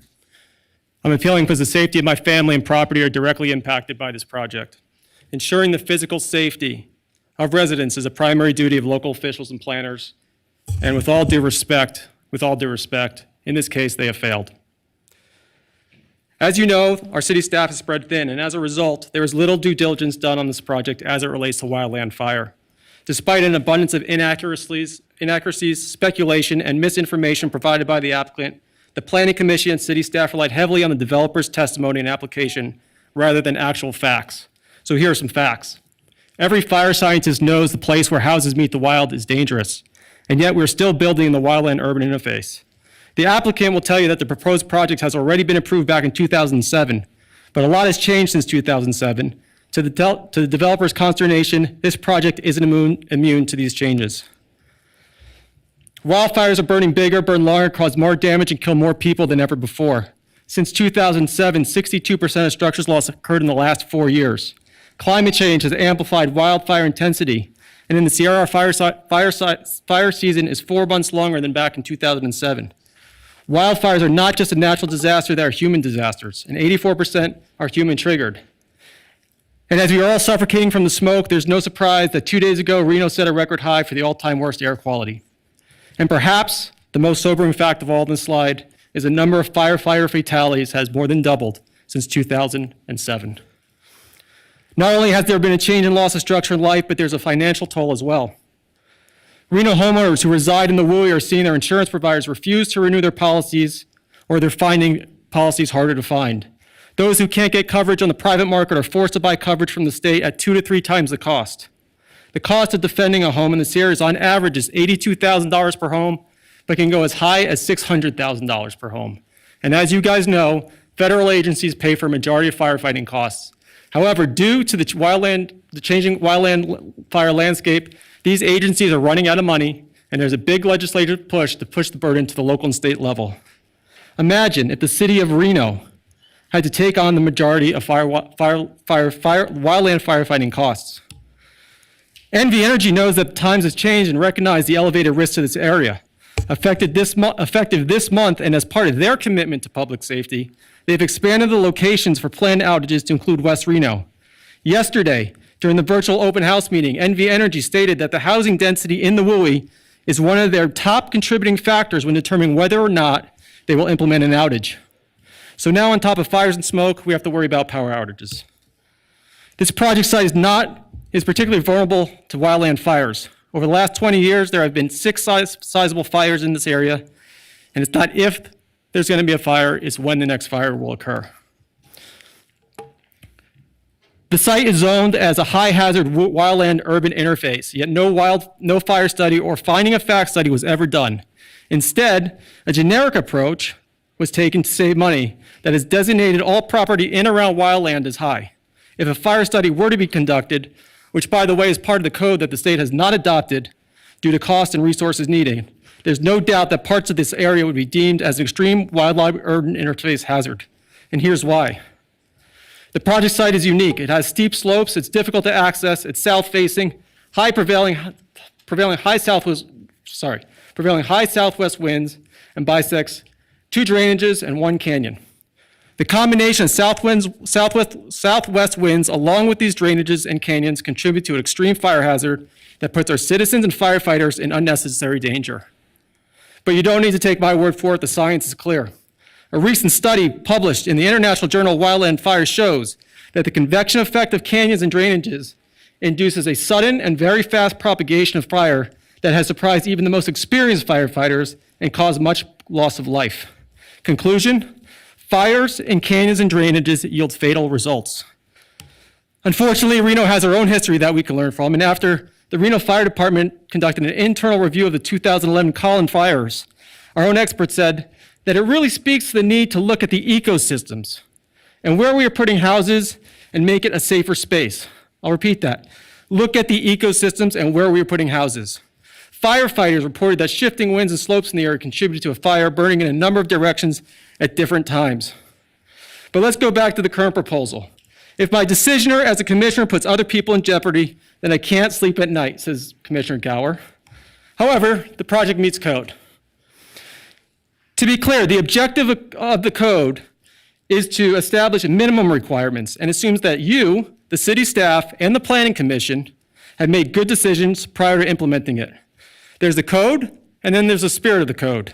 The fire marshal and city staff duties are to ensure that the project conforms to code, but it's your responsibility and your job to ensure that the project meets the spirit of the code. As adopted, the code does not address key issues with the development and should not be used as a method to greenlight this project. Many homes in Reno that have met the code have been lost to wildland fire. One example of these minimum requirements are sprinklers. While they help mitigate response time for house fires, they do nothing for wildland fires. By the time they discharge from wildland fire ignition, residents will either be evacuated or it's too late. And most importantly, they do not protect firefighters who risk their lives to defend these homes. Another part of the code that specifically doesn't meet the needs of the site is a secondary access requirement. As previously mentioned, the development bisects 2 drainage ways and 1 canyon. The likelihood of a fire simultaneously burning through multiple drainages or canyons is high. This will cause the access roads to be blocked, putting firefighters and residents at risk of entrapment. Let's talk vegetation plan. Looking back at what we learned in the Collin fires, having a vegetation plan was simply not enough. There were a lot of stucco homes that didn't have any vegetation around, but in a wind-driven fire, once it gets going, it's just going. And cluster development. According to the applicant and 2021 staff, building cluster homes promotes fire safety in the WUI. This is true only if you have the option to build clustered homes in a lower risk wildland urban interface. This site does not have that luxury. In 2018, staff understood this and believed that lots for custom homes will result in a development that is more suitable for this topography. This coincides with the best practices that are outlined in the National Fire Prevention Agency's Best Practices Guide for Planners and Regulators, which calls for the development density be reduced in high hazard areas, large lot sizes, 100 feet of defensible space, which is impossible with the proposed layout, all with the intent to avoid the spread of fires from structure to structure. Now, the applicant is going to tell you that this land has been approved for 94 homes, but the truth is that those entitlements have long expired. The reality is they reduced the number of homes from 70 homes in 2018 to 67 homes currently. 3 less homes that our firefighters need to protect rather than fighting the spread of the fire.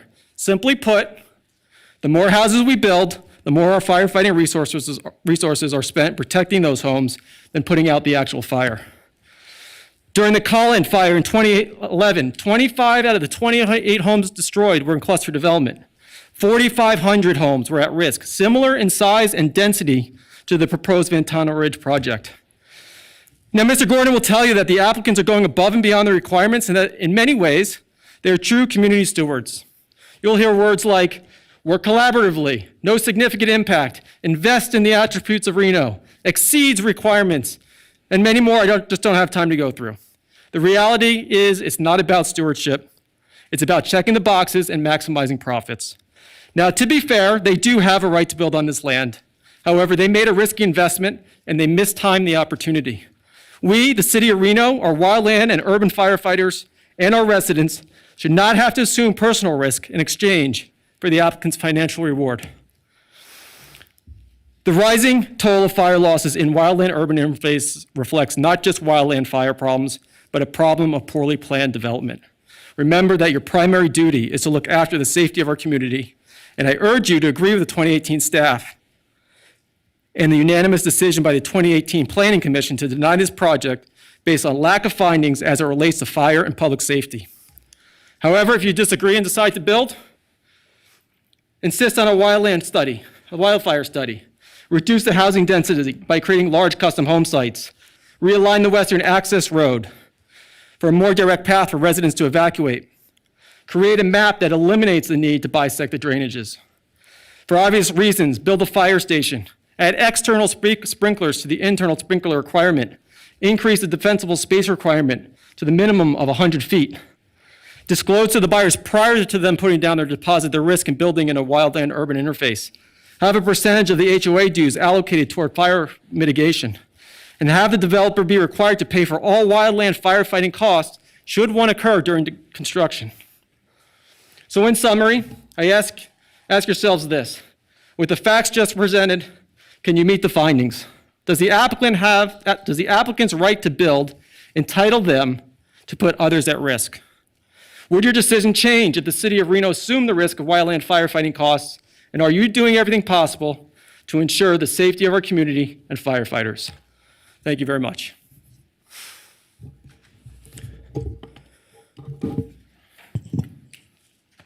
All right, Madam Clerk. Madam Mayor?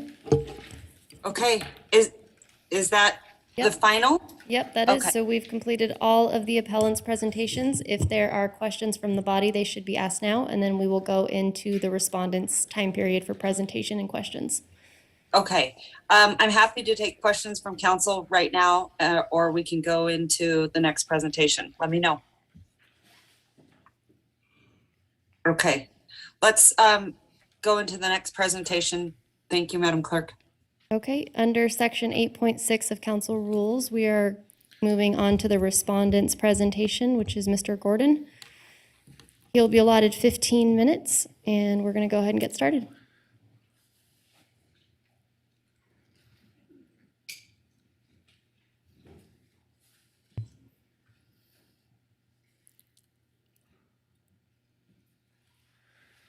Good evening. For the record, Garrett Gordon.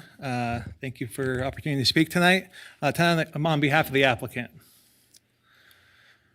So just a reminder of why we're here tonight. Number one, the City of Reno planning staff recommended approval of this project. That not only meant planning staff, that meant public works, that meant fire, that meant engineering, that went planning. All of your agencies, all your departments did not have concerns with the proposed project and recommended approval of the application before you. That moved the project forward to the Planning Commission, and the Planning Commission approved this 5-1. There's been talk about the 2018 approval, or denial, excuse me. Commissioner Gower was the sole planning commissioner in 2018 who denied the project. Commissioner Gower was so happy with the amendments and suggestions we made and changes to the application, he actually made the motion to approve this application 5-1. And tonight I'll go through why the Planning Commission supported this application 5-1.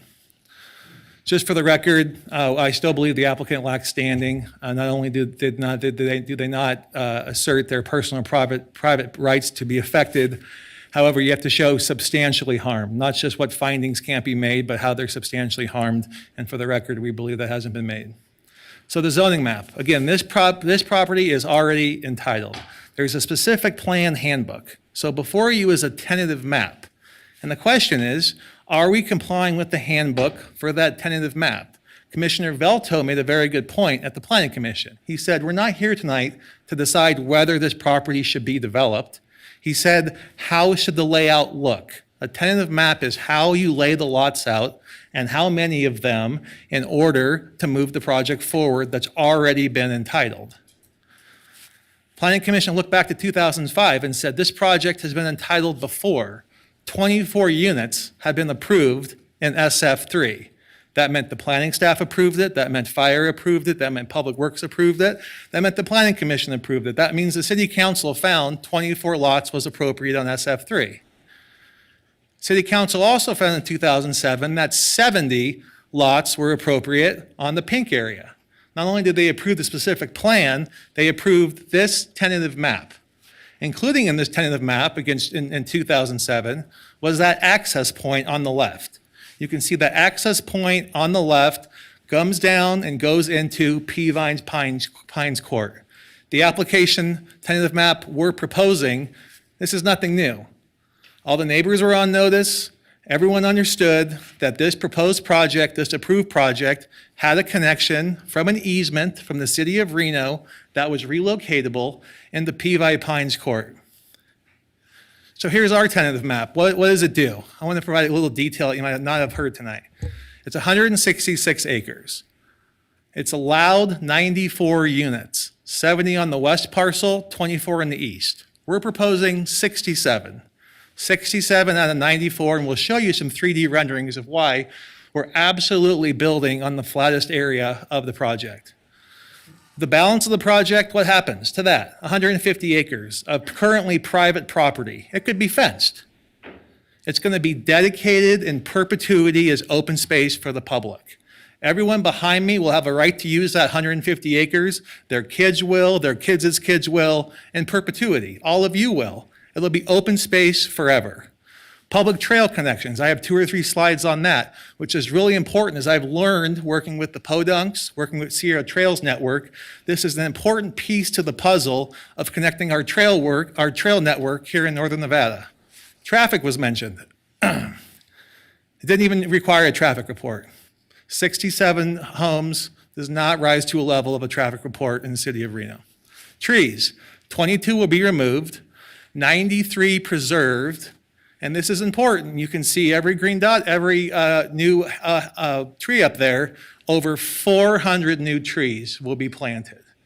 And in addition, for the 22 that will be removed, seedlings at a 2-to-1 mitigation will be planted in green.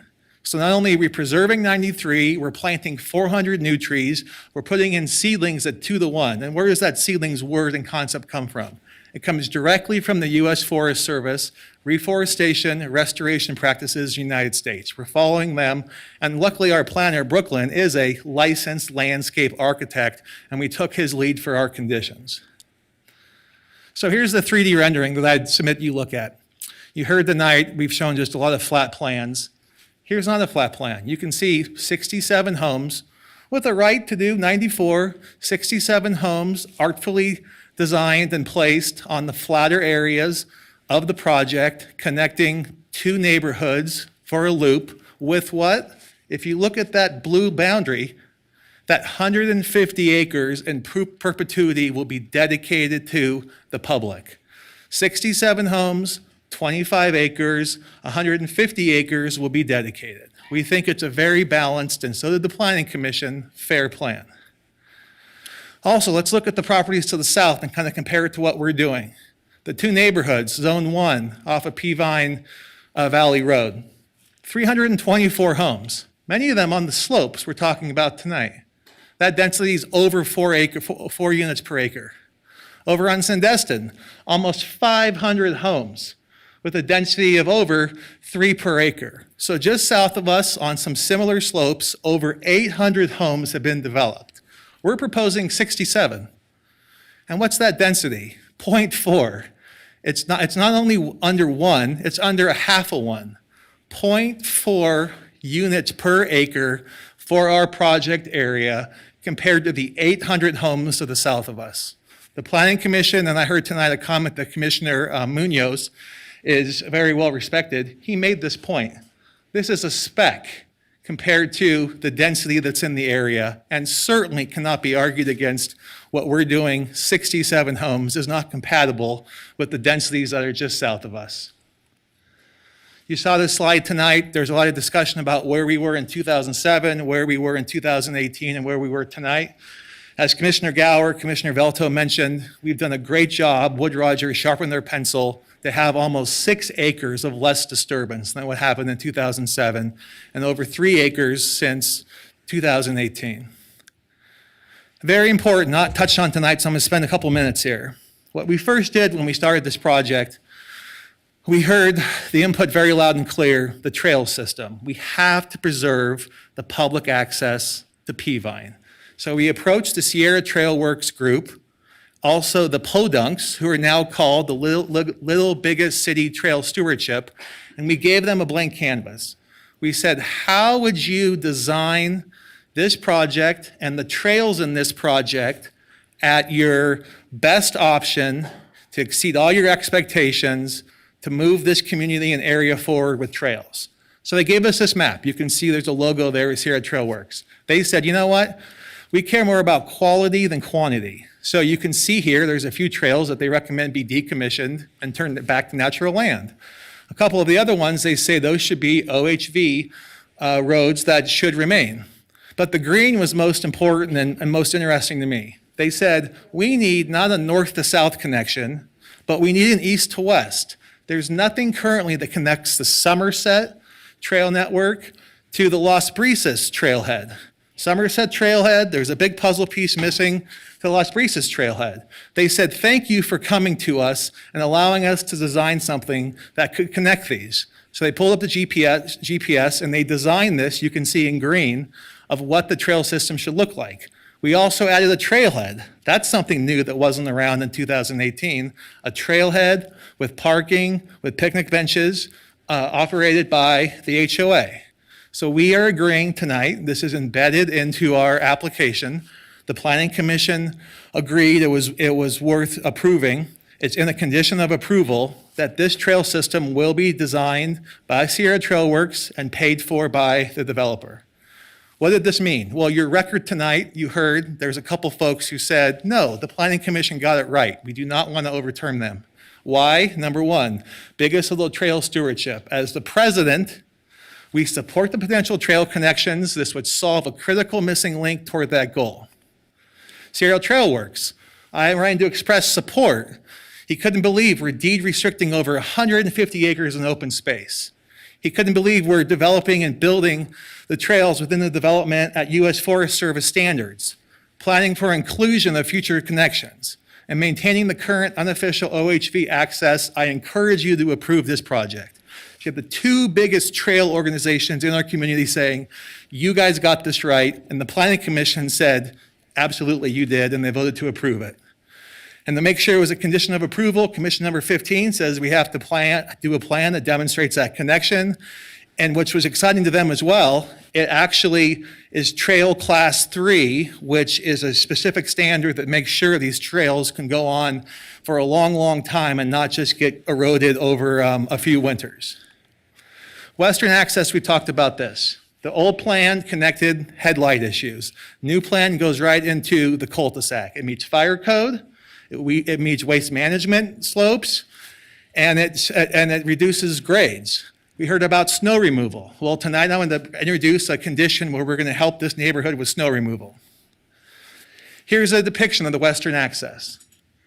You can see the landscaping. This is a picture of trees, not seedlings, trees that are required to be constructed or planted every 15 feet. And this is what it's going to look like after 5 years.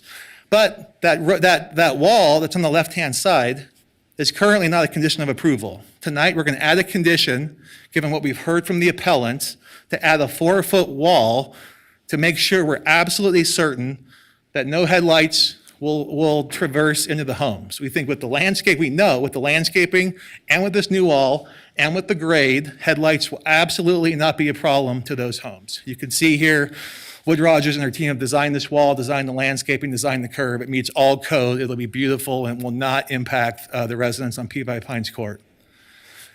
We also heard about Western Access. You've heard the history of it through Somerset. In 2018, the Somerset Homeowners Association was approached for an easement to Peavine Creek Road. What was the problem? Significant cost you heard tonight, but what you didn't hear tonight was it also required over 50% of the Somerset homeowners to write check on the ballot and vote for it. It wasn't viable. But given the importance of the appellants tonight, we're going to try again. We're going to add a condition to try again. We're going to go back to Somerset HOA and ask for this access and see if we can get it done. Fire response, very important. Spend a couple minutes here as well. Master plan shows 2 stations that would serve this project. Response times from station 11, 5.3, 19, 6.7. We all know the issue is if you're over 6 minutes, you have to sprinkler. If you're under 6 minutes, you don't. We're very close. However, we don't want to be close. We want to do it right, and I will say exceed code.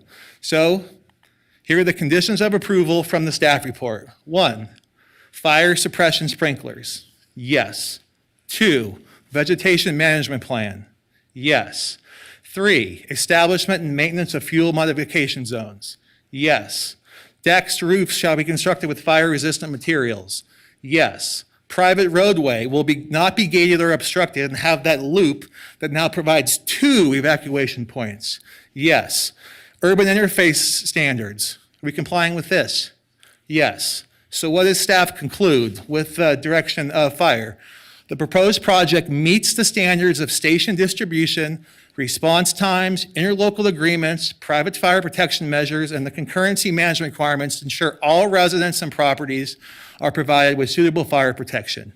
We 100% meet fire code. This was put on the record at the Planning Commission, and the Planning Commission voted yes. Not only are we compliant and check the box with response time, with sprinklers, with these additional conditions, but the Planning Commission found a couple other reasons why they were comfortable with fire. Number 1 is we're adding a second water tank. So now there's a second water source to fight fires up this hill.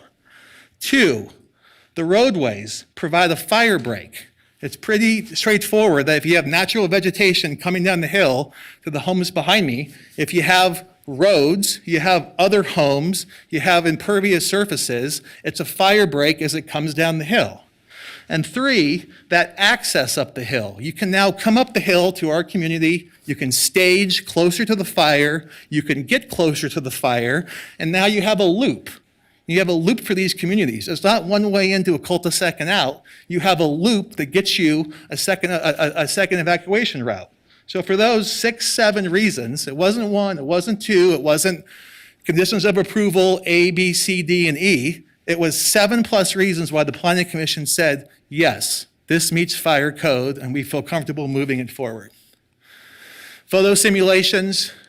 This was in your packet. Clearly, you can see the ridge lines, the prominent ridge lines are not impacted because the back of the property, 150 acres, is preserved. Planning Commission thought it was important that these visualizations or simulations were accurate, so they put paint colors on us to make sure it matches with the natural vegetation. So the summary, 170 acres, unit count, had the right to do it back in 2005, 94 units. 2018, the proposal was 70. Tonight, 67, with deed restriction and open space of 150 acres. Enhanced trailhead that wasn't there before. Also working with the biggest little trail stewardship to coordinate trails, public access, which we're going to pay for. Eliminate the headlight concerns by redesigning the project to go into the cul-de-sac. So the 4 additions that we offer tonight, and I was going to try to get some input from the neighbors with a Zoom call last Thursday, but they decided not to meet with us. So this is the first time they're seeing these. I wish I had more time to share these with them. Number 1, Somerset HOA access. We're going to go back. We're going to ask for it. They have to get back to us in a certain amount of time, make sure it meets or is lower than our current cost, but we're going to give it a shot. Snow removal. We're going to agree to remove the snow from Peavine Pines Court cul-de-sac and the 2 homes above it with their consent. Western Access Road. This is additional landscaping around that curve that's already in here. We're also going to add a 4-foot wall to it. And finally, Affordable Housing Trust, we're going to contribute $1,000 per unit to the Affordable Housing Trust. All right, Madam Mayor, with that, Mr. Gordon's completed his presentation, and we're looking to council for questions. Okay, thank you very much. Okay, once we get off the screen here, I'll be able to see a little bit better. I can't tell who's on the screen, Madam Clerk. We have Councilwoman Jordan. Okay. Thank you so much. Okay, Councilwoman Jordan, go ahead. Thank you very much. And again, thank you everybody for all of your time and your comments and input here today. And it is a late hour, so I'm going to keep my questions as pointed as I can to move things along. Could we get Fire Marshal Palmer up here? That's hard to string that sentence together. Could you, when you come, there's been some comments tonight made about the methodology or the technology or the method in which you went about determining fire response times as well as ability to serve this area. Could you respond to that as well as just generally how this development impacts the ability to fight wildland fires? Absolutely. And for the record, Trey Palmer, good evening, by the way. Trey Palmer, Fire Marshal, Reno Fire Department. First of all, there's a few things that were brought up, and I do appreciate the passion with Mr. Somerset. He does have a lot of valid points. A lot of the stuff he said is accurate. But I do want to make sure that he made a statement that the Planning Commission was misled, and I want to make sure that you get all your facts answered here tonight. And so with that, we'll start with the response time. Response time is calculated through GIS, and there's 2 components to that. But what we use for, that's upside down, my apologies. We use GIS methods, and again, GIS methods, it's basically a Google map.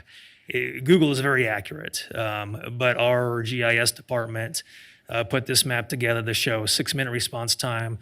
That's in green, 8-minute response time. That's in blue, to kind of give you an idea.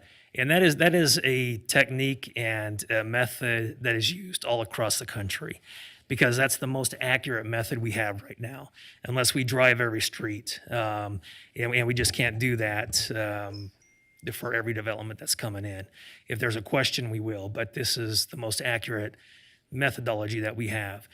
And so in 2019, we adopted the 2018 International Fire Code, and we amended that fire code to require that any house that was built outside 6-minute drive time from its closest station is required to have a fire sprinkler in it. And the audience is right. I think the last presenter was talking about a domestic water sprinkler system. He was accurate in the sense that a 13R, which is what we require in single-family dwellings, is meant to get people out of the house, not necessarily to protect neighboring structures. But it does help us as far as fire response and putting fires out. So that's the methodology that we use. Back in 2017, when that came across, when we utilized the methodology that we had, which was Google at the time, we did have a 9-minute response time that was given to us when we did the research. And I believe it was Google at the time. So I can't talk about the technology change.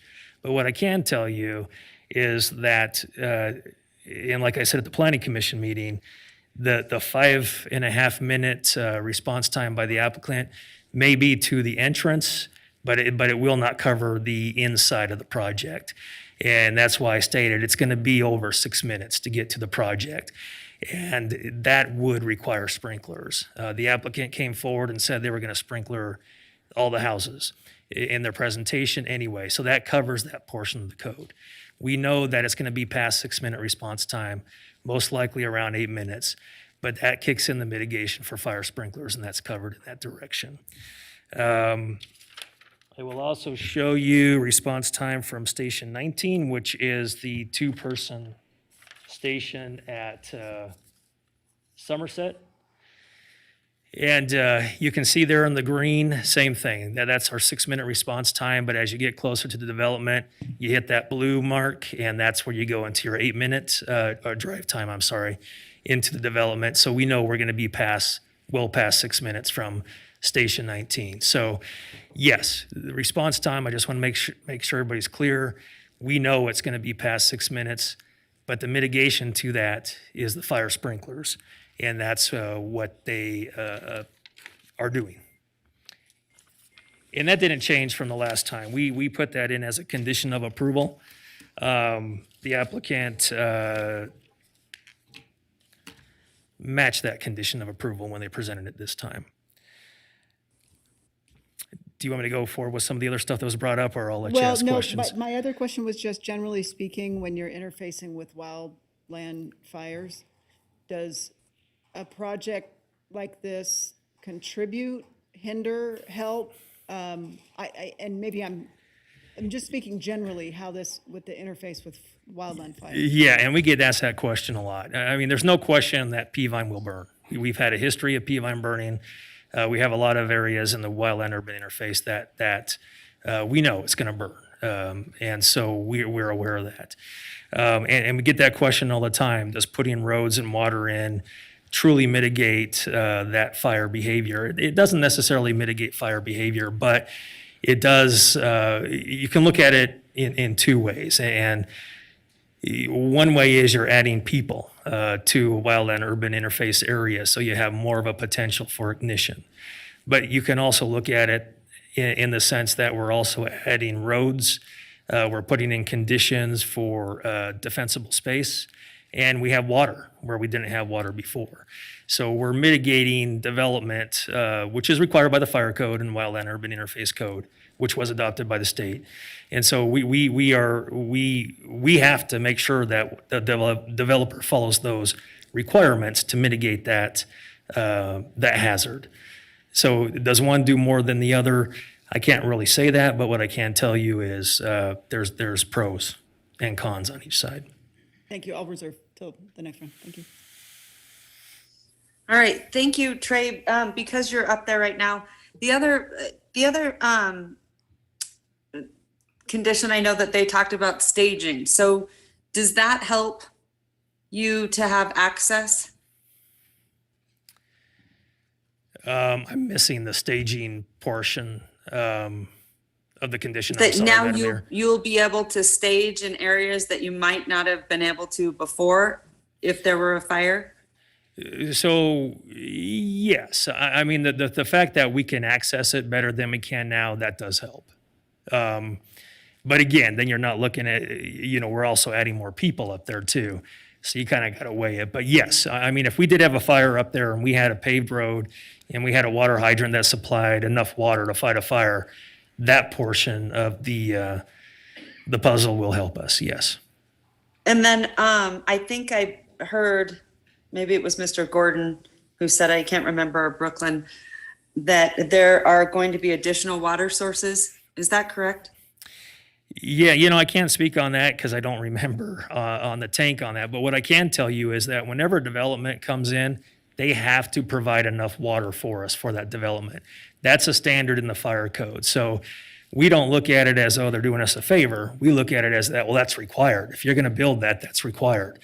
And so that is required. And that follows the International Fire Code, which is much more strict than the Wildland Urban Interface Code. You don't get a reduction in water supply. So that would have to be enough water supply.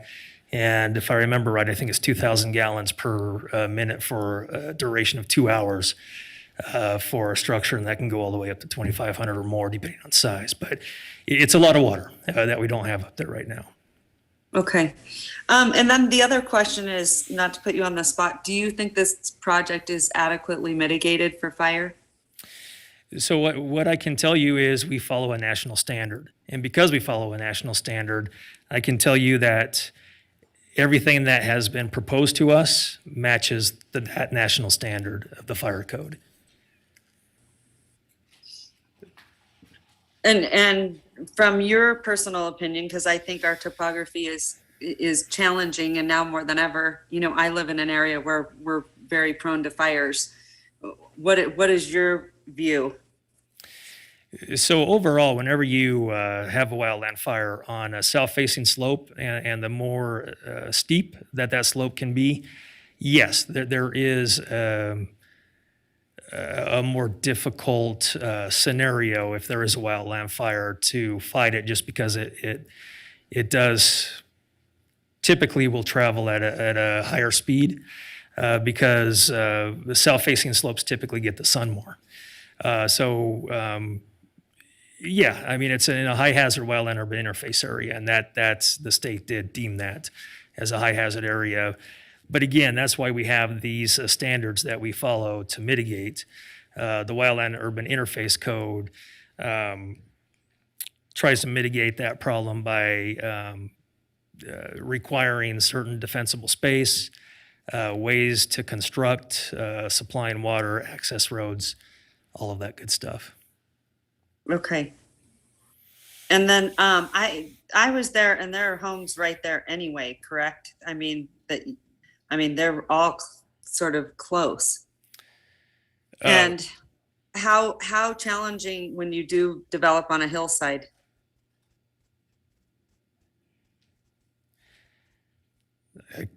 Madam Mayor, I think you may have cut out. I think I got the question. I'm sorry. I'm having some tech issues. And then how much more challenging is it when you develop on a hillside? Well, I think the applicant can answer that as far as the actual development. But if you're talking about fighting fire, as long as we have access to that and water supply, it can be a little more difficult, but that's what we do. Okay. All right. Thank you so much. Okay. Questions from council? Could I ask Mr. Palmer a question since he's Go up right here? ahead. Councilwoman Breckus. Thank you. The question is, I understand that you, when you're measuring, do it from GIS and routing, at your desk. But the records request that they did, showing call time into the neighborhoods is pretty compelling. It's along the lines of what I was talking about before, is what can we decipher and how can we look into some of these bigger numbers? Absolutely. And they went into the fire numbers when a fire call comes, and those were around the 12-minute mark.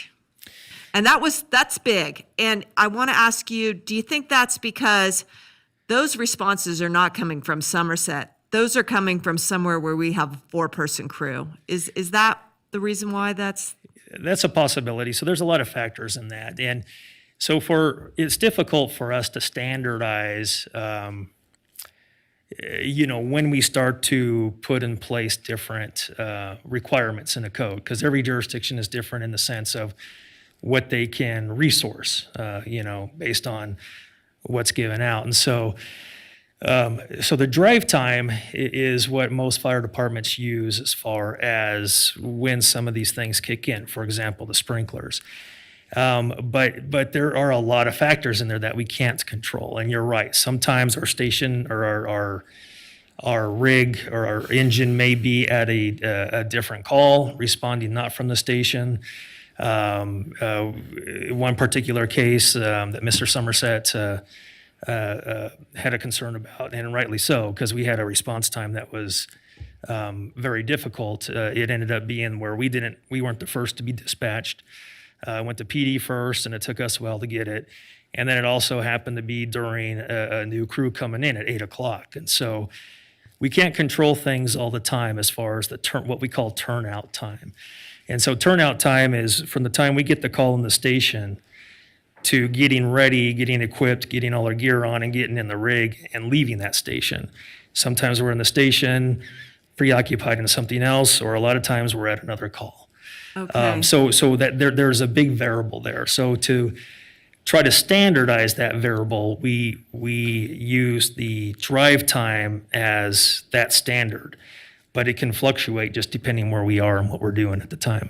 You could go back conceivably to all those calls and figure out where those were coming from, correct? Oh, absolutely. Okay. Yeah. We could go to every incident. and pull Okay, everything. that would be great information for you to bring into these conversations in the future. And the sprinklering, I understand it's not you who drive it, it's the building code, and it's standard to have sprinklers, but we put this Northern Nevada exception